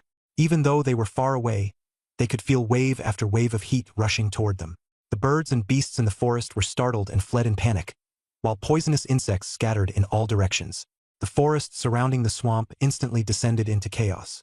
Guanling's face turned pale as she stared at the explosions and urgently urged, "The explosions are getting stronger. Retreat quickly." Zhuan and the others also sensed the danger and began preparing to withdraw. "Retreat! Retreat! Retreat!" The crowd shouted, and chaos erupted instantly. Hiding behind a towering ancient tree in the distance, Chang Jiaoyi anxiously thought about getting those people to retreat. But when she looked around, she realized Zhang Yi was gone. Liang Yi? Where is he? A string in her mind suddenly tightened, and tension, unease, and fear quickly overwhelmed her. Chang Jiaoyi, who could use her visual enhancement skill, scanned the chaos with her sharp eyes, but the unease in her heart finally became reality. A chill suddenly pressed against the back of her head, and her entire body froze. A voice that had once made her heart flutter, but now filled her with fear, came from behind. "Darling, are you looking for me?" Bang bang. Chang Jiaoyi's heart pounded violently, not sinking but surging into her throat. Her entire body tensed, feeling as if death was right behind her. Zhang Yi. She called out in a trembling voice. "Yes, it's me." Zhang Yi's voice remained relaxed, as if greeting an old friend. He was at ease because, in this apocalyptic game world, only the strong could afford to be. Chang Jiaoyi swallowed slightly and cautiously turned around. Zhang Yi didn't stop her, nor did he immediately shoot an arrow through her head, which made her feel slightly relieved. After turning around, she saw Zhang Yi's crossbow aimed directly at her forehead. Although tense, she tried her best to maintain a calm exterior. Her cold gaze locked onto Zhang Yi, but her voice softened slightly. "So, you noticed me earlier?" Zhang Yi smiled and gripped the crossbow. "Yes, you made me very happy. Your ability to act is still as impressive as ever. I remember you once said something inspiring. With courage and action, nothing is impossible." He spoke casually, as if reminiscing, without resentment or insults. If it weren't for the crossbow aimed at her forehead, Chang Jiaoyi might have thought he still loved her. Her gaze shifted, and she looked at him deeply. "You still remember?" But Zhang Yi. Her voice was gentle yet resolute. "The bravest thing I've ever done in my life was to pursue you actively. This doesn't align with my character, but it aligns with my heart." Liang Yi Siket. Chang Jiaoyi truly lived up to her name. Even in the face of life and death, she remained proud and composed, like a cold and distant moon goddess, never bowing her head to cry. He even thought, if there ever came a day when she cried and knelt to beg for mercy, that would truly be unexpected. With a smirk, he said sarcastically, "I thought the bravest thing you did was stealing the recipe for the longevity pill?" Chang Jiaoyi's expression stiffened slightly, but Zhang Yi saw the real reason and casually toyed with a silver-black compass in his hand. "What's wrong? The teleportation stone in your hand? You can't use it anymore. Can you?" Chang Jiaoyi's gaze suddenly fell on the item in his hand. Anti-space domain compass. It was imitating her tone. He said with a smile, "Thank you for delivering yourself to me from so far away and even amusing me before your death. As a reward, I'll tell you this. I'm very familiar with you, sometimes even more than you know yourself. Chang Jiaoyi, you're no cold and aloof moon goddess. No matter how beautiful or perfect you appear on the outside, deep down, you know just how filthy you are." Zhang Yi let out a mocking sigh and said, "Once again, I've cleaned up the filth of the mortal world." As soon as he finished speaking, the arrow in his hand shot out swiftly. The arrowhead pierced through Chang Jiaoyi's forehead with brutal force. Given Zhang Yi's strength, Chang Jiaoyi would need an extremely high constitution to survive such a fatal blow. Otherwise, she would have died instantly. But surprisingly, the arrow met no resistance as it shot out, no shield, no life-saving measures were used. Then, her corpse transformed into a mass of eerie black gas, gradually dissipating. All that was left on the ground was a single coin. Jiang Yi picked up the coin, a trace of a satisfied smile appearing in his eyes. It was an exclusive fate disc. Every official player receives one upon leveling up. By rule, once a fate disc is bound, it cannot be damaged or dropped. Previously, he had seen Wusu die without dropping anything, and in the early days of the Apocalypse game, some people even tried to dig into official players' heads to obtain their fate discs, but they never succeeded. But now, he was actually holding Chang Jiaoyi's exclusive fate disc in his hand. Clearly, the rules had made an exception. He recalled that future experts had summarized the Apocalypse game's rules into basic rules and special rules. Basic rules were general game constraints, such as fate discs not being droppable. Special rules, however, superseded them due to the existence of special roulette wheels. The items drawn from these special wheels were also called rule items. Chang Jiaoyi's fate disc was clearly influenced by some special item. Thinking back to the Black Mist earlier, Jiang Yi remembered a legendary special item called the Scapegoat. As he pondered, his eyes lit up, excitement surged, and he leapt onto the branch of a tall ancient tree nearby. Meanwhile, in a dilapidated, abandoned building in Jiangxing, overgrown with weeds and eerily sinister, a 5-meter-tall ferocious beast had taken over the place, and no one dared to approach. But shortly after Chang Jiaoyi's death, faint sounds began emanating from a worn coffin in a large pit beneath the abandoned building. Xiong Yi. The voice was so faint it was almost inaudible. It was Chang Jiaoyi's voice. However, the giant beast suddenly transformed into a 2-meter-tall burly humanoid. He leapt from the top of the abandoned building and landed beside the pit, causing the ground to tremble slightly. The burly man looked somewhat dim-witted, hesitated for a moment, then knocked on the old coffin and called out, "Master!" A weak voice came from inside the coffin. "Open it!" "Yes." The burly man's voice carried a hint of excitement. His movements were clumsy yet resolute. He used a special blade to cut through the sealing runes on the coffin and then pushed the lid open. Inside the coffin lay none other than Chang Jiaoyi. The burly man happily called out "Master" again, but Chang Jiaoyi's face was terrifyingly grim. She didn't die, but the cost was immense. The moment Jiang Yi took out the forbidden space compass, Chang Jiaoyi knew Jiang Yi wanted her dead without mercy. The forbidden space compass not only prevented her from escaping with spatial tools but also blocked her from using any life-saving methods. If her life-saving tool merely allowed her to resurrect on the spot, Jiang Yi would guard her corpse, kill her again after she revived, and repeat the cycle effortlessly. If she could teleport, she would still be completely sealed by the forbidden space field. In short, as long as her life-saving methods were ordinary, death was inevitable. But fortunately, Chang Jiaoyi had a special life-saving tool, a scapegoat. This tool allowed her to resurrect at a preset location of the scapegoat after death. It seemed ordinary but was actually extremely powerful. When erased by rules, other resurrection tools would fail, but the scapegoat could bypass the rules and ensure her rebirth. In the later stages of the Apocalypse game, such life-saving cards were extremely rare and held immense value at critical moments. But now, in the early stages of the game, when most players hadn't even changed professions, Chang Jiaoyi had already used up this crucial trump card. Worse still, the scapegoat had a fatal flaw. Upon resurrection, she had to reveal her exclusive fate disc. This meant she would regress from a formal player to an informal one, losing all player functionalities. Her talents, skills, and attributes were all gone, and her data panel reverted to factory settings. Although theoretically, she could retrieve her exclusive fate disc and regain her strength, it was almost impossible. Chang Jiaoyi suspected that Jiang Yi already had her fate disc in his possession. Asking him to return it was completely out of the question. Proud as she was, she would never lower herself to beg. Moreover, even if she knelt, it wouldn't bring back the fate disc. Jiang Yi would only mock her or worse, kill her again. Taking a deep breath, Chang Jiaoyi decided it was better to let Jiang Yi believe she was dead. The special roulette is too rare. Even though Jiang Yi is powerful, he couldn't possibly know about the existence of a scapegoat. Even if he suspects she isn't dead, as long as the 3 major rankings updated at midnight tonight no longer show her name, all official players will believe she is dead. Jiang Yi thinks she is dead, and perhaps those grudges will gradually dissipate. Chang Jiaoyi's expression grew complicated. She recalled Jiang Yi's casual words before her death. Did he really think so little of her? One strike to settle it, without any hesitation? If he occasionally remembers her in the future, remembers all their past moments, will Jiang Yi regret it? Chang Jiaoyi herself didn't know. But now, she felt a tinge of regret in her heart. Back then, in order to become stronger, she stole Zhang Yi's longevity pill formula, which indeed brought her brief glory and status. But now, because of Zhang Yi's appearance, all her efforts have turned to nothing. She lost the ability to refine the longevity pill, which was bound to her exclusive fate disc, and the fate disc was gone as well. The Alchemist Alliance is likely never to be rebuilt. The glory she had worked so hard to seize is all about to collapse. In Chang Jiao's heart, there was inevitably a sense of bitterness and grievance, but she was by no means a weak person. She closed her eyes, the gloomy light of the sky falling on her stern face, making her appear even more striking.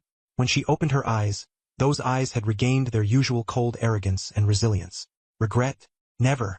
Chang Jiaoyi told herself that the word regret simply didn't exist in her dictionary. Although she had lost everything, like the rebirth of a female emperor in a fantasy novel, she wasn't left with nothing. Her official player status was gone, but her items remained, and her loyal attendant Xiongji was still by her side. She still had the capital to rise again. After adjusting her emotions, she immediately took out a green longevity pill and an upgraded life token from her spatial ring. These were the backup plans she had prepared for herself earlier. Without hesitation, she used them, quickly regaining her status as a formal player. Her level reset to 0, becoming level 1. Her friends list was cleared, and her attributes were pitifully low. Taking a deep breath, she stepped out of the coffin. Beside her, Xiongji showed no sign of sensing his master's despondency and was foolishly happy.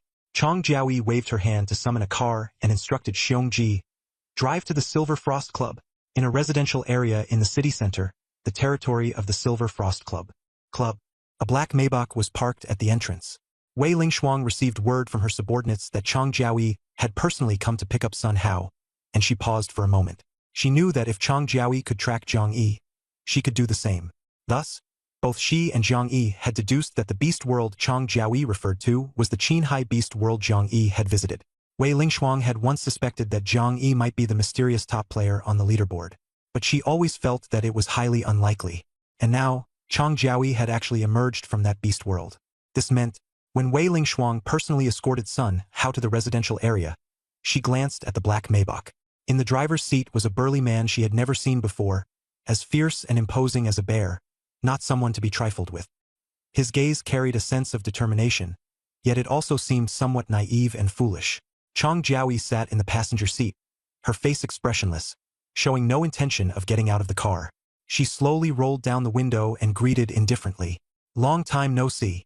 Wei Lingshuang stood outside the car, silent for a moment, then frowned and said in a deep voice, "You killed Zhang Yi." These words were spoken with absolute confidence. Chang Jiaoyi's expression shifted slightly, a complex emotion flickering in her eyes, but she quickly regained her composure. She smiled coldly, her voice indifferent. "Who's Zhang Yi? I don't know him."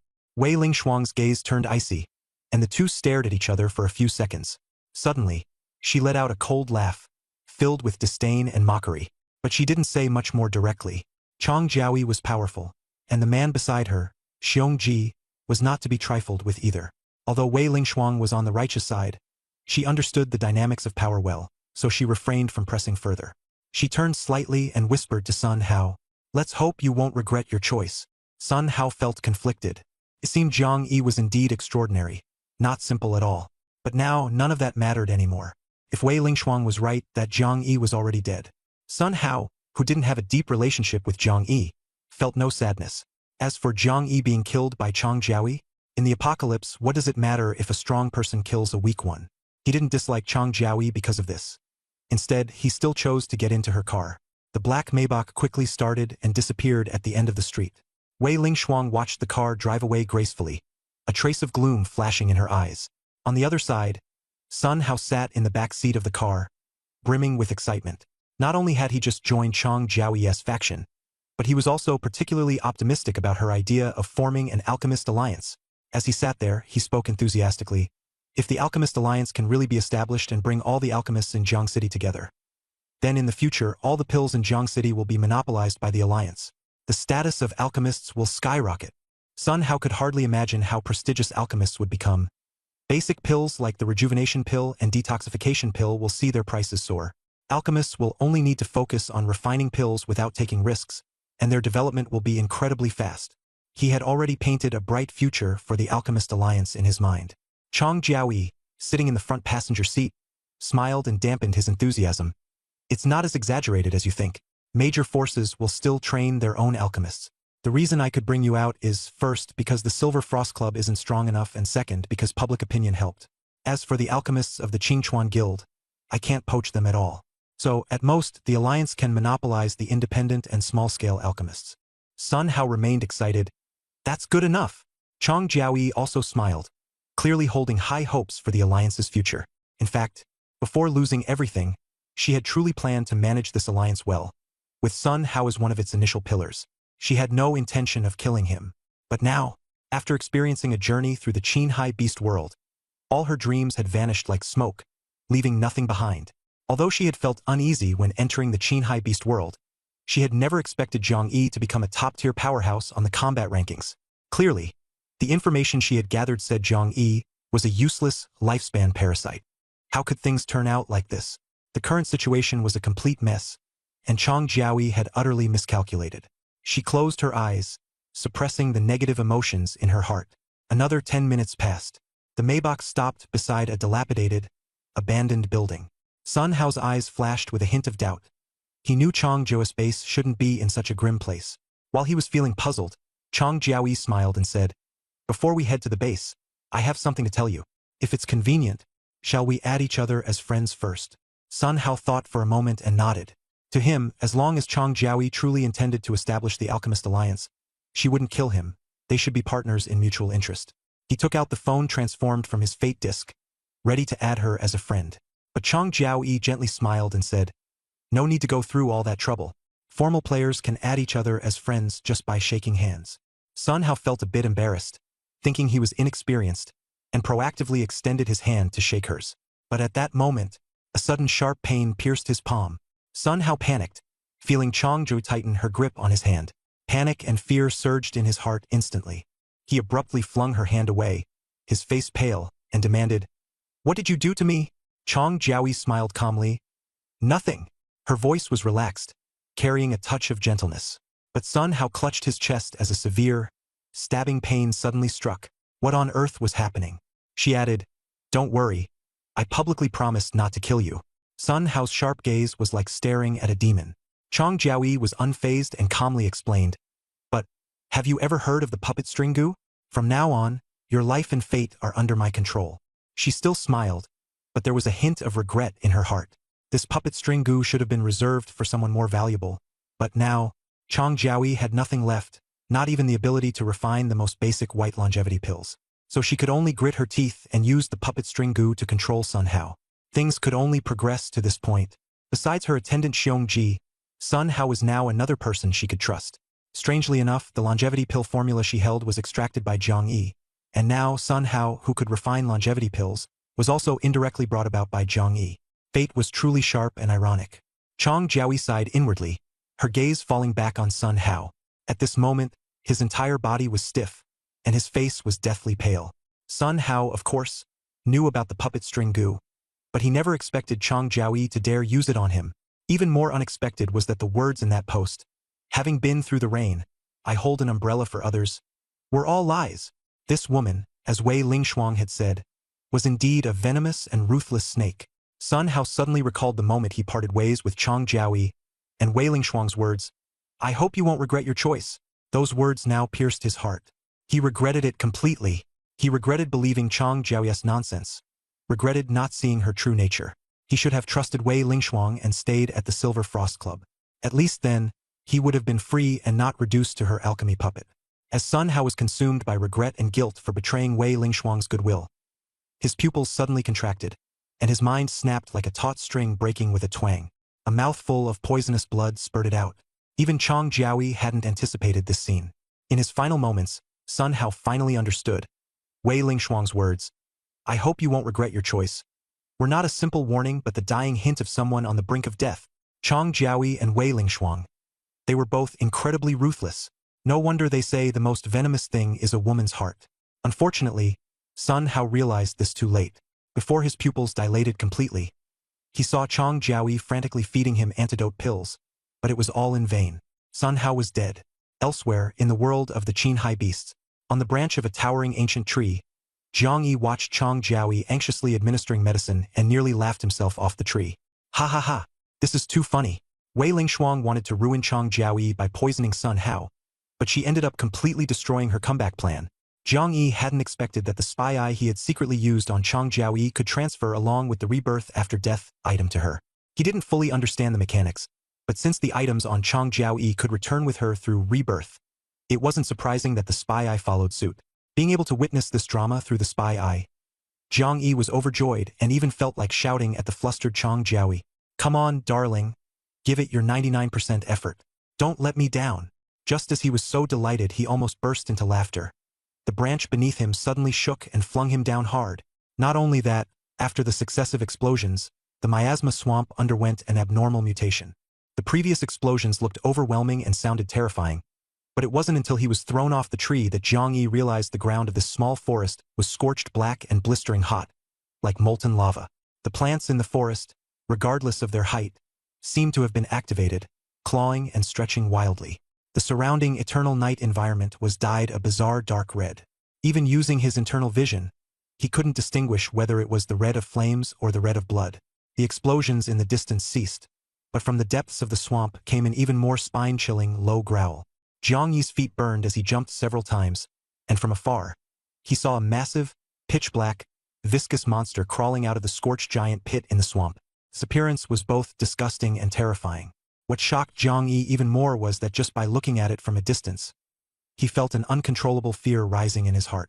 That enormous sludge monster seemed capable of crushing Jiang Yi with a single slap or killing him with just a glance. This feeling sent chills down his spine. It was too eerie. With his current strength, how could there possibly be something in the Qin Lake Beast world that frightened him so much? It made no sense. Moreover, if the Qin Lake Beast world were truly that terrifying, how did those experts from his previous life like Luo Shan and Zhou Yiming return so effortlessly? Could it be that his plan to burn the swamp was too aggressive, turning the dungeon into an extreme challenge? Jiang Yi's thoughts were in turmoil, and the fear drove him to swiftly flash away in the direction away from the swamp. Outside the forest was a slope, and as Jiang Yi ran out, he bumped into Guan Ling's team. At this moment, Guan Ling's team had grown to over 30 people, seemingly composed of Daredevil members who had banded together for mutual support. Someone in the team shouted nervously, "Who are you? Which faction are you from?" Jiang Yi ignored the idle chatter and walked straight toward Guan Ling. He saw Guan Ling holding a crystal ball with a serious expression. Inside the crystal ball, the image of the swamp pit was displayed, and the terrifying mud monster that had just frightened him was clearly visible. Guan Ling didn't question Jiang Yi about his whereabouts earlier but directly explained, "This is a recording tool, paired with a small drone." The image on the crystal ball was captured by the drone, similar to a combination of a drone and a display screen. Jiang Yi nodded to show he understood, but his gaze remained fixed on the terrifying mud monster. Guan Ling frowned deeply and said seriously, "Even looking at the monster through the crystal ball, I can feel its dangerous aura. Zhuangxin and Xuexin also feel the same." Guan Ling turned to Jiang Yi and asked, "Did you feel it?" Jiang Yi nodded and casually replied, "Yes, it's dangerous. I just ran out of the forest." But in his mind, he was considering another possibility.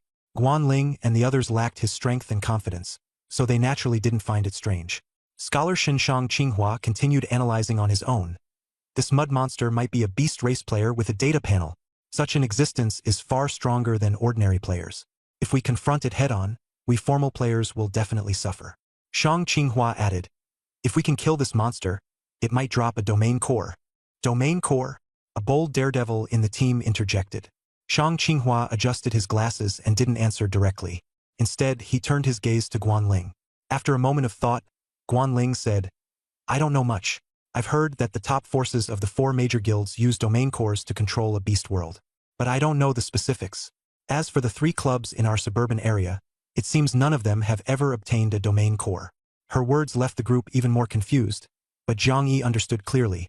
Domain cores are the key resources that all major forces compete for.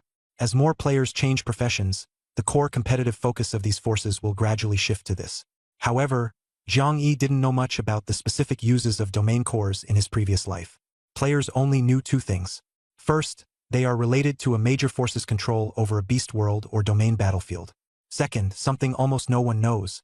Cities are divided into various regions, and the number of beast worlds each region can connect to varies. The city Jiang Yi lived in, Jiangcheng, was connected to 129 beast worlds. In other words, there are 129 domain battlefields. This also means that Jiangcheng will produce 129 domain cores. In his previous life, when Jiangcheng transformed into the Qingchuan base, the entire city underwent a regional upgrade. Only upgraded regions allowed players to unlock the world chat channel and exchange information with other areas.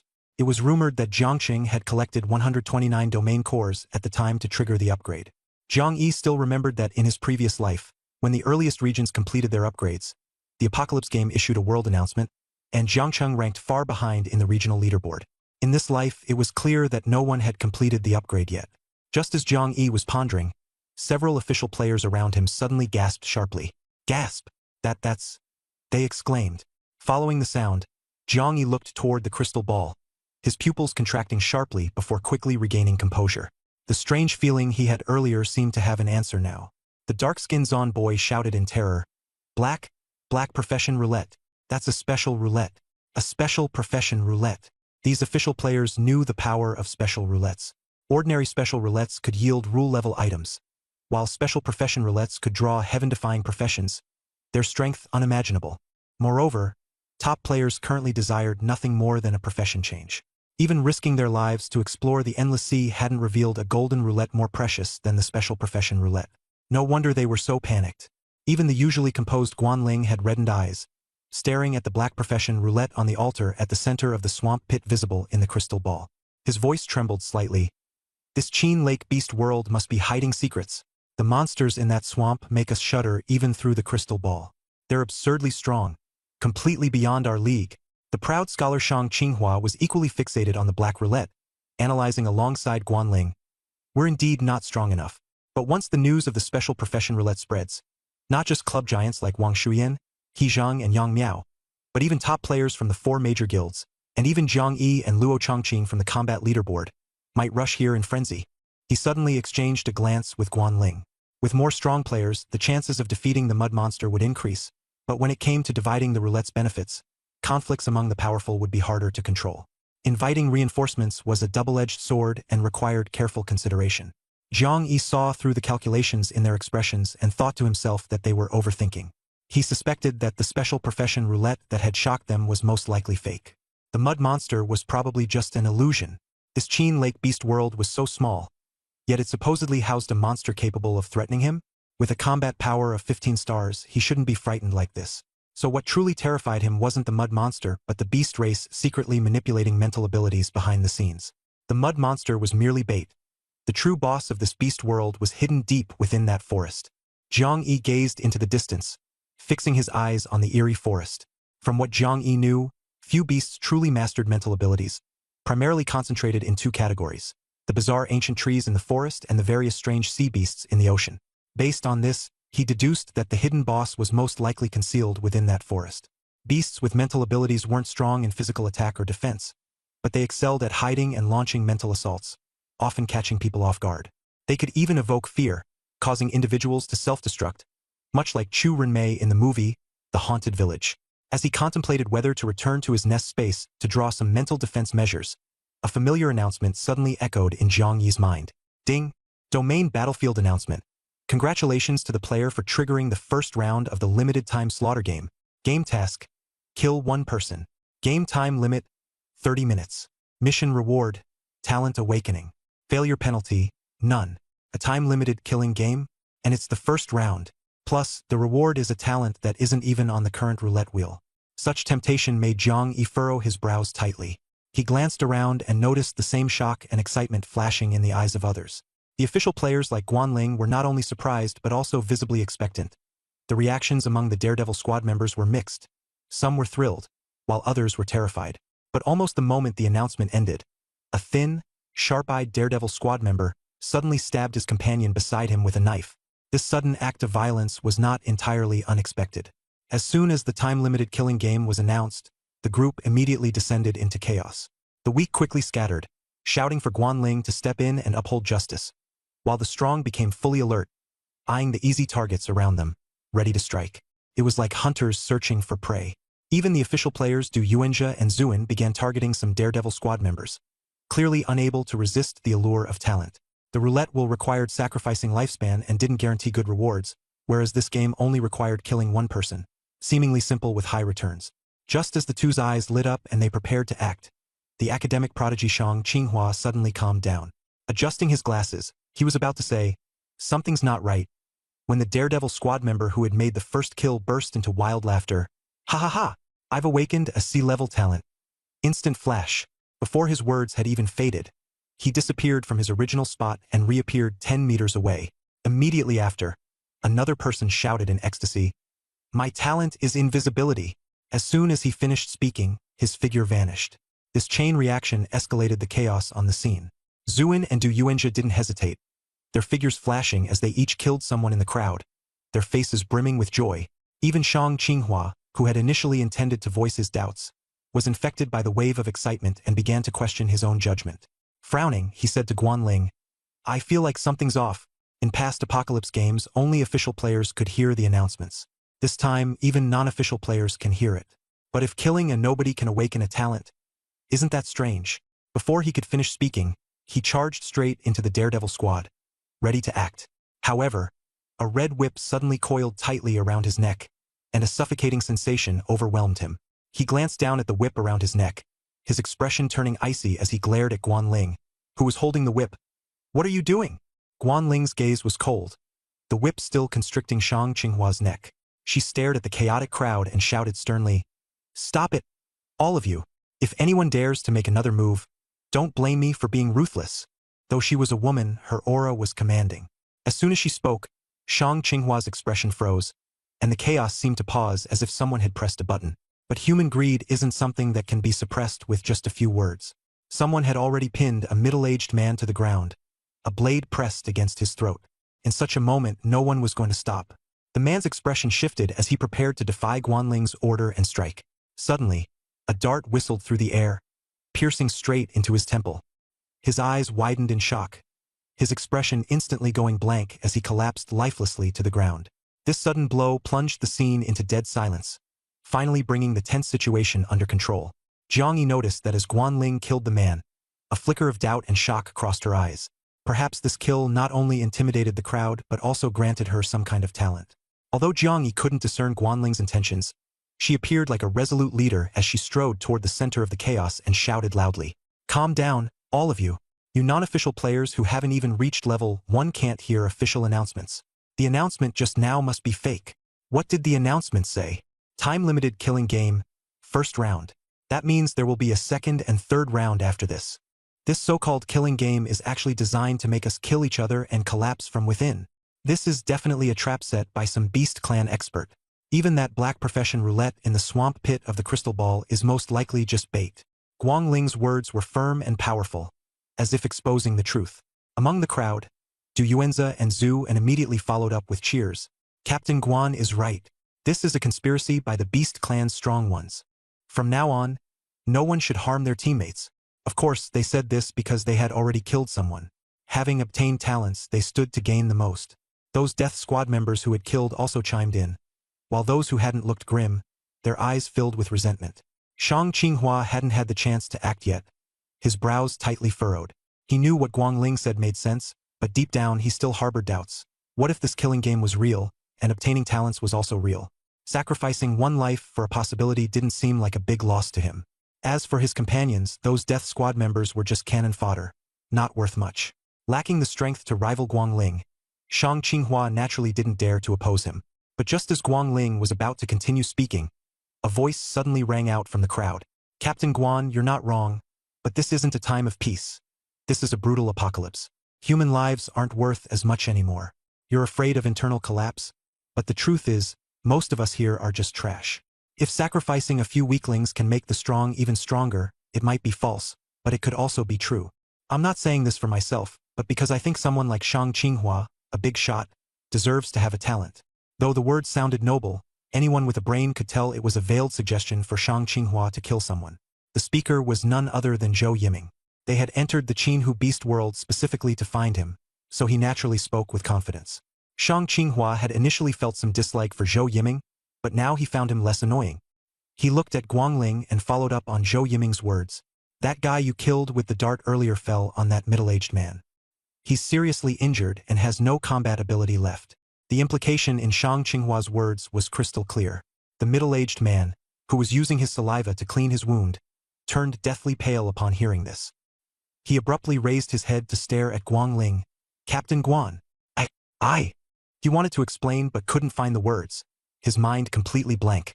In despair, he turned to Du Yuanze, crying out, Captain Du, save me. I'm from the Lu Tian Club. I know Captain Liao. Captain Liao even praised me before. He said I was great and brought me here for this mission. Save me. Protect me. Captain Liao. Where is Captain Liao? I can't die. I have a son, he's still young. He's waiting for me in the underground parking lot of the Lu Tian Club. Captain Du, please save me. I can't die. The middle-aged man, enduring the pain from his injuries, directly knelt on the ground and even prostrated himself. His voice was filled with pleading and despair, so pitiful it tugged at the heartstrings. Luo Shan stood to the side. Amid this chaos, he hadn't killed anyone, nor had he been killed. Before the apocalypse, he had indeed been a useless thug, but he wasn't cold-blooded by nature. In his mind, he recalled scenes from the peaceful times, like when a food delivery rider had humbly knelt before an elderly person, begging, Please let me go. I'm already late. Such struggles of the weak were heart-wrenching. Watching the scene before him, Luo Shan couldn't help but feel sympathy for the middle-aged man. He glanced at Zhang Yi. By now, it was clear to everyone that Zhang Yi was beginning to rise. Just how strong he was remained uncertain, but at the very least, he could now hold conversations with veterans like Guang Ling and Du Yuanze. However, Luo Shan still lowered his head, fully aware in his heart that he was like a weakling, unqualified to point fingers or give orders. Unexpectedly, Du Yuanze was completely unmoved by the middle-aged man's cries and pleas, his face cold and indifferent. Instead, Guan Ling suddenly threw something out. The middle-aged man was almost scared out of his wits, thinking it was a dart, but upon realizing it, he saw it was a rejuvenation pill. Holding the rejuvenation pill in his hands, his eyes welled up with tears as he looked at Guan Ling with gratitude, as if he had seen his savior. Guan Ling's expression remained cold as she scanned the crowd, her voice firm. What I said is not to be questioned. Shang Qinghua silently pursed his lips, refraining from speaking. Just as Guan Ling was about to continue, the situation took a sudden turn for the worse.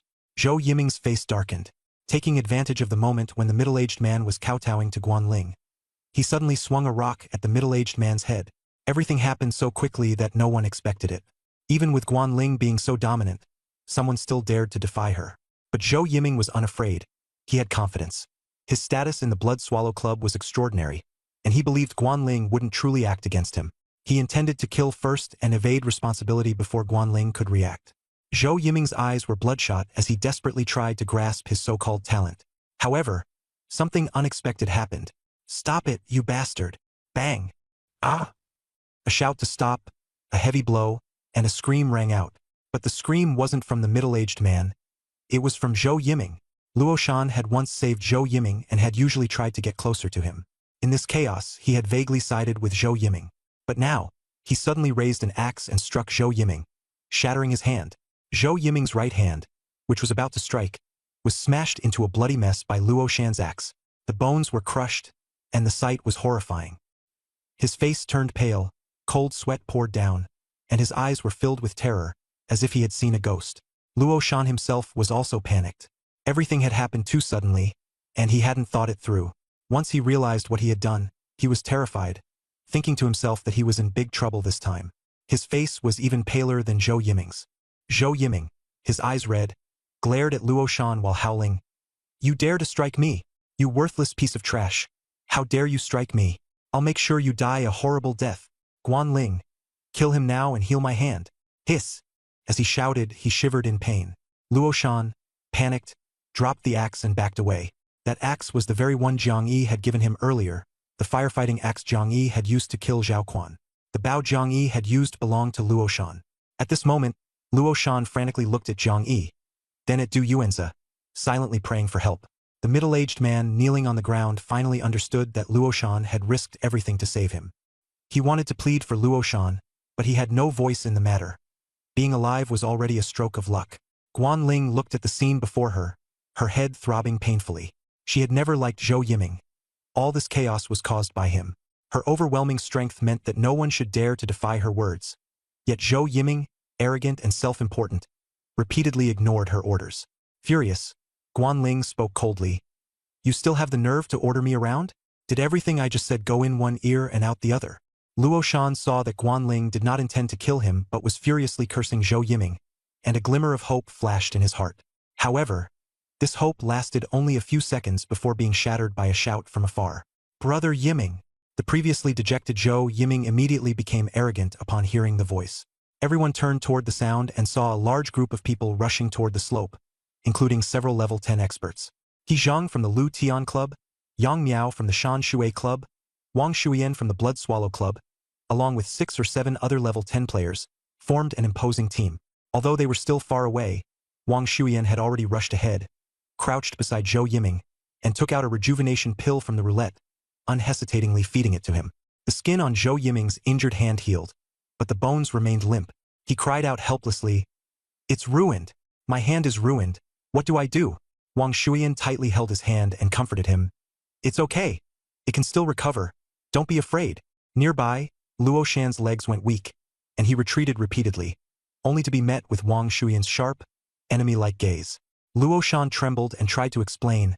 I didn't do it on purpose. I saved him before. I owed him a favor." Zhou Yiming cursed him harshly. "What kind of life-saving favor is that? You just happened to teleport to the beast world near me. You useless trash didn't help me at all and almost got me killed. And you still have the nerve to talk about saving my life? I want to kill you. Wang Shuyan, cripple this piece of trash. I want to kill him myself." Then, Zhou Yiming turned his gaze to the middle-aged man he had tried to smash to death earlier. The middle-aged man knelt on the ground, desperately pleading in a low voice. It has nothing to do with me. I didn't harm you. It's not my fault you're injured. Killing one person can earn a talent. Killing 2 would be a waste. Please spare me." He cried miserably, utterly wretched. Jiang Yi watched from a distance, keeping an eye on Luo Shan, as if wondering whether he regretted meddling in this matter. But fear had already drained the color from Luo Shan's face. Yes, Luo Shan regretted it. He shouldn't have gotten involved in this matter, which had nothing to do with him. In the past, he had been Zhou Yiming's life-saving benefactor, but at the moment the axe swung, he hadn't thought much. He had acted instinctively to save someone. Now, looking at the middle-aged man crying his heart out on the ground, he felt that he was even more pitiful and pathetic than that man. He also began to think about begging for mercy, but Wang Shuyan had no intention of letting him go. She raised her hand, and a ball of black water suddenly flew from her palm, heading straight for Luo Shan.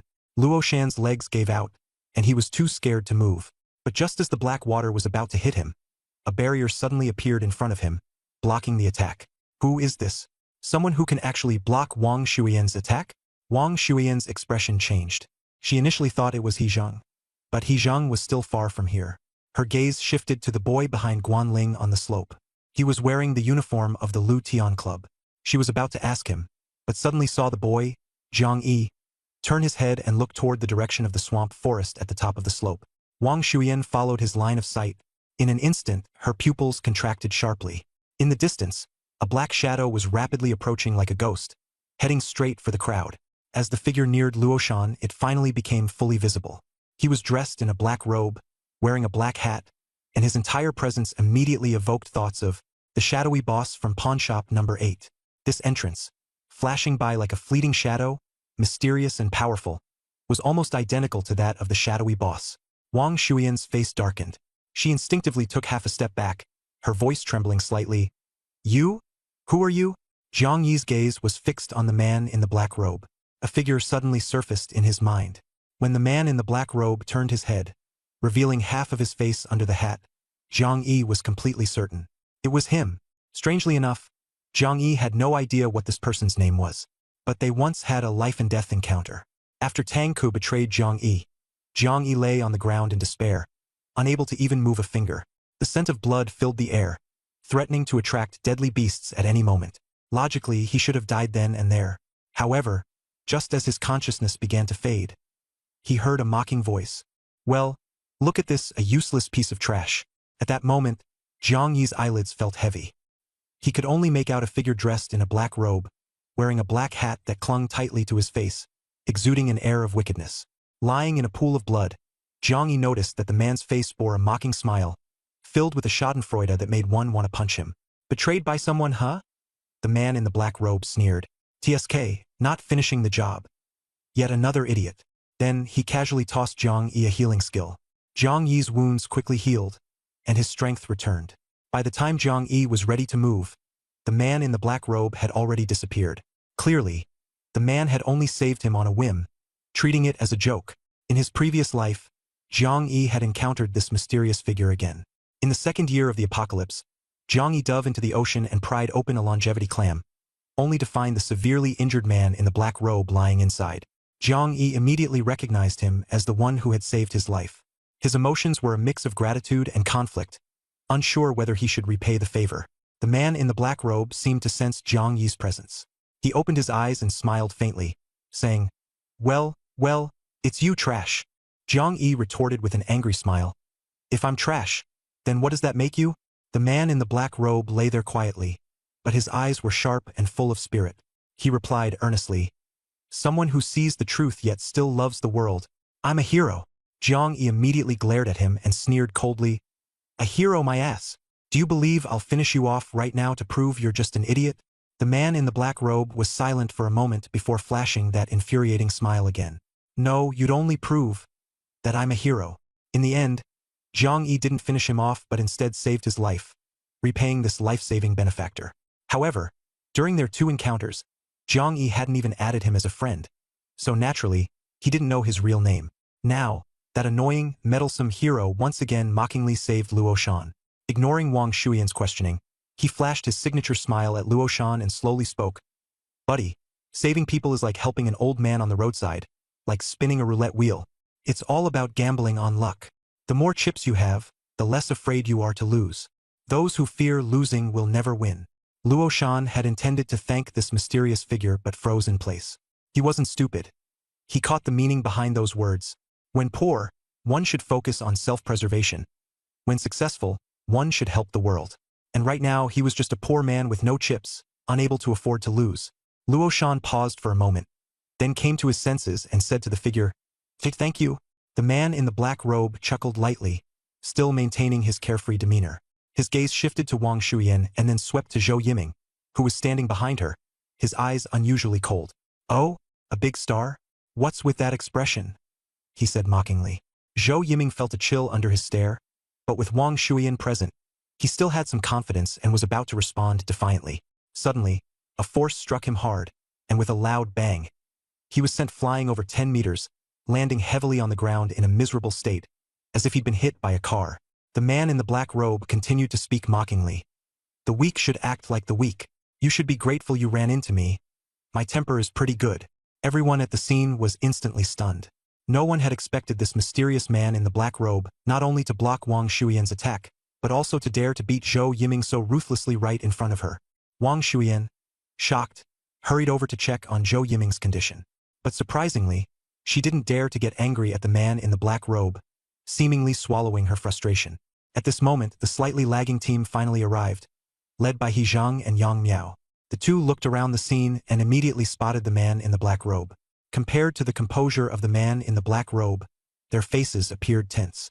After exchanging a glance, He Zhang cautiously probed, Are you the lone powerhouse ranked second on the combat leaderboard, Zhang Xiaotian?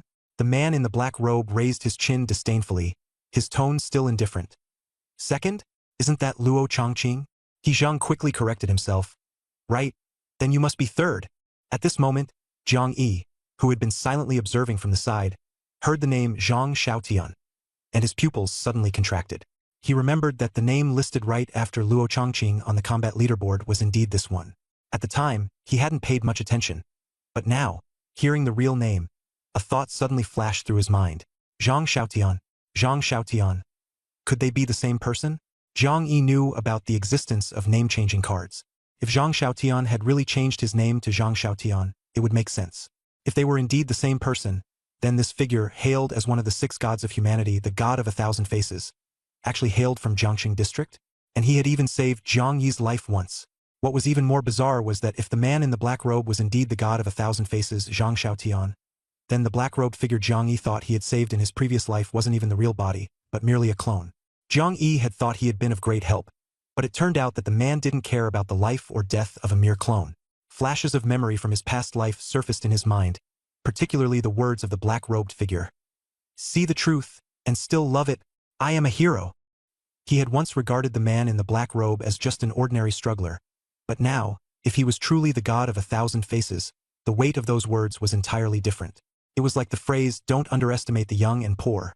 It carried a completely different impact when spoken by a nobody versus when spoken by Xiao Yan. Zhang Xiaotian seemed to catch the emotion in Jiang Yi's eyes.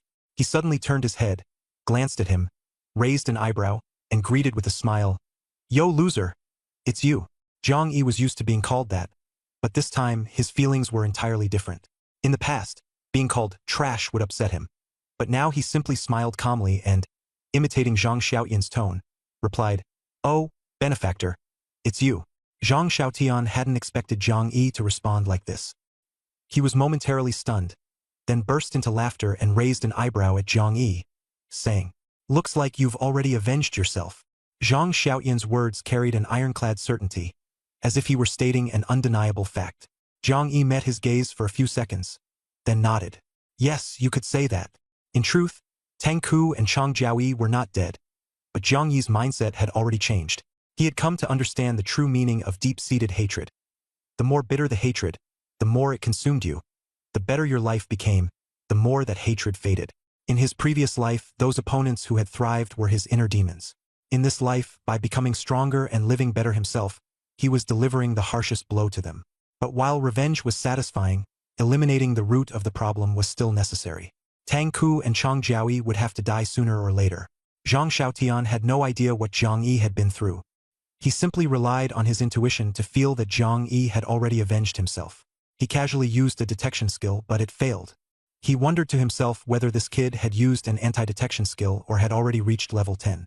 He straightforwardly asked, "What's your name?" Jiang Yi raised an eyebrow and replied with a smile, "Jiang Yi." As soon as the name was spoken, all the official players present were stunned. Jiang Yi, the mysterious top-ranked god. Luo Shan noticed the astonished looks from everyone and was puzzled as to why they reacted so strongly to the name Jiang Yi. He Zhang was the first to react, frowning. "You're wearing the team uniform of the Lu Tian Club?" "Yes." Jiang Yi nodded. Duyenzi quickly explained, "Boss, don't misunderstand. This Jiang Yi just happens to have the same name." Only then did everyone relax and stop being so tense. But Zhang Xiaotian kept staring at Jiang Yi, as if trying to figure something out. Meanwhile, He Zhang and the others quickly shifted their focus, starting to discuss with Zhang Xiaotian how to deal with the hidden beast race players in the fierce beast world. They also analyzed the time slaughter game, ensuring they wouldn't be swayed by so-called talents. Zhang Xiaotian proposed a heavy hypothesis. The hidden beast race psychic player here is very likely a professional. A professional? He Zhang, Yang Miao, and Wang Shuiyan's eyes widened in shock. Yang Miao immediately retorted, "The area of Qin Lake is so small, even if it's connected to the beast world, it's impossible for there to be beast race professionals." He Zhang's face darkened. The beast race is inherently stronger than humans of the same level. If it's a mental-type professional, this implied that they were simply no match. Zhang Xiaotian spoke with evident confidence. "Before you arrived, the Suicide Squad had just gone through an intense battle. Those who killed people truly gained talents and even activated their abilities. If the beast race were only level 10 and hadn't changed professions, they wouldn't be able to create such realistic illusions." As everyone was discussing, the studious Shang Qinghua adjusted his glasses and suddenly interjected, "What if it's not an illusion?"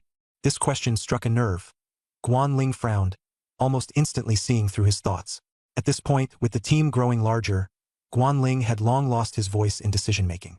The ones truly in control were He Zhang, Yang Miao, Wang Shuyan, the club bigwigs, and Zhang Xiaotian, one of the top 3 on the battle rankings. After all, for players with connections, getting on the rankings was much easier. For a lone wolf to make it onto the power rankings, they must possess genuine skills.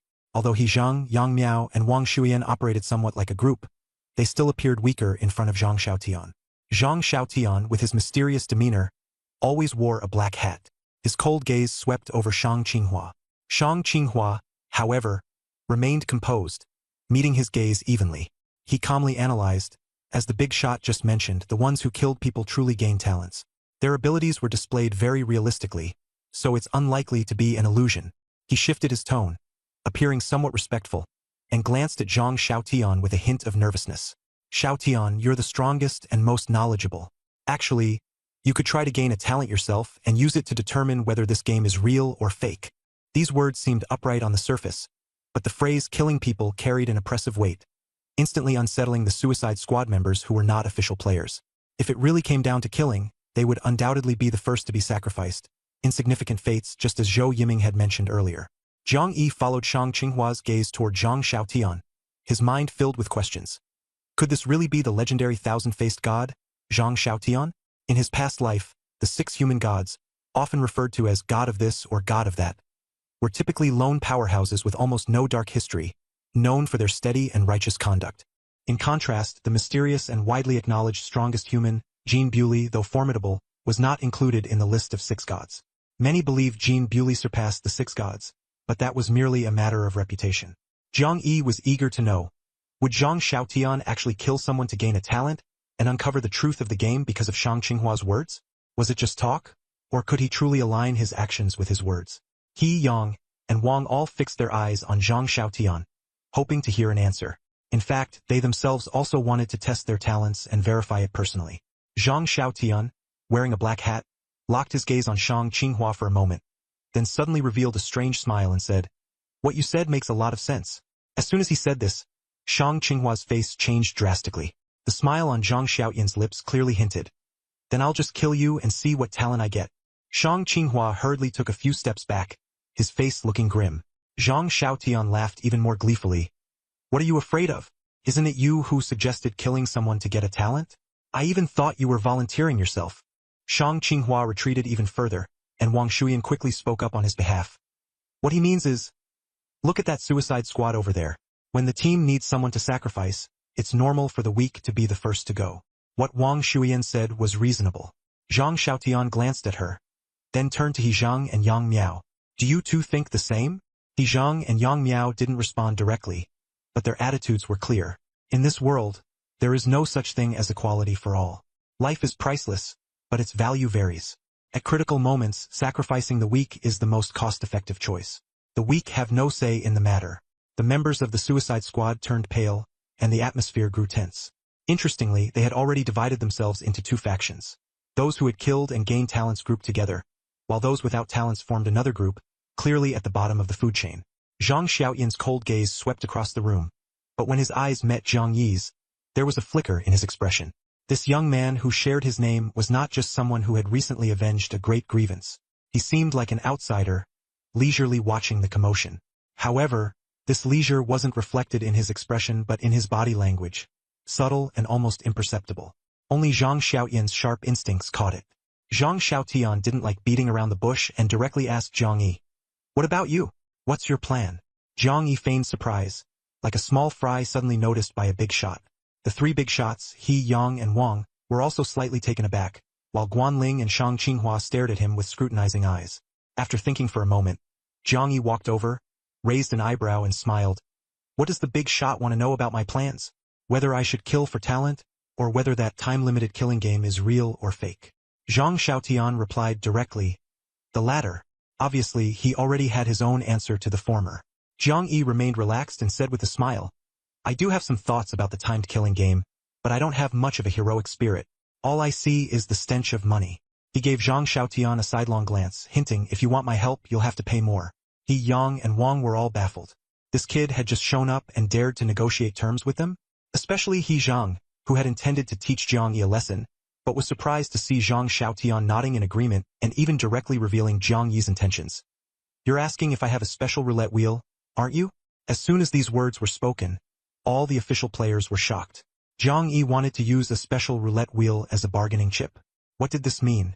Everyone knew that the Jiang Yi on the forum who had asked Luo Changqing for a special roulette wheel was considered a true cross-regional big shot. But now this Jiang Yi was also asking for a special roulette wheel. Could he be the same Jiang Yi? Or was he an imposter? Could someone like Luo Changqing, a big shot, have made a mistake in judgment? What was even more puzzling was that this Jiang Yi was from the Lu Tian Club and hadn't crossed regions. How could he suddenly parachute in and become the top of the rankings? So, people suspected that this Jiang Yi might just be using the same name to show off, deliberately misleading everyone into thinking he was a cross-regional big shot. The official players all had their own guesses, and He, Yang, and Wang were no exception. But no one exposed him publicly, nor did anyone question him directly. They remained silent, their eyes fixed on Zhang Xiaotian and Jiang Yi. Jiang Yi ignored these gazes and straightforwardly stated that he wanted a special roulette wheel. Zhang Xiaotian directly took out 7 special roulette wheels and said with a smile, "I can still produce 7. Although it's not as many as your big guilds, it's still impressive." 7 special roulette wheels, more than Luo Chongqing had. Luo Chongqing had a guild and could use the extras as resources to train people. Zhang Xiaotian was a lone powerhouse, so it was normal for him to have more special roulette wheels. Zhang Yi's eyes lit up, and he spoke bluntly, "I want 5. Zhang Xiaotian's mouth twitched. "You have quite the appetite. These things aren't easy to come by." Zhang Yi certainly knew how valuable these roulette wheels were, and he also knew that their value would increase in the future when contract scrolls became popular, as they could be used to train death warriors. He added with a smile, "I noticed you don't seem to have many friends. I'm just being overly sentimental and trying to help you out." Out. Having so many special roulette wheels and not using them, isn't that a waste? Zhang Yi continued jokingly, still relaxed. Zhang Xiaotian rolled his eyes and cursed outright. "Who doesn't have friends? You're the one without friends. Your whole family doesn't have friends. Besides, I don't even dare to use the ones I have, and you want to take 5 and use them all?" He frowned, his attitude suddenly firm. "I'll give you at most 2. The information you provide better be worth these 2 special roulette wheels." Zhang Yi raised an eyebrow, picked out 2 special roulette wheels, and pocketed them. He then leisurely said, "Speaking of this timed killing game, it's indeed very strange. It feels both real and full of inconsistencies, which is why people can't figure out whether it's an illusion or reality. I've heard," he continued in a low voice, "that some powerful beast clans have a type of trial scroll. When activated, its effects are very similar to this timed killing game. They use these scrolls to train geniuses, and those geniuses can even gain talents from the trials." This revelation left everyone stunned, especially those who had already gained talents. Their eyes were filled with joy.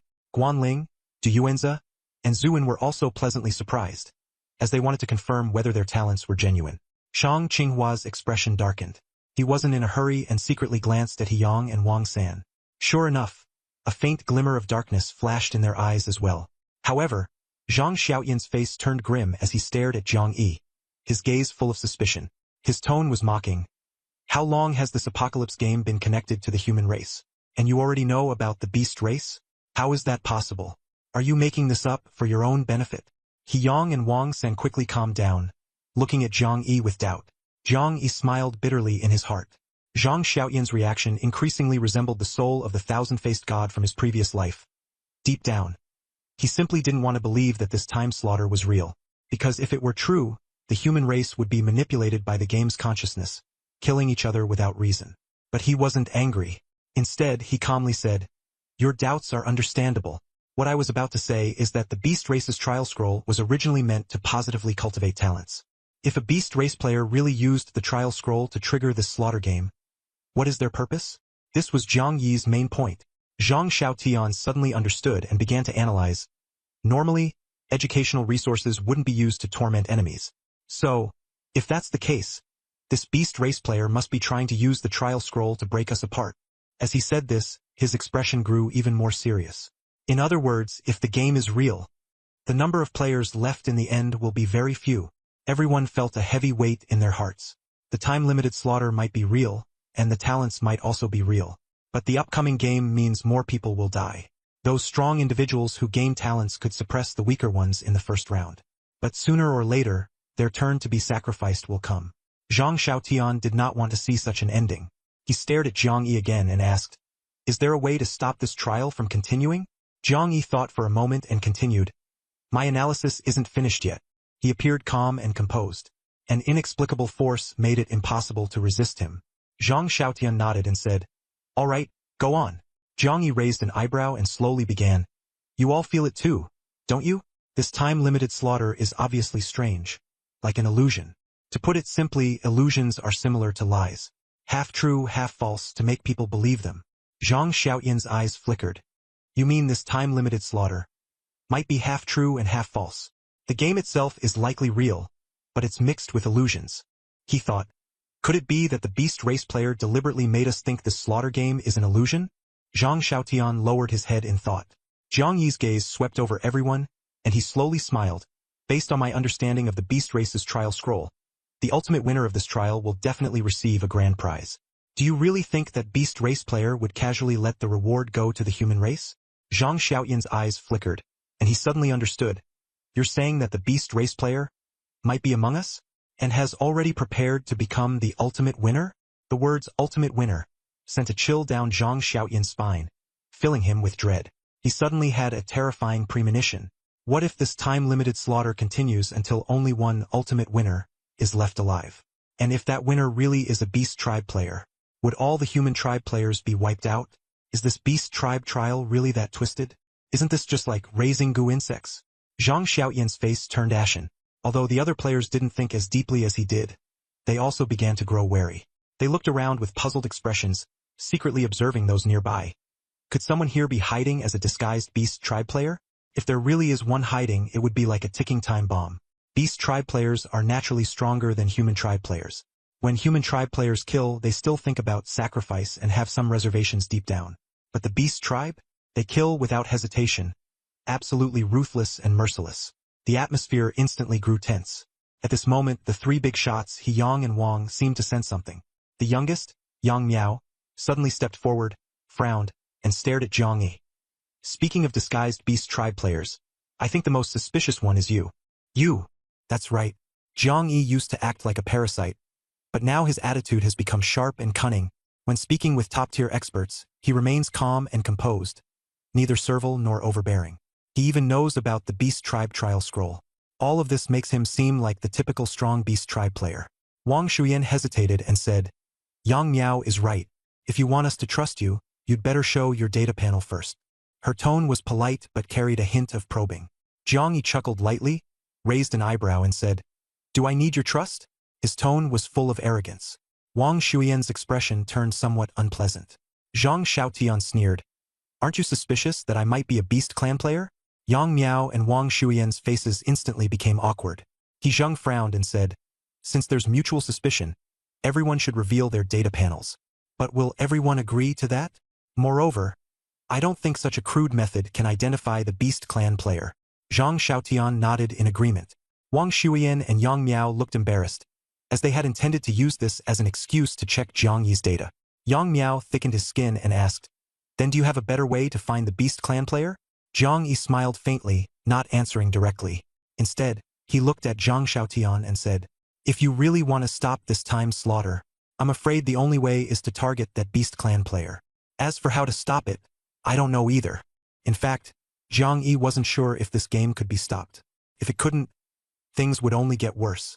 He glanced at Zhang Xiaotian. Whether Zhang Xiaotian was truly the thousand-faced god or not, this person was indeed a benefactor to Zhang Yi in both his lives. Zhang Yi didn't want to repay kindness with enmity and fall out with Zhang Xiaotian because of this damn trial. He withdrew his gaze, looked around at everyone, and said in a cold voice, I've told you everything I know. As for how this time slaughter will proceed, you big shots can decide for yourselves. I have other matters to attend to, so I'll be leaving now. After saying that, he didn't wait for any reaction. His figure instantly vanished, leaving everyone stunned, especially Zhou Yiming, who muttered in disbelief. That guy clearly wasn't being chased, yet he wasted a teleportation talisman? He's really showing off to the extreme. Zhang Xiaotian glanced at him and said coldly, He didn't use a teleportation talisman. Zhou Yiming suddenly exclaimed, Didn't use one? Could it be he used a higher-grade teleportation stone? That's way too extravagant. His tone was full of jealousy. Zhang Xiaotian was speechless but didn't bother arguing with him. Although Zhou Yiming was clueless, He Yang and Wang San had more insight and looked serious. He Zheng thought for a moment and asked Zhang Xiaotian, Is it possible that Zhang Yi? Yang Miao and Wang Shuyan also turned to look at him. The members of the Daredevil squad who knew Zhang Yi had mixed feelings. He was a loser before, but now he had become someone even the big shots were wary of, making many people green with envy. Luo Shan also felt a whirlwind of emotions, but having witnessed Zhang Yi's various feats, he wasn't as shocked as the others.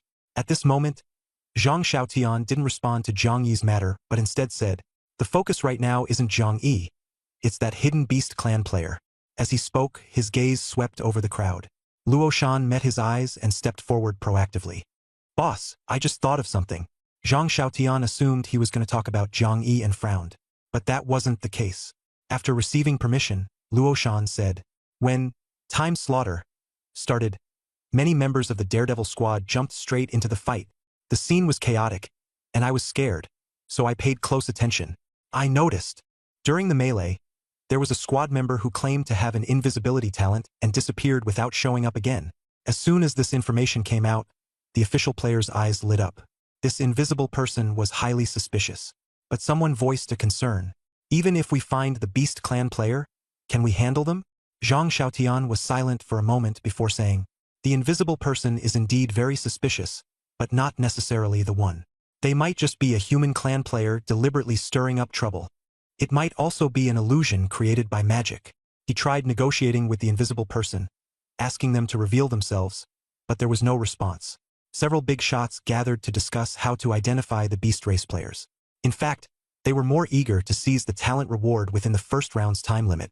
But it was also clear that Zhang Xiaotian obviously didn't want internal strife among the human race. This left He Yang, Wang San, and those players who claimed to be strong feeling quite helpless. On the other side, Jiang Yi left voluntarily, clearly heading back to the nest space to spin the special roulette. However, after walking for a few minutes, he stopped under a tall ancient tree. He looked around and spoke calmly. Why are you following me? Rustle. The branches swayed, and a figure in a black robe emerged from the branches 10 meters away. Yet the voice sounded as if it was right next to his ear. The final reward for this time slaughter is bound to be rich. I was thinking, how about we team up? It was Zhang Xiaotian, his tone familiar. Jiang Yi's lips curled into a smile. Why should I team up with you? The other party replied directly, because I saved your life once. These words instantly made the atmosphere tense. Jiang Yi finally couldn't hold back. Beast race players are just too shameless, aren't they? Using someone else's kindness as leverage, and still wanting me to become a traitor to the human race? The words were blunt, and the black-robed figure immediately disappeared from the ancient tree, but that eerie thing hadn't left at all. He could feel the surrounding trees moving without wind, making a rustling sound. It even felt like the entire forest was spinning and shifting, making him dizzy and disoriented. Suddenly, a cold, mocking voice sounded in his ear again. Traitor to the human race? You look down on those 4 words. Well, that's true. A frog at the bottom of a well will never understand its own ignorance. Only after witnessing the strength of the beast race will you realize how glorious it is to be a traitor to the human race. Jiang Yi's face was full of confusion, and he muttered under his breath, Don't tell me you're that glorious human traitor? But that didn't make sense either. The apocalypse had just begun. How could there already be traitors? And one who could use psychic abilities? Something was off. The leaves swayed, and the voice arrogantly asked again, I'll give you one more chance. Will you continue being a frog at the bottom of a well? Or will you cooperate with me and share the ultimate reward? Jiang Yi's eyes scanned the surroundings, his tone relaxed yet mocking. Why would the strong share victory with the weak? Why the glorious title of a human traitor? As soon as he finished speaking, he felt the trees really start to move, like formations in a fantasy world. His head spun even more. A voice by his ear grew even more sinister. Not young anymore, but your tone is quite bold. Hope you won't cry and regret it before you die. The moment the word regret fell, the heart-shaped pendant on Jiang Yi's chest shattered. His eyes widened, his figure flickered, and he instantly disappeared, reappearing in the nest space. His expression was no longer relaxed. He sat down and took out 2 special roulette wheels. Facing a spiritual-type opponent was unpredictable. Even though his spiritual attribute was at 5,000 points, the heart-shaped pendant had still shattered. This could be bad. Maybe that creepy thing really was a professional. He wasn't sure when the Qinhu Beast world had been breached, but in any case, he hadn't paid attention after handing the task over to the Blood Swallow Club. He quickly shifted his focus to the roulette wheels, pressed one, and silently thought, Spin. A notification sounded. Ding. Congratulations. You've drawn a follower card. Would you like to use it? Yes. The follower card randomly generates a follower. It cannot be specified. What he didn't know was that in a distant place, a sinister cage holding various creatures would flash with golden light every time a follower card was used. A system notification echoed in Jiang Yi's mind. Randomly generating follower. Ding. Bound servant. Shang Yu Deng. The name doesn't reveal the race. A golden light appeared before his eyes. It was a lamp? What the heck? Could the servant be an Aladdin's magic lamp? He bent down and opened the lid, revealing black flames inside. Within the black flames, was there a tiny worm as thin as a strand of hair? Was this a worm or just a strand of hair? Jiang Yi was speechless, but he felt a strange sensation in his heart. A childish voice echoed in his mind. Lift, lift silver. Lift silver. Jiang Yi muttered to himself. This didn't sound like any normal battle cry. I'm still lifting iron. Damn it. Faced with this lamp filament hatchling, whose voice was so childish it was hard to discern its gender or race, Jiang Yi's mood instantly collapsed. He had long been reluctant to randomly draw servants because the variety of ferocious beast races was as vast as the stars, and the randomness was a true test of psychological endurance. Others were lucky enough to draw mature bear clans or succubi, which was practically a gift from heaven.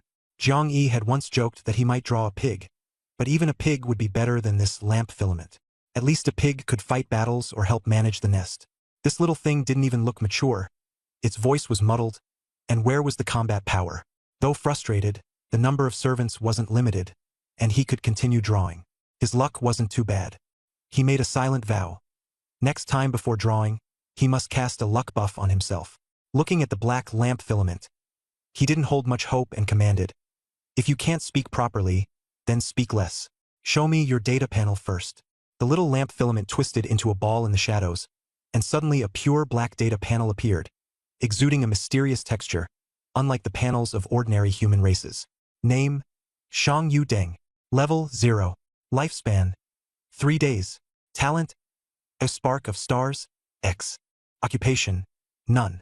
Skills: Shadow Body SSS, Soulfire SSS, Chaos Fire Domain SS, Lamp Thread Sea of Fire S. Jiang Yi's heart tightened. He hadn't finished reading the data. Status: Blessing of Fire, permanent. Blessing of Darkness, permanent. Reaper's Protection, permanent. Strength: 60,000. Constitution. 60,000. Speed: 60,000. Spirit: 60,000. Combat power: 685 stars. This level 0 little cub actually has all attributes at 60,000. All skill levels are S or above, and the talent X level is something he's never even heard of. Jiang Yi almost thought he was under an illusion. He was stunned. His first reaction was suspicion.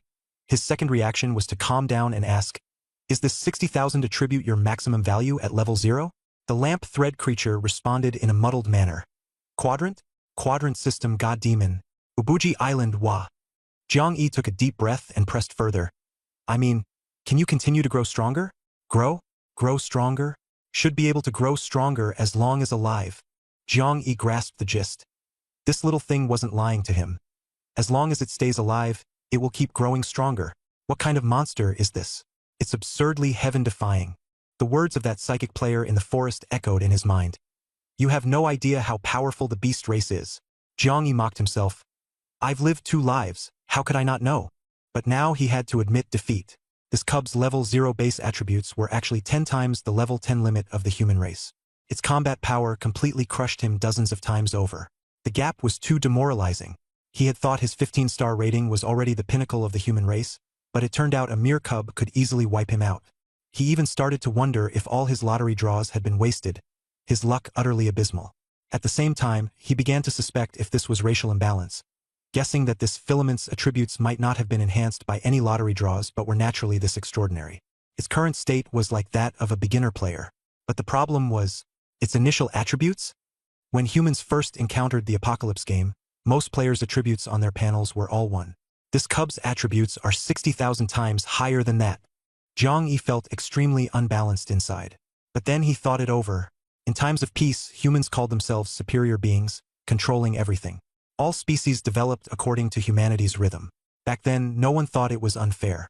Now, fate has simply shifted direction, and it's become unfair to them.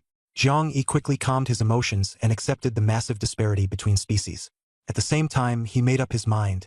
He must break the attribute limit. Otherwise, he would forever only be a king among humans. And humans would forever be inferior to other beast tribes. Just as he was firming his resolve, he suddenly realized, this absurd beast cub can grow stronger just by staying alive? But the information revealed by Little Lamp Thread earlier was not simple. What shocked him even more was, on Little Lamp Thread's dazzling panel, there was one column that was exceptionally poor. Lifespan: only 3 days? The lifespan of an ordinary human child far exceeds 3 days. This ridiculously strong child, yet with such a short lifespan? Jiang Yi suddenly felt a sense of foreboding and quickly asked Little Spark. Little Spark, can't you use the longevity pill to extend your lifespan? What about the vitality pill? Little Spark hummed. I need fire. Fire to sustain my life. I just felt that you could support me. So I chose you as my master. As expected, only 3 days of lifespan, and the longevity pill can't extend it. This setup is practically like a life made of paper. Hearing it say it needs fire to sustain its life, it sounds simple. But what kind of fire? What shocked Jiang Yi even more was, you said you chose me? Yes, support me, sustain me. So, the usage of the servant card isn't entirely random? Instead, the servant actively chooses its master? Jiang Yi knew in his previous life that servants weren't just randomly generated NPCs in the game. They are all living creatures. But why do they become attendants? Before binding to their master, where did they live? What did they experience? None of the players know, because it is rumored that when attendants are bound, their memories are wiped clean. Only basic knowledge is retained. No matter how hard they try, they can't recall their past experiences. Attendants actively choosing their masters. This was something he had never heard of in his previous life. But this beast tribe cub is clearly unusual. It can even vaguely remember the act of choosing its master. Jiang Yi kept questioning Little Lamp Thread. But Little Lamp Thread repeatedly answered, I don't know. It only vaguely remembered choosing Jiang Yi because it felt he could provide for it. To raise such a heaven-defying attendant, Jiang Yi naturally wanted to give his all. But how exactly to use fire to extend its life? Little Lamp Thread still had no clue. It was still like a clueless little baby, couldn't even transform into human form. Yet, its combat power rating was an astonishing 685 stars. Jiang Yi was speechless. He had to temporarily set aside his research on the young cub. He shifted his attention back to another special roulette wheel. What to draw had already been decided by Zhang Xiaotian when he chose the roulette. Jiang Yi operated skillfully and pressed the black roulette wheel. Draw! Such a casual action instantly startled the little light thread into a panic. An anxious voice echoed in Jiang Yi's mind. Hey! Raise silver! Ding! Congratulations! You've drawn the Universal Beast Arena. Binding player system. Ding! Binding successful. Please check your exclusive Destiny panel. Huh? Ah! The little light thread's anxious voice instantly turned to confusion. Beast Arena, huh? Universal Beast Arena. If the player's exclusive Destiny panel were compared to a smartphone, when you first get the phone there are very few apps. But now, having drawn the Universal Beast Arena, it's equivalent to installing a new app on his smartphone. This new feature will bring Jiang Yi a completely different player experience. To be honest, its value far surpasses the existing trading zone. Nowadays, the trading zone can no longer meet Jiang Yi's needs. The price of the blue roulette is skyrocketing, and the purple roulette is so rare that it's almost impossible to find. But with the 10,000 races Beast Arena, he can finally quickly obtain higher-level roulettes. Of course, all of this is predicated on him having the strength to defeat other players in the arena. At this moment, most of the players in the arena should be beast races. As for humans who can spare the time to use the arena, they are likely few and far between. Initially, Jiang Yi was quite confident in his performance in the arena, but that little wisp just now dealt a heavy blow to his confidence. He was now a bit hesitant. Should he go to the arena immediately to try his luck? Or should he play it safe and conserve his energy first? Just as he was hesitating, his gaze fell on the little wisp again. The little wisp had clearly pronounced the words, Beast Arena earlier. So Jiang Yi asked, You know about the arena? Yi Dao. Yi. The little wisp twisted in the darkness, as excited as a child suddenly recalling something joyful, stammering in a rush and unable to articulate clearly. Frustrated, it simply stopped speaking and took action directly. With a whoosh, the little wisp leapt from the dark lamp onto Jiang Yi's hand. In an instant, Jiang Yi felt a strange sensation on his hand, cold yet burning. The hair-thin black thread quickly coiled around his pinky finger, forming a pure black ring. At the same time, he vaguely felt that his bond with the little filament light had deepened significantly. As he was thinking, a baby-like voice echoed in his mind. Fight! Fight! Beast fight! Jiang Yi frowned. What do you mean? You're just a follower. How can you enter the beast fighting arena? According to the rules of the beast fighting arena, equipment and items are allowed, but living beings like pets and followers are not permitted to participate. The little filament light insisted. Yes, enter. Go with Juin. Jiang Yi was skeptical. Really? The little filament light shouted again. Panel! Look at the panel. Panel! Jiang Yi's eyes lit up and he checked the data panel. One glance and he was startled. 2 new skills had inexplicably appeared in his skill bar. Filament Sea of Fire, S. And Chaotic Fire Domain, SS. His combat power had skyrocketed to 20 stars. He exclaimed, What's the principle behind this? In my previous life, I never heard of a master being able to use a follower's skills. The little filament light stammered, that this is a device. Jiang Yi didn't want to waste time listening to its laborious explanation and decisively decided to test his strength in the beast fighting arena. After all, since his rise, he hadn't officially fought a single battle. Although he wanted to follow a cautious path, he couldn't afford to be too lax. Besides, he hadn't even changed his class yet. The apprentice beast fighting arena supported both life and death battles, and non-life and death battles, ensuring safety. Just as he was about to use the myriad races beast fighting arena function, a familiar announcement suddenly echoed in his mind. Ding! Boundary battlefield announcement. Congratulations on clearing the first round of the timed slaughter game. Automatically advancing to the second round. Game task: kill 2 people. Game time limit: 120 minutes. Task reward: none. Failure penalty: erasure. The first round didn't have a failure penalty, but the second round directly imposes the cost of erasure. If the first round was merely a temptation, then the second round is outright a threat. Erasure. In the previous round, Zhang Yi didn't have a talent for killing, but in this round, if his life is threatened, he'll have no choice but to abandon his companions to save himself. He imagined Zhang Xiaoyan's reaction upon hearing these rules. With the threat of death looming overhead, could those people still remain united? He even considered killing 2 people first to ensure his survival, but after hesitating, he decided to head to the arena to test his strength first. Just as he was about to enter the arena, a new announcement echoed in his mind. This time, it was a brand new world announcement, clearly different from the previous notification when Jean Bewley changed professions. Ding! Player Lu Li has issued a world announcement. Hello everyone, I am Lu Li from Shun City. I am making this announcement because there is something very important I want to tell all human players. I don't know what the situation is like around the world right now, but I hope every player understands. This apocalypse game is not just a game. It is a crisis concerning the survival of all humanity. Each of us is very small, as insignificant as dust. But it is precisely each of us who together hold the steering wheel that determines the future direction of humanity. So I hope everyone, whenever making a decision, will think carefully and have a long-term perspective. Think about what the human race in your mind will look like 100 years from now. Will it be a land of ruins or a thriving civilization? Perhaps many people won't listen right now. You might say, I'm licking blood off the blade every day, struggling to eat, barely surviving. What does 100 years from now have to do with me? I understand your thoughts, but I hope, at least for players who can now reach level 10, when it comes to changing professions, you can have a long-term vision. Changing professions not only affects your personal future, but also concerns the future of the entire human race. You, us, everyone, are all key to the future of humanity. Whether you struggle, feel lost, are on the brink of death, or stand high above, I'll share with you a lyric you once loved.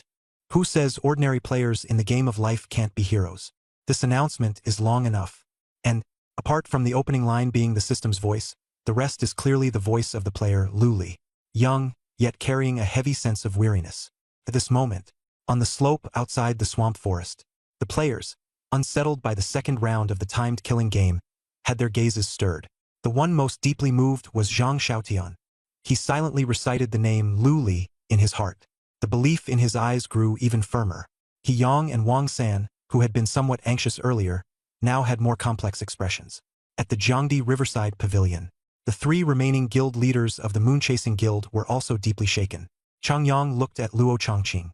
Luo Chongqing remained silent for a moment before slowly speaking. Lu Li suddenly making such an announcement must mean he has experienced something extraordinary. Players like him, world-class top players, rely not only on strength but also on the vision and insight forged through experience. As he spoke, his gaze turned toward the vast ocean. A resolute light flashed in his eyes. In both eyes, a single word was written: become stronger. Players around the world also felt a sense of shock. High-level players, in particular, began speculating. What had Lu Li experienced to say such words? Zhang Yi also seemed deep in thought. His eyes shifted slightly, glancing at the chat channel. At first, there was an eerie silence. Then the screen was flooded with comments. What the hell? I thought it was an announcement about Jean Bewley reaching level 11. Turns out it's a world announcement from a player. A player can actually issue a world announcement. This Lu Li must be a world-class powerhouse. Lu Li's mindset is so profound. He's still thinking about humanity's future at a time like this. He must have gone through something. Could he be a reborn individual? Someone who returned from a future where humanity was wiped out a century later. The person above, you've read too many novels. Rebirth is nonsense. Time is just a human-defined illusion. No matter what, Lu Li is incredible. He will definitely lead all of humanity to rise. What the hell, Luli? Jean Bewley? Could they be the same person? The world of the big shots is truly fascinating. I thought becoming an official player was impressive, but I can't even afford to eat. Some people are mocking Luli, saying he's just talking big without taking action, like those experts and professors who only shout slogans without providing any real benefits to players. Another person refuted, saying that as a big shot, Luli must have used a precious item to issue the announcement, aiming to boost the confidence of all human players. They criticized those who mocked him, saying they were useless and only added to the chaos. Someone disagreed, claiming that Luli's words were all empty talk. He could have revealed some practical information through the world announcement, but he didn't. Instead, he stuck to his lofty rhetoric. Angry rebukes followed. Someone said such remarks were akin to being a traitor to humanity. They argued that Luli valued the cohesion of the human race, which was far more important than so-called information, and that the critics were the ones undermining the unity needed for battle. Others countered, pointing out that every strong player had shed the blood of their own kind at some point. They dismissed the talk of unity as insincere and clamored to expose the critic's identity, demanding some real-world justice. More people joined in, calling for a united effort to teach the so-called human traitor who insulted Luli a lesson, emphasizing that humanity was no match for the beast race and that disunity would spell their doom. Sure enough, the chat channel exploded. Some felt that Luli's words were inspiring and beneficial for uniting humanity. Others believed he had no understanding of the players' suffering and only spoke of a distant future. This debate was not surprising. After all, the world is vast, and there is never just one voice. The truth in one person's eyes can vary greatly, let alone among living, breathing players. In his previous life, Zhang Yi had not yet become an official player, so he naturally hadn't heard this world announcement. But in his past life, Luli's reputation was top-notch, and he was almost regarded as the leader of humanity. Even Zhang Xiaotian and the other 5 great gods held him in high esteem. Luli had repeatedly shared critical information at key moments, guiding humanity forward. He had published more than one set of advanced class transition guides, and the welfare plans for base construction a year later were also his brainchild. This sudden announcement was bound to spark controversy. Some praised him while others criticized him. But even if only a few players took his words seriously, it could still change the fate of humanity. 100 years may seem distant, but everyone is swept along by the tide of the times. As the saying goes, beneath an avalanche, not a single snowflake is innocent. The fate of humanity today, whether it will be disaster or rise, is hidden in every snowflake. Zhang Yi glanced at everyone's reactions and didn't pay further attention. With a thought, he went to check the trading area. The trade listing he had posted earlier, offering white longevity pills in exchange for a purple roulette, still hadn't been completed. The back end, however, had received quite a few private messages. Some asked if he was the Zhang Yi from the leaderboard, others wanted to know how he managed to acquire so many longevity pills, and some even offered benefits for collaboration. Zhang Yi ignored them all. He then went to the public trading area and bought a set of black robes, making a simple change of attire. Raising his hand, he touched the filament ring on his right pinky finger and directly activated the multiracial beast arena function. Ding! It has been detected that you meet the conditions to open the apprentice arena. Would you like to proceed? Yes. Opening requires a payment of 100-year coins. Would you like to pay? Yes. Ding. First-time login to the multiracial beast arena detected. Scanning and initializing. Scan complete. Generating initial seating. Ding. Your audience seat has been generated. As the prompt concluded, the scene before Zhang Yi's eyes changed abruptly. He was transported to a section of the arena's audience seats, surrounded by constant noise and chatter. At the center was a massive arena, encircled on all sides by audience seating. In the arena, a thin black-robed youth was stomping on a colossal beast, his fists pounding down relentlessly. His movements were swift and fierce, yet his demeanor remained leisurely. From the audience seats beside Zhang Yi, a wave of discussion arose. Bei Wu is too strong. 7 consecutive wins already, and he won them all with ease, without even revealing his true form. Yeah, no one knows which race he belongs to yet. He's definitely aiming for 10 consecutive wins. 10 consecutive wins? He just got here. How could he keep winning? Just wait and see. He's bound to lose in the 9th or 10th match. Zhang Yi understood that achieving 10 consecutive wins in the 10,000 races Beast Arena not only triggered an announcement but also came with generous rewards and a spot on the leaderboard. For players, 10 consecutive wins were a dazzling honor, but it wasn't easy. Besides the Beast Battle leaderboard, there were the even more challenging Prodigy leaderboard and Legend leaderboard, requiring 20 and 50 consecutive wins respectively. Moreover, these two leaderboards had an implicit rule. Contestants must fight in human form throughout and could not reveal their beast form. Beast race players were generally weaker in human form compared to their beast form, so this rule served as a way to suppress them. As a result, some beast race contestants would rather lose a match than reveal their true form, and ordinary beast race players also preferred to fight in human form. Whether for honor or strategy, exposing their beast form usually meant their defenses would be compromised. In this atmosphere, concealing one's racial identity had become the norm, which actually saved Jiang Yi a lot of trouble. The black-robed youth, Bei Wu, had already achieved 7 consecutive victories. Clearly, he had ambitions, as his racial identity had yet to be revealed. Jiang Yi wasn't particularly interested in this battle, and his gaze quickly shifted to the control panel on his seat. The seats in the arena were not ordinary chairs. They came with various functions. Checking the 3 major leaderboards, betting on upcoming matches, switching to watch other matches, and even upgrading to a private box seat for a fee. Many of the nearby private box seats were reserved for VIPs, and the exorbitant upgrade costs made Jiang Yi unwilling to spend the money. He directly used the control panel to select non-life and death battle, and the system began automatically matching him with an opponent. The matching process would take a few minutes, so Jiang Yi's gaze returned to the arena. At that moment, a VIP box-like seat suddenly appeared in the audience area opposite, transported from another beast battle. Inside the box sat an old man with a white beard, a cup of green tea filled to the brim on the table before him. Floating in the tea was a tiny girl, no bigger than an ant. Half of her body was soaking in the tea, while the other half clung to the cup's wall, her clear eyes fixed intently on the black-robed youth in the arena. After a few seconds, the miniature girl angrily shouted, "That's the guy who made me guess his identity wrong last time. He relies entirely on brute strength in battle. I kept guessing he was from the ancient barbarian tribe, but I was wrong every single time. So, he's deliberately using misleading tactics to make others guess his race incorrectly. How devious. This guy must have gone through a trial similar to mine, which is why he's using such tricks to improve his combat experience. Then he might be." The miniature girl leaned against the cup wall, tilting her head as she calculated various possibilities in her mind. Finally, she cautiously speculated, "With such cunning and deceit, could he be from the Silver Moon tribe?" The white-bearded old man burst into hearty laughter. "Wrong again." The miniature girl immediately deflated, grumbling in frustration. "It's all his fault for being so sneaky. I curse him to lose his winning streak." "But, Grandpa, how exactly did you figure out his race?"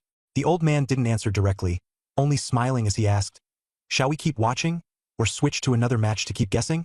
The little girl puffed up her cheeks, gritting her teeth. "Switch to the next round. This time, I'll definitely guess it right." The old man said nothing and skillfully switched to a different competition scene. The screen shifted, the luxurious private box disappeared, and the scene turned into a newly started beast fighting arena. The audience seats were nearly empty, but a private box appeared out of thin air. The miniature girl looked toward the center of the beast fighting arena, and her face immediately turned bitter. The big guy on the left was guessed before. It's from the Black Tiger clan of the Wuong realm. This time, I can only guess the one on the right. Another one wearing a black robe. I hate those who wear black robes the most. And this guy is just like that Bei Wu earlier. His humanoid mimicry is almost perfect, completely devoid of any beast tribe traits. Seems like it's his first time in the arena? Name's Jiang Yi. Jiang. Could it be a water-based species, or something from the sea? Yi. Could it be some dark-type species from the immaculate otherworld? Better watch how he fights. Hopefully, he's not one of those who deliberately hide their identity. The young girl stared intently at Jiang Yi, muttering under her breath, her mind constantly analyzing various identity possibilities. Focused on Jiang Yi, she completely failed to notice the white-bearded old man at the table, who had furrowed his brows and looked deeply concerned. In the arena, Jiang Yi was also staring at the burly man with a tiger-like back and bear-like waist across from him, trying to guess his species, either tiger or bear, likely not a particularly strong type. He could see the opponent's basic information. Bonner Biao. Matches.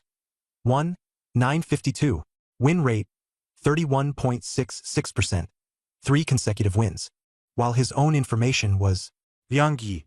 matches. 0. Win rate. 0%. 0 consecutive wins. The combat power and attributes of both sides were hidden. The arena had protective mechanisms, and special skills couldn't be used to probe player data.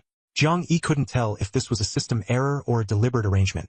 A rookie with no battle record was matched against a seasoned veteran who had fought nearly 2,000 matches. However, this veteran's performance was quite underwhelming. The old hand saw Jiang Yi and was overjoyed, immediately starting to mock him. Yo, bro, your humanoid mimicry is pretty spot on. Jiang Yi didn't expect him to be so cheerful and replied politely, just average, nothing special. The veteran burst out laughing, clearly amused. All right, since you're a newbie, I won't mess with you.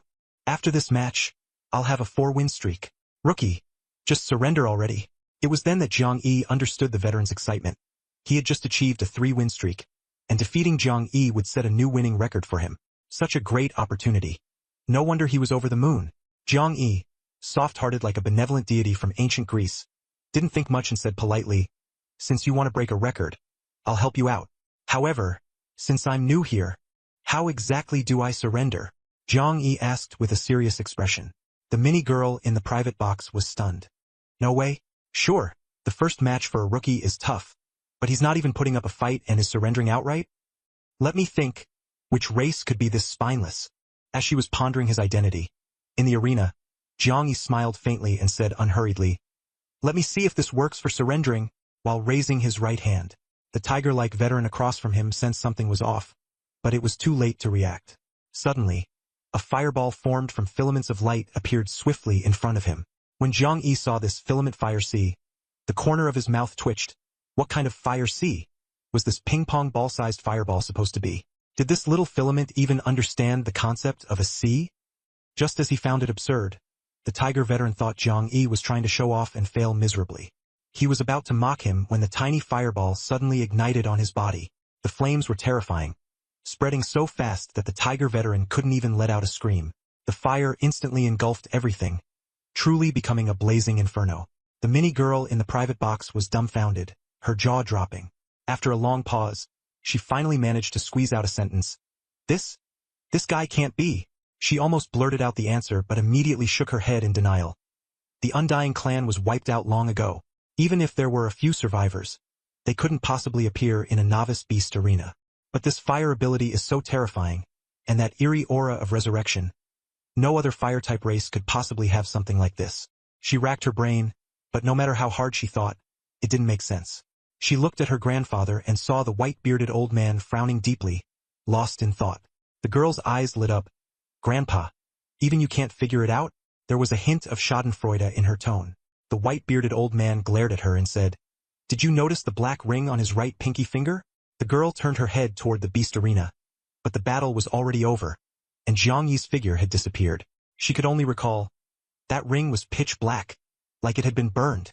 The white-bearded man murmured, that is the legendary Badia's artifact, Ring of the Undying Clan. The girl's eyes widened. An actual Undying Clan member? Badia's artifact? How could the proud Undying Clan possibly be reduced to slaves and tools? Grandpa, you must be mistaken. That ring might just be. The more she spoke, the more she trailed off, because her grandfather's words were usually reliable and rarely wrong. It was very likely true. Someone had actually subdued the proud Undying Clan. Her gaze shifted back to the empty spot in the beast arena where Jiang Yi had stood. After a long time, she snapped out of it, turned to her grandfather, and cautiously asked, to be able to subdue an Undying Clan member as a slave and a tool, who exactly is this Jiang Yi? The white-bearded man had a vague suspicion in his heart but wasn't certain. He only said, he should be from a newly joined race in the Myriad Races War. This statement shocked the girl. A newly joined race? Then his domain is still under the protection period of the Myriad Races War. A domain that's just beginning its transformative development. Logically, this new race shouldn't have any foundation at all. They probably haven't even established a system to cultivate talents. Do they even have a golden roulette? Under such disadvantageous conditions, how could he possibly subdue an Undying Clan member? Could it be that the bloodline of this new race under the protection period is even more heaven-defying than the Undying Clan? Or is it? Not that the race is strong, but that this guy named Jiang Yi is too heaven-defying? Just as the little girl grew increasingly curious about Jiang Yi's identity. In the Colosseum, Jiang Yi's second battle had already begun. This time, his opponent was a player with the highest record of 4 consecutive wins, whose race was indiscernible.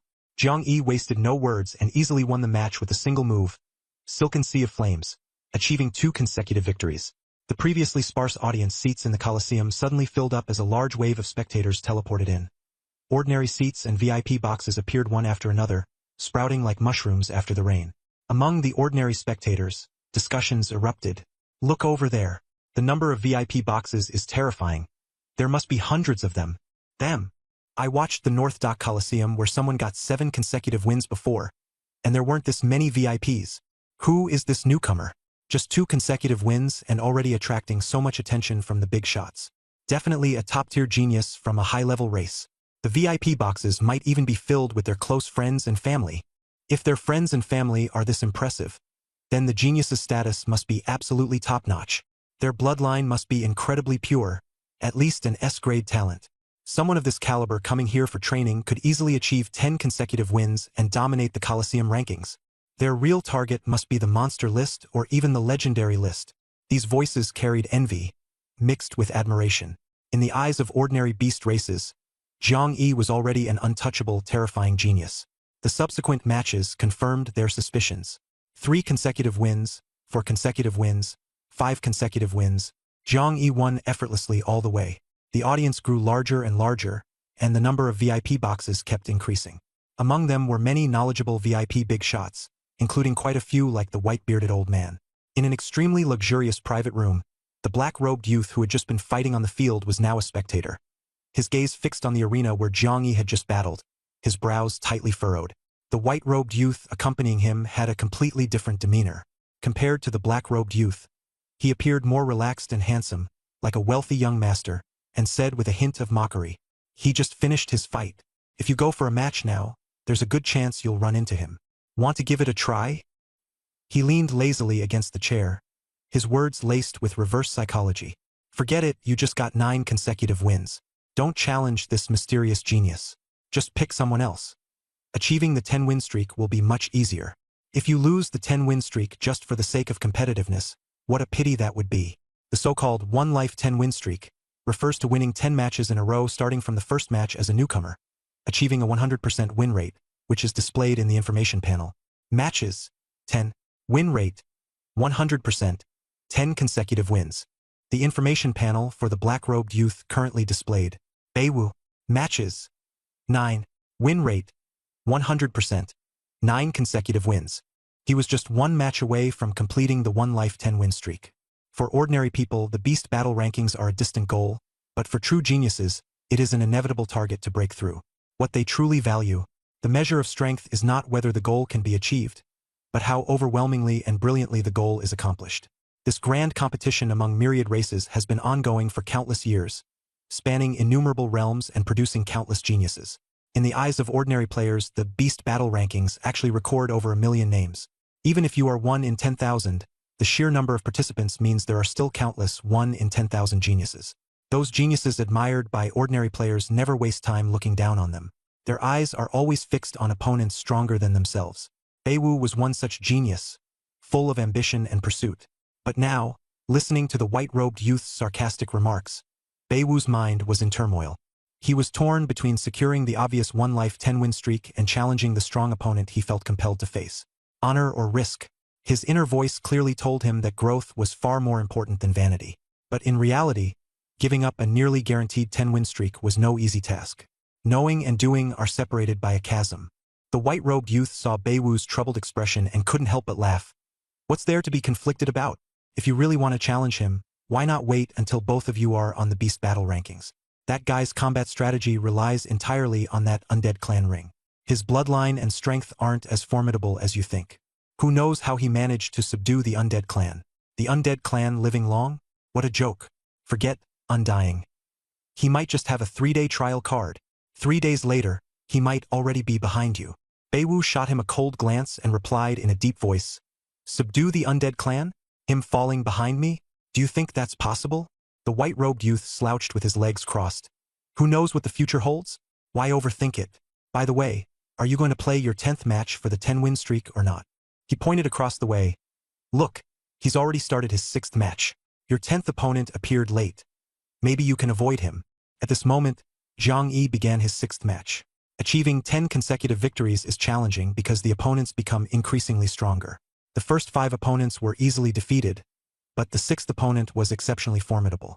Beiwu stared at the screen, his brows furrowed. The information about Zhang Yi's opponent was clearly displayed. Chen Sheng. Matches, 63. Win rate, 88.88%. 12 consecutive victories. The audience area instantly erupted. Damn, it's only the 6th match, and he's already facing a top-ranked fighter?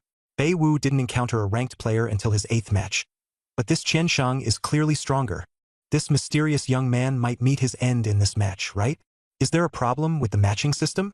Previously, 10-win geniuses only faced ranked players in the 8th or 9th match. Why is he encountering one in the 6th? Facing a ranked fighter in the 6th match. This guy's bloodline must be extraordinary. Could he become a rising star on the demon list or the legend list? Are we witnessing history here? The demon list is possible, but the legend list is too difficult. There are barely any names on it. But I feel like there's something off about his strength. What's off? Can't say for sure. Let's keep watching. With this much attention, he might not even achieve 10 consecutive victories. What do you mean? He's so strong. How could he not get 10 consecutive wins? Just wait and see. Most ordinary spectators lacked insight and couldn't understand the situation. But some faintly sensed that something was different. Zhang Yi's attack is indeed terrifying. That filament flame is simply the deadliest skill in the novice arena. For many players who haven't changed professions, a single touch means death. But the problem is, so far, apart from this flame move, Zhang Yi hasn't shown any other abilities. And the contestants on the Beast Battle rankings are all true experts who have achieved 10 consecutive victories, with experience and combat awareness far surpassing ordinary players. What's more crucial is that the strong players on the rankings often specifically target newcomers, seizing opportunities to break their winning streaks. As long as you understand the matching rules, defeating a genius with 10 consecutive wins isn't too difficult. With Zhang Yi's strength, 10 consecutive wins are absolutely no problem. The hard part is achieving 10 consecutive wins with just one life. The opponent in this match, a guy named Chen Shang, was clearly here to break his winning streak. Opponents like those from Bei Wu, who also aimed for 10 consecutive wins with one life, no longer dared to act rashly, fearing a devastating loss. But Chen Shang was already a strong contender on the Beast Battle rankings, eager to step on Zhang Yi to make a name for himself. This mindset of trampling geniuses underfoot to steal glory had become their peculiar form of twisted pleasure. At the same time, the little girl by the teacup below the stage was so excited that she leaned against the cup's edge, her eyes sparkling. Finally, a contestant with real skills. Zhang Yi has to show his true abilities this time, or his identity will definitely be exposed. Although Zhang Yi couldn't see the audience's reactions, he understood the weight of this match in his heart. Glancing at the opponent's profile, he was taken aback. This was only the 6th match, and he was already up against a player from the Beast Battle rankings. And this Chen Shang was clearly not someone who barely managed to achieve 10 consecutive wins. He had only fought 63 matches but already had a record of 12 consecutive wins. And he hadn't even reached his limit yet. For such a master to show up in the 6th match to disrupt things, the matching system was definitely malfunctioning. Just as he was thinking this, before the match whistle had even blown, the black-robed Chen Shang walked up to Zhang Yi and sneered coldly. Feeling strange? I deliberately suppressed my strength to target you. Otherwise, with my true level, you wouldn't even encounter me in your 10th match. These words were arrogant enough. Precise suppression followed by targeting, truly blunt and ruthless. Zhang Yi hadn't expected to attract so much attention. Chen Shang sneered and added, I've placed a bet on this match too. A 13-win streak is within reach. If you win, you'll break my 10-win streak. If I lose, my 13-win streak will be ruined. But regardless of the outcome, I don't think your 10-win streak is achievable. Am I right, phony genius? That last sentence was full of mockery and disdain. The audience erupted instantly. This Chen Shang is way too arrogant. He's so confident, even deliberately lowering his strength to target someone. Phony genius? Could it be that Zhang Yi isn't the legendary terrifying prodigy of his race? In the VIP box, the young girl by the teacup frowned. This Chen Shang. Beside her, the white-bearded elder stroked his beard and said calmly, perhaps the elders of his race from the previous matches have uncovered Zhang Yi's secret. The young girl was curious. What secret? Could he really be a phony? The white-bearded elder didn't answer, but his gaze remained fixed on the beast arena. Facing Chen Shang's taunts, Zhang Yi remained calm, his aura steady, neither refuting nor making bold statements. He quietly waited for the whistle to signal the start of the match. Ding! Both sides are ready. The match officially begins. Almost at the moment the word, begin, landed, the atmosphere in the arena changed dramatically. A heavy, oppressive, and tense invisible pressure enveloped the entire venue. This battle was different from Zhang Yi's previous 5 matches. As soon as the match started, the young man in the black robe, exuding an eerie aura, instantly disappeared from his original position, moving so fast that the audience gasped in astonishment. So fast. How is it possible to be this fast? He said his strength was suppressed. No, it's not just speed. This must be a spatial skill. Instant cast spatial skill? Impossible. This has to be a talent. The audience buzzed with discussion, while the changes on the battlefield unfolded even faster. The black-robed youth suddenly appeared behind Zhang Yi, a black, invisible blade viciously stabbing toward the back of his head. Zhang Yi reacted swiftly, as if he had eyes on the back of his head. He gently raised his hand and directly grabbed the opponent's wrist. Unlike before, this time Zhang Yi didn't use his blazing sea of fire. Instead, he executed a clean over-the-shoulder throw, slamming his opponent to the ground. This Zhang Yi has incredible combat awareness. But why isn't he using fire? The answer was quickly revealed. The figure of the youth who had been thrown instantly dissolved into a black shadow and disappeared. That's a clone, someone shouted. No wonder he's a 12-time consecutive winner. There's no way he'd be so reckless. At the same time, as the dispersed clone vanished, 18 identical black-robed youths immediately emerged around the arena, fiercely surrounding Zhang Yi and launching an attack. This is insane. He actually released 18 clones at once. No wonder he was so arrogant earlier. Even with suppressed strength, he's still this formidable. This shows that his true strength far surpasses 12 consecutive victories. Exactly, he only played 63 matches to achieve 12 consecutive wins. This guy definitely qualifies to challenge the Monster Genius rankings. Are you kidding? A monster-level genius appearing in the rookie arena? Even suppressing his strength is outrageous. The crowd was in an uproar, and the situation in the Beast Arena changed rapidly. Although the strength of the 18 clones wasn't strong, their coordinated attack posed a significant threat to Zhang Yi. Zhang Yi, a battle-hardened warrior who had experienced countless bloody fights, had an exceptionally sharp combat awareness.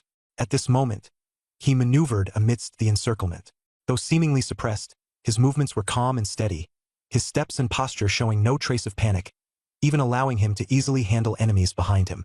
The audience exclaimed, "No matter what, his combat awareness definitely reaches the level of a prodigy on the Beast Arena rankings." About 7 or 8 minutes later, Zhang Yi defeated the 18 clones one by one, their shadowy figures dissipating into nothingness. What? All clones? Then where is Qian Shang's real body hiding? Can anyone figure out where he's hiding? It doesn't seem like invisibility, more like some kind of special ability. This Qian Shang is truly impressive. Amid the discussions, the Beast Arena grew even more tense. The arena, originally meant for a duel between two people, now seemed to have only Zhang Yi left, as even the skilled spectators couldn't discern where Qian Shang was hiding. The situation was extremely unfavorable for Zhang Yi. Though his expression remained composed, his eyes were alert, ready for attacks from all directions at any moment. At this point, it seemed that Qian Shang had the upper hand in the battle. His earlier arrogance was not only backed by confidence but also by an even more audacious performance. Just as the audience was completely clueless, Qian Shang's voice suddenly echoed from all around the Beast Arena. Though his figure was nowhere to be seen, his words were filled with arrogance. Tsk tisk, truly a fraud. However, if you want to achieve 10 consecutive wins in one life, I'm willing to grant your wish. He sneered. Lend me the ring in your hand for 2 days. This round, I'll let you win, Qian Shang said with a cold smirk. Hiss. The spectators gasped in amazement. I thought Qian Shang was already arrogant enough, but I didn't expect him to be even more outrageous. Is he genuinely asking to borrow the ring for a few days? Or is he purely humiliating Zhang Yi? Definitely humiliation.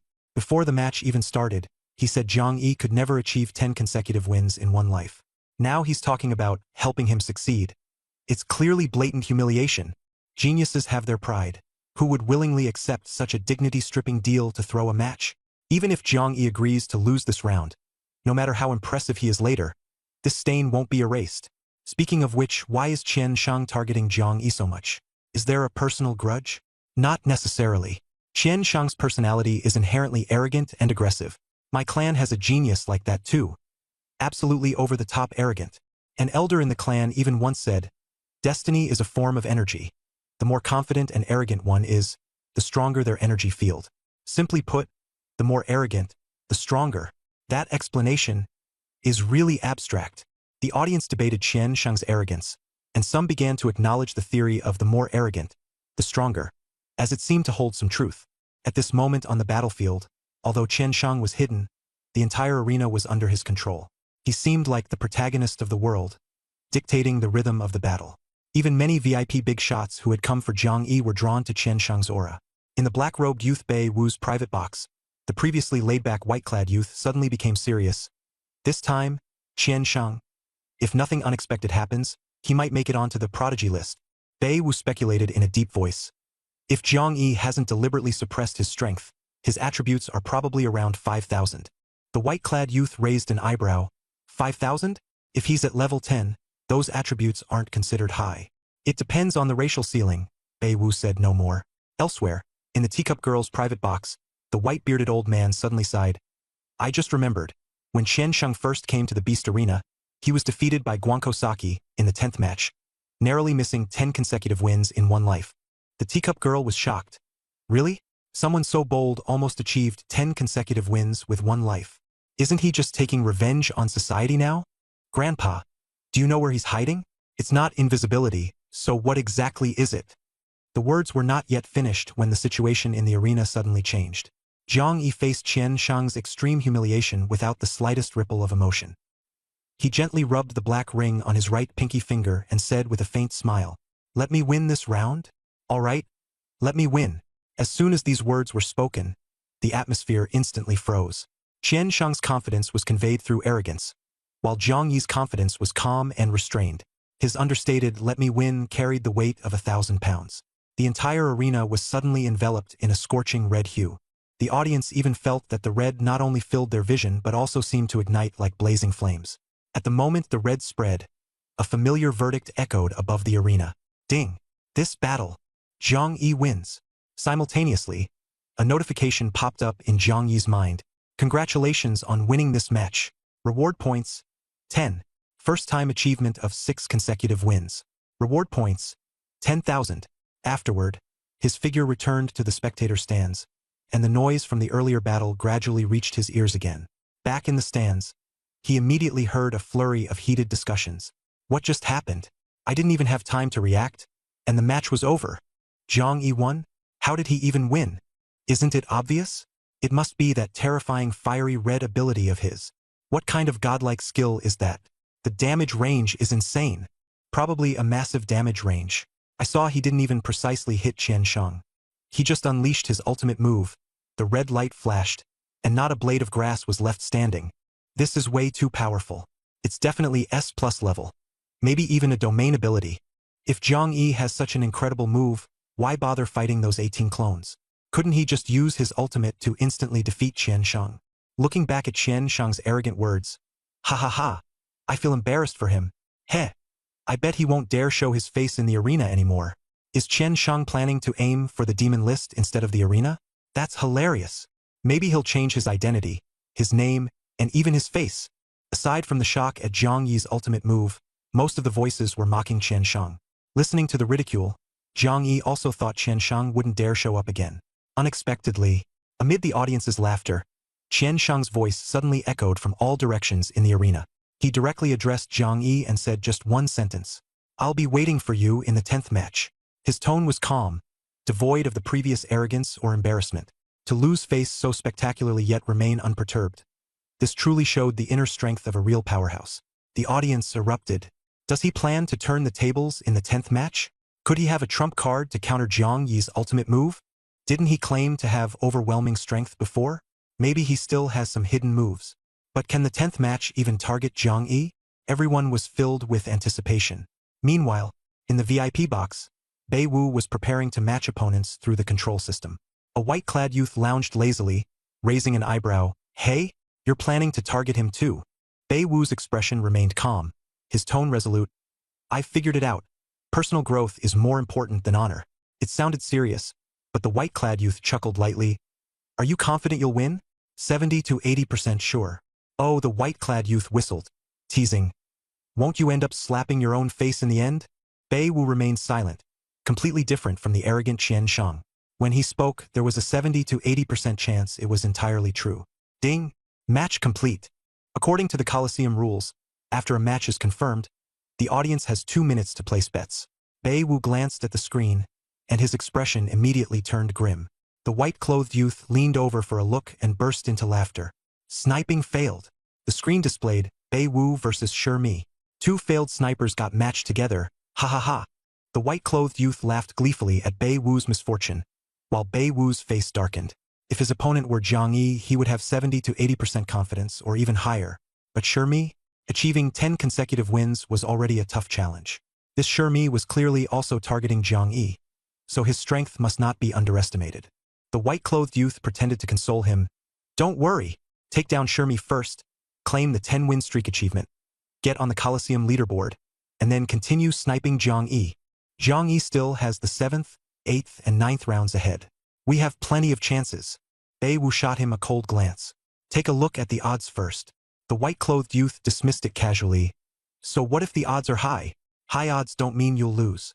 This lousy Colosseum dares to underestimate you? Just win this match and show them. Wait here.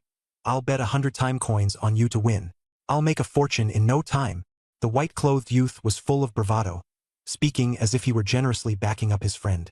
But Bei Wu gave him a hard glare. With this guy's wealth, 100 time coins wouldn't even cover a meal. Such a small bet was practically mocking him. Betting time coins on his win. What a joke. Clearly, he was being sarcastic and condescending. However, Bei Wu was a reserved person who disliked talking much. He directly logged into the Universal Information Network and spent a significant amount of time coins to purchase information on Shimi. He carefully studied it to fully prepare for the critical upcoming match. All of this was completely unknown to Jiang Yi. In fact, the reason why the prodigies from Bei Wu and Shimi failed to ambush him was not due to bad luck or mismatched pairings, but because Jiang Yi had stopped fighting altogether after his 6th match. He used his arena points to exchange for a pile of roulette wheels and then directly exited the arena. Someone's waiting for me in the 10th match? Jiang Yi sneered. Well, let them wait. In his mind, he was not a supporting character in someone else's world and would not stop for anyone. His growth was not about surpassing others, nor was it about being a stepping stone for anyone. In other words, it's time for his medicine. The longevity pill, taken once every hour, must not be wasted. Moreover, the second round of the time-limited slaughter game had a time constraint. He never intended to linger in the arena. He only went there to earn points to exchange for higher-grade roulette wheels. Back in his lair, Jiang Yi sat at his desk, reflecting on his arena experiences, filled with emotion. As the old saying goes, the rise and fall of the world is everyone's responsibility, but the gap between bottom-tier players and top-tier powerhouses is truly vast. Their perspectives and understanding are completely different.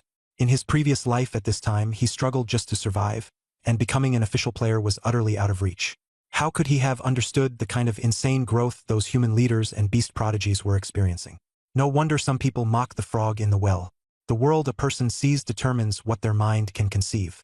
That Lu Li deliberately made that announcement earlier, clearly because of his unique experiences and superior vision. After adjusting his mindset, Jiang Yi casually pressed the orange roulette wheel.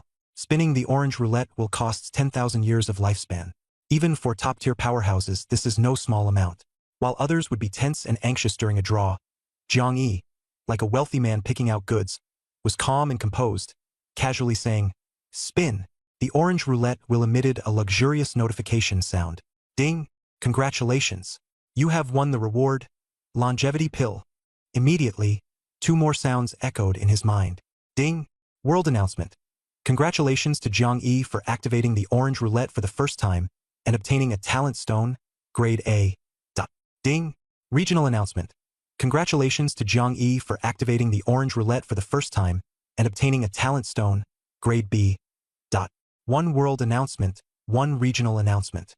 Jiang City seemed to pause for a second, and then the chat channel exploded. Whoa, a world announcement? The big shot from Jiang City got a world announcement. Jiang God is truly amazing. So powerful. The top cross-regional big shot. Now with a world announcement. Jiang Yi and Luo Chongqing are definitely in a league of their own. Speaking of cross-regional top players, strictly speaking, Jiang Yi isn't even a player from this region. How is he not? The big shot specifically came to this region, so of course he counts as a Jiang City player. The big shot chose to stay in Jiang City. There must be some special reason. Who cares? Our region got a world announcement. I'm grinning ear to ear. But Jiang Yi is really impressive. Where did he get the orange roulette? And he dared to spend 10,000 years of lifespan to activate it? If he drew a ferocious beast, he'd be killed instantly. Heh, I think he's just trying to show off. Reckless and desperate. Exactly. Big shots like Jean Bewley have long been able to draw from the orange roulette, but they're very cautious. Jiang Yi is clearly impatient and greedy. So what if he's impatient and greedy? He got a grade A talent stone. You're just being sour anonymously here. Grade A talent stone? You need to be alive to use it.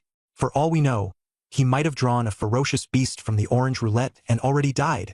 The anonymous chat channel was filled with all kinds of voices. Some praised, some criticized. Just as everyone was heatedly arguing, 2 more announcements sounded. Ding! World announcement. Congratulations to player Jiang Yi for being the first to activate the red roulette. Reward obtained. Talent stone. S grade. Ding! Regional announcement. Congratulations to player Jiang Yi for being the first to activate the red roulette. Reward obtained. Talent stone. A grade. A. What's going on? Why is the world announcement repeated? Is this game bugged? Did the person above mishear? This time it's about the red roulette. Holy crap! Am I blind, deaf, and brain dead all at once? The red roulette. Do you know what that means? It means Jiang Yi just spent 100,000 years of lifespan in one go. 100,000 years. Could it be that he drew the longevity pill from the orange roulette? Don't talk nonsense. According to the rules of the orange longevity pill, green adds a few hundred years, blue a few thousand years, purple tens of thousands of years, orange, hundreds of thousands of years. An orange longevity pill worth hundreds of thousands of years. My eyes are turning red. Jiang Yi, I'm going to kill you. So jealous. If I had hundreds of thousands of years, I'd be soaring too. Quick, give me a fast-acting heart pill. I can't take it anymore. Fate is too unfair. Where's Lady Luck? Maybe you're just a snotty, wind-blown sapling. You hater, if you've got guts, stop talking. Saying the big shot got wiped out by the orange roulette. Open your dog eyes and see who's really wiped out. Hater. Say it. The big shot will definitely get wiped out by the red roulette. Just saying it casually. Heizi. Jiang Yi daddy. Can you notify us next time before you spin the golden wheel? I'm afraid my 24K titanium alloy dog eyes might go blind. Speaking of which, this Jiang Yi is too outrageous. Spinning the orange wheel across regions is one thing, but how does he dare to spin the red wheel? It's completely illogical. Maybe he's got Liang Jingru backing him up. Stop with the jokes. Let's talk business. The chat channel was in chaos with endless discussions. The voices on the forum inviting Jiang Yi to join factions had decreased, but the invitations for him to explore the endless sea became more sincere. Wei Lingshuang from the Silver Frost Club grew increasingly suspicious that this Jiang Yi was not the same Jiang Yi she knew. She calmly convened an emergency meeting. The 4 major guilds of Jiangdi also held a meeting, focusing on discussing the impact of Jiang Yi's appearance on the situation and future of Jiangqing. Other big shots were even more curious. How exactly did Jiang Yi pull it off? Being able to spin the orange wheel was already astonishing, but he even dared to spin the red wheel. What a bold move. Soon, Luo Chongqing proposed a hypothesis. Jiang Yi dared to spin the red wheel because he might have used a wish card. The wish card allows you to directly specify a reward from the red wheel. This item is best used on advanced roulette wheels to maximize benefits. Jiang Yi previously asked about special roulette wheels on the forum, most likely because he had drawn from a special roulette and obtained a wish card. This speculation is reasonable. He also added, actually, I thought of another possibility. The special options on the special roulette will might be directly bound to the person drawing. But actually, if the special option drawn by the participant is a wish card, then we can manipulate the person who drew the wish card and make them use it according to our wishes. Exactly. Although it's impossible to directly seize the special prize drawn by someone else, the wish card itself is used for drawing prizes, and the items obtained by using it on a regular roulette can be completely taken. Of course, this is just theoretical. In practice, whether through threats or tempting with benefits, one would have to find a way to make the person who drew the wish card obedient and cooperative. However, these issues are not insurmountable challenges. The leaders of the 4 major guilds all had their eyes light up, clearly seeing the immense potential of the wish card. The president of Qingchuan Guild quickly reminded, Jiang Yi's rapid growth might be due to using a wish card through a tool person. But this time, the red roulette triggered a world announcement. He must have used a wish card himself. After all, the announcement mentioned his name. Luo Chongqing, however, shook his head and refuted. Not necessarily. If Jiang Yi is someone with a strong sense of vanity and loves being in the spotlight, he could very well have had the person who drew the wish card for him change their name to Jiang Yi and draw the red roulette on his behalf. This line of thinking is indeed peculiar, but not entirely impossible. However, whether Jiang Yi spun the red roulette himself or had someone else do it for him, it's actually not that critical. What's critical is that they finally have a reasonable guess about Jiang Yi's astonishing feats. As for how he obtained the orange and red roulettes, that remains a mystery that ordinary players in the Apocalypse game can't possibly unravel. For figures like Jiang Yi, Jean Bewley, and Lu Li who trigger world announcements, there must be extraordinary stories behind them. As for how the outside world speculates, Jiang Yi couldn't care less. As a certain domineering figure once said, a strong person's life needs no explanation to others. He didn't even glance at the chat channel, his gaze fixed directly on the ancient, black, thick book drawn from the red roulette. He stared at the book, and the filament ring on his right pinky finger swooshed onto the book cover. The ring gleamed with an unusually joyful light, twisting like a wriggling maggot dancing on the black book cover. At this moment, a childish yet excited voice echoed in Jiang Yi's mind. Fire! Fire, fire, fire! Jiang Yi rolled his eyes at it, casually plucked it off the book cover, and tossed it into the black lamp, while unceremoniously saying, Fire, what fire, fire, fire! You only have 3 days left to live anyway. No rush to die. Master! Wowu QAQ. The little filament sounded quite aggrieved. However, this black book drawn from the red roulette was not a fire-type treasure at all. On the cover, for words were inscribed in dark runes. The Book of Answers. As the name suggests, this book could answer certain questions. But it had a 24-hour cooldown, meaning only one question could be asked per day. Moreover, it was powerless against extremely high-level questions. The little filament was so excited because it wanted Jiang Yi to ask the Book of Answers how to use fire to extend its life. Jiang Yi, however, ignored it and directly asked another question. How to increase attribute limits? Rustle, rustle, rustle. The mysterious book suddenly began flipping its pages automatically, the sound pleasing to the ear.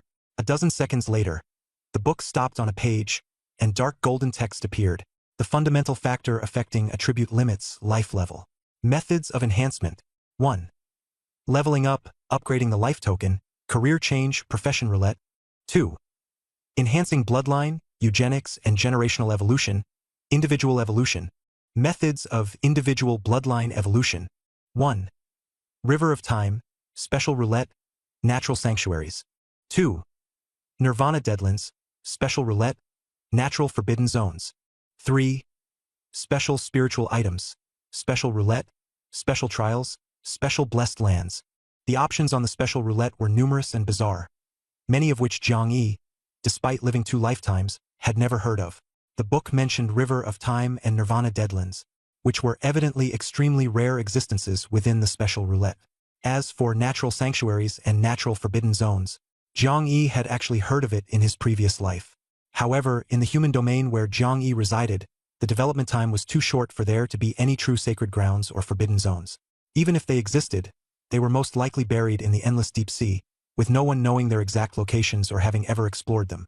Attempting to venture into them was as difficult as climbing to the heavens. On the contrary, in the domains of the higher beast clans, there might already be well-developed forbidden zones and sacred grounds used to nurture the geniuses within their clans. Jiang Yi understood in his heart that there were only 2 ways to enhance his bloodline. One was to find a special roulette with the options of River of Time or Land of Nirvana. The other was to infiltrate the Beast Clan's stronghold and personally seek opportunities in those sacred or forbidden grounds. On the surface, finding a roulette seemed easier, as he could designate the rewards from the lottery. However, such rare options were even scarcer than identity cards. Currently, Jiang City produced at most 3 special roulettes a day, and so far, there might not even be 100 in total. After accounting for those already used, the chances of encountering these 2 options were extremely slim. Therefore, Jiang Yi was more inclined to take his chances by sneaking into the Beast Clan's lair. After all, for his upcoming job transition, he would also need to secretly make use of the Beast Clan's profession roulette. Just as he was pondering these matters, the small wick he had just thrown into the black lamp suddenly sprang out, twisting excitedly into a ball and shouting, Fire! Fire! Fire! Fire! Jiang Yi initially thought it was throwing a tantrum and was about to grab it back when he suddenly noticed that it was wriggling on a certain page of the Book of Answers. His heart stirred, and he tentatively asked, Are you saying there's a fire-type sacred relic in the land of Nirvana that can extend life? The little wick's voice was muffled and intermittent, but he gradually understood that this little thing was quite intelligent. It was just too small, with limited brain capacity, making it difficult to express itself. He placed it back into the black lamp, watching as it lay peacefully in the lamp's wick. A bold guess emerged in his mind. Could it be that it's not fully formed yet? Not even a baby, just an embryo. The thought was absurd, but looking at the black lamp, it indeed resembled an egg nurturing an embryo. Ein, bru, fight, grow bigi. The little wick began to shout intermittently again. Vyangisi millet helplessly. All right, enough. Your master will help you grow up faster. He gently poked the wick, and a burning pain suddenly shot through his fingertip, though his skin showed no signs of injury. After relaxing a bit, he continued to study ways to enhance his bloodline. Although he didn't know how Beiwu planned to target him, from the 6 matches in the Beast Arena, especially the 6th one, he had already realized a fact. There was indeed a limit to attributes. Among ordinary players, this limit wasn't obvious, but among top-tier experts, the essence of competition boiled down to a contest of bloodlines and attributes. Beast clans with strong bloodlines could easily crush those with weaker ones, a gap that was nearly impossible to bridge. Jiang Yi understood that he had to break through this barrier. In the 6th match against Chenxing, the audience said he could have used the Chaos Fire domain to win instantly, but he chose close combat instead, appearing to handle it with ease. However, he knew he lacked an advantage in attributes. Chenxing had mentioned that he deliberately suppressed his strength to challenge Jiang Yi, and that his clones were inherently weaker than his true form. Based on calculations, Jiang Yi's total attributes of 5,000 likely still fell short of Chenxing's suppressed values. It was precisely because Chenxing had such confidence that he dared to openly declare his intention to face Jiang Yi in the 10th match. Jiang Yi knew in his heart that the challenges were far from over. At this stage, increasing his attribute limits was even more important than his job transition. At present, the disadvantage of his bloodline was beginning to show. On the table lay 4 talent stones, 1 S grade, 2 A grade, and 1 B grade. In this doomsday game, alchemy recipes, skills, and talents were all carried by scrolls and rune stones. Generally, the abilities of rune stones were stronger than those of scrolls. In his previous life, most of the rare and powerful skills and talents were carried by rune stones, while the skills Jiang Yi had obtained so far mostly came from scrolls. However, the scroll could be used simply by tearing it open, while the rune stone had to be crushed. This was awkward. He tried to crush the S-grade talent stone, but no matter how hard he tried, he couldn't break it, even making his hands red. Players in the previous life often encountered this issue. Precious abilities weren't easily accessible. They required specific conditions or specialized awakening formations. Career advancement was crucial. Not only did it determine the difference in professions, but it also set the upper limit for skills and talents that could be mastered. Players with inferior professions found it much harder to acquire top-tier abilities compared to those with high-end professions. Jiang Yi hadn't even completed his career advancement, so it was normal that he couldn't crush the S-grade talent stone. According to the game rules, the first draw of the red roulette should be completed by professional players. He had taken too big a leap, advancing too far ahead. Without dwelling on it, he tried 2 A-grade talent stones. As a result, he still couldn't crush the A-grade stone from the red roulette draw, but the one from the orange roulette draw shattered. Holy white light overflowed from the stone fragments, enveloping him, and a prompt sounded in his mind. Ding! Congratulations on awakening the A-grade talent. Heavenly Thunder Summon. This was a strong offensive talent. Next, he crushed the B-grade talent stone. Ding! Congratulations on awakening the B-grade talent. Shrinking ground to inches. A B-grade spatial talent. Highly practical for close combat and travel. Although he couldn't crush the remaining 2 talent stones, Jiang Yi was satisfied with the 2 new talents he had acquired. Talents were superior to skills, they consumed less and could be activated instantly. The human race was weaker than the beast race partly because they lacked initial talents. Jiang Yi now possessed 2 talents, and neither was low level. But the matter wasn't over. He first stored away the 2 talent stones he couldn't crush, then turned his gaze to the 18 orange roulettes and 1 red roulette on the table. The 18 orange roulettes seemed abundant, but 12 of them were meant for drawing longevity pills. Longevity was the foundation of roulette draws. Even if levels didn't increase, accumulating longevity counted as surface longevity. Jiang Yi was wealthy and determined to stack up his longevity no matter what. At the rate he consumed orange longevity pills, he was sure to reach the golden roulette by the end of the day. However, before this round of draws, Jiang Yi first sent the small filament in the nest space away. He told it to go play on its own, but in reality he didn't fully trust the small filament. Whenever he conducted large-scale draws, he always did it alone. The small filament, still immature, obediently ran off to the beast world by Qinhai Lake. Only then did Jiang Yi begin activating the orange roulettes one by one. Ding! Congratulations on winning longevity pill. Ding! Congratulations on winning longevity pill. Until the 4th longevity pill, Jiang Yi's eyes suddenly lit up. The Eye of Insight transmitted the scene from Chang Jiaoye's side. This scene had actually been transmitting all along. He just hadn't paid much attention as he was busy with his own matters. Anyway, once he returned from the beast world of Qin Lake, he planned to reconnect with Chang Jiaoyi and give her a big surprise. Whatever the dead were up to was of no significance to him. The situation on Chang Jiaoyi's side gradually became clearer. After accepting the fact of Sun Hao's death, she didn't take any grand actions. First, she sank into somber contemplation, clearly rethinking her comeback plan. Then, she sought out an old acquaintance, and the two engaged in a veiled transaction, during which she freeloaded some resources from the other party. Afterward, Chang Jiaoyi stealthily headed toward the suburban area where the Lu Tian Club was located, evidently intending to delve into the secret behind Zhang Yi's rise. However, before she could truly infiltrate the Lu Tian Club, she was drawn to something along the way and began to discreetly follow it. Since the Eye of Insight was constantly locked in the direction of Chang Jiaoyi, Zhang Yi couldn't discern exactly what she was targeting. He only knew that she had gone to the northwest greenbelt of the Lu Tian Club's villa area, which was the intersection of the previous beast tide and the villa zone. The area was piled with the corpses of ferocious beasts like black widows, indicating that the beast tide had ended. Chang Jiaoyi found a place to hide and kept her eyes fixed on something. Her gaze alternated between surprise, shock, contemplation, and joy, but Zhang Yi couldn't make out what she was observing through the perspective of the Eye of Insight. When she heard Zhang Yi's name, her expression was visibly stunned and incredulous, but she continued her secret observation afterward. At this moment, a cold and sinister voice suddenly emerged from the greenery. "Have you seen enough?" As soon as the voice appeared, Chang Jiaoyi was startled, and Zhang Yi immediately became alert. This was the voice of the succubus Yu Shui.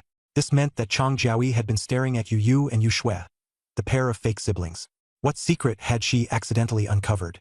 While continuing to swallow the longevity pill, Zhang Yi kept an eye on Chang Jiaoyi's movements. Chang Jiaoyi stepped back a few paces and finally saw Yu Shui.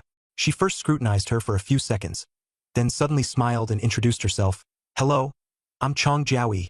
After a brief hesitation, she added, "Zhang Yi, the #1 on the battle rankings, is my boyfriend." Unbelievable. Earlier, she had asked Wei Lingshuang, "Who is Zhang Yi?" Now, facing Yu Shui, she shamelessly claimed Zhang Yi was her boyfriend. Zhang Yi was truly curious to see how she would continue her act. Yu Shui stared at Chang Jiaoyi for a while, then suddenly let out a sarcastic laugh, her tone soft yet laced with mockery. "Oh, your boyfriend? He's quite controlling, isn't he?"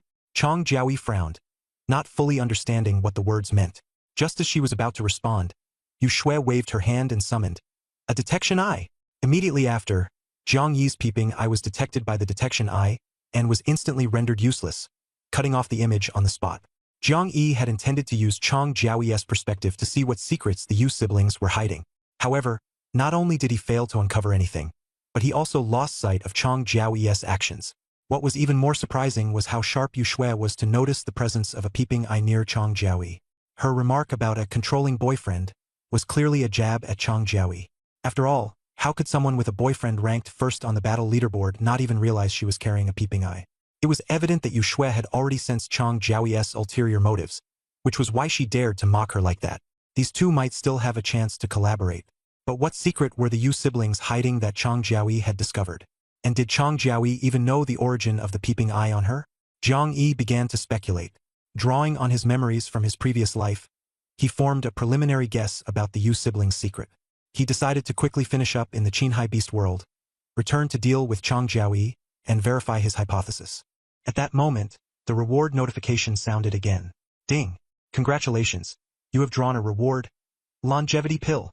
Soon, Zhang Yi stored 12 orange longevity pills into his space. Then, he began spinning the remaining 6 orange wheels. Ding! Congratulations! You have drawn a reward. Forbidden Domain Prison. Ding! Congratulations! You have drawn a reward. Buddha's Roly-Poly. Ding! Congratulations! You have drawn a reward. Bitter Lotus. Ding! Congratulations! You have drawn a reward. Invisibility Cloak. Ding! Congratulations! You have received the reward. Mental Imprint. Grade A. Ding! Congratulations! You have received the reward. Shadow Clone. Grade A. 6 spins of the wheel, 4 orange items, and 2 Grade A skills. Prison of the Forbidden Domain is an upgraded version of the Forbidden Space Compass, capable of preventing enemies from escaping with spatial items and directly imprisoning opponents. Buddha's Roly-Poly can lift curses and will surely come in handy later. Painful Heart Lotus is an enhanced version of the heart-shaped pendant, strengthening mental defense. Invisibility Cloak, as the name suggests, makes the user invisible.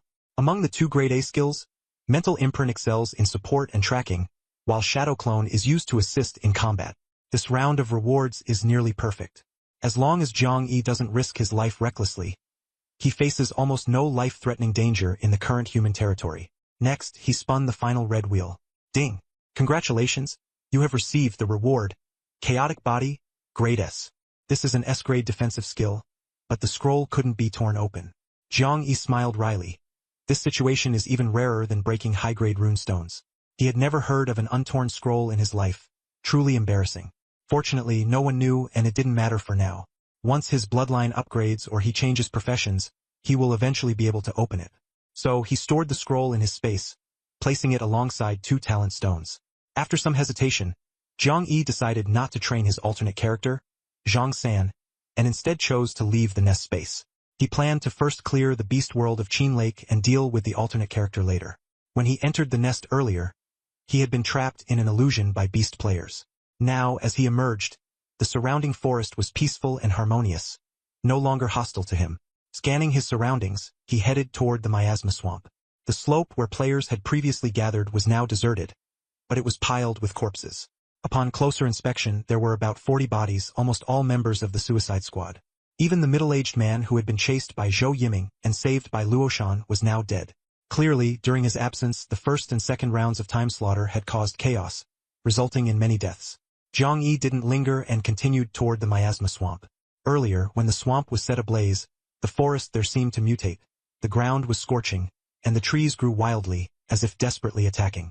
Now, everything had returned to calm, and he smoothly reached the edge of the swamp. From a distance, Zhang Xiaotian, He Yangwang, and others were leading a team of experts to besiege a mud monster in the giant pit of the ruined swamp. The situation had changed significantly. Previously, when Zhang Yi fled the small forest, there was only one colossal mud monster. Now Zhang Xiaotian and his team were attacking a giant mud monster, while others dealt with numerous smaller mud monsters, creating a chaotic scene. These smaller mud monsters seemed to be some kind of biological swarm, their reality hard to discern. Zhang Yi had previously sensed that the colossal mud monster in the slope area was an illusion, and now it was even harder to distinguish between real and fake. Despite his clear vision, he still couldn't determine whether the mud monsters before him were real or mere illusions. The current battle situation was clearly leaning towards Zhang Xiaoyan's side, with the human players holding an absolute advantage. The more realistic-looking sludge monster had lost its aura of mental control, showing signs of both anger and an urge to flee. Just as the sludge monster was about to turn and escape, Zhang Xiaotian blinked forward, swiftly cutting off its retreat from behind. With a light push off his toes, he leaped 3 to 5 meters into the air, his silver spear raised high. The spearhead was adorned with a golden talisman shimmering with a cold light, exuding an aura like a divine weapon descending upon the world. With a furious roar, he launched a decisive strike at the sludge monster. It was almost certain that this blow would end the monster's life. But an unexpected turn of events occurred. Just as the silver spear and talisman were about to strike the sludge monster's head, a sudden and powerful gust of wind appeared in front of it, far surpassing the strength of Zhang Xiaoyan's attack. The silver spear, the talisman, and even Zhang Xiaotian himself were forcefully pushed back by the wind, retreating over 10 meters. The scene left all the human players utterly stunned. Zhang Xiaotian was the strongest among them, yet a mere gust of wind had effortlessly blocked his ultimate strike and even pushed him back. He Yangwang and the other 2 companions' expressions changed drastically as they anxiously shouted, "This is bad. Is there another powerful enemy in the shadows? Could it be that hidden beast player? Should we retreat?" They even gripped their teleportation stones tightly, ready for an emergency escape. The sludge monster, however, froze in place, motionless. Zhang Xiaotian furrowed his brows, a sense of doubt arising in his heart. This gust of wind seemed to only block the attack without any malice. Otherwise, with such power, it could have easily inflicted internal injuries on him. He cautiously scanned his surroundings, but He Yang and the others were already growing impatient. Yang Miao urged anxiously, "Boss, are we retreating or not?" "No need, I think." A voice slowly emerged. The voice did not belong to Zhang Xiaotian but came from another direction, Zhang Yi. He Yang and the other 2 turned their heads to see Zhang Yi, their eyes widening in shock. Yes, it was indeed Zhang Yi. However, this fact left Wang Shuyan in disbelief. She questioned, You just deflected Zhang Xiaoyan's fatal strike?" Her voice was almost breaking. The players battling the sludge monster nearby were equally stunned. With just a casual wave of wind, Jiang Yi had blocked Zhang Xiaoyan's ultimate strike and even pushed him back over 10 meters. This was simply unbelievable. If this were true, then the Jiang Yi standing before them was very likely the top-ranked player on the leaderboard, the same Jiang Yi who had triggered 2 world announcements. It was like suspecting all along that a colleague shared the same name as the world's richest person, only to discover that they were indeed the billionaire themselves. The shock was beyond imagination. Many players who were familiar with Jiang Yi's name were so stunned they almost held their breath. Though they harbored doubts, no one dared to disbelieve. One by one, they stared at Jiang Yi with wide eyes, as if seeing a ghost. Wang Shuyan was utterly speechless, as if something had gripped her throat, leaving her unable to utter a single word. He Zhang and Yang Miao were slightly more composed, but their nerves were taut, their minds a whirlwind of emotions. Especially He Zhang, whose feelings were particularly intense and completely unsettled. Damn it! The top-ranked player on the leaderboard, a super powerhouse who had triggered consecutive world announcements, turned out to be a member of the Daredevil squad from the Lu Tian Club. Should he feel exhilarated or despairing? He could only silently pray that no one in the club had offended Jiang Yi, but he had already made up his mind. Anyone who had offended Jiang Yi would be immediately removed from the club from this moment on. As for himself, he probably hadn't offended Jiang Yi, right? He Zhen reflected deeply in his heart. At the same time, Zhang Xiaotian, who had just had his attack blocked by Jiang Yi, was also utterly shocked. Although he had already suspected that this Jiang Yi was the top expert who had recently appeared on the leaderboard, finally confirming it now stirred up a massive wave of emotions within him. Who could have imagined? The little ant he had casually saved back then had grown so quickly into his rival. Even someone he could only look up to. This fate is truly terrifying to the extreme. But aside from shock and amazement, Zhang Xiaotian had another question. Why did Jiang Yi block his attack? To steal resources? Zhang Xiaotian felt something was off and stared at Jiang Yi with a complex expression. Not just him, but the gazes of many players on the scene were also focused on Jiang Yi. Everyone thought Jiang Yi had acted to steal the kill, but no one dared to question his strength. Guan Ling remained silent, shocked and conflicted. This battlefield of ruins and massive craters seemed to have fallen under Jiang Yi's sole control. Jiang Yi did not explain, merely gazing calmly at the mud monster he had just saved. Then, he suddenly smiled and said slowly, "Let's talk again." His tone was calm, completely unlike a negotiation between opposing factions, but rather like old friends catching up. This sentence left everyone stunned. Talk about what? Talk to that mud monster? Just as everyone was puzzled, the massive and ugly sludge monster suddenly transformed into a black-robed figure. The hood on his head covered his entire face, making it impossible to see his features. All the players were shocked by the scene. The sludge monster was actually the beast race player they had been searching for all along. But just now, Zhang Xiaotian had clearly almost killed the sludge monster. Could it be that the beast race player wasn't a match for Zhang Xiaotian? Something's off. Only then did everyone vaguely realize that Jiang Yi might not have blocked Zhang Xiaoyan's attack just to steal the kill. Just as everyone was filled with questions, the black-robed figure stood in the center of the giant pit, surrounded by players, and suddenly burst into wild laughter. His voice was dry and hoarse, as if it had been scorched by fire, making it impossible to discern its original tone. Accompanying the laughter were arrogant and overbearing words. "Jiang Yi, is that you? Now you want to talk to me? Too bad you missed your chance. I don't want to talk anymore." It turned out that this beast race player had once approached Jiang Yi for a discussion but was rejected. Now, dressed in a black robe, his arrogance had doubled, and he kept laughing maniacally. Although his face was concealed, Jiang Yi could feel the icy gaze locked onto him. The black-robed man spoke arrogantly. "I told you. I hope you don't cry with regret before you fall. But you didn't listen. I once gave you a chance to kill me, and you didn't cherish it. Now, sorry. I won't let you take my head so easily. I will personally send you to hell." The surrounding players were utterly confused, but a few sharp ones caught onto the key points. Throwing the game? This beast race player actually took the initiative to throw the game to Jiang Yi. But why? Could it be that he's tired of living? Just now, the mud monster was forced to death by Zhang Xiaotian. Could that have been intentional too? What kind of trick is this bizarre beast race player up to? Everyone was filled with doubts, secretly speculating in various ways. In this tense and anxious atmosphere, the man in the black robe slowly raised his right hand, his aura suddenly becoming oppressive. On the little finger of his right hand, he was actually wearing a charred ring. His mouth emitted a kh sound like flames burning, and he shouted with great momentum, "Light! Fire! See!" From his arrogant and confident tone, everyone could feel that this light thread fire C was undoubtedly an extremely terrifying and powerful ability. Many players were so nervous they were on the verge of collapse, all wondering in their hearts. Could Zhang Yi withstand this? Could he turn the tide? But Zhang Yi's face remained calm, even carrying a hint of an inscrutable expression. Everyone was puzzled. Did he really have confidence?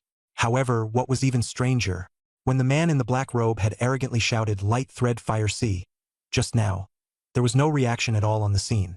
Zhang Yi showed no signs of being affected either. Could it be that this seemingly ultimate move, light thread fire C, was actually some kind of immobilization technique? Everyone was dumbfounded. The man in the black robe seemed a bit confused as well. His face was hidden under the black hat, so no one could see his expression, but he quickly raised his hand again with an air of dominance and shouted, light thread fire C. Still no reaction. The atmosphere froze for a moment. The man in the black robe suddenly spoke in a grim tone, filled with murderous intent, yet his arrogance remained undiminished. In that case, then all of you shall perish with me. In a low, hoarse voice, he added, Chaos Fire Domain. Activate. Chaos Fire Domain. Open! He roared, exuding an overwhelming aura. But still, there was no response. Zhang Yi held back a laugh, his face twitching slightly. Unable to resist, he spoke rather politely. How about this? I'll help you open it. As soon as he finished speaking, he raised his hand. His tone as gentle as a kind teacher scolding a child. Come on. Thread flame C. Whoosh! A faint flame flickered lazily in front of the man in the black robe, swaying indifferently without attacking anyone. This unexpected scene deeply shocked the man in the black robe. His eyes widened, his pupils nearly bursting, clearly realizing something. He abruptly threw off the ring on his hand, his body instantly disappearing, only to reappear halfway through his escape. Not far away, Zhang Yi's polite voice rang out. We haven't finished talking yet. Why the rush to leave? At this moment, the man in the black robe was trapped within the orange forbidden domain Zhang Yi had just unleashed, caught in a predicament. No one could see his expression, but everyone could sense his panic. The black ring flew voluntarily into Zhang Yi's hand, and the air was filled with awkwardness. The arrogance of moments ago had instantly turned into embarrassment. Zhang Yi also felt a bit awkward inside. Originally, he had thought, the little thread flame was so powerful that it might pierce through the Qin Lake world during the lottery draw, or even cause trouble in Jiang City, being mistaken by top players as a world boss and surrounded. But reality proved he had overestimated this dim-witted thing. It had been so easily tricked away. Zhang Yi suspected that the black-robed beast player hadn't even put in much effort. Just a casual wave of his finger, and the thread flame had followed him. What shocked him even more was, the small filament transformed into a ring, allowing him to simultaneously master the two skills, Sea of Filament Flames, and Chaotic Fire Domain.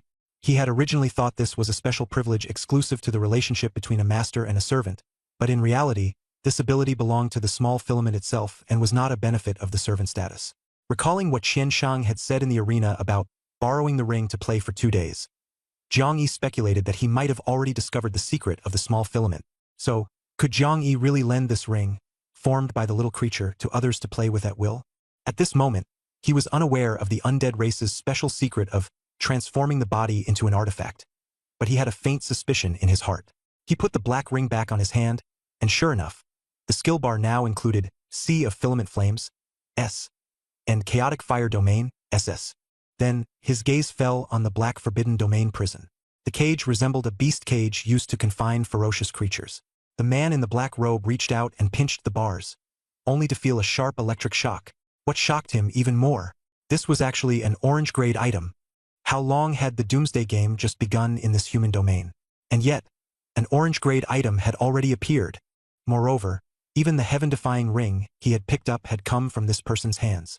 At this moment, the beast race player's face was full of shock and twisted expressions, cursing incessantly in his heart. He didn't even dare to touch the bars of the cage again. His gaze fixed on Zhang Yi as he gritted his teeth and growled, "You're F*** and playing me." Zhang Yi was speechless. "How am I playing you? Weren't you the one trying to amuse me?"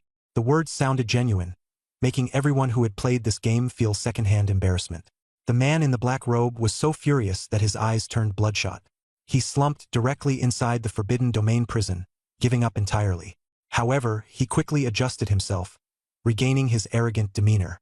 He laughed hoarsely and said, "You said you wanted to talk to me? Ha ha ha. I don't want to talk. Aren't you strong? If you've got the guts, kill me. Kill me. This arrogant display shocked all the players present, but they also recalled his earlier mention of feeding kills, vaguely understanding that killing him might not be a simple matter. Just now, Jiang Yi also intercepted Zhang Xiaoyan's attack, clearly realizing that killing this person would be troublesome. Several powerful individuals frowned deeply, as the situation became increasingly difficult to handle. The black-robed man in the forbidden zone grew even more arrogant. After laughing, he provocatively stared at Jiang Yi and said, I bet you don't dare to kill me, you coward. He insulted Jiang Yi, but many present felt the atmosphere ignite with anger. Yet, the one who should have been the most enraged, Jiang Yi, suddenly smiled. He walked forward slowly, deliberately squatted down to show respect, and said, You're right. I don't dare to kill you. But, buddy, take a look at this. He flipped his hand, revealing a strange roly-poly toy in his palm. The roly-poly was round, half Buddha and half demon, contradictory yet eerie, exuding a chilling power. The black-robed man's pupils suddenly contracted. This was another orange-grade item. How could this be so far from what he had imagined? The black-robed man began to suspect. Could it be that Jiang Yi was actually the strongest beast race player? How could he have been suppressed so miserably? He tried his best to suppress his inner shock, but still put on an arrogant face. Just an orange-grade item. Do you think it can lift the curse on me? Ha, naive. The other players were utterly shocked upon hearing this. What was going on? That roly-poly was actually an orange-grade item. According to speculations in the chat channel, Jiang Yi should have drawn the elixir of immortality from the orange wheel, which explained why he could still use the red wheel to draw items. But now, all of this left the players with nothing but question marks in their heads, adding to their astonishment. Jiang Yi didn't care, raised an eyebrow and stared at the man in the black robe, smiling. Naive? Then let's see who's more naive. As soon as he finished speaking, the roly-poly doll in his hand began to sway more rhythmically. One side of the roly-poly Buddha statue suddenly emitted a deep Buddhist chant, carrying a sense of ethereal sorrow, while the other side produced sounds mixed with ghostly wails, battlefield roars, and cries of anguish, low and oppressive. Ordinary players listening to it only felt a heavy weight on their hearts, as if a large stone was pressing down on them. But the man in the black robe inside the cage seemed to be suffering like Sun Wukong under the tightening of the golden circlet. His body twisting in pain, letting out piercing screams, his voice dry and hoarse, sending chills down one's spine. In less than a minute, the previously arrogant and domineering man in the black robe had begun to scream in despair, occasionally interspersed with broken pleas for mercy. Talk, talk, I'll talk to you. Stop, stop it, stop. Ah. He clutched his head, even banging it against the ground, overwhelmed with agony. Jiang Yi remained expressionless, waiting calmly for a minute before putting away the roly-poly Buddha statue, slightly lowering his head, his tone carrying a hint of reproach. If you'd cooperated earlier, you could have avoided all this trouble. The Buddhist chant ceased, and the man in the black robe collapsed to the ground, looking like a pile of mud. His chest heaved, proving he was still alive, but his condition was extremely poor.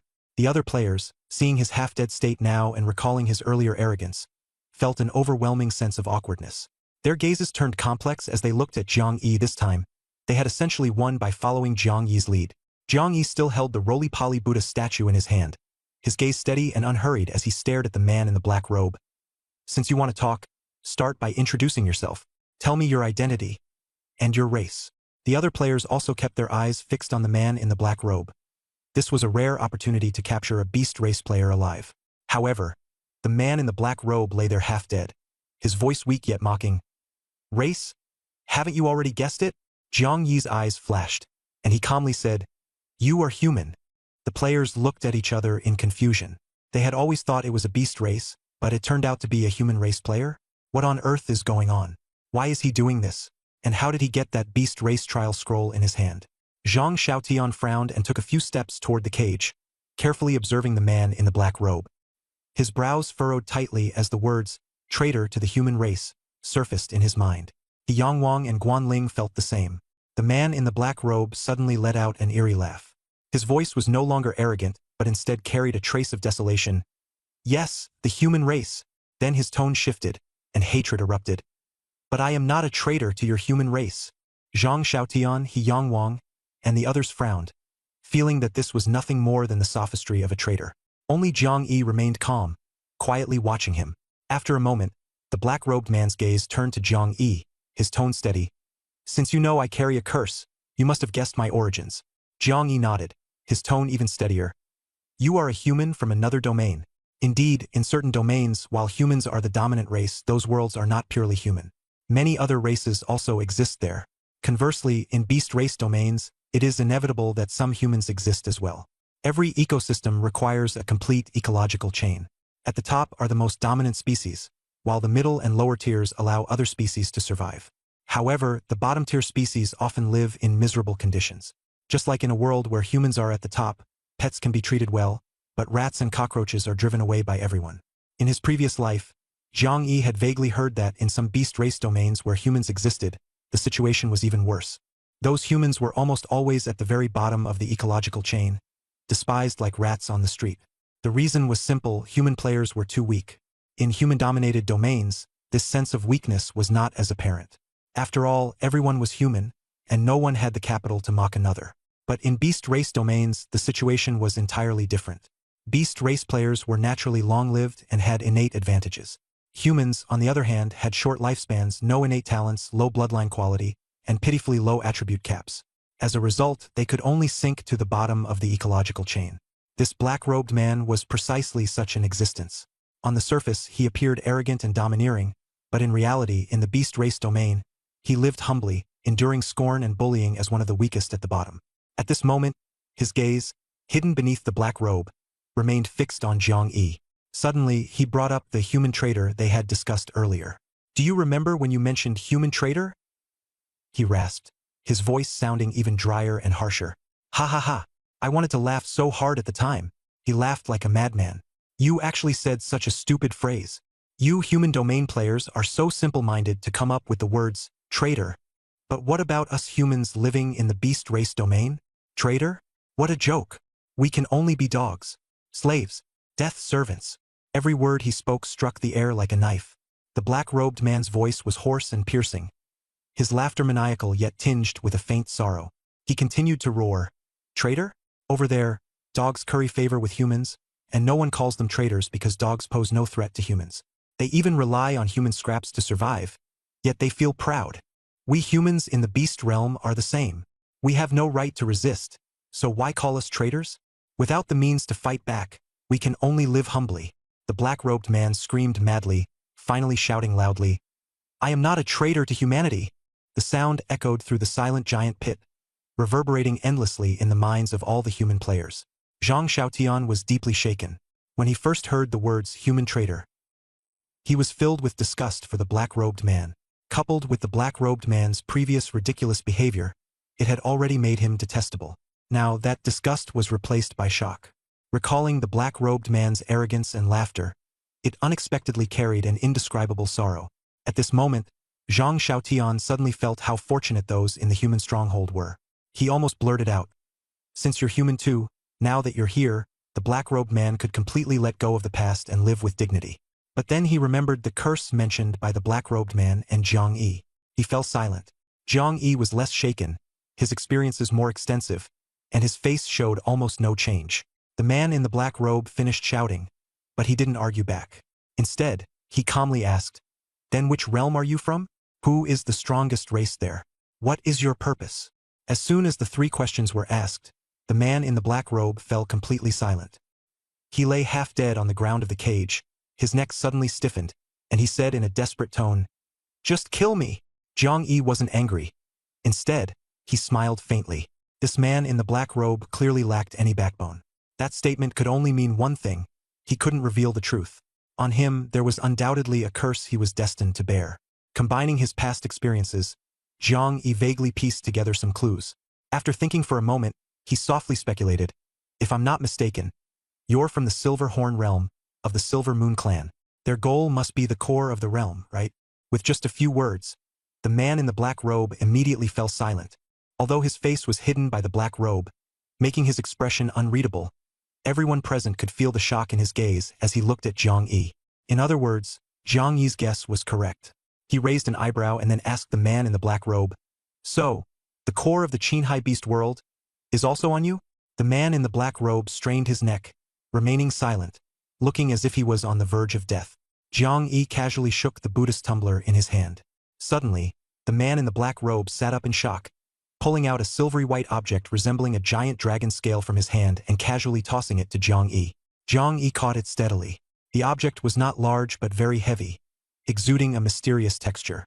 The three people beside him, He Yang and Wang, all widened their eyes, while Wang Shuyan gasped softly, "The core of the realm!" Although Zhang Yi had lived through 2 lifetimes, this was the first time he had obtained a realm core. But as it seemed now, this thing only had 2 functions. One was to grant the holder a +1 to their luck value. The other was to control the passage to the Qinghai Beast World. Previously, the realm core was in the hands of the man in the black robe, and he had set the Qinghai passage to a semi-closed state, causing those who entered to be unable to leave, trapping them here.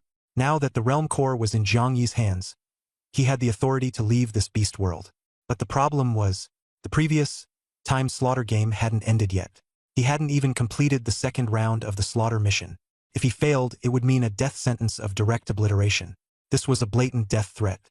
Zhang Yi casually toyed with the silver-scaled realm core in his hand. He didn't rush to open the passage but instead leisurely asked the man in the black robe, "Can you end that time slaughter game?"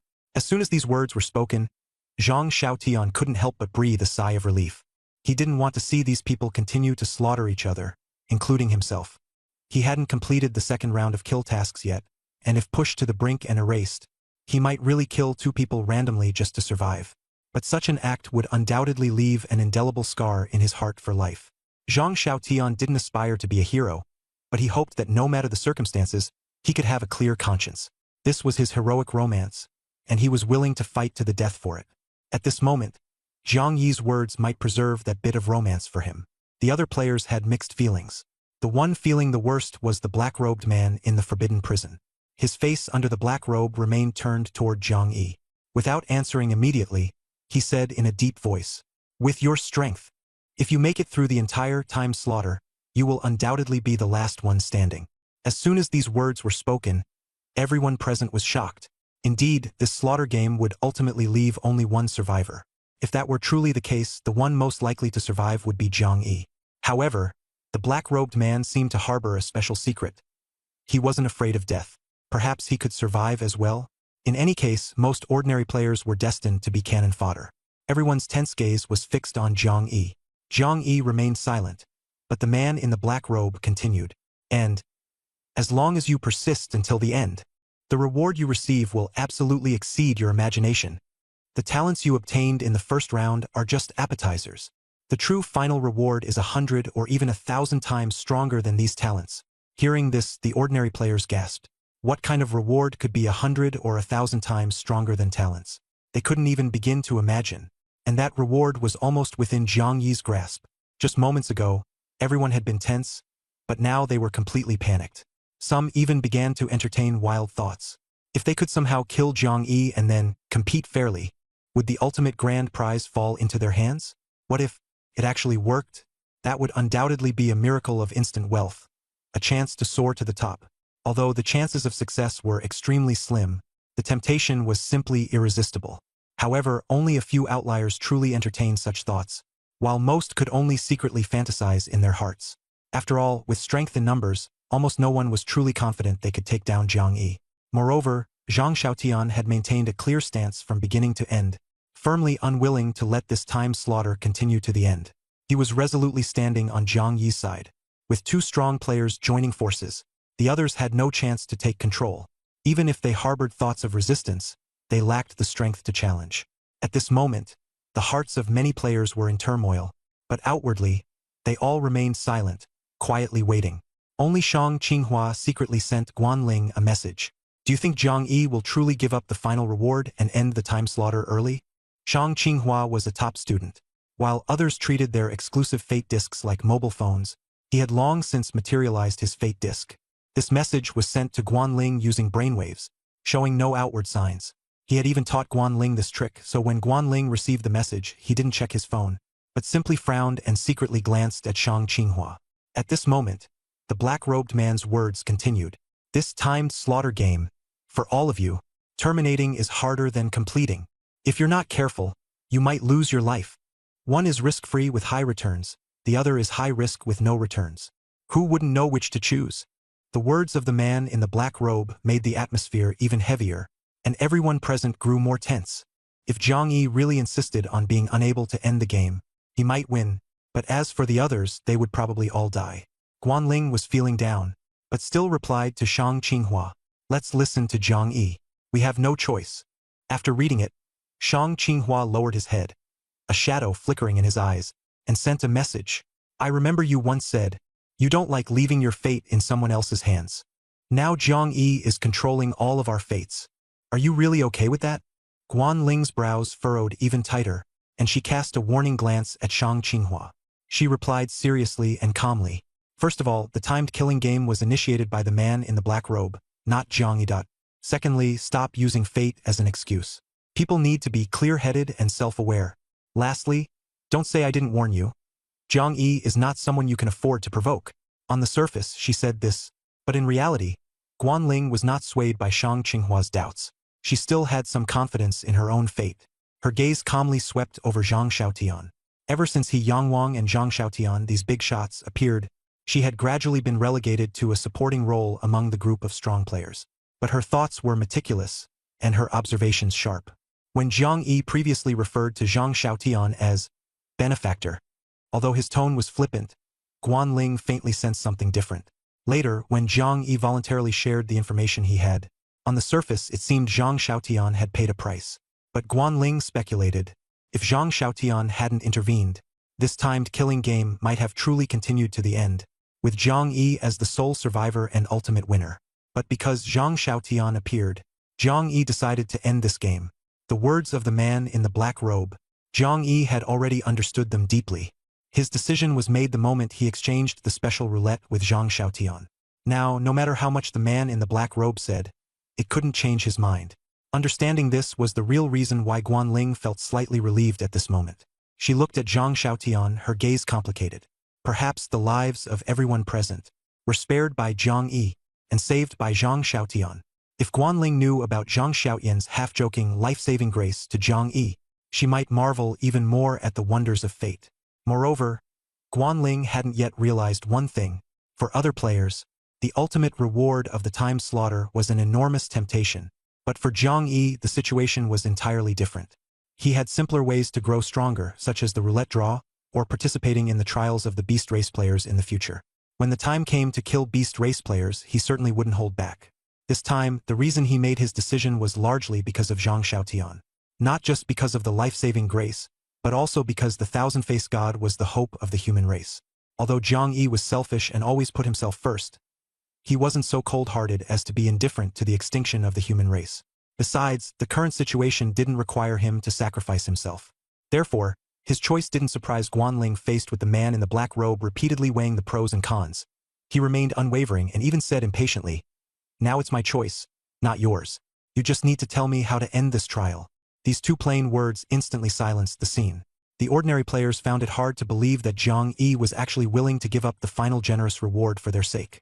Such magnanimity made many people look at Zhang Yi with newfound admiration. When Zhang Xiaotian looked at Zhang Yi, his gaze was complicated. Whatever everyone else could think of, he had more or less guessed as well. It was his appearance that changed Zhang Yi's mind. In just 1 month, Zhang Xiaotian had saved many people, including Luo Shan recently. His attitude toward saving people was carefree and unrestrained. He neither sought rewards nor cared about being repaid with ingratitude. He hadn't expected that this unintentional kindness would actually receive a response. This is probably the principle of unintentionally planting willows, yet they grow into shade. Of course, although most people admired Zhang Yi, there were still some who harbored doubts, such as Shang Qinghua. He simply couldn't believe that Zhang Yi would be so kind-hearted as to give up a high-reward, risk-free option to terminate the game. He suspected there was a conspiracy behind Zhang Yi's actions. He had seen too many people who said one thing and did another behind the scenes. Who could guarantee that Zhang Yi wasn't one of them? Shang Qinghua remained vigilant, his mind racing as he searched for an opportunity to turn the situation around. The most conflicted, however, was probably the man in the black robe. He truly hadn't expected that after hearing so much analysis, Zhang Yi would still choose to terminate the game. He began to wonder how the brains of the humans in this realm were wired. Filled with resentment over Zhang Yi's decision, he clenched his fists and gritted his teeth, saying, Even if I tell you how to terminate it, what if I'm lying? If I play some tricks and create a gap in information, you might end up losing your life." Viang Yisiket. Sai, you're right. As soon as he said this, the atmosphere on the scene grew tense again. Everyone thought to themselves, wasn't he just being admired a moment ago? How could he change his mind so quickly? Shang Qinghua secretly rejoiced, feeling that his judgment was spot on. He had known all along that Zhang Yi wasn't so kind-hearted and would never give up such a grand reward. However, after sighing, Zhang Yi raised his hand and formed a hand seal. A transparent mark resembling a chain flew toward the man in the black robe. Zhang Yi said calmly, "I'll place a spiritual imprint on you. If you lie again, I'll sense it." The man in the black robe immediately changed his tone.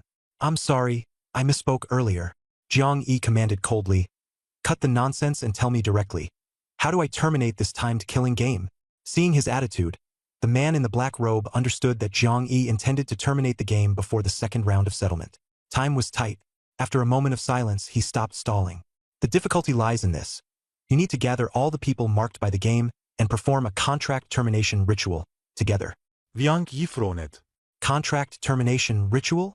The man in the black robe sat up straight, his tone serious. "I can help you perform the ritual. But first, you need to gather all the participants in the game. Gather all the players." Zhang Yi thought for a moment and asked, "Can you confirm when everyone is present?" The man in the black robe nodded. "I can." Zhang Yi's gaze swept over Zhang Xiaotian, He Yangwang, and the others.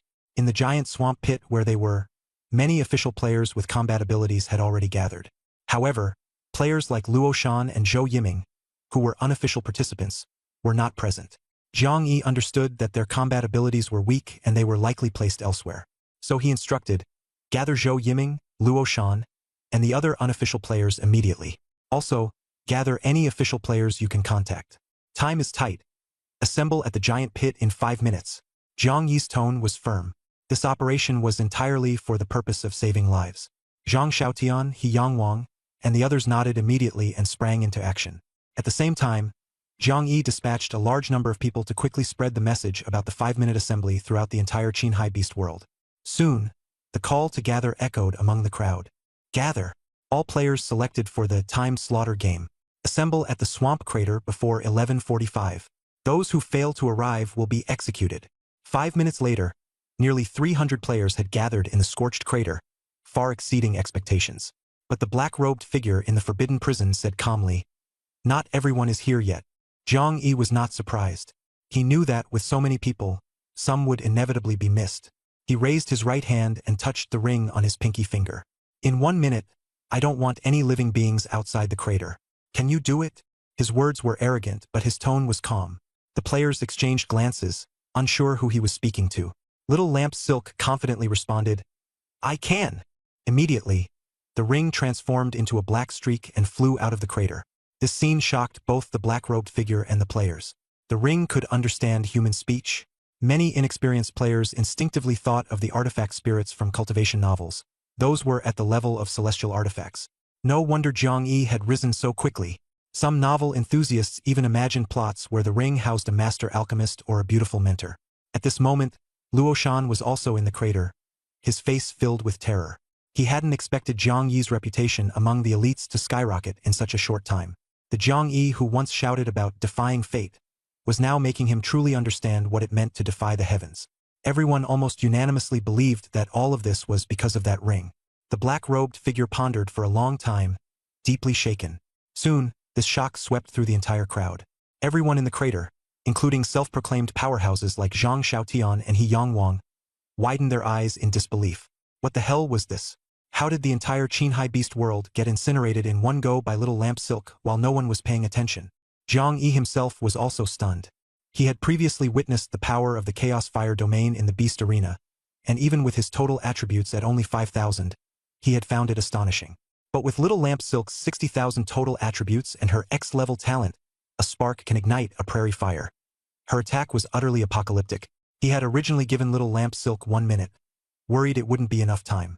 Yet the fire domain had barely taken 10 seconds to burn the entire Qinghai Beast world to ashes. This was simply absurd. Everyone in the crater took a deep breath, overwhelmed by shock, fear, and lingering dread. It was truly a close call. Thankfully, everyone had obediently followed orders and gathered in time. Otherwise, that terrifying fire domain would have obliterated everything, leaving no survivors.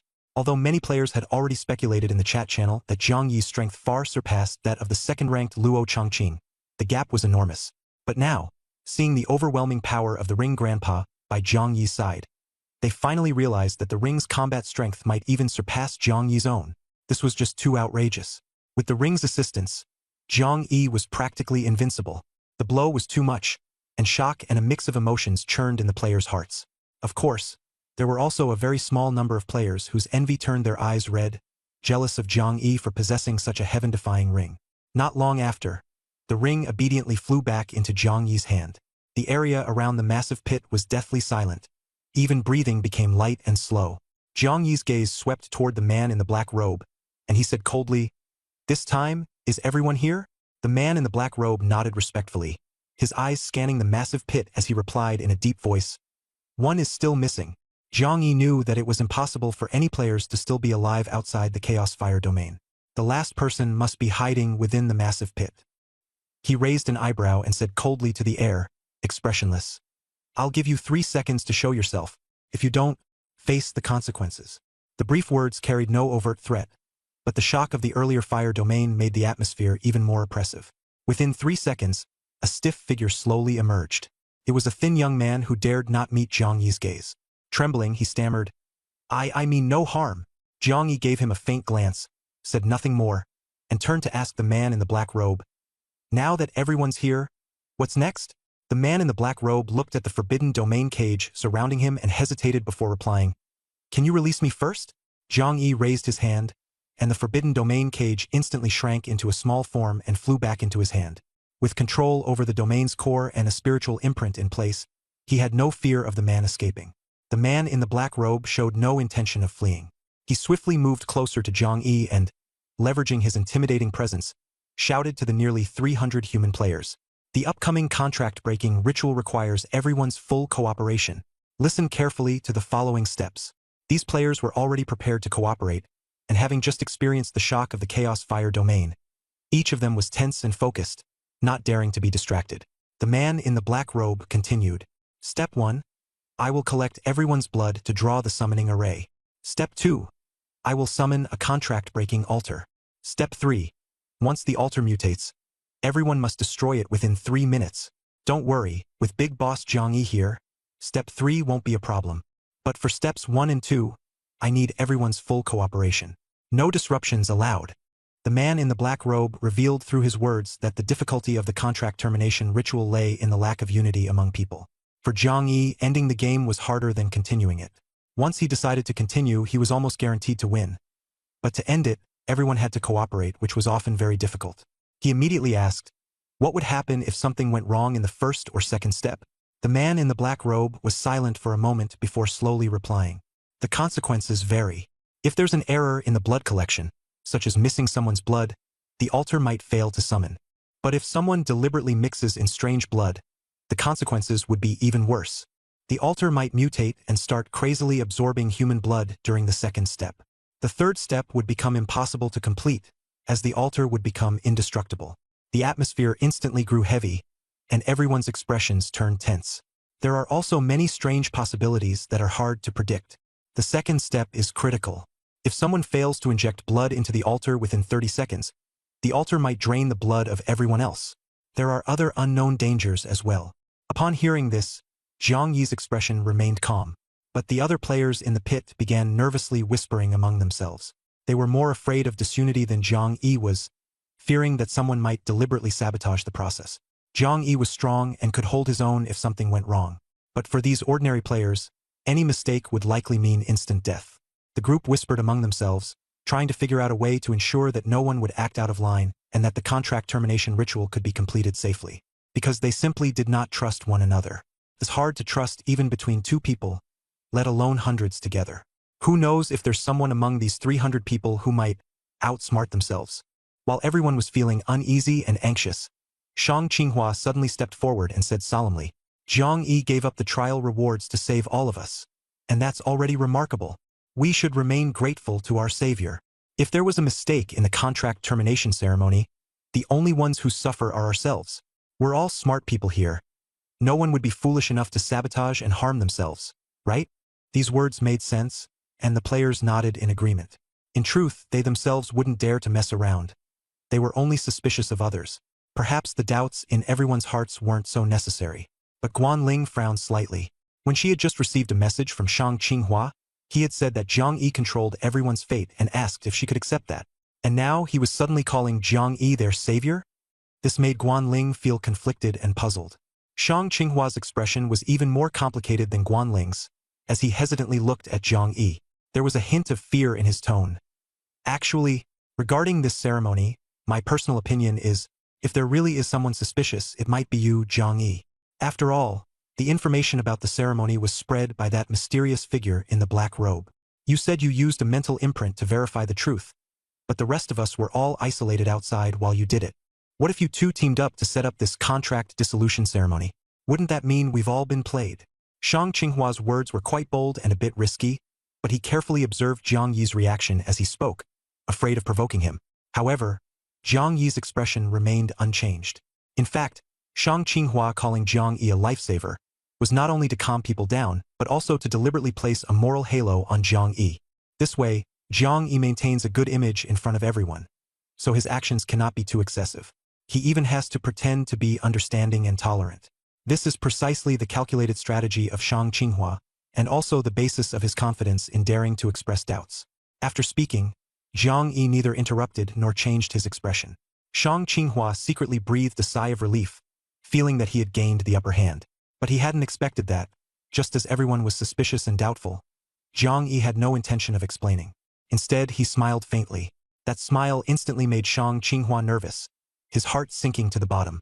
What Jiang Yi said next plunged him into complete despair. This top student. I think you might have misunderstood. Jiang Yi's words sounded like he was about to explain something, but what he said next was shocking. I never intended to be anyone's savior. None of you need to feel grateful to me, and you especially shouldn't use the moral halo of a savior to try to bind me. That kind of thing doesn't work on me. These words were spoken lightly, making Shang Qinghua's face instantly turn pale. Then, Jiang Yi added with a cold smile, the doubts and concerns in your heart can be easily resolved. As soon as he finished speaking, Shang Qinghua felt an overwhelming sense of fear and threat. He suddenly regretted it, and a warning from Guan Ling flashed through his mind. One must know their place. Jiang Yi is not someone you can afford to provoke. At that moment, Shang Qinghua forced himself to shout, Boss, I was wrong. Before his words were finished, a deafening thunderclap exploded, and a bolt of lightning struck Shang Qinghua directly. It was as if divine punishment had descended. Shang Qinghua's body was scorched black by the lightning, and he collapsed to the ground, dead beyond recognition. The entire venue fell into a deathly silence. Jiang Yi swept his gaze across the crowd and said indifferently, Well, the concerns have been resolved. Anyone else doubting me? Feel free to step forward. His tone was cold and provocative. Faced with this feel free to step forward, no one dared to respond, and the entire scene was silent. Even Zhang Xiaotian, who had always valued human life, felt that Shang Qinghua deserved it. The situation was crystal clear. Jiang Yi was the general and everyone else were soldiers. This current contract termination ceremony is a war that must be won. The general's words are ironclad law. An unknown soldier questioning and disrupting morale here is simply courting death. Shang Qinghua clearly hasn't positioned himself correctly, thinking he can converse with Jiang Yi on equal terms. He's too clever for his own good, forgetting the ending of the death of Yang Xiu. Guan Ling shook her head silently on the side, even suspecting that Shang Qinghua's information was an attempt to use her relationship with Jiang Yi to speak up. Little did he know, her connection with Jiang Yi was merely superficial. At the scene, apart from Zhang Xiaotian, no one held a more special place in Jiang Yi's heart. Guan Ling glanced indifferently at the charred corpse struck by lightning, then coldly shifted her gaze away, showing not a trace of sympathy. On the contrary, Wang Shuyan's face was much darker. After all, Shang Qinghua was a member of her Blood Swallow Club. Although his words offended Jiang Yi, it shouldn't have led to his direct death. She could only suppress her anger, forcibly holding back from saying more. Jiang Yi scanned the crowd, clearly observing all their reactions. Not a single person raised doubts or concerns again. He said calmly, Now you have no other choice but to trust me. I believe we can successfully terminate the contract, and you must believe it too. His words carried no excitement, yet were full of power. Those players who had just been wavering in their hearts instantly wanted to believe him, because they truly had no other choice. Since this is the only path, they must be more resolute and determined. At this moment, Luo Shan mustered his courage and shouted loudly, Boss, I believe in you. You will definitely lead us to successfully terminate the contract. Zhang Xiaotian nodded and smiled at Luoshan, responding firmly, I believe too. Responses surged like a tide, with everyone expressing their support for Jiang Yi. He Zhang and the players from the Lutian Club also voiced their support. Boss, I trust you. Even if I don't trust myself, I trust you. You will definitely put an end to the time slaughter. If we work together, we will survive. These shouts, though simple, stirred a strong sense of unity within the massive pit, like the sound of war drums inspiring soldiers on the front lines, instantly igniting everyone's fighting spirit. Almost all the players shouted in unison, Believe! The voices were synchronized, pushing the collective atmosphere to its peak. Even the usually composed Jiang Yi couldn't help but be moved. The frenzy and passion of a group can sometimes lead to a loss of reason, a phenomenon known as the crowd mentality. It can cause trouble, but at this moment, this nameless fervor and unity were their greatest strength. The black-robed figure standing to the side, though not part of the same faction, fell into deep thought as they watched, their gaze complicated. Jiang Yi raised his hand, calming the fervor. The eyes of the 300 players became even more resolute. Next, for the contract-breaking ritual, I need to divide everyone into 2 groups, Jiang Yi said. Those who completed the second round of time slaughter, stand to my left. Those who didn't, stand to my right. Don't worry, this is just for better management. If you say you trust me, then don't hide anything. As soon as he finished speaking, the players who hadn't completed the task openly moved to the right.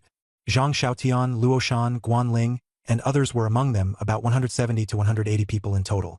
The remaining 100 or so players, though looking awkward, obediently stood to the left. This included the 3 big shots He Yang, Wang San, and Zhou Yiming, Wang Shuyan's beloved pet. Jiang Yi calmly scanned both sides and continued, Here's the situation. The contract-breaking ritual will likely conclude before the second round of time slaughter is settled. Those who haven't completed the task will be erased at that time. So I trust that you, those on the right, are all hoping for this to go smoothly and won't cause any trouble. The players on the right nodded emphatically. After all, if the contract breaking failed, they would undoubtedly die. To survive, they had no choice but to support it. Jiang Yi looked at Zhang Xiaotian. I'll leave this group to you. Zhang Xiaotian solemnly agreed, understanding the weight of the responsibility. Although they rarely caused trouble, they had to ensure zero risk. After all, if the contract termination failed, he himself would be erased. Then, he turned to the group on the left. Your team, even if the contract termination fails, won't face immediate danger. I'll be watching you. If anyone tries to play tricks, don't blame me for not giving you a chance to explain. His tone was cold and stern, with only the final sentence. All right? Carrying a hint of gentleness. He Yang and Wang nodded in support, and the players on the left cooperated unanimously. The 2 teams began donating blood as instructed by the man in the black robe, with Jiang Yi and Zhang Xiaotian taking turns supervising. The entire process was orderly. The man in the black robe collected a large jar of blood. Jiang Yi, Zhang Xiaotian, and the man himself were the last 3 to donate blood. After the preparations were complete, Jiang Yi and the man in the black robe discussed the timing of the ritual and the second round of timed killing settlement. Finally, the man in the black robe made a special request to Jiang Yi, hoping that this contract termination ritual would succeed. He had finally earned the right to engage in a fair negotiation with Jiang Yi. Jiang Yi remained silent for a moment before ultimately agreeing. Immediately, the figure in the black robe seized the moment and pulled out a peculiar, dark gray pen. One end of the pen resembled the tail of a creature, sharp and jagged. The other end was shaped like a bizarre, ferocious beast unknown in the Jiangyu region, its blood-red maw wide open. The black-robed figure dipped the blood-red maw end into the jar of blood beside him, and the blood level instantly dropped by more than half. Then, he took out a dark silver scroll, its surface covered with intricate dark golden patterns. He spread the scroll flat in the center of the massive pit and touched a specific pattern with the tip of the pen. Immediately, the dark golden patterns on the scroll emitted a dim glow, and the entire scroll rapidly expanded, growing several times larger until it was as big as a basketball court. The crowd instinctively stepped back. The black-robed figure began moving across the enormous scroll, the beast-shaped pen in his hand continuously spraying blood from the blood-red maw, drawing crimson trails that gradually replaced the dark golden patterns on the scroll. Jiang Yi seized the moment and shouted to the crowd on both sides, "Positions ready, prepare." Everyone focused nervously. The black-robed figure suddenly darted out of the scroll's range. At the same time, the crowd felt an intense spatial pressure. The air above the massive pit suddenly sank, and a faint scent of blood filled the heavens and earth. Next, a bizarre altar appeared at the center of the large scroll, resembling a mirage, initially seeming illusory and unreal. But soon, the altar transformed from a phantom into clarity, like a colossal object descending from the heavens, and a sudden tremor struck beneath their feet. The man in the black robe and Zhang Yi spoke simultaneously. Now! 30 seconds. Zhang Xiaotian and his subordinates charged forward from the north side of the altar, while Zhang Yi led his team to attack from the south. As they approached the altar, some of the weaker individuals turned pale, yet they gritted their teeth and pressed their blood-stained palms onto the altar. In an instant, everyone gasped in shock. The altar was actually absorbing blood. The atmosphere grew tense, and some began to suspect that something had gone wrong. The man in the black robe reassured in a deep voice, "Don't panic. The altar is fine. Everything is normal." As soon as he finished speaking, someone from Zhang Xiaotian's side breathed a sigh of relief. "It's true. It only absorbed a little, and it ended quickly. My blood infusion is complete." This team had not completed the second round of time slaughter earlier, so their contract termination process was swift. Their blood-stained palms only needed a few seconds on the altar to finish. In contrast, Zhang Yi's side took longer for their blood infusion. Everything seemed to be going smoothly, but suddenly, the face of a thin, invisible young man in Zhang Xiaotian's team changed drastically, and he shouted, "What's going on? My invisibility talent is gone." Then, more voices suddenly erupted. "Mine is gone too. All the talents are gone. Terminating the contract not only ends the time slaughter, but also takes away our talents." This news was like a bolt from the blue, throwing the players surrounding the altar into chaos. Talents were the precious skills they had gained by killing countless others. The man in the black robe had never mentioned that terminating the contract would result in losing talents. In an instant, people's hearts wavered, and panic spread. Yet most of them, despite their unbearable pain, dared not resist. After all, talents were important, but one needed to stay alive to use them. At this moment, some players insisted on continuing to inject blood into the altar. However, Zhou Yiming completely erupted. He stared intently at the talent he had lost, his heart burning with rage. For the sake of one talent, he had gone through countless twists and turns, and even failed multiple times to kill someone. He had also been severely injured by Zhang Xiaotian, nearly losing his life. After Zhang Yi left, he managed to kill someone to obtain the talent, survived under Wang Shuiyan's resolute protection, and even killed 2 people in the second round to complete his task. But now he was being told, this contract dissolution would make him lose his talent. Was this some kind of joke? All the suffering he endured before was for nothing? Absolutely not. The talent he fought so hard to protect could not be lost. Zhou Yiming gritted his teeth. He noticed that after the altar had absorbed enough blood from others, their hands could be withdrawn from the altar. He was still being drained of blood, but the force wasn't strong. He tried pulling his hand with force, and it actually moved. His hand successfully withdrew. Moreover, his talent was still intact. Feeling secretly delighted, he put on a facade of having already completed the blood injection. No one should suspect anything, right? Everyone withdraws their hands after finishing the blood injection. However, just as he was smugly thinking this, whoosh, an arrow suddenly shot over, striking him right in the center of his forehead. Zhou Yiming's eyes widened as he stiffly collapsed onto the blood-stained altar. In his final moments, he couldn't believe he had actually been killed. How could this be? Everyone here had come to save him. He was the most important one. Yet he didn't die at the hands of the ferocious beasts, but from the arrow of a human subordinate. No. Impossible. He hadn't lived enough yet, but in the end, like Shang Qinghua, he died unwillingly. This scene stunned Zhang Yi's team. However, no one dared to question Zhang Yi. They had come to this world of ferocious beasts to save Zhou Yiming. Yet the critical arrow had been shot by Zhang Yi. Everyone still dared not slack off for a moment and continued to pour blood onto the altar. Wang Shuiyan, however, was frozen in place. Earlier, she had watched Shang Qinghua be killed and managed to accept it, but now she had to watch Zhou Yiming be killed. That was her most important brother in the entire world. Wang Shuiyan's mind went blank, and her thoughts were in complete disarray. Her brother Yiming actually died just like that. She was in terrible shape, completely unable to think. He Zhang and Yang Miao, standing nearby, were both worried for her. They had long seen it coming. This woman was bound to meet her end because of Zhou Yiming sooner or later. But they never expected it to end like this.